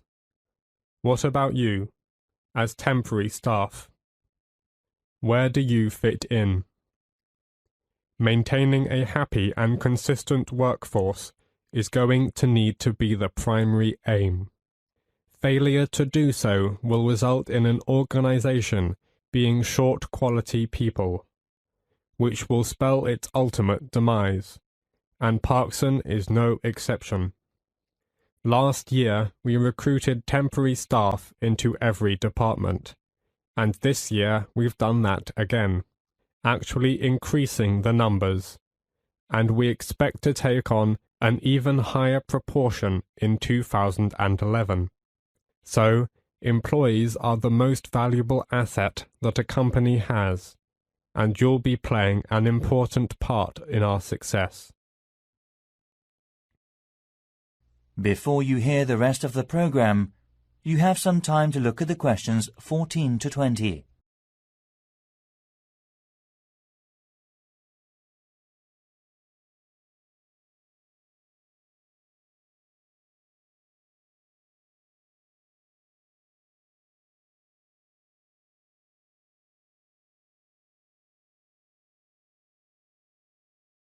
Now listen and answer questions 14 to 20.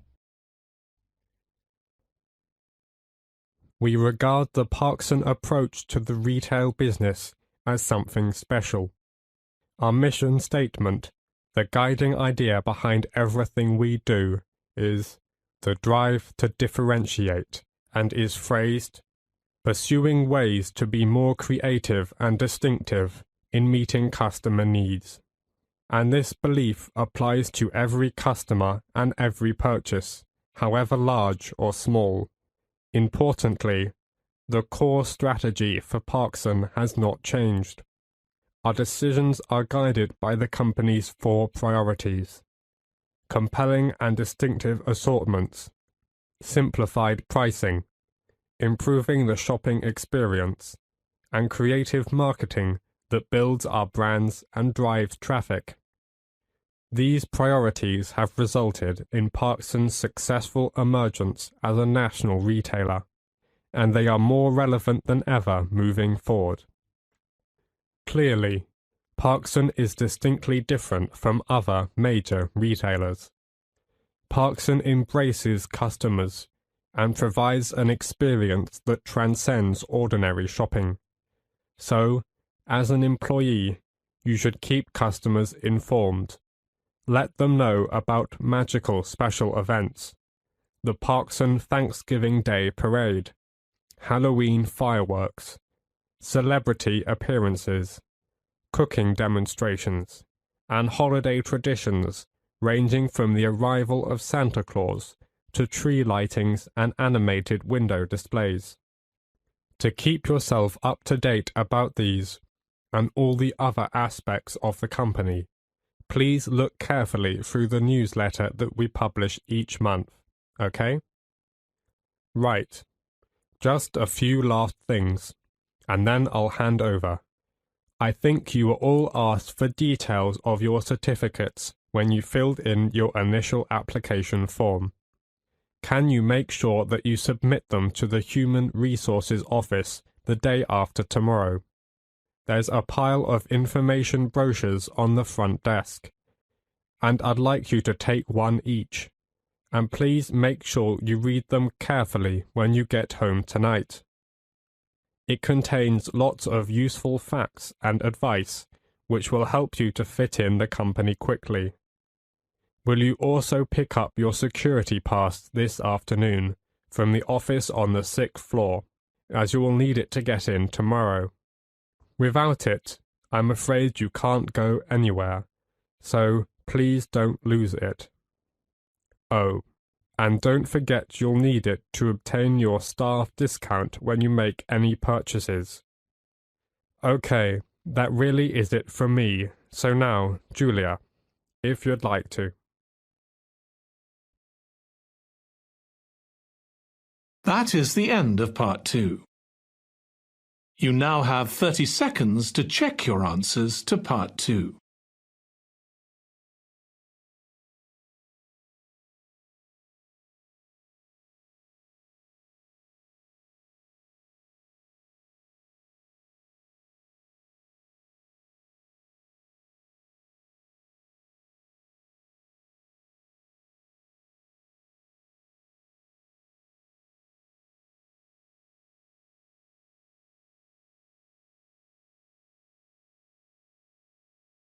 Part 3. You'll hear a conversation between student Tom and a tutor about a student facility program.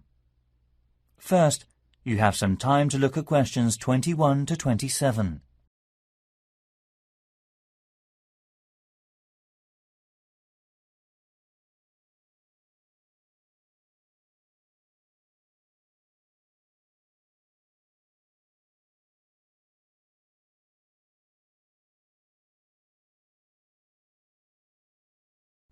Now listen carefully and answer the questions 21 to 27. Our design class is really interesting, don't you think so? Yeah, I like Professor Vargas, but sometimes he goes too fast, and I feel like I'm missing something. There's a lot we have to remember. True. There are a lot of details about all the different styles. Yeah, there are Art Nouveau and Art Deco and Art Moderne. I have a hard time keeping it all straight. I know what you mean. For example, it seems to me that Art Deco and Art Moderne are the same things. Well, there is some overlap. They were both popular in the 1930s, although Art Deco came a little before modern. I think Professor Vargas said Art Deco started at an exhibition in Paris in 1925. Let me check out my notes. Right. Art Deco was a popular international art design movement from 1925 until the 1940s, affecting the decorative arts such as architecture, interior design, and industrial design, as well as the visual arts such as fashion, painting, the graphic arts, and film. At the time, this style was seen as elegant, glamorous, functional, and modern.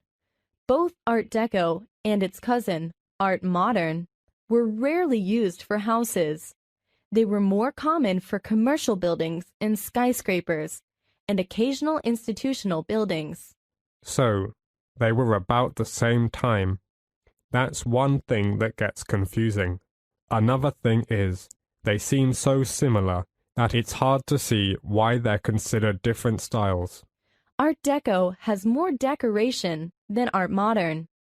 Art Deco is the style you see in a lot of movie theaters and hotels that were built in the 20s and 30s. It has facades with geometric designs, including zigzags, chevrons, and strips of windows with decorative spandrels. And it's polychromy, often with vivid colors. Art Deco uses a lot of straight lines and slender forms. Sleekness is the word that comes to mind. Art Deco is often used in towers and other vertical projections, presenting a vertical emphasis. At the time, it was considered modernistic. But that's what gets confusing. Doesn't modernistic also apply to Art Moderne? Art Moderne is simpler than Deco. Art Moderne style buildings are similar to Art Deco in appearance, but are even more austere and functional. It has things like more rounded corners, flat roofs, and the walls are smooth and don't have any decoration. It's more streamlined than Deco. Art Moderne buildings remind me of boats. The walls are smooth, and the trim is usually stainless steel. A lot of the windows are round, kind of like the portholes on a boat. Architects gave Art Moderne buildings a strong horizontal emphasis, often accented by horizontal banding or streamlining. Ah, I know a building like that. It's near here in town, on 2nd Avenue. It has a rounded corner and round windows. It used to be a gas station, but now it's a restaurant. We should go there sometime. Before you hear the rest of the program, you have some time to look at the questions, 28 to 30.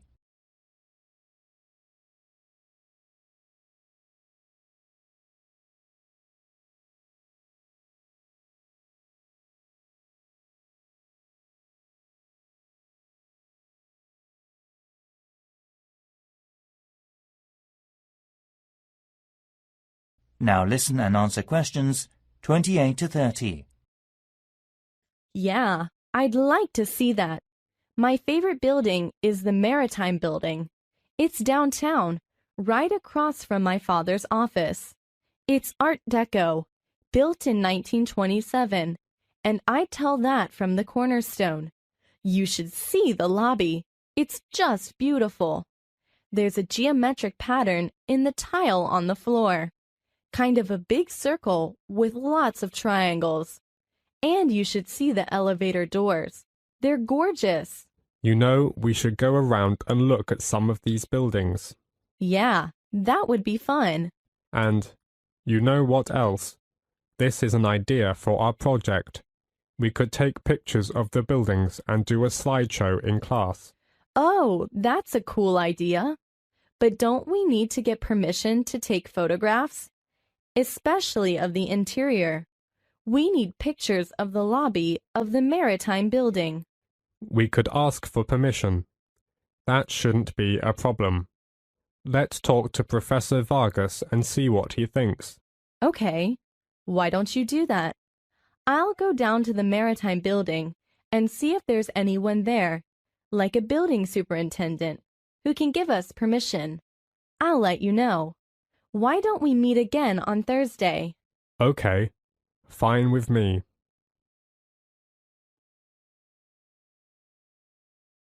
That is the end of part 3. You now have 30 seconds to check your answers to part 3.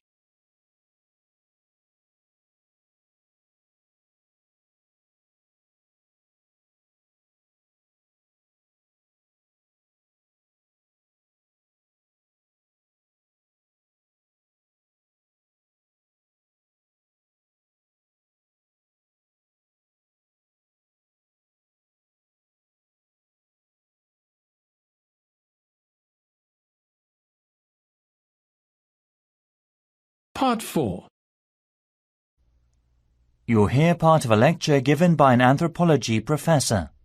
First, you have some time to look at questions 31 to 40.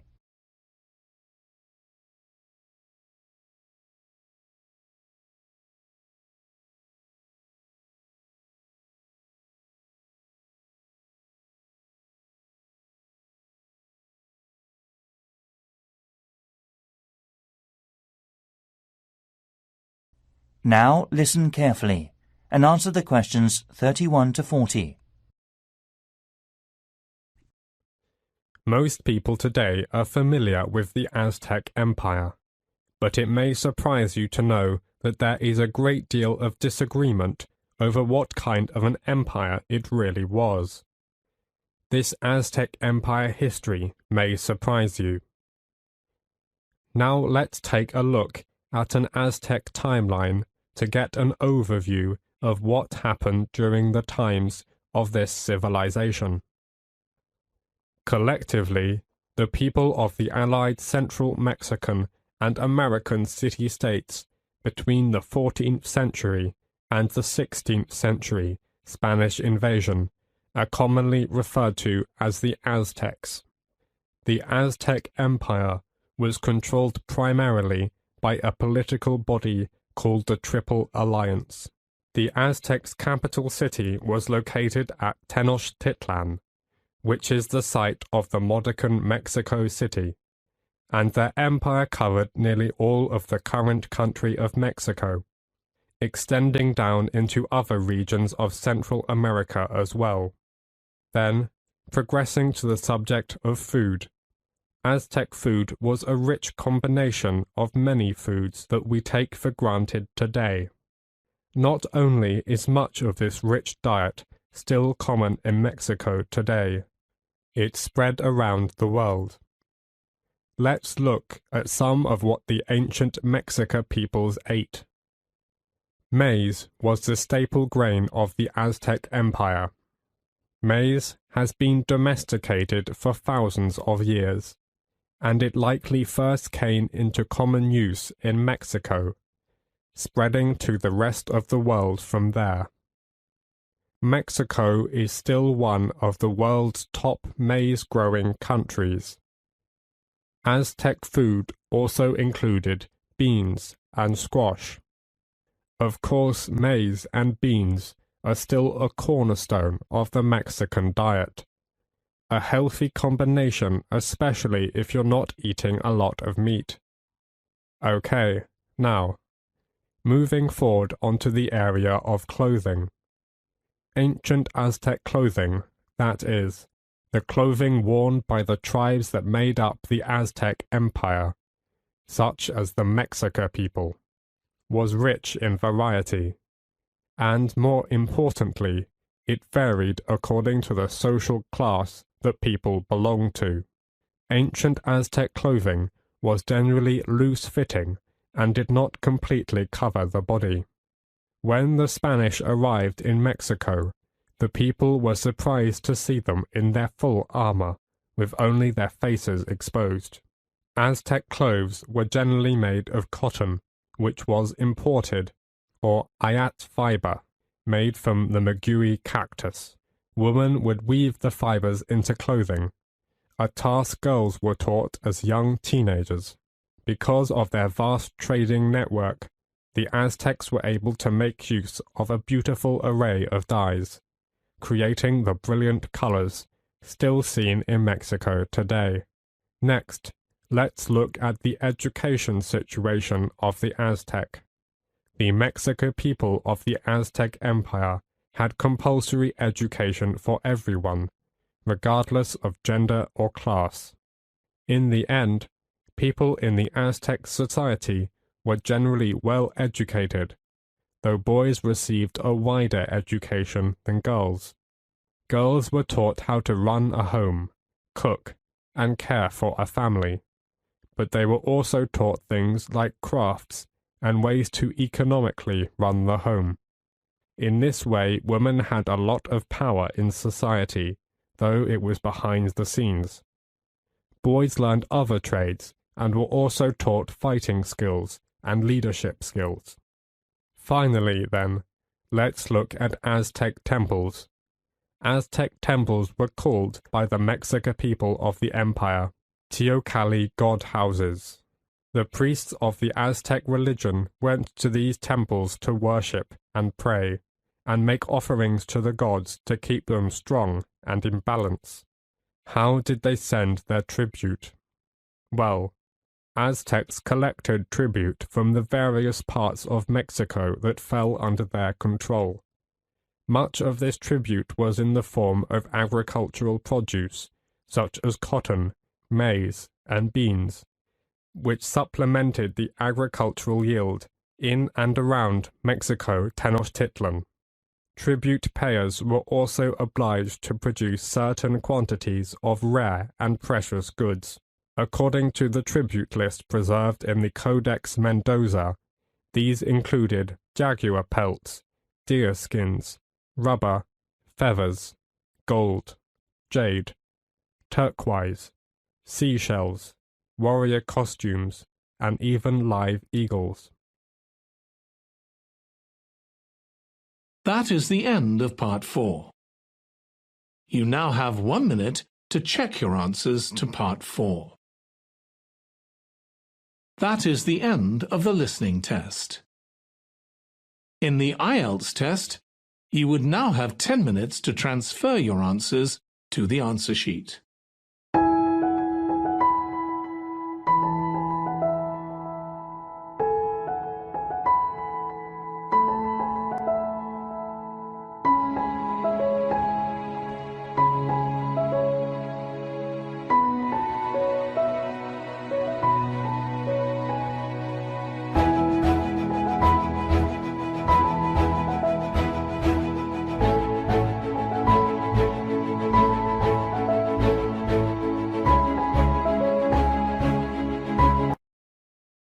This is the IELTS listening Published test. by IELTS Achieve VComp. You will hear a number of different recordings, and you will have to answer questions on what you hear. There will be time for you to read the instructions and questions, and you will have a chance to check your work. All the recordings will be played once only. The test is in 4 parts. At the end of the test, you will be given 10 minutes to transfer your answers to the answer sheet. Now turn to Part 1.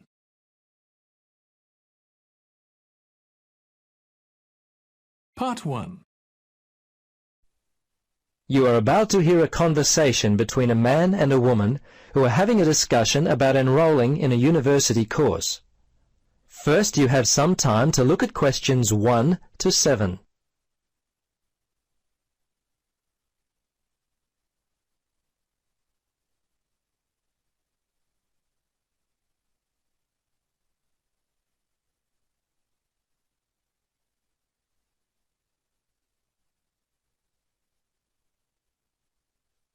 Now, listen carefully and answer questions 1 to 7.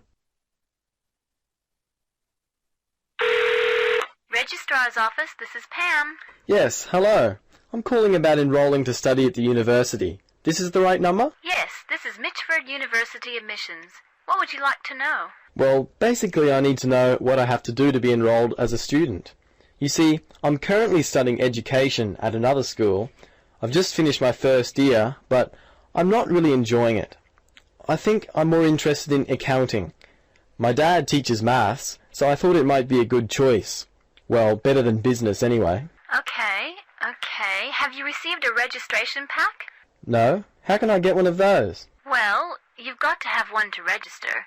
You can enroll at the university at any time after you receive a registration pack. These are usually available from September for first-year and transferring students, and from November for returning students. On the basis of the information contained in the registration pack, you should attempt to make a firm choice about which courses to study before completing your form. I see.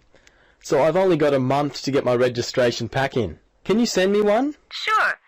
If you are close to a high school, the registration pack and university prospectus are available from the Careers Advisor. Would that be helpful? Well, the closest school's too far away and I haven't got a car. Are there any other ways you can send it to me? Well, for prospective students who have already left school, the registration pack and prospectus are available from the university information line. But that might not be of help for you? No, not really. I'll tell you what. Why don't you give me your contact details and I'll send a pack out to you. At least that would be a start. Okay, sounds good. Right. Firstly, what's your name? Richard Dreyfus. That's Dreyfus. Your address there, Richard? Unit 12, 15 Sportsman Avenue. That's Sportsman, Mermaid Beach. 4554. And your telephone?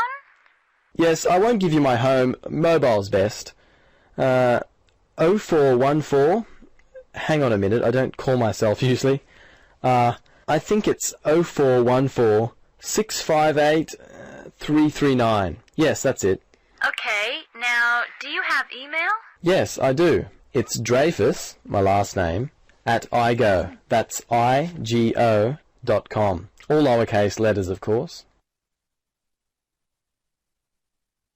Before you listen to the rest of the conversation, you have some time to look at questions 8 to 10.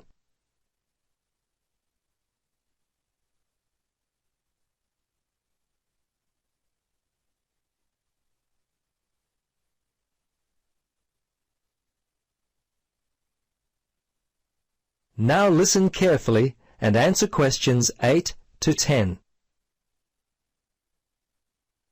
Okay, that looks fine. Now, do you have any questions for me? Yes, I've got a friend who is interested in studying at the university. I'm not sure what would be best, the best way for him to register. Can you give me some suggestions? Sure. There are 3 ways to register. Option 1 is telephone registration. Before you telephone, fill out the registration form included in your pack. This will ensure you have all the information that you require. The number is in your registration packet. Don't forget to hold on to a copy of your registration form for future reference. Yep, okay. Option 2 is registration by post.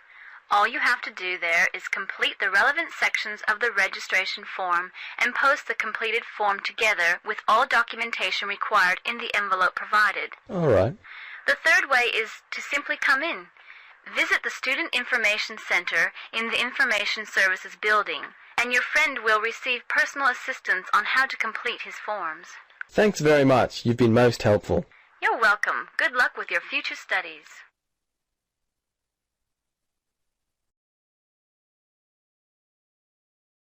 That is the end of part 1. You now have 1 minute to check your answers to part 1.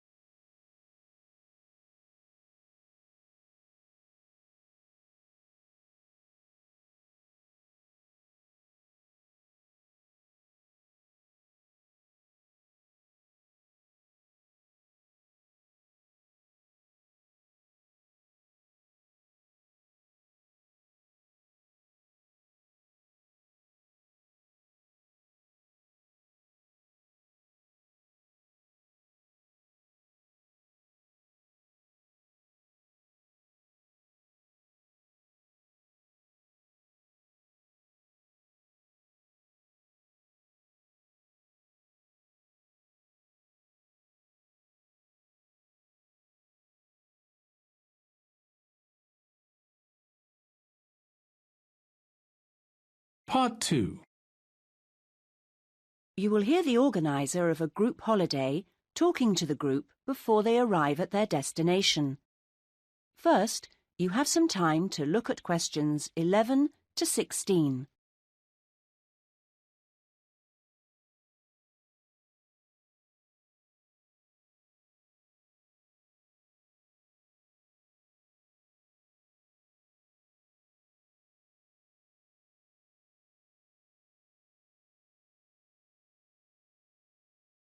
Now listen to the first part of the talk and answer questions 11 to 16.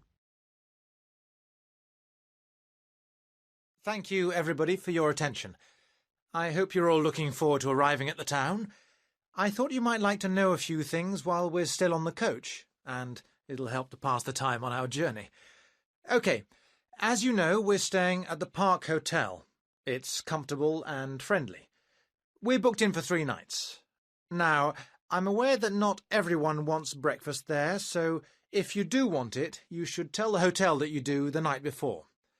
We're making our own arrangements for dinner each evening, and there's a cafe open at the hotel most of the time if you want a drink or a snack.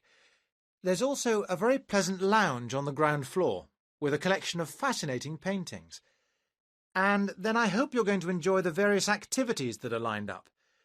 However, I do have to tell you that there have been some changes since the original programme. For one, because it's been restored and is therefore closed to the public, we won't be going to the castle after all, I'm afraid. However, there's plenty else to see, and the gardens are still open. Something we've been able to add to the programme is for Saturday, when a local historian will give us a lecture on famous people from the town. I don't know who that includes yet. So, to free up the time for that, we've made another little amendment and changed the trip to the antique show that was due for then on to Sunday. Actually, I think that'll make for a more relaxed programme anyway. We're leaving the rest of Sunday free for you to wander around as you wish. One place you might like to try is the art gallery, because it's got a huge display of old postcards. You can't really send them home to your family and friends, but it's interesting and sometimes funny to see what people used to send. Well, that's the lot on changes. Now you have some time to look at questions 17 to 20.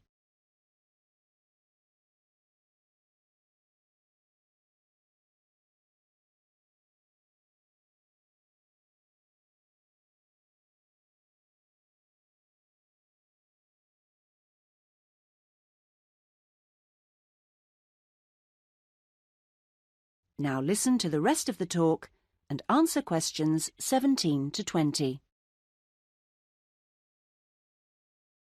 I thought it could be useful to try and get your bearings now, before we actually arrive, so I'll give you a few pointers on your maps. OK, first things first. The Park Hotel, because I assume you'll want to deposit your luggage before anything else. We'll be driving into the town from the west and stopping at the bus station. To get to the hotel, just go straight down the high street towards the railway bridge, and after the bridge, if you go left, you'll soon see it on the right. As I say, it's a nice place. You can check in, see your rooms, relax a little. There are a couple of interesting little shops nearby.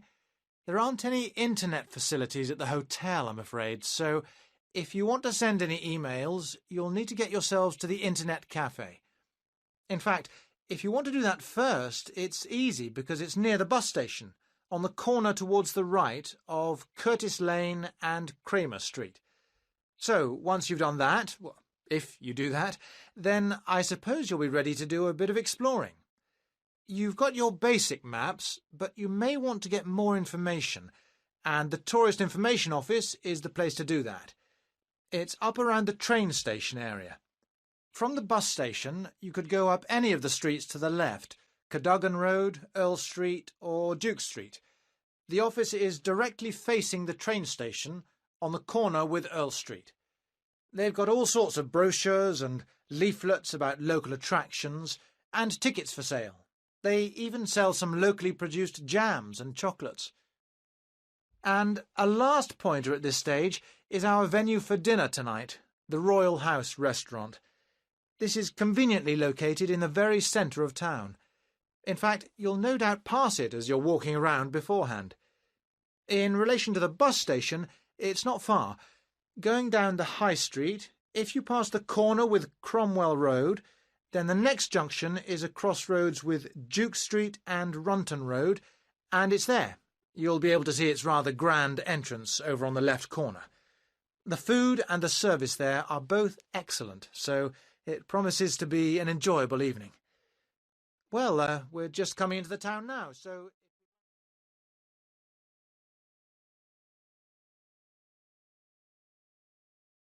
That is the end of part 2. You now have 30 seconds to check your answers to part 2.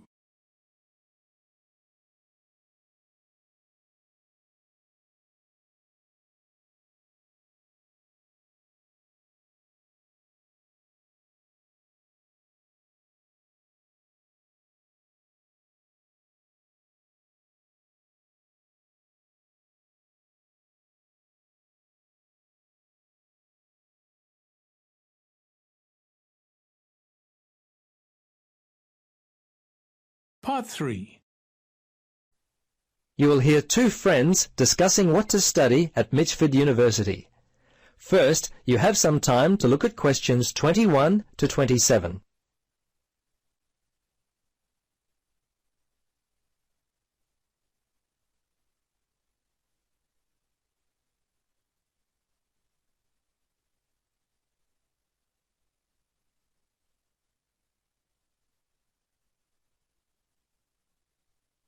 Now listen carefully and answer questions 21 to 27. Hello, Gloria. Hi, Paul. I just heard that you're studying psychology this year. At the moment, that's true, but to be honest, I'm not sure exactly what to study. You're in your 3rd year at university. Do you have any advice for me? Well, it's a difficult question for me to answer, but I do have some ideas, based upon my personal experience, that may be of help. Anything would be helpful at this point. I'm feeling a little worried about what I should do. Well, there are a few things that I would recommend. Firstly, ask yourself, what do you really enjoy studying? For example, maths, English, science? This will help you decide what course you should do. The university handbook lists all the courses available. You should take some time to look at it. A couple of my friends spoke with recent graduates of courses which took up a lot of time. Another thing which took a lot of time was an interview at the Dean of Academic Affairs office. They're always so busy there. Unless you've got a lot of time, I wouldn't bother with either of those ideas. Okay.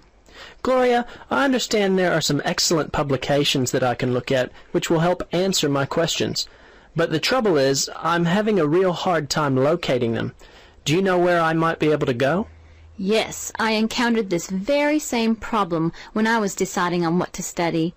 I managed to locate a few excellent books that really helped me to decide what was best for me. Now, some of the details will be a little inaccurate. That's no problem. If you could just remember the titles, I'll be able to look them up at the university library. Now, let me just get my pen. Okay, ready? All right. The first book I found was What Should I Do? It was written by Paul Smith, and I believe it was published in 2000 by Smith Brothers. I think this was the best book I read, although Judy Newton's Choosing University Courses was also an excellent help for me. Can you remember what year that one was published? Let me see. Most of the books I read were published around the same year, 2000, I think. I can't remember who published it. I think it was Printers Limited. You'll have to check that one out yourself. No problem. This is just what I've been looking for. Anything else you could recommend? Yes, there was one other book which I remember because my cousin works for the publishers Brown and Tate. He started there in 2002. Anyway, the book's called Surviving University and was written by Julie White. It's an excellent book which came out in 2004. I certainly recommend it. Before you hear the rest of the conversation, you have some time to look at questions 28 to 30.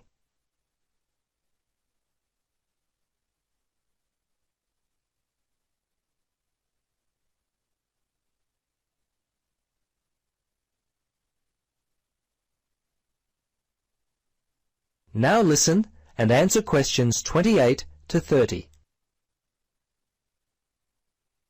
Gloria, this discussion has been so helpful. I wonder if I might ask one more question. Sure. What would you like to know? Well, I'm wondering why you finally decided to study psychology.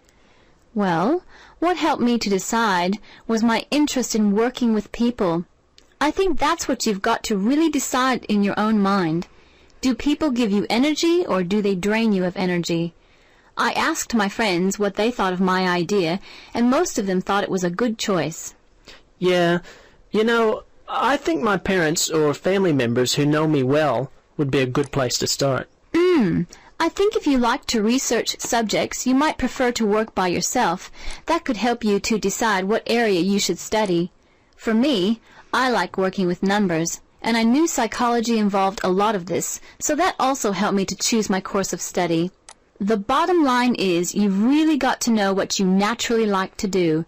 Once you work that out, you simply choose areas of study that relate to those things. Well, Gloria, I can't thank you enough for your time. Would you be interested in joining me for a coffee?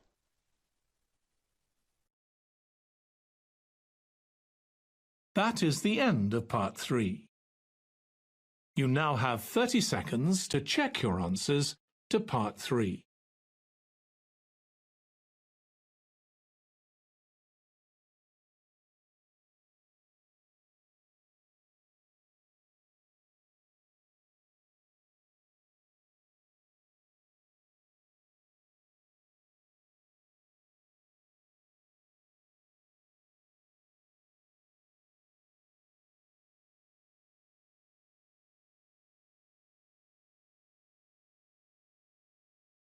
Part 4.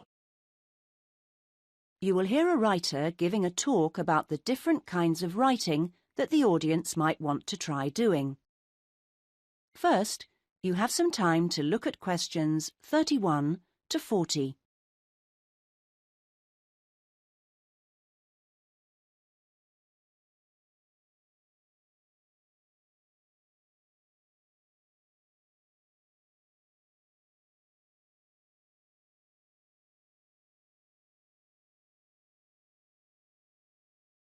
Now listen and answer questions 31 to 40.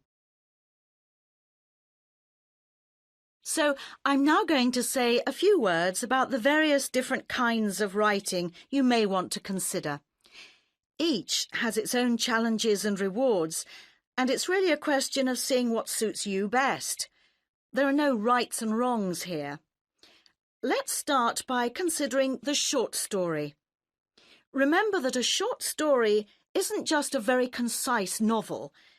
There are 3 basic styles: the story itself, the slice of life section, and the surprise type, and all of them are equally valid as treatments of the genre. When producing a short story, you don't have time for a slow build-up of interest, so you need to get in there straight away and begin with a crisis. Then there's non-fiction, which can sell very well, with biographies in particular frequently hitting the bestseller lists. It's important, however, to be sure your chosen topic is genuinely interesting to people, and you know enough about it to do it justice. So when you're submitting your idea to a publisher, it's worthwhile to give them details of specialist knowledge you have. What about articles? Now, this is a very wide area, of course, going from the very learned and obscure to the populist gossip type. Articles based on giving advice are a proven area, and to give them a sufficient focus, you should produce your article for a definite market. That will help to define your purpose. Turning to something different, there's the question of poetry. It's often hard to define what poetry is exactly. Maybe it's easier to say what it isn't. But it should be subtle, so the message of a poem oughtn't to be overly obvious. True poems let the ideas sit there for the reader to ponder. What they must do is sound good, like singing. So I recommend reading what you write aloud to yourself, to check the melody. Well, then there's plays, which are basically novels, but told only through conversation. A playwright includes minimal instructions for actions, but not for every small action the actors will perform. Things such as moves towards sofa and so on are for the director to come up with. If you're thinking of trying your hand at a play, a good starting point would be to educate yourself a little in the art of acting, so that you know what the people who deliver your work can and can't do with it. What next? There's radio, of course. Radio uses an enormous range of material, and the BBC Writing for Radio Handbook contains information about all of this. To begin with, I suggest regional stations for sending your stuff to. The competition for national radio is extremely high. OK, another interesting area is children's literature. Now, very few, if any, children's books are published without pictures, but this doesn't mean that you, as writer, have to draw them. That's for the illustrator. What you do need to do is be clear who you want to write for. So fix on one age group, and then aim your stories at that.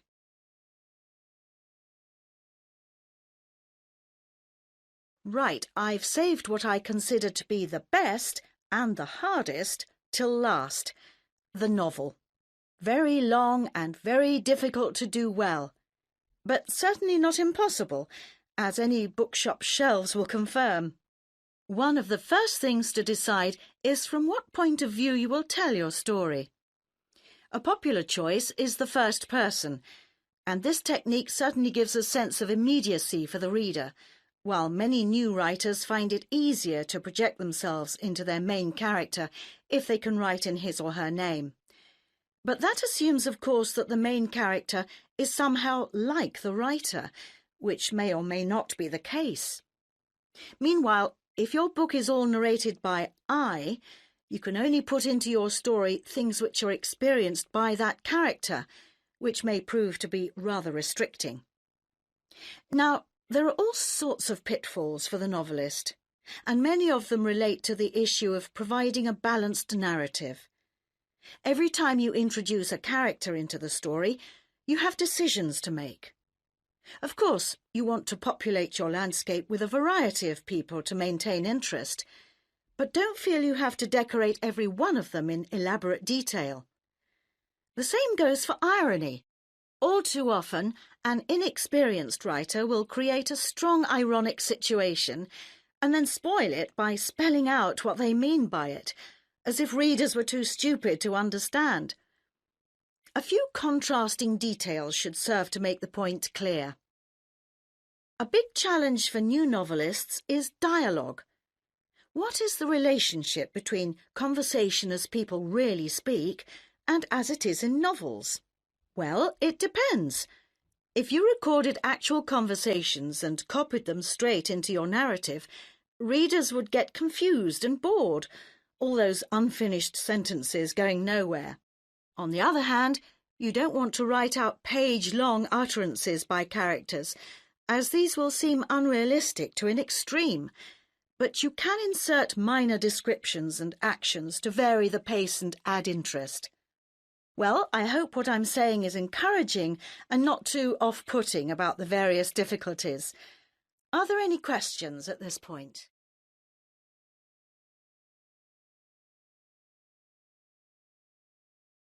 That is the end of part 4.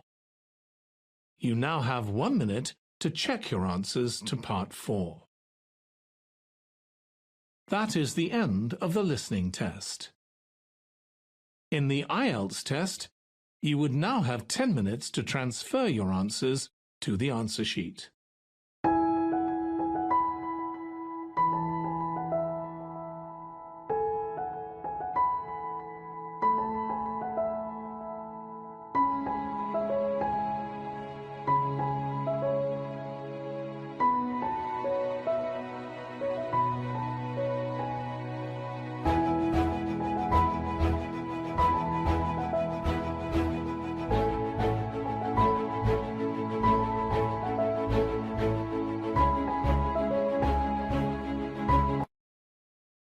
This is the IELTS listening test. Published by IELTS Achieve VComp. You will hear a number of different recordings, and you will have to answer questions on what you hear. There will be time for you to read the instructions and questions, and you will have a chance to check your work. All the recordings will be played once only. The test is in 4 parts. At the end of the test, you will be given 10 minutes to transfer your answers to the answer sheet. Now turn to Part 1.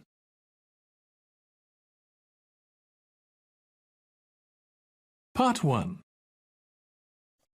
You will hear a conversation between a client and a flight centre agent about making changes to an airline booking. First, you have some time to look at questions 1 to 5.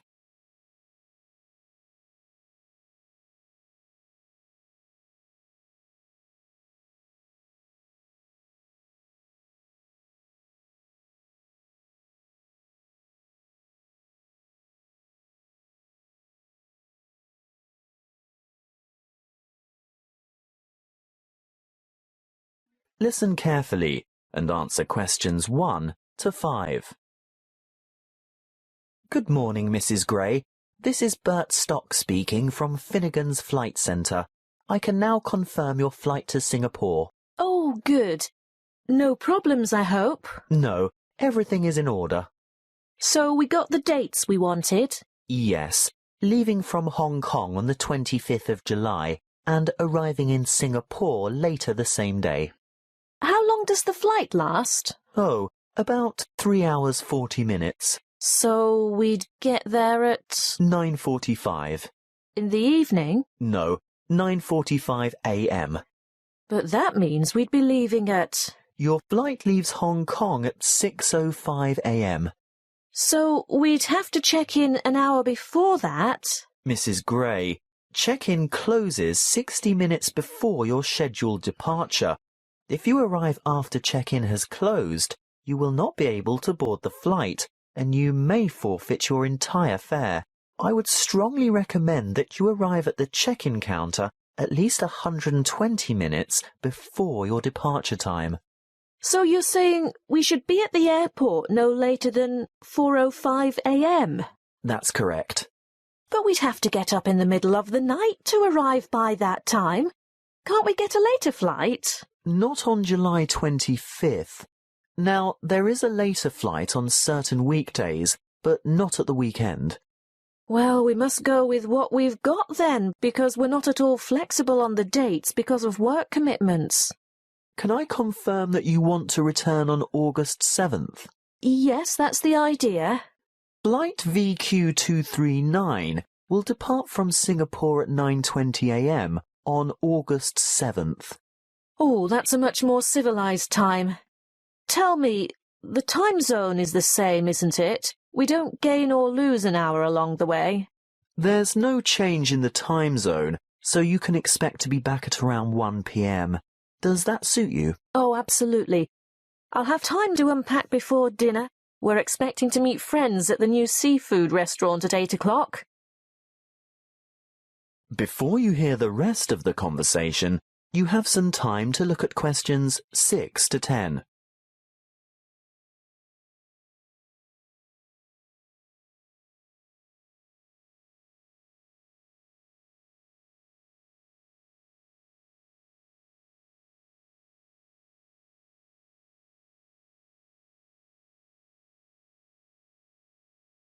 Now listen and answer questions 6 to 10. Mrs. Gray, I'll send you all these details by an email or letter of confirmation. Which do you prefer? Well, email is faster, but we've been having difficulties with our internet connection. So, if you could post it out, I'd appreciate that. Now, just 1 or 2 other things to check before final confirmation. You're booked on a Lifelight ticket. What does that mean exactly? Well, you'll only have carry-on baggage. Is that right? Oh, yes, that was the original idea. It's so much quicker not having to wait around at the luggage carousel, but... Yes? Can you remind me of the allowance again? With a Lifelight ticket, you're allowed 10 kilos of hand baggage. I'm not sure that's such a good idea now. Oh? Well, apparently we're going to have to attend quite a few formal functions while we're away, so I think I'm going to need a real suitcase to fit the extra clothes and shoes in. Well, that's not a problem. I can upgrade you to the next level and change your ticket to Easy Flight. There will be an extra charge, of course. How much? $30 per checked-in item of luggage, weighing no more than 22 kilos per item. Well, we'll probably manage with just a single suitcase between the two of us. Is it possible to do it like that? Yes, of course. You can take the Easy Flight option, and your husband can stay with the Light Flight ticket. Great. I'll give you your reservation number now, so if you need to make any further changes or inquiries, you can just quote this reference, okay? Yes, I have a pen and paper. What is it? L4G BWF. L4G BUF? WF. Thanks, I've got it now. At this point, I can actually book your seat numbers. Do you have any preference? Window or aisle? Oh, not by the window, Bert. You see, I'm quite a nervous flyer, and I don't like looking out. What's more, my husband likes a bit of room to stretch his legs. Aisle would be good. Great. That's sorted then. As I said, I'll send you the details, and if you need to talk to the agency again, just quote that reference number I gave you. Thanks so much. Bye. That is the end of part 1. You now have 1 minute to check your answers to part 1.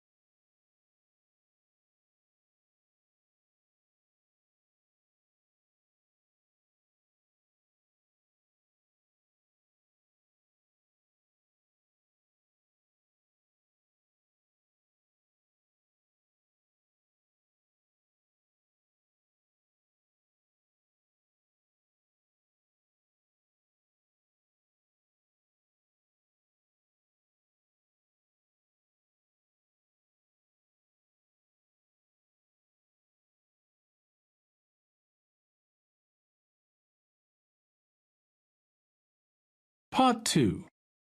You will hear a crime prevention and fire safety officer talking to a group of new residents.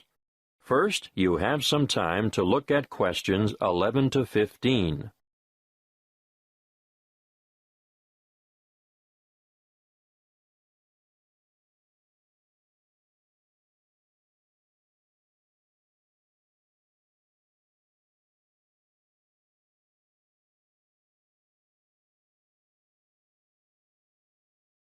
Listen carefully and answer questions 11 to 15. Good evening. Last week, Mr. Jenkins spoke to you about home security. My name is Malcolm Fletcher, and tonight I'm going to talk about personal safety when driving and fire safety in the home. Of course, we shouldn't go around perpetually frightened of all the bad things that might happen to us. But there are some sensible precautions that we should all take to avoid getting hurt. You probably know already that a great number of serious assaults occur in the vicinity of motor vehicles. You should always be alert when walking to your car and check the rear seat of your car before getting in. This is especially important in isolated parking areas or the far corners of major shopping complexes. Now, once inside your car, get into the habit of locking the doors. Always keep the windows up and the doors locked, especially if you're travelling alone. If at all possible, steer clear of isolated roads after dark. Even with all the high-tech communication devices we have today, many serious crimes are committed on lonely back roads. Make sure your vehicle is mechanically sound, and ensure you have adequate fuel in the tank at all times. If your vehicle does break down in a lonely spot, lift the bonnet and then lock yourself inside the car and call for help on your mobile phone. Never, under any circumstances, leave your vehicle and go with a stranger to seek help. It is better to wait for the police or some other emergency vehicle to stop and offer assistance. Of course, you should never pick up a hitchhiker. Some of the most serious crimes committed in this country have been a direct result of this foolish practice. If you think you're being followed by someone in another vehicle, ideally you should drive to the nearest police station. But if there isn't one within easy reach, drive to the nearest open service station or shop, or the nearest occupied house. Now, we are lucky enough to have a police station in this area. Do any of you know where it is? Look at this map on the screen, and I'll show you how to get to it from the community centre where you are now. Then, when you get home, you can work out how to get there from other directions. From the community centre, go along Bayview Street toward Maiden Avenue. At the roundabout, take the second exit onto Lee Street. Go past the medical clinic, and at the next roundabout, take the first exit onto Moore Street. You should continue on Moore Street until you have passed the little block of shops on the left and the church on the right.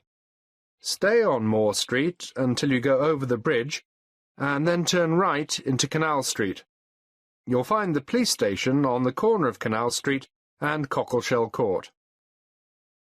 Before you hear the rest of the talk, you have some time to look at questions 16 to 20.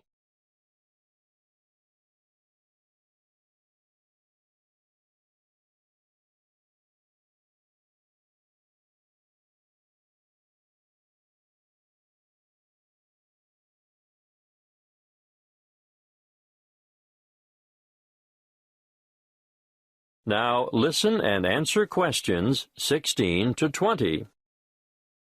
Now let's move on to fire safety. Before I talk to you about safety precautions and procedures, I'd like to mention some of the effects of smoke and heat on humans. There are 4 ingredients of fire, namely oxygen, fuel, heat, and chain reactions. Almost all materials burn, and most household goods burn very easily. The air we breathe contains about 21% oxygen. As fire burns, it consumes oxygen, thereby reducing the oxygen content of the air. When that is reduced to 15%, oxygen deficiencies in body tissue cause an impairment of muscle control and dexterity. At between 10 and 14%, judgment and reasoning are affected. Oxygen reduction to between 6 and 10% results in unconsciousness, and breathing stops. Sounds scary, doesn't it? But that's not all you have to worry about. Many materials in the home give off toxic gases as they burn. The main toxic gases are carbon monoxide, carbon dioxide, hydrogen sulfide, and nitrogen oxide. Carbon monoxide is an invisible and odorless gas produced in all fires. It takes up the place of oxygen in the blood, thereby reducing the supply of oxygen to the brain. The effect of carbon dioxide is to increase the heart rate and stimulate the rate of breathing, causing an increase in the intake of other toxic gases, which contributes to, amongst other symptoms, serious oxygen deprivation. Hydrogen sulfide, on the other hand, affects the nervous system, causing dizziness and pain in the respiratory system.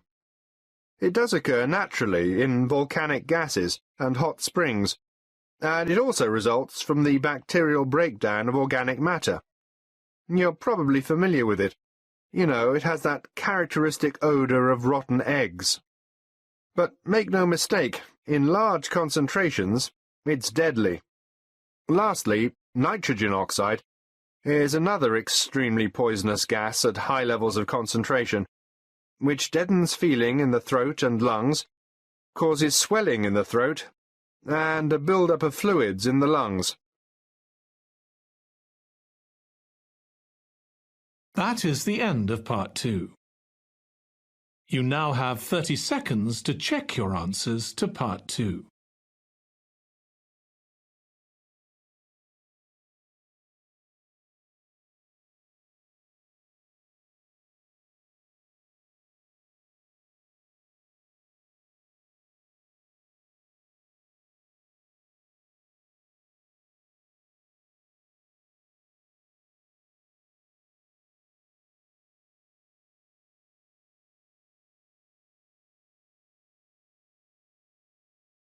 Part 3.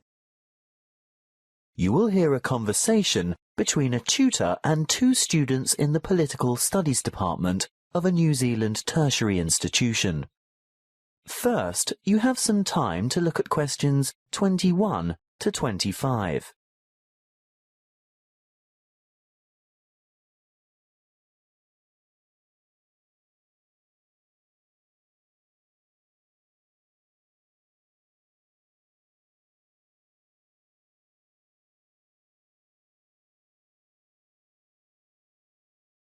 Listen carefully and answer questions 21 to 25. Good morning. Now, you've come to discuss how our Parliament works. Is that right?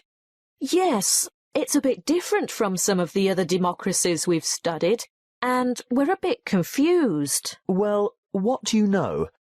We know that the system of government in New Zealand is a constitutional monarchy, but we're not sure how the power is shared or who has ultimate authority. The government is formed from a democratically elected House of Representatives. Is that the same as Parliament? Yes, the House of Representatives is what is commonly called Parliament.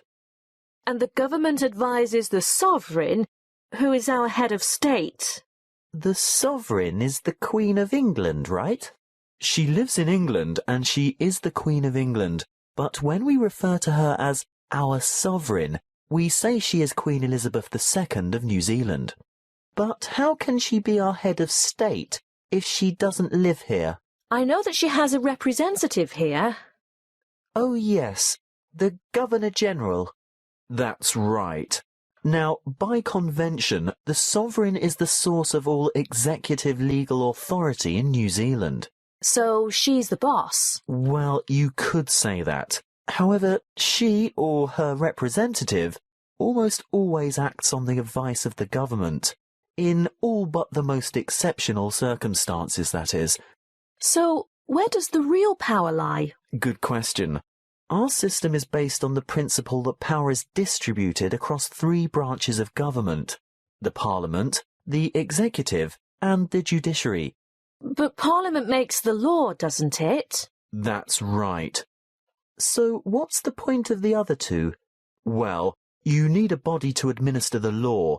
That's the Executive, made up of ministers of the Crown, and the Judiciary interprets the law through the courts.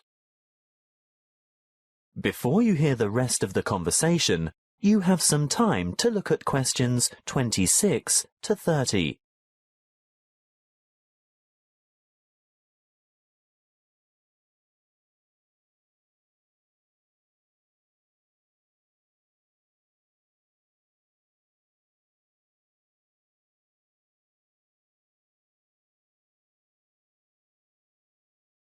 Now listen and answer questions 26 to 30. When I'm watching American legal programs on TV, I always hear people talking about the Constitution and how something is unconstitutional. What exactly is a constitution? It's a document outlining the basic laws or principles by which a country is governed. Do we have one? No. This would actually make a good topic for next semester's debate. There's quite a bit of controversy over that particular issue. New Zealand has no single written constitution or any form of law that is higher than the laws passed in Parliament. OK, I think I've got that. The rules about how our system of government works are all contained in the laws that have been passed by Parliament? Those laws are called Acts of Parliament, but there are also other documents issued under the authority of the Queen, and some relevant UK Acts of Parliament. Really? But it's all written down, right? Not exactly. There are several unwritten constitutional conventions as well. I can see why this would make a good topic for debate. Altogether, though, our system is quite simple because our Parliament is unicameral. What does that mean?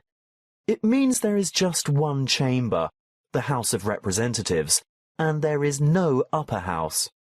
I see. By upper house you mean a second house, like a Senate? In the American model, yes, but the British have a House of Lords as their upper house, don't they? Yes, but the Lords don't have to be elected. But we have elections every 3 years to elect our people's representatives. Yes, and the electoral system is called proportional representation. A lot of democracies have quite different voting systems.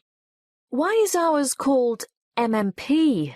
That stands for Mixed Member Proportional Representation. So that's why each elector has 2 votes. Exactly. One for a local Member of Parliament for the particular electoral district you live in, and one for a preferred political party. So that's where the proportional part of it comes in. Political parties are represented in Parliament in proportion to the share of votes each party has won in the party vote in the general election. Any more questions? No, not at this stage. Thank you for your time today. OK. See you in class tomorrow. Bye. That is the end of part 3. You now have 30 seconds to check your answers to part 3.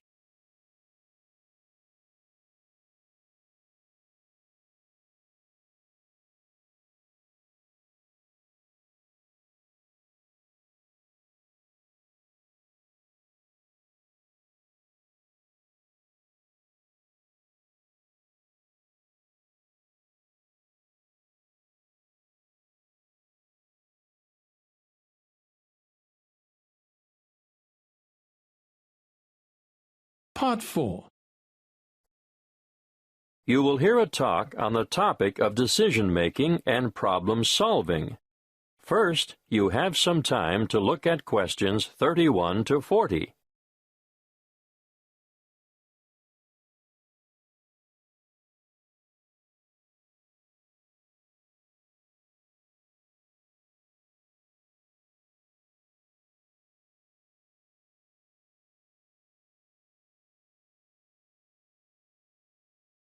Listen carefully and answer questions 31 to 40. Good morning. Today, as part of your business management course, we're starting a unit on problem-solving skills and decision-making. Let's start with a powerful decision-making technique developed by Edward de Bono in his book 6 Thinking Hats, which you'll find on your required reading list. The method works by compelling you to move outside your habitual ways of thinking. Often, success in business results from rational, positive thinking. But these approaches, used in combination with quite different ones, will improve the overall quality of your decision-making. Now, each thinking hat has a different colour and represents a different style of thinking. Let's start with the white hat. When you're wearing the white hat, you look at the information you have. You look at historical trends and try to analyse them. And you take account of gaps in your knowledge and try to fill them. On the other hand, if you're wearing the red hat, you listen to your gut reaction and instincts. You also try to imagine the intuitive response that other people might have. How would other people, who are unaware of your reasoning and all the facts at your disposal, react? That brings us to the black hat next. Black hat thinking, as its name suggests, is cautious and defensive. And you examine why something might not work. It all sounds very negative, but it is essential to know what the weak points in a plan of action might be. It permits you to alter your approach, eliminate problems, or at least be ready with contingency plans if the worst happens. After all, it is better to spot the fatal flaw and know the risks before you undertake a new enterprise. The opposite viewpoint, of course, comes with the yellow hat. It helps you to continue when the outlook is gloomy or the problems seem insurmountable. Think positively, and you'll see all the advantages and values of the decision and all the opportunities it brings. Let's look at what the green hat has to offer now. It stands for freewheeling, imaginative, inspired, innovative thinking, where there is little or no criticism of ideas. Original solutions to a problem are more likely to arise when you're wearing the green hat. Finally, the blue hat.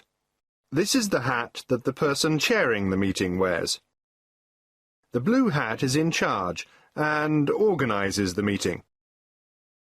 He or she can point activities in the direction of other colored hats when required. For example, if ideas have dried up, the blue hat will suggest more green hat thinking.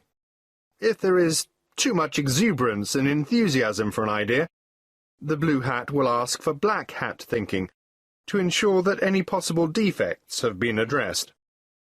Needless to say, you can use 6 thinking hats by yourself, but it really comes into its own when participants with different thinking styles come together to make a sound decision.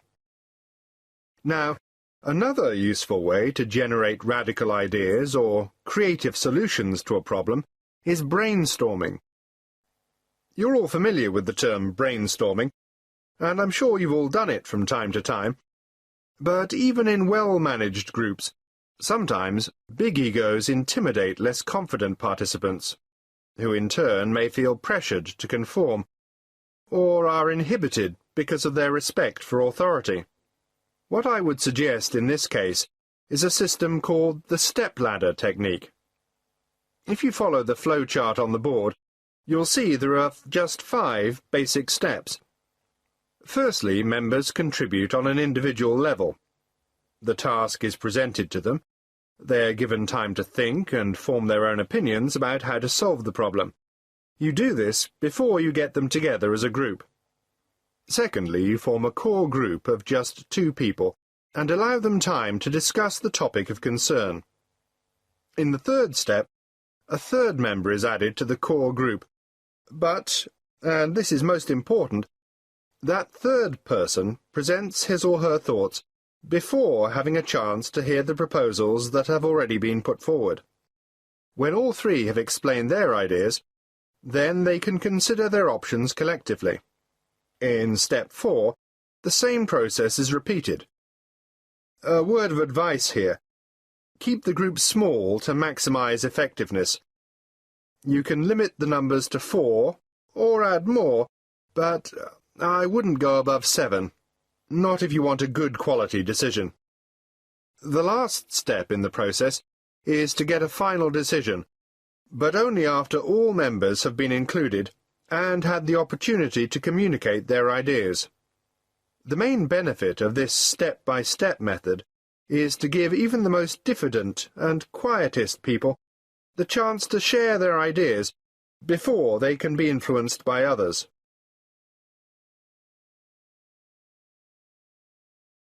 That is the end of part 4.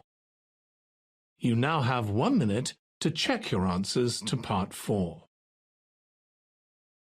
That is the end of the listening test.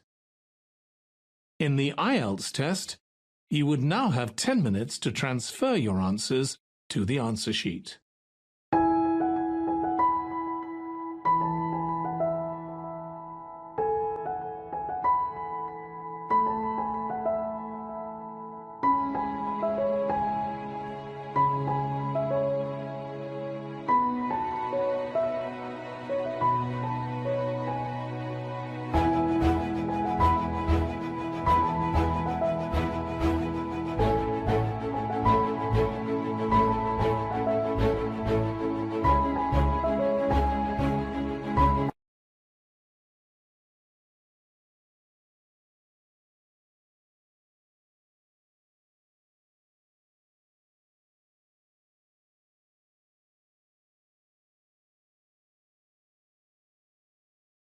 Published by This IELTS is the Achieve IELTS BComp. listening test.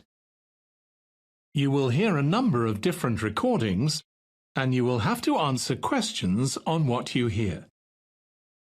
There will be time for you to read the instructions and questions, and you will have a chance to check your work. All the recordings will be played once only.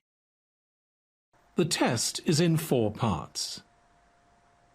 At the end of the test, you will be given 10 minutes to transfer your answers to the answer sheet. Now turn to Part 1.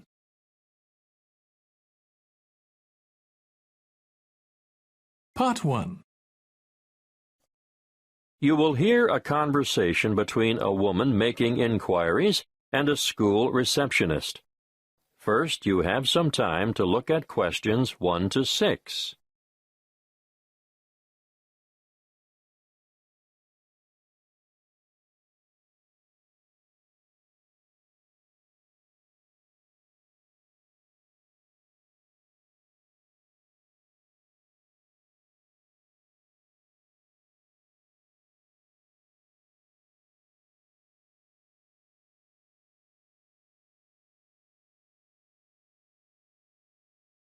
Listen carefully and answer questions 1 to 6. Good afternoon, Estelle speaking. What can I do for you? I was told that the school holds, adult education classes? Yes, it does. We run 7 a week, 3 on Tuesdays and Thursdays, and 1 on Wednesdays. Are they all evening classes? No. Because of the number of people who work shifts these days, we've found there's quite a demand for day classes as well. Well, I don't work, and I really want to get out and meet people, so daytime or evening would suit me. What is it you're particularly interested in? Oh, anything really. Okay. On Tuesdays we have a writing workshop for those people who've always longed to write but are hesitant about putting pen to paper. It's an evening class and runs from 6 to 7:30, but there is a restriction on numbers. Oh! Yes. The tutor has advised us to restrict participants to a maximum of 10 per session, so I'll have to check and let you know if there is room for you. Thank you. Also, on Tuesdays, there is a book club designed for older adults looking to be inspired, to learn and share insights with one another. Are there any restrictions on that? Not really, but you'd have to be able to read the prescribed book each week. You have to read set books, do you? Yes, and keep up with the others by finishing 1 a week. I understand. What else do you have? There's a history group on Tuesdays as well, run by a researcher and historian who provides a fascinating glimpse for you into the lives and society around this area 100 years ago. I don't think so. Well, what about Scrabble Club on Wednesday? It's extremely popular, you know. Sounds good. What time? 2 to 3:30 in the afternoon. Yes. I think I could manage that. Well, if you like Scrabble, you might like to join the chess night on Thursday evenings. It's more for serious players, though. Unfortunately, I don't play chess. Would you be interested in cake decorating? Well, I do enjoy baking from time to time. Have you thought about decorated cakes, though? You know, they make a wonderful focal point of any special celebration. Maybe not. Before you hear the rest of the conversation, you have some time to look at questions 7 to 10.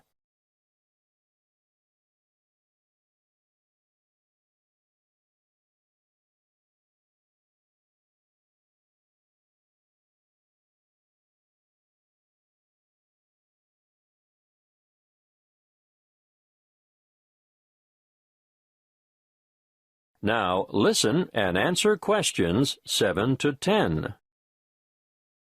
Look, I don't know if you'd be interested, but next month there's going to be an Adult Learners Week, and it's a great opportunity to learn something new and meet a lot of people. All the events are free, but booking is essential. What are the events? I'll give you a brief rundown, and if you decide there's something in it for you, I can send you all the details. Great! When is it? The first week in September, from the 1st to the 8th. Oh, are they all daytime events? Yes, but some are half-day and some are whole-day sessions. Can you just quickly tell me about the half-day ones, please? Okay. The Techno Expo will help you work with social networking tools, and you can learn more about online privacy and security and online entertainment. That's Monday the 1st. In the morning? Actually, it's after lunch, from 1 to 4:30. What else is there in the afternoon? Well, on Wednesday, there's work-life balance, understanding how to assess what you really value, the importance of balance and harmony in your life, and how to achieve it. That's another one I'd like to go to. Are there any more? No, no more half-days in the afternoon. Wait a minute. There is a poetry event. What does that entail? Writing some inspirational poems and sharing them with the class. No, thank you. I'm not going to read my poems to other people. I know what you mean. One more thing. Can you tell me where all the events are being held? Yes, all the workshops are at the Central Library. Oh, good. That's handy.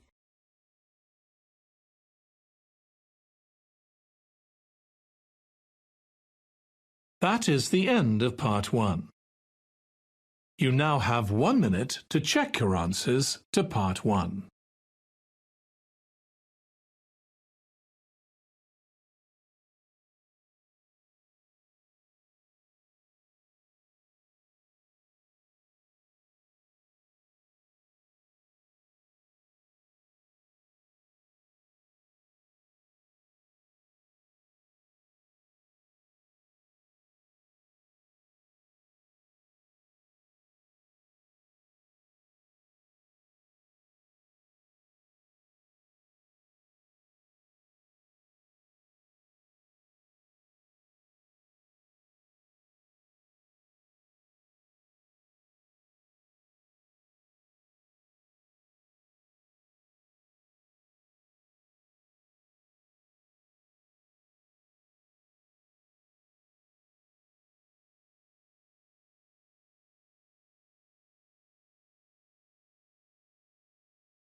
Part 2. You will hear a parent educator talking about childhood accidents. First, you have some time to look at questions 11 to 16.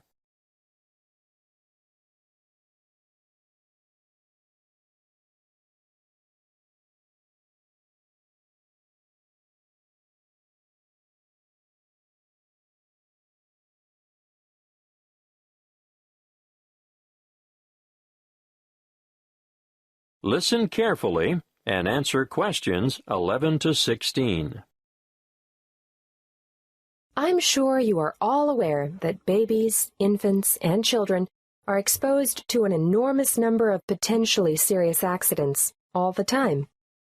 Accidents where vehicles are involved are always awful, but particularly so when children are injured. Now, of course, most should never happen, but unfortunately, the casualty lists increase every year. It still surprises me that so many youngsters fall from shopping carts, for example. With small children, however, the highest proportion of accidents will occur inside the house or in the backyard. Many of the risks are obvious, but are often ill-considered, even in well-organized homes. Older children are exposed to a greater number, for they are also open to the hazards of the adult world. This should be kept well in mind by parents. Education is vital.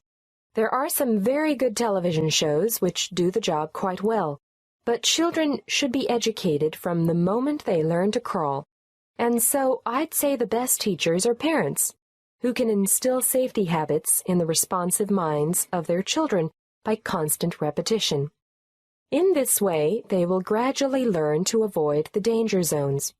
Of course, if they go to preschool, there'll be fewer hazards there, but I'm going to cover a few of the important household areas now.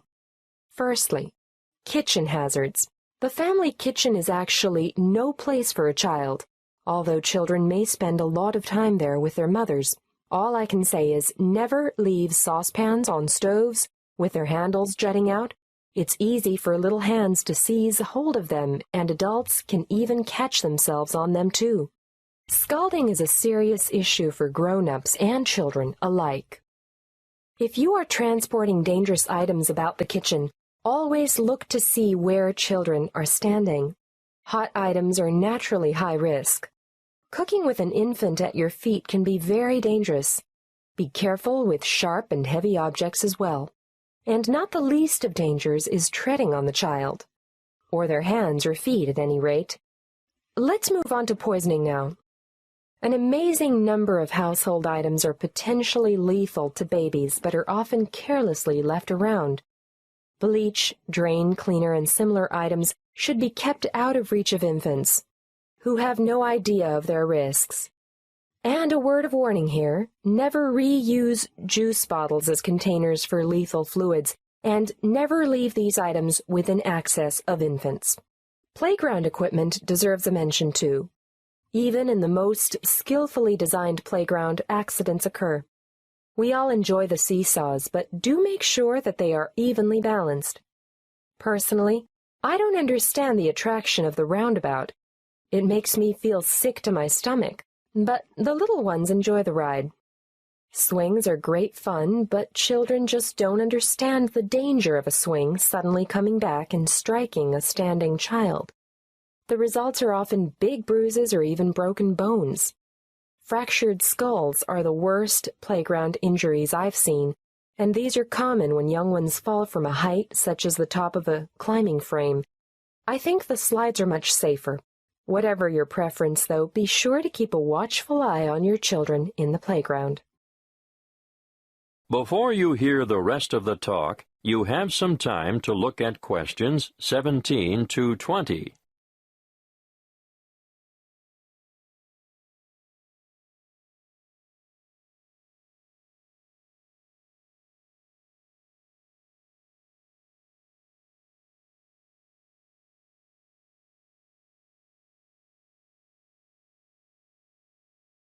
Now listen and answer questions 17 to 20. We're up to bath time now. You know that you should never leave a baby alone in a bath, because it's possible for babies to drown in a few centimeters of water. But how many of you have been tempted to go and grab the phone when it rings? My advice to you is to let it ring. And remember when you're filling the bath to put cold water in before the hot to prevent severe scalding, in case baby climbs in before it's ready. Moving on to electrical dangers, first of all, power points. These have a fascination for toddlers, and they'll shove things into the holes like hairpins, nails, screwdrivers, you name it. Points should always be fitted with protective plugs to prevent this. Teach children to respect all electrical appliances because they are all potential hazards. Do I need to mention cigarettes? Unfortunately, I still see parents smoking in spaces where their children have to inhale the cigarette smoke. We all know the dangers of secondhand smoke. But even leaving a packet of cigarettes within reach is dangerous because eating just one cigarette may poison a small child. If quitting the habit is too difficult, please ensure all tobacco products are kept out of reach and smoke outside. Lastly, given our cold winters, I need to warn you about heating systems. Open fires and heaters must be covered by protective devices. Even radiators and other sources of heat, which are attractive to children, can cause a nasty burn on sensitive young skin. Remember, there is never a good time to leave infants by themselves in a room where there is an unprotected source of heat.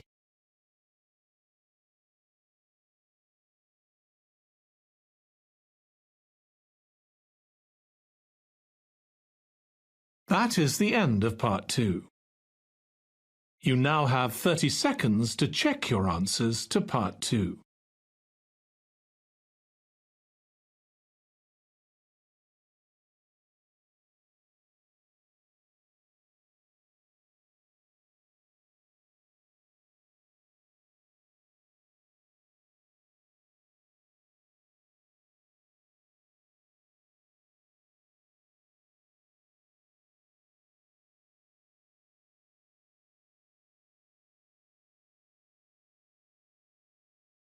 Part 3. You will hear a conversation between two students discussing an assignment. First, you have some time to look at questions 21 to 26.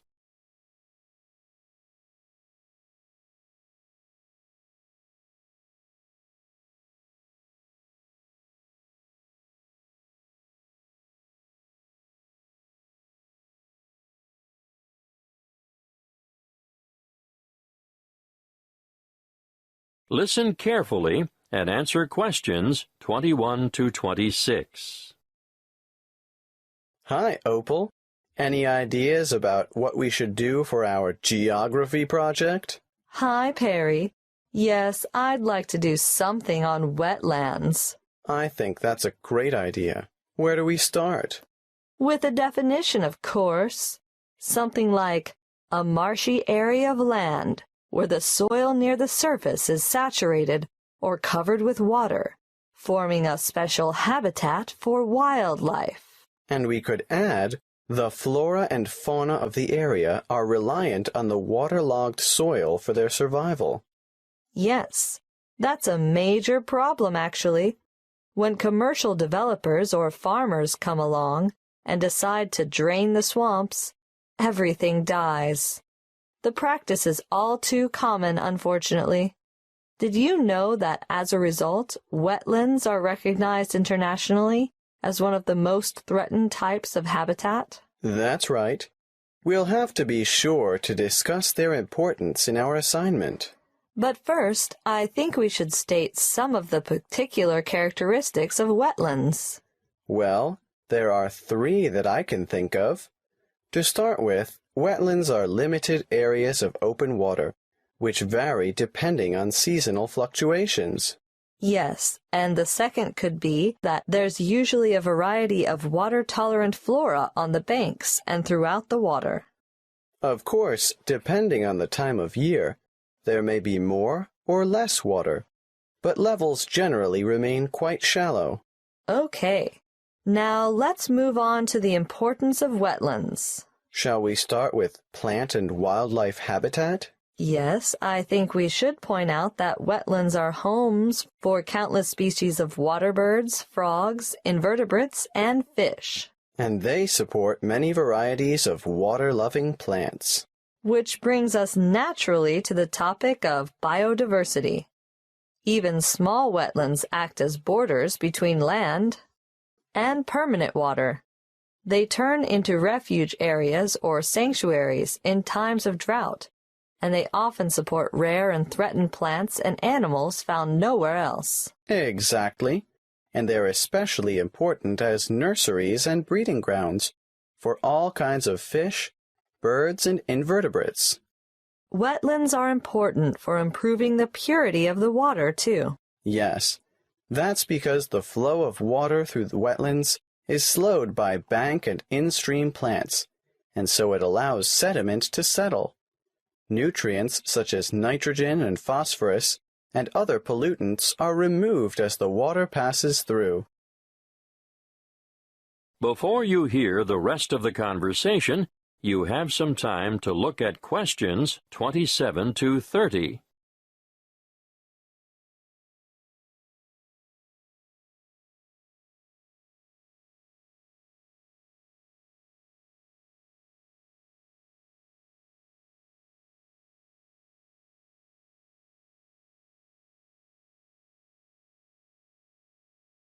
Now listen and answer questions 27 to 30. Okay, at this point, I think we should look at mangroves. They're important for nutrient removal. I think nutrient recycling is more accurate, and biological productivity, because wetlands are really very productive ecosystems. Should we do a food web then? We should do a diagram of some sort showing the importance of mangrove trees, but maybe not a food chain. How about you explain it while I try and sketch it? Right. Well, let's start with the mangrove trees. They're very special because of their aerial roots that allow them to breathe even when the tide is high and their roots are underwater. They can live in salt water, and the salt enters through the roots, travels up to the older leaves, and then these die and drop back into the water. A unique feature of mangroves is their ability to develop leaves on their seeds while they're still on the tree, and the seedlings drop down, planting themselves directly into the mud underneath. Got that. What happens to those older leaves that fall? The fallen leaves, or litter, decay in the water and form a rich mud that feeds bacteria, worms, and small crustaceans. You mean things like prawns and crabs feed on the decomposed leaf? Yes, and even little fish do as well. And bigger fish feed on them? Eventually, the remaining organic matter, which is now just very tiny particles, is taken up through the root system, providing nourishment for the mangrove trees. And the cycle begins all over again. Yes, that's exactly it. That's what we'll call it, the nutrient cycle of mangrove litter. Great. I'll go home and work on this, and we'll meet again tomorrow. Okay, see you then.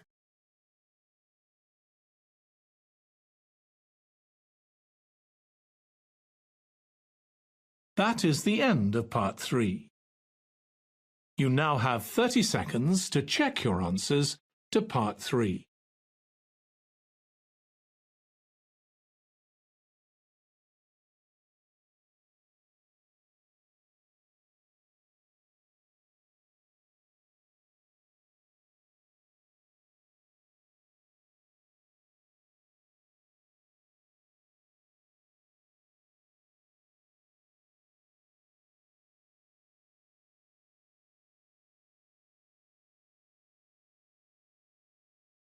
Part 4. You will hear a lecture on meteorology and cloud formation. First, you have some time to look at questions 31 to 40.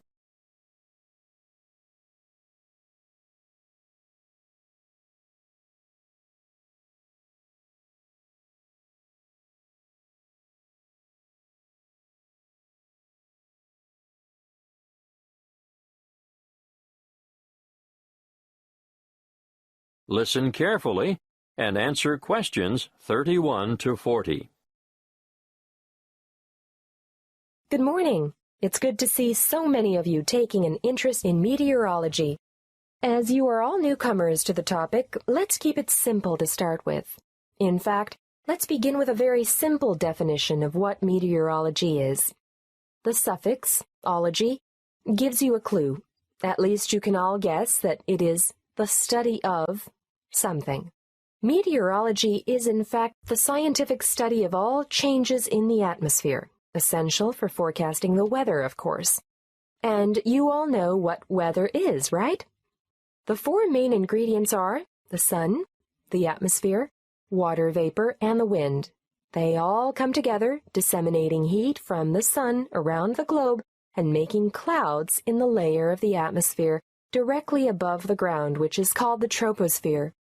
Look up into the sky, and on almost any day of the year, you'll see clouds. Clouds form when water that has evaporated from the surface of the earth condenses onto microscopic dust particles, or other particles, floating in the air. Cloud formation takes different shapes, and they mostly get their names from Latin roots. Now, let's look at the five most basic. We'll start with cumulus, which is a low cloud with a white, puffy appearance, and most often composed of water droplets. It gets its name from cumulo, meaning heap, for its typical piled-up appearance. Now let's move on to stratus, from strato, meaning layer. These are the gray, horizontal ones, often with a flat base, that you see on an overcast day, and they too are mostly made up of water droplets. At this point, I should mention fog, which you probably don't even think of as clouds, but fog consists of very low-stratus, ground-hugging clouds. The high-altitude cirrus cloud, on the other hand, is mostly made of ice crystals and appears wispy and thin, almost hair-like, in fact. That's where they get their name, from the word cirro, meaning wisp of hair. They are generally fair-weather clouds. Not so the cumulonimbus, the tallest of all clouds. They extend way up into the troposphere, and these are the ones that produce lightning, thunder, heavy rain, strong winds, and tornadoes. Beware the cumulonimbus. You already know what cumulo means, and it won't surprise you to find out that nimbus means rain, and added as a suffix is an indication of cloud's ability to produce precipitation, which could be rain, snow, or hailstones. As this course progresses, you'll learn a lot more about cloud types, but before I finish today, I want to go back to something I mentioned before, dust. It is generally accepted that when water vapor ascends in the process of cloud formation, it condenses onto dust particles. So it was assumed large dust particles would produce larger droplets and enhance the formation of rain. However, recent research has shown the opposite to be true. Droplet size increases the farther the clouds are from dust-filled air. More dust reaching rain clouds produces less rainfall. Scientists have shown that as more and more dust enters a rain cloud, the same amount of water becomes spread out. The resulting smaller water droplets scatter instead of combining and growing large enough to make up raindrops. This study shows that higher dust frequency is not inevitably the result of diminished rainfall, but rather its cause. Therefore, loss of topsoil from overgrazing, overcultivation, or bad livestock management in areas neighboring deserts will contribute to the continuing expansion of those arid regions. Your assignment for this week will be to read up on this research and write a report on how dust from damaged land may exacerbate drought conditions and lead to further desertification of arid areas. In other words, how land use has an impact on climate change.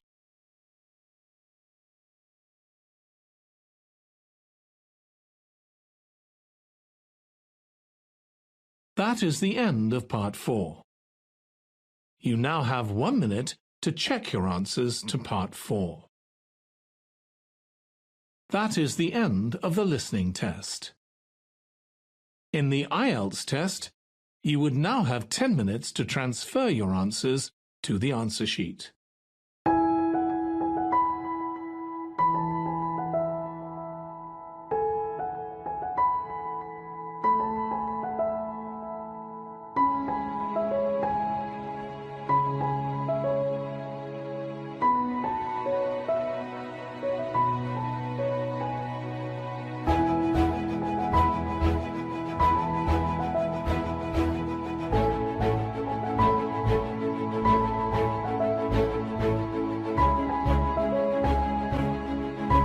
Published by IELTS Achieve This is the VCOM. IELTS listening test.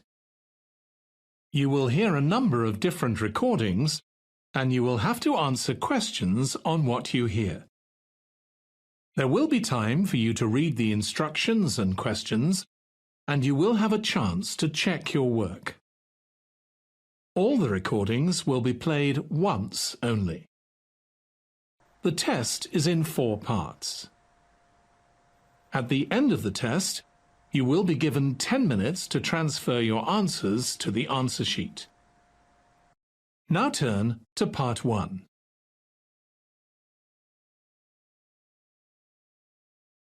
Part 1. You will hear a conversation between an officer of the Small Claims Tribunal and a consumer who wants to make a claim. First, you have some time to look at questions 1 to 6.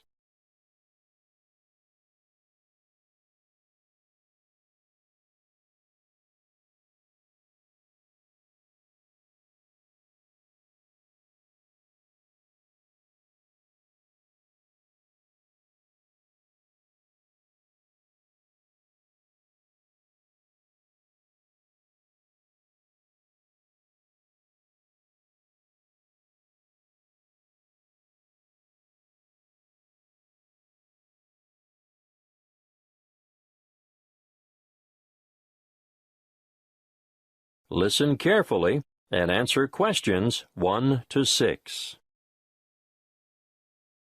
Good afternoon. How can I help you? Good afternoon. I'd like to lodge a claim. Certainly. Name? Emily Jane Appleby. Appleby. That's an unusual name. Sorry, what did you say your first name was again? Emily Jane. Now, Miss Appleton, could you please fill in this claim form? I've never done that before. Can you help me?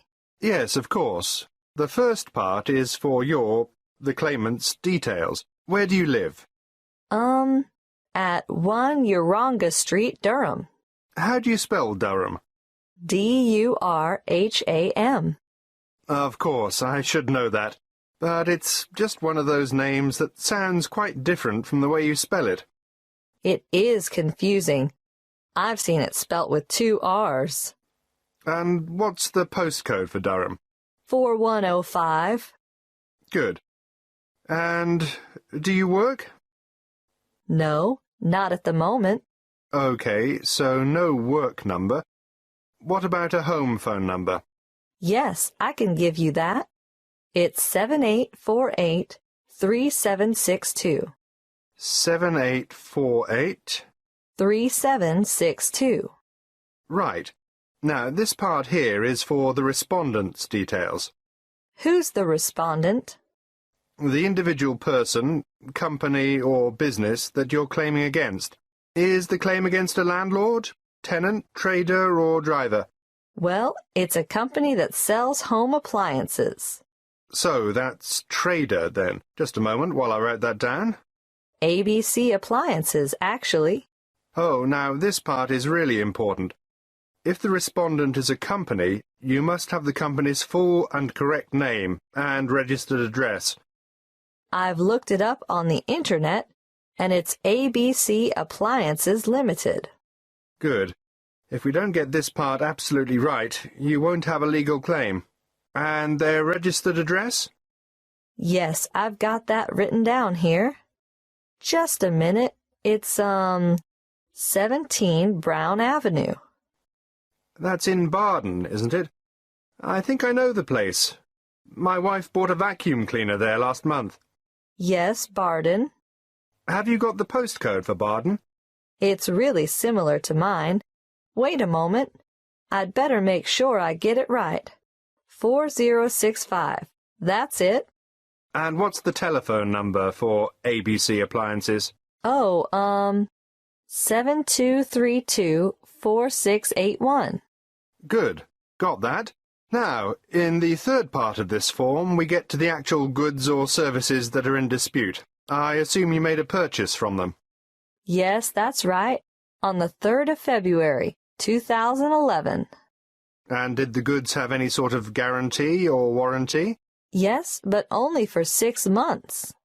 So it was just a 6-month warranty? Yes, they offered me an extended warranty for 3 years. But I would have had to pay extra for that. Oh, I see. Before you hear the rest of the conversation, you have some time to look at questions 7 to 10.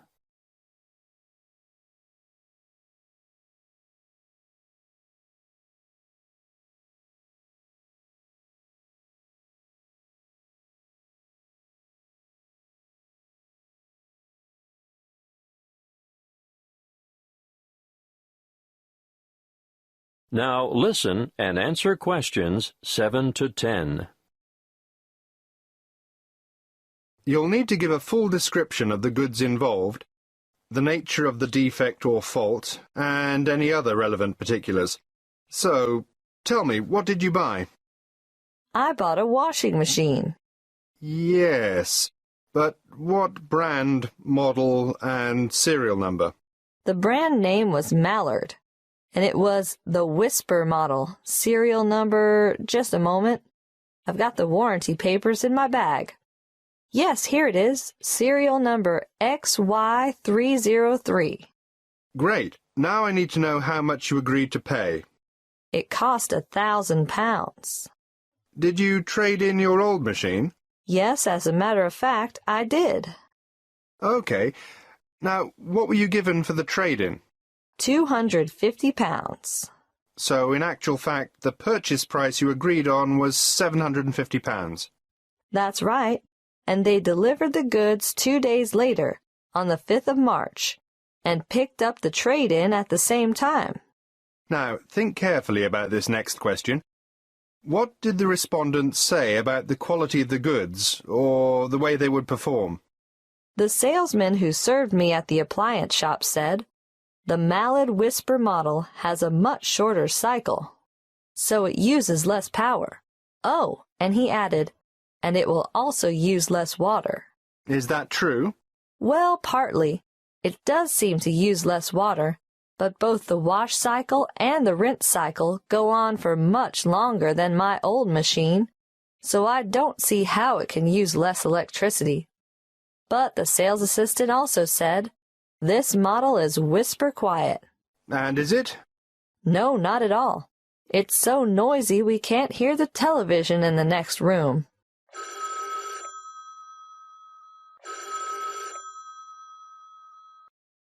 Excuse me, I have to answer that. Would you mind waiting? I'll get back to you in a minute.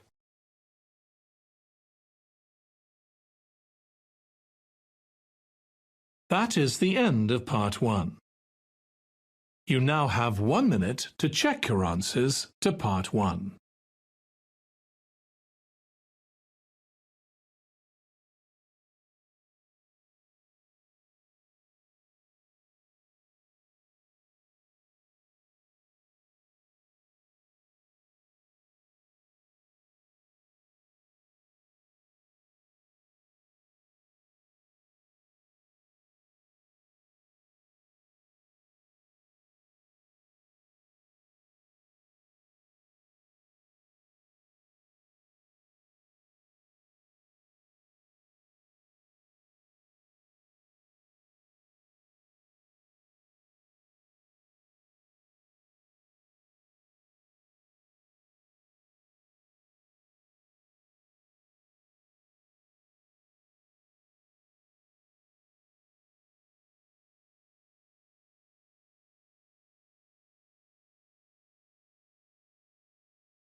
Part 2.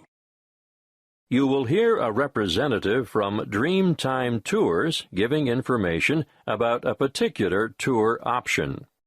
First, you have some time to look at questions 11 to 14.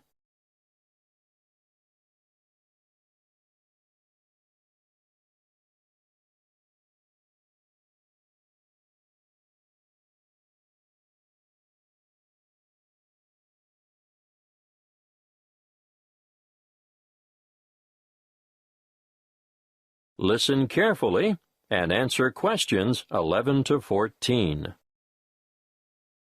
Dreamtime Tours have just the tour for you. The one I have chosen to talk to you about today is what I consider our best tour. It will take you from coast to mountain and back again. You'll spend a memorable and very comfortable day traveling in air-conditioned luxury. You'll see from our brochure that we have 4 pickup stops along the coast, and about 20 minutes after we pick up our last passenger for the day, we'll be stopping off briefly at a magnificent housing development, marina, and shopping complex. You'll be able to admire some of the most expensive and lavish houses on the coast. And here we'll take a quick walk around the waterfront. Now, despite its name, Hope Island, we can reach it without getting our feet wet or taking a boat ride. Hope Island is connected to the mainland by bridges.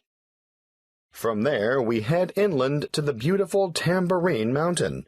You'll have time to browse in the many specialty shops, or you can sit and relax at a friendly outdoor cafe. We board the bus again and pass through an old timber milling town on our way to O'Reilly's Green Mountains.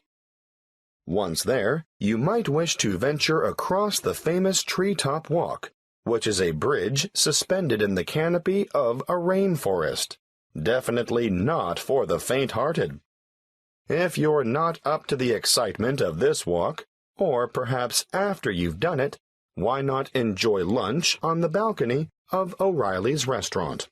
Before we leave, you'll have time for a stroll through the botanical gardens, or perhaps you'd like to feed the beautiful parrots and other birds.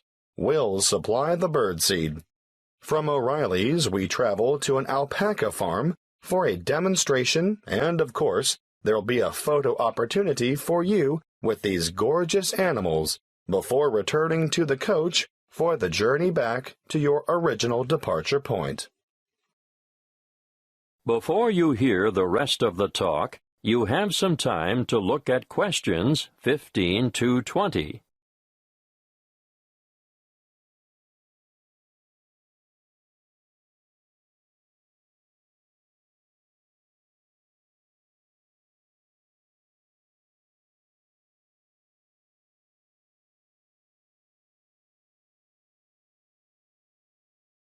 Now listen and answer questions 15 to 20.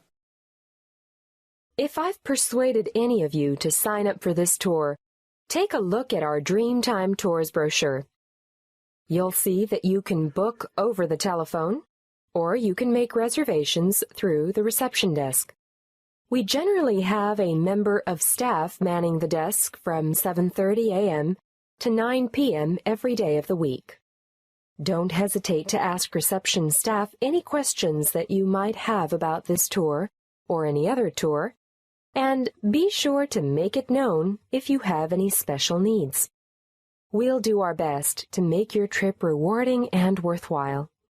If this is the tour you want, be sure to specify Green Mountain Tour, and note that these excursions are full-day tours on 3 days of the week only, Sunday, Monday, and Friday, although we're hoping to have a Saturday tour available by next year. You'll see that fares are extremely reasonable, with each adult paying just $37. Now, that's not bad for a trip of around 280 kilometers, is it? If you want to bring the family, obviously, the Family Pass is great value at $94. That includes 2 adults and 2 children. But if you're an older adult, over 65, in other words, a senior citizen, your fare is discounted too. You'll pay a bit less than the full adult rate. Please note the departure times. We adhere to these strictly. The coach will leave the southernmost point of Coolangatta at 10 to 8 sharp, travel through Burleigh, and on to Surfer's Paradise, which is our most popular pickup point, departing from there at 8:30 in the morning. At 8:45, we make our last pickup at Labrador. May I remind you to dress appropriately for the day? Ladies, no high heels, please. Comfortable walking shoes are what is required, and I always recommend that everyone takes a light jacket, because the mountain air can be quite cool compared to the heat and humidity of the coastal regions. Oh, something else I should remind you of. The prices quoted in the brochure are just for coach travel, although we can arrange for a minibus to collect you from your accommodation and bring you to the departure point free of charge. If you want to avail yourself of this service, be sure to let the booking clerk know. You will need to bring along extra cash or a credit card to cover expenses such as optional side trips, food and drink, and, of course, entrance fees to the various attractions. Well, that's all I have time to tell you. If you have further inquiries, please use the phone number on the brochure.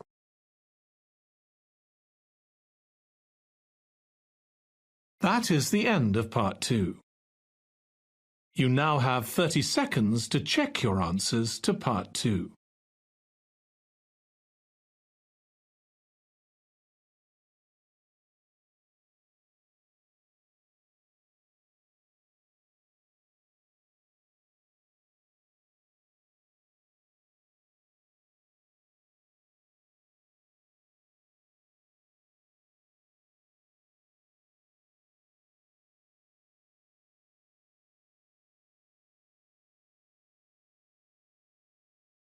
Part 3. You will hear a conversation between 2 training college students and their liaison officer who is enrolling them in a volunteer program which provides English language support in a local secondary school. First, you have some time to look at questions 21 to 25.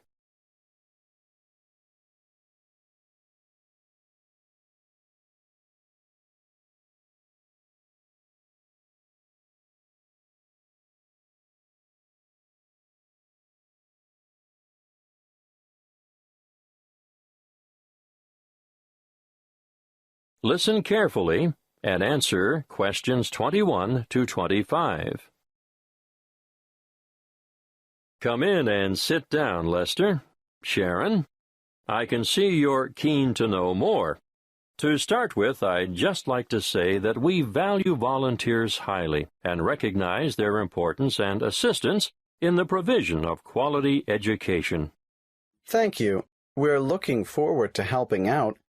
But what exactly can we do? Volunteers can undertake a range of tasks. In general, they enrich the English language program and complement the contributions of salaried staff members. Yes, but what would we do specifically? Oh, a variety of tasks. For instance, you can tutor individual students in reading. I thought that might be the case. But you can also help students edit their written responses. Great. Is that also a one-on-one activity? Oh, yes, definitely. But volunteers are also called on to assist in designated classes. And what exactly would we do there? Well, it depends on the class, of course, but usually you take on the role of an assistant. A teacher's assistant? Yes, that's it. Sounds like fun and good preparation for our own careers. Then, an enormous area of assistance is developing students' organizational skills. Yes, I can imagine that's why some of them are struggling in the first place. There's also the special needs unit. They always need volunteers there. But we have no training in special needs. That's not necessary. These students just really appreciate having any extra attention. Sometimes help with the simplest things, like holding a pen correctly. Well, that's something all able-bodied students should learn. I've noticed some of the strangest pen grips amongst my peers, and I'm sure they must end up with sore hand or shoulder muscles at the end of the day. Yes, I'm sure you're right. The other task I'd like you two to help out with is encouraging and improving the students' work ethic. Oh, I can't imagine that'll be easy. No, but it is important, and I can give you some training in that field. That'll be good. I should also point out that you'll be working alongside quality teachers at times who are not only caring role models, but excellent motivators. Well, we should learn a lot from them. Yes, the teachers you'll be assigned to are innovative and very responsive to the different needs of individual students. If that's true, they must be adept at a variety of teaching styles. Quite right. You know, part of my mission is to forge close partnerships between experienced teachers and trainees like yourselves. As far as I can see, everyone has something to gain from the exchange of information and skills, not just the students you're helping. Before you hear the rest of the conversation, you have some time to look at questions 26 to 30.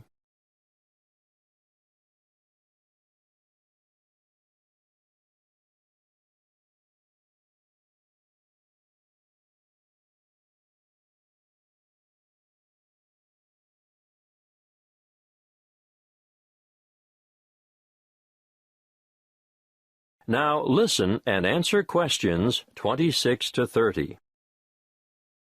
There are a number of interesting developments going on at the moment, and I've chosen you two because of your varied academic backgrounds. Now you, Sharon. I majored in business studies before I came to Teachers Training College. Yes, exactly. Well, I've always been more interested in science. Marine biology in particular. Yes, I think it's quite exciting.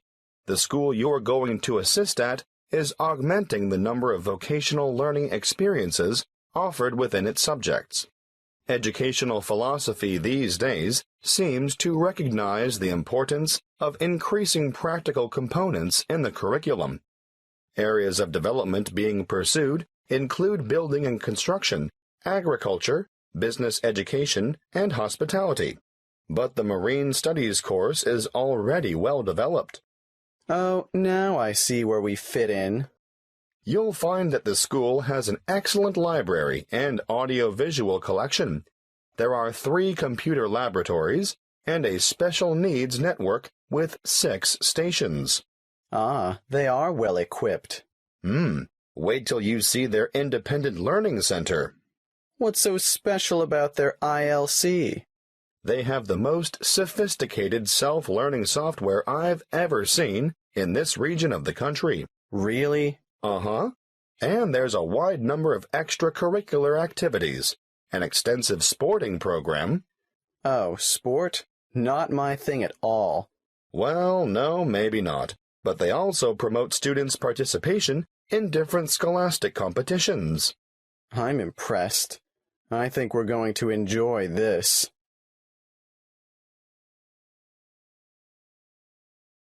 That is the end of Part 3.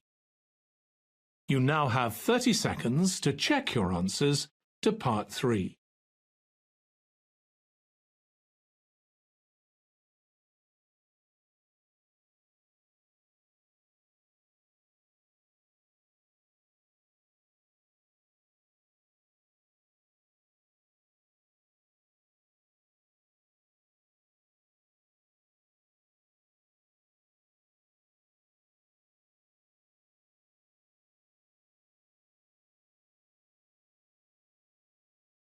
Part 4. You will hear a talk by a health studies lecturer on anxiety. First, you have some time to look at questions 31 to 40.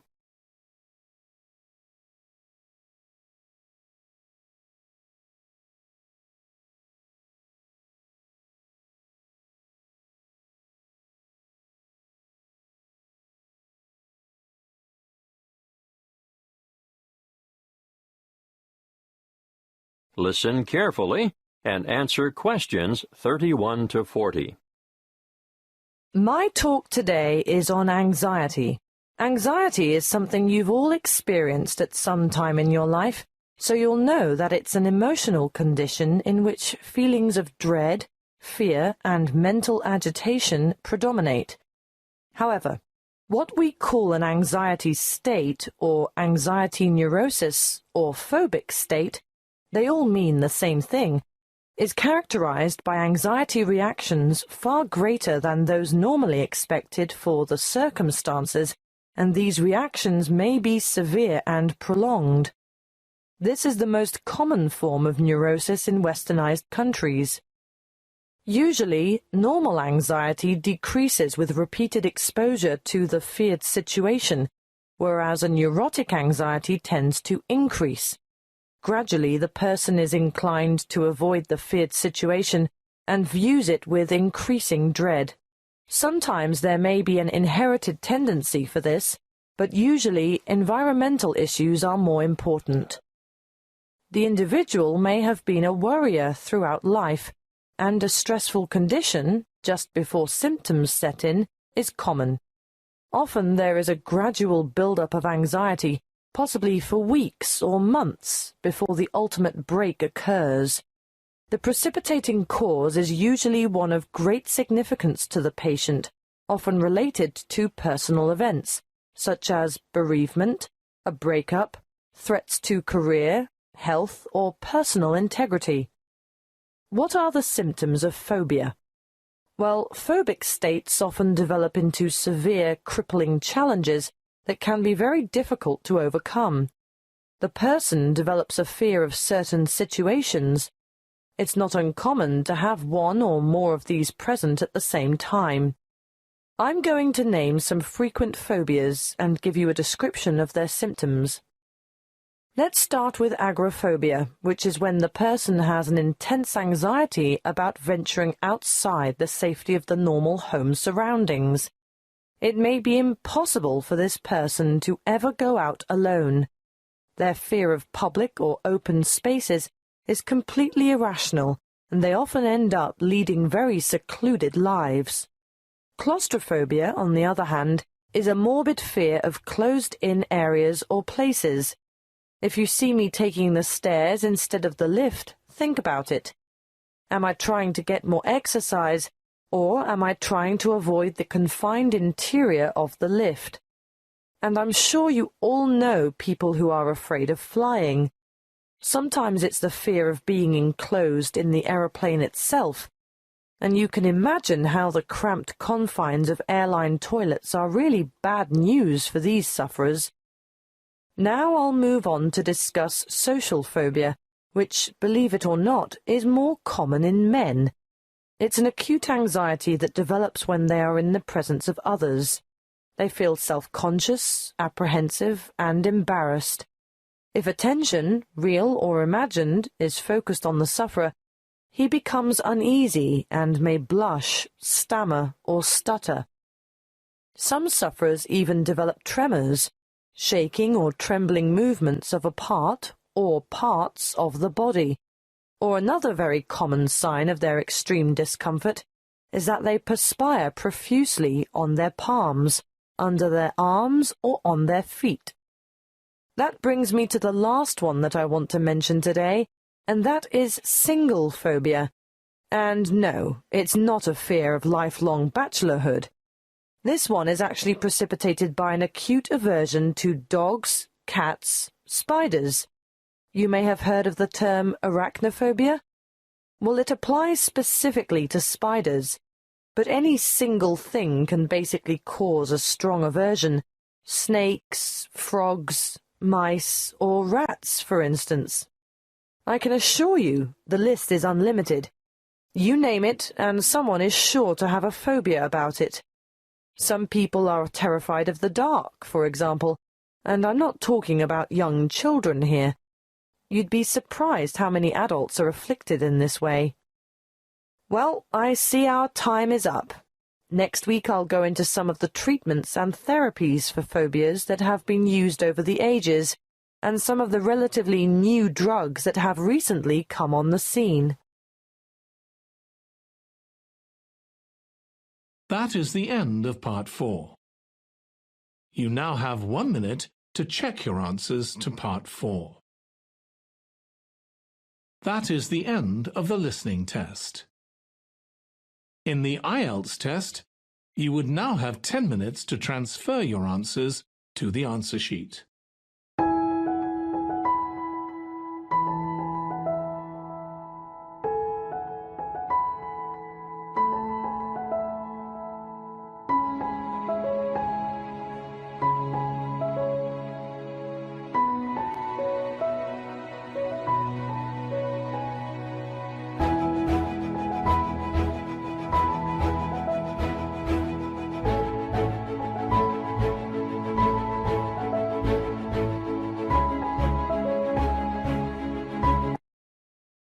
This is the IELTS Published by listening IELTS test. Achieve VComp.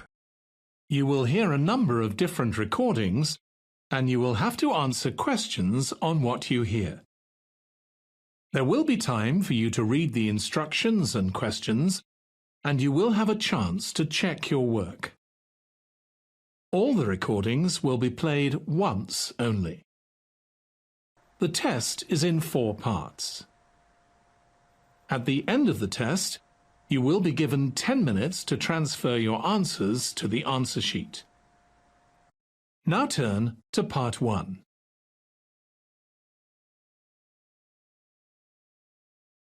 Part 1. You will hear a conversation between a representative whose name is Dawn and a prospective member of an automobile club. First, you have some time to look at questions 1 to 6.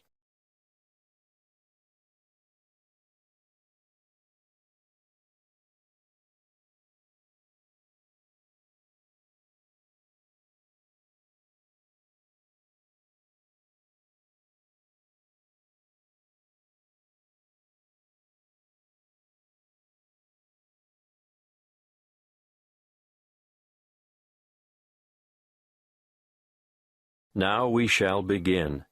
You should answer the questions as you listen, because you will not hear the recording a second time. Listen carefully and answer questions 1 to 6. Good morning. My name is Dawn Buffett. How can I help you? Good morning, Dawn. I'd like to join the club. Wonderful. Now, have you ever been a member before? Yes, I joined after I left college, and I was a member for 7 years before I let my membership lapse when I went abroad. Do you have your old membership card? No, sorry. I threw it out when I moved. Have you got any other form of identification on you? I've got my driver's license, and my passport, and a couple of bank cards. The license will be perfect. Here you are. Thank you. Oh, the photo is not a very good likeness, is it? No, I've shaved off the beard and cut my hair since that was taken. I'm going to have to make a note of some of these details, and I'd like you to correct me if any of them have changed. Obviously, the number here will be the same. AY916310. Look, you've copied it down wrongly. It's AY196310. Thank you. I'm glad you picked that up. Now, family name? Black, and other names? Gavin Raymond? Yes. And you were born on the 22nd of January, 1973. That's correct. Can I just remind you that you'll need to renew your license by the 19th of May, 2012? You wouldn't believe the number of people who get caught out with an expired license. Thank you. I must admit, although I carry it around in my wallet, I wasn't really aware of that. Not many people are. I've been caught out myself. Now, I can see that you're one of those who has opted out of having an address printed on the card, and I can understand that. Personally, I think it's better security not to have it, in case your wallet gets stolen, for example.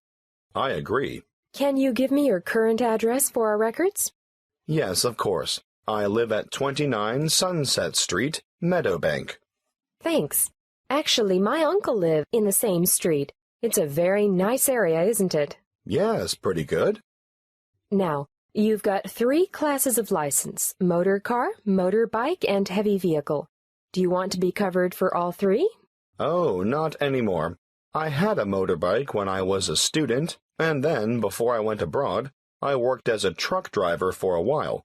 But I never want to do that again. These days, you'll only find me behind the wheel of a car. Well, that's all done. Now for one final question. What's that? I need to ask you whether you've ever had any driving or other convictions or endorsements on your license. Well, I've had a few parking tickets. We don't count those. And I haven't had any endorsements, but I do have a dangerous driving conviction from back in 1993. I was young and inexperienced, and going too fast in wet weather, and I slid off the road and hit a power pole. Well, I have to make a note of that, but you're lucky. Because it's over 15 years ago, it won't be held against you. Before you hear the rest of the conversation, you have some time to look at questions 7 to 10.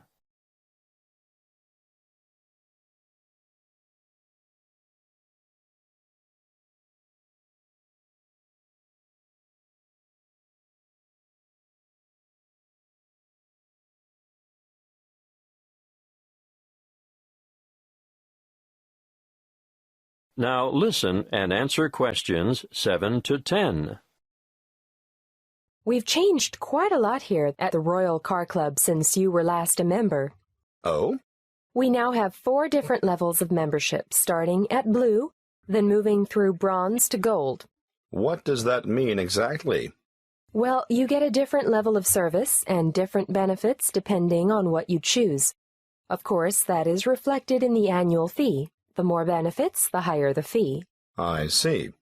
The standard club care comes with a 5% discount at bronze level and a 7.5% discount at silver level. And gold? If you own more than one car, I'd recommend the gold level. because you only pay half the fee on your first vehicle. I'm not sure I need that. Well, bronze and silver have $10 and $20 off the insurance fee, but with the gold membership, say you had an accident and your car was badly damaged or off the road for any length of time, you'd be eligible for car hire at no extra cost. That's good. There's one more thing. If you need to borrow money to purchase a new car, we offer personal loans at a reduction off the general applicable rate. These start at 0.25%, go up to 0.5% at bronze level, and increase to 0.75% at the next level. Gold has a whopping 1.25% reduction on the applicable rate. Well, that is something I should consider, perhaps. Thanks for your help. I'll think it over and let you know.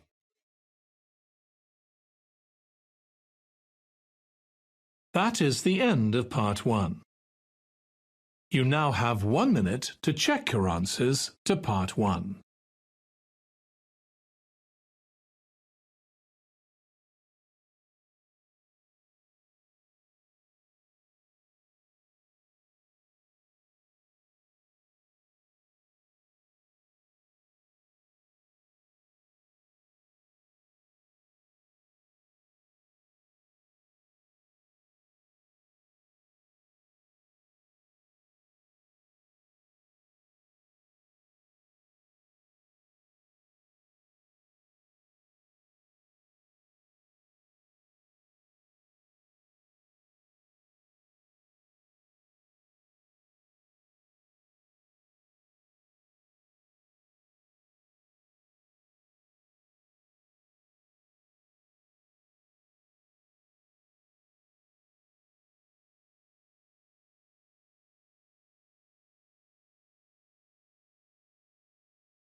Part 2.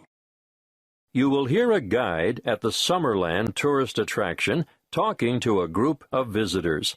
First, you have some time to look at questions 11 to 16.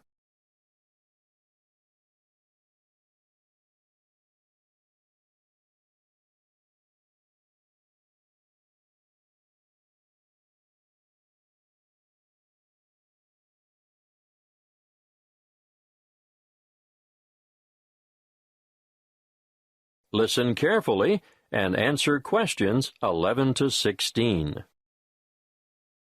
Welcome to Summerland. I'm your guide, Jackie, and I'm going to tell you a little bit about what we do and have here before I take you on a tour of the facilities. In our air-conditioned restaurant, we can cater for anyone from the individual diner to families and tour groups. We also do functions such as weddings, conferences, birthday parties, and so on. We have a delicious modern menu on offer in the restaurant, or perhaps you'd prefer to sit outside in the courtyard overlooking the lush tropical gardens. And for those booking a function, we devise an interesting set menu according to the type of celebration and the client's budget. If formal dining isn't what you're after, we operate a takeaway food bar, which has a range of light snacks and refreshments, just the thing if you're supervising children in the playground.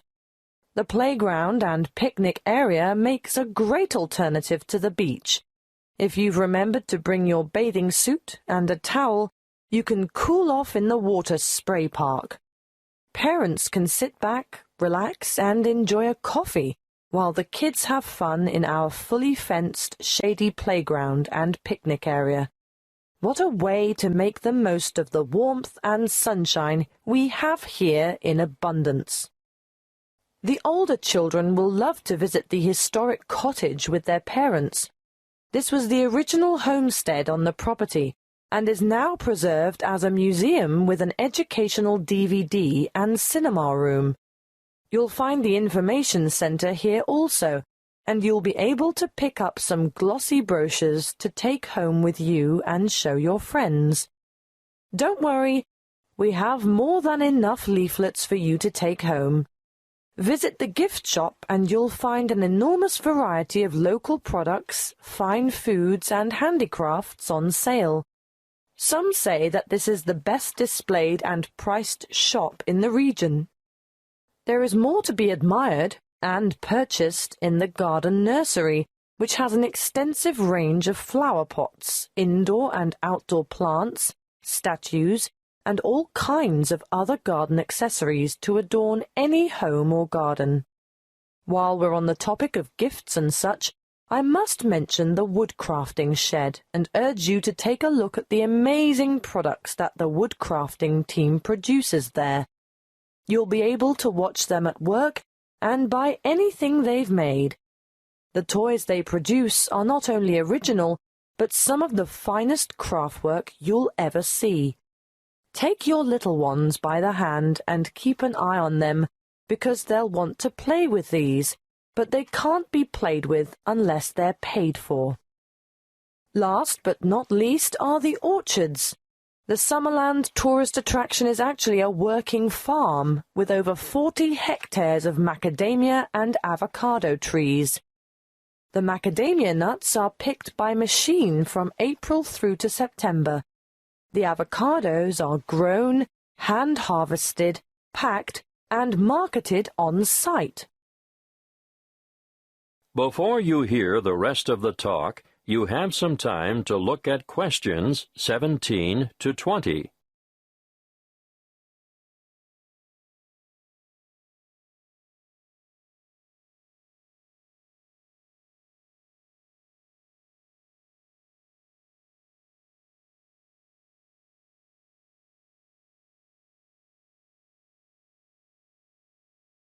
Now listen and answer questions 17 to 20. Now, are you all set for the tour? We'll leave the car park and walk in an easterly direction towards the administration building with the parking spaces outside. We won't go into the admin building because there's nothing much to see there. Instead, we'll walk in a northeasterly direction towards the museum. But before we get to it, we're going to turn right, walk past it, and go into that enormous building to watch how the avocados are graded and packed. Well, what did you think of that? Those packers have to work very fast, as you can see. Now, as we come out of this building, we'll go to our left and around the back towards the cool room. Of course, this is where all the fruit is stored after packing. There are a lot of boxes of fruit in there.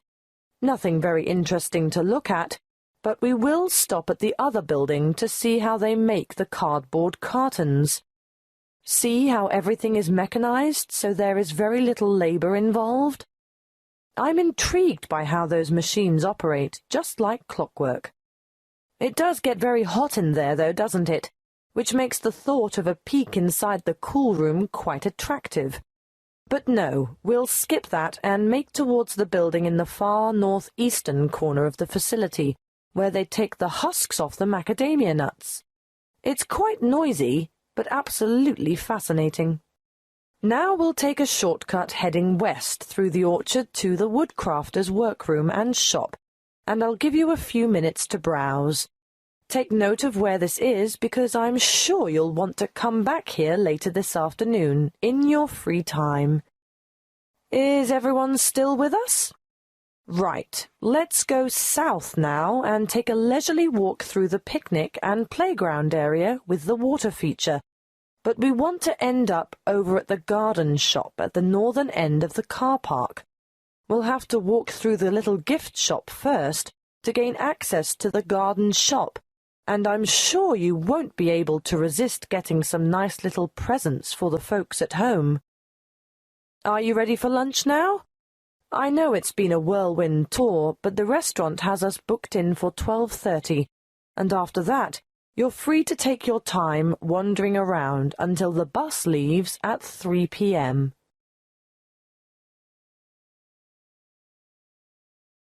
That is the end of part 2.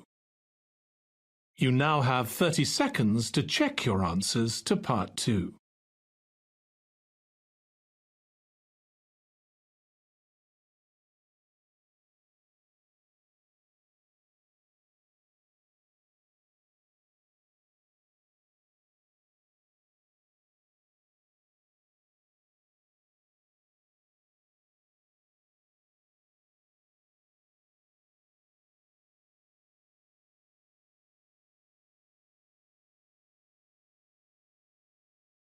Part 3. You will hear a conversation between a lecturer and two horticulture students who are preparing a display for a science fair. First, you have some time to look at questions 21 to 25.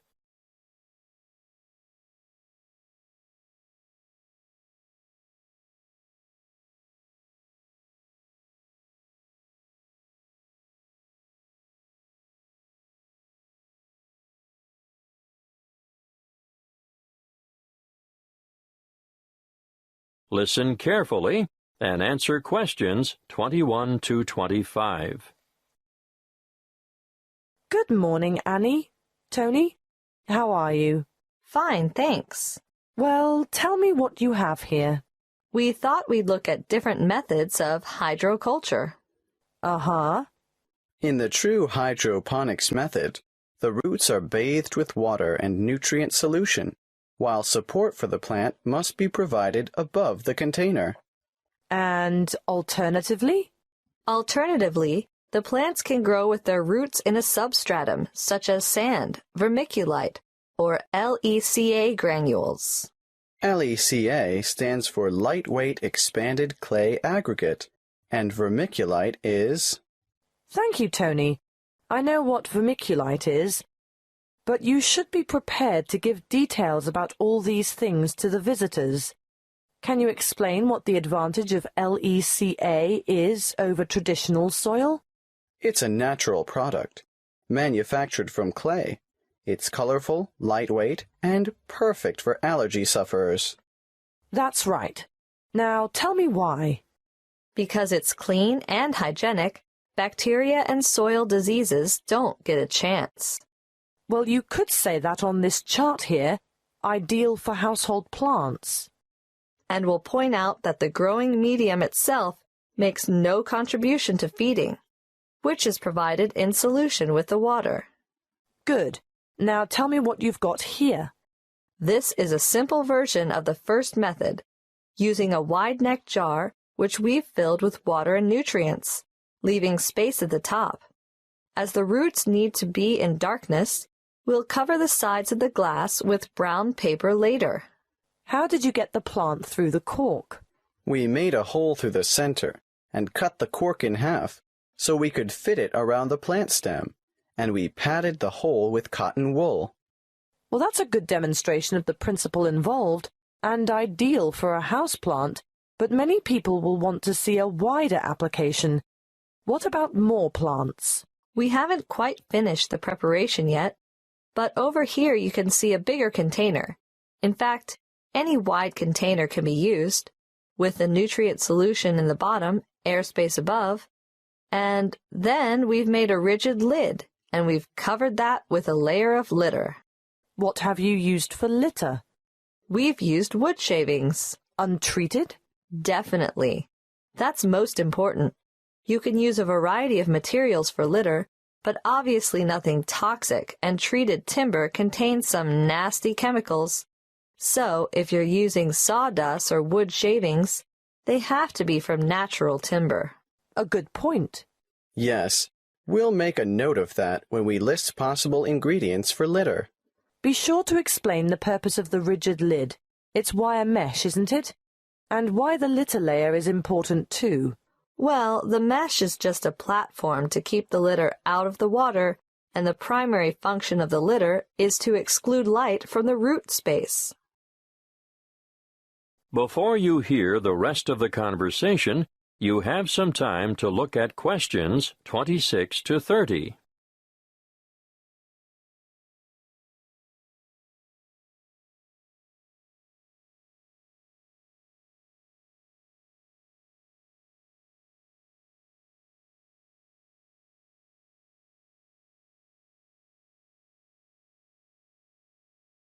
Now listen and answer questions 26 to 30. What you have so far is ideal for the home or office, but what about commercial applications? Well, we're going to demonstrate the nutrient film technique, which is popular with some commercial growers, particularly for the cultivation of crops such as runner beans and tomatoes. Producers would really like to see some innovation in the cultivation of potatoes and yams, too.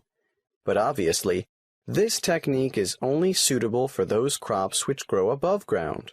What about peas? Well, we found peas were awfully tricky to grow using this method, although we're still unsure as to the reason. Where's the exhibit? I don't see it anywhere. Well, that's because we haven't finished it yet, because we're going to have to procure some mature plants first. We didn't think far enough ahead to have started them off earlier, and when we do get them, we'll have to handle them carefully. Yes, because when our model is finished, you'll see how the plants are held in position by a plastic tube which almost encloses them completely and is quite loosely fastened around the stems. Yes. And the feeding or watering system? Well, it's a bit different. On a large scale like this, you need to have the food solution trickle down through the tubes. Yes, but the solution must also be rich in oxygen. And what? It just bathes the roots? That's one way of doing it. What's the other way? You can have the solution moistening a substratum of rock wool at the bottom of the container. Rock wool? It's the same as mineral wool. You know, a lightweight fibrous material, the kind of thing used for insulation. Or you can use a layer of paper fiber. Oh, yes. Something that has the capacity to absorb the solution, right? Well, you do need to experiment a little. For example, we tried coconut fiber. But it just didn't have the properties we were looking for. I see. In our display, you'll only see the basics. The kind of thing that can be done at home in the backyard. But commercial enterprises do need a lot more equipment, and the media used in substrata are constantly changing as new developments are made. The cost of upgrading is ongoing.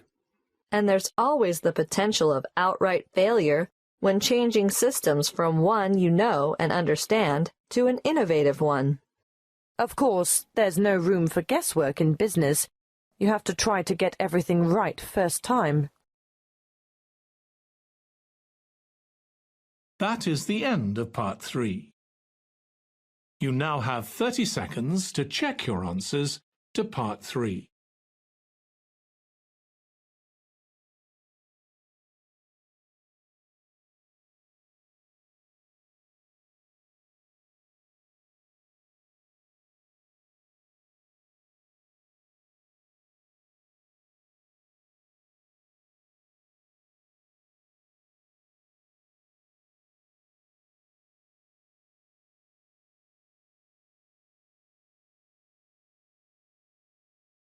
Part 4. You will hear a talk given by a guest lecturer in the Continuing Education Department. First, you have some time to look at questions 31 to 40.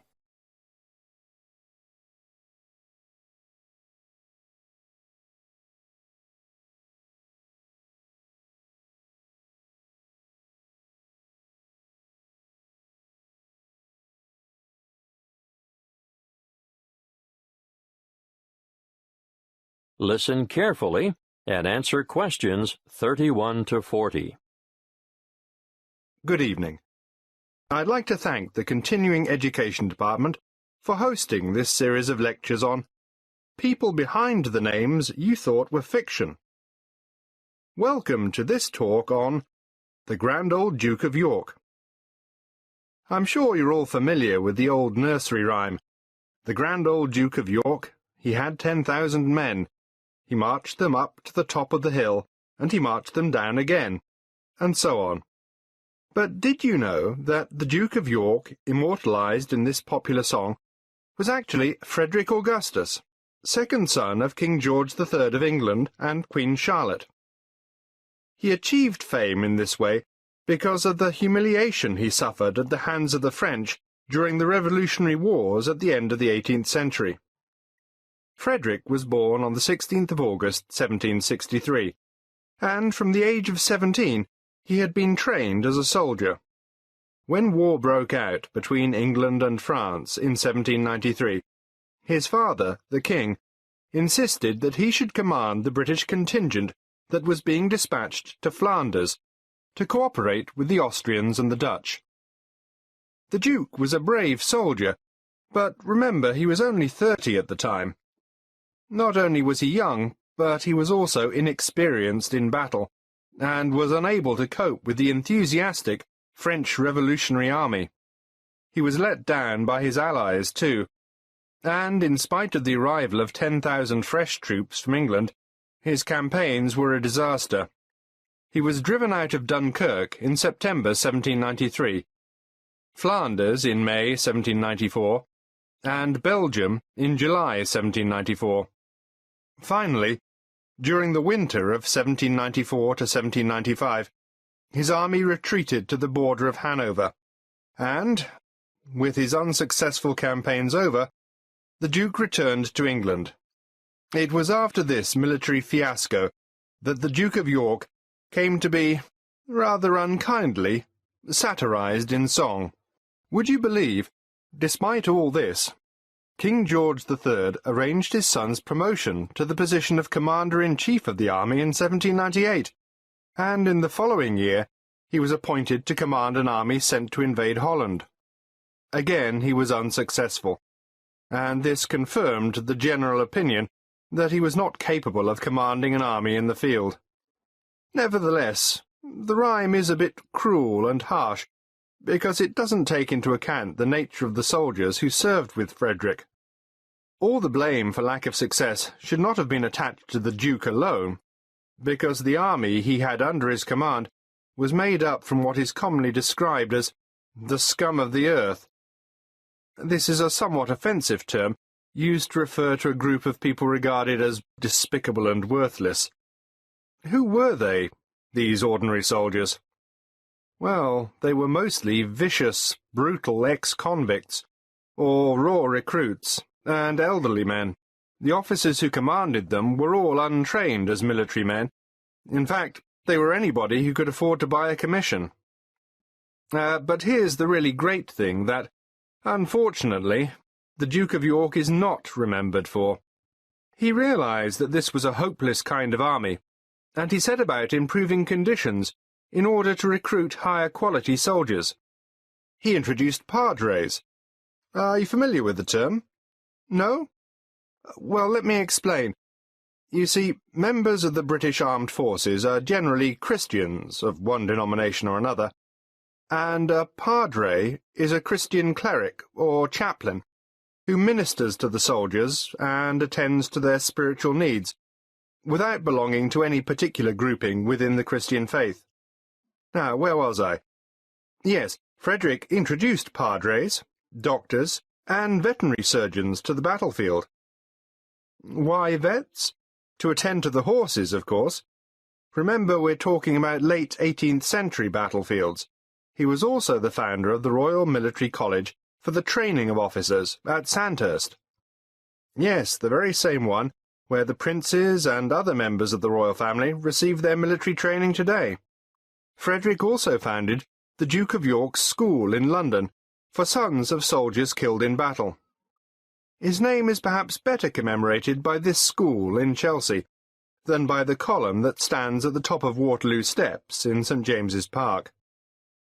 In 1807, the Duke was involved in a scandal with a woman, and as a result resigned as Commander-in-Chief.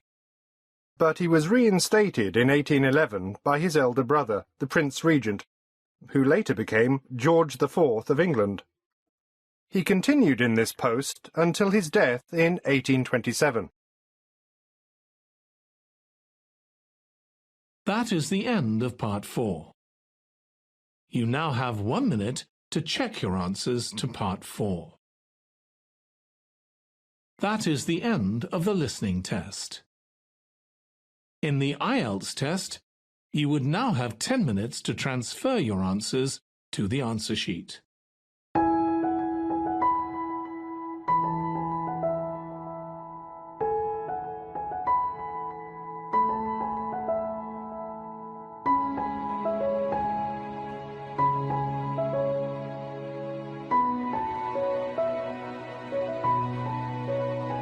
Published by IELTS Achieve VCom.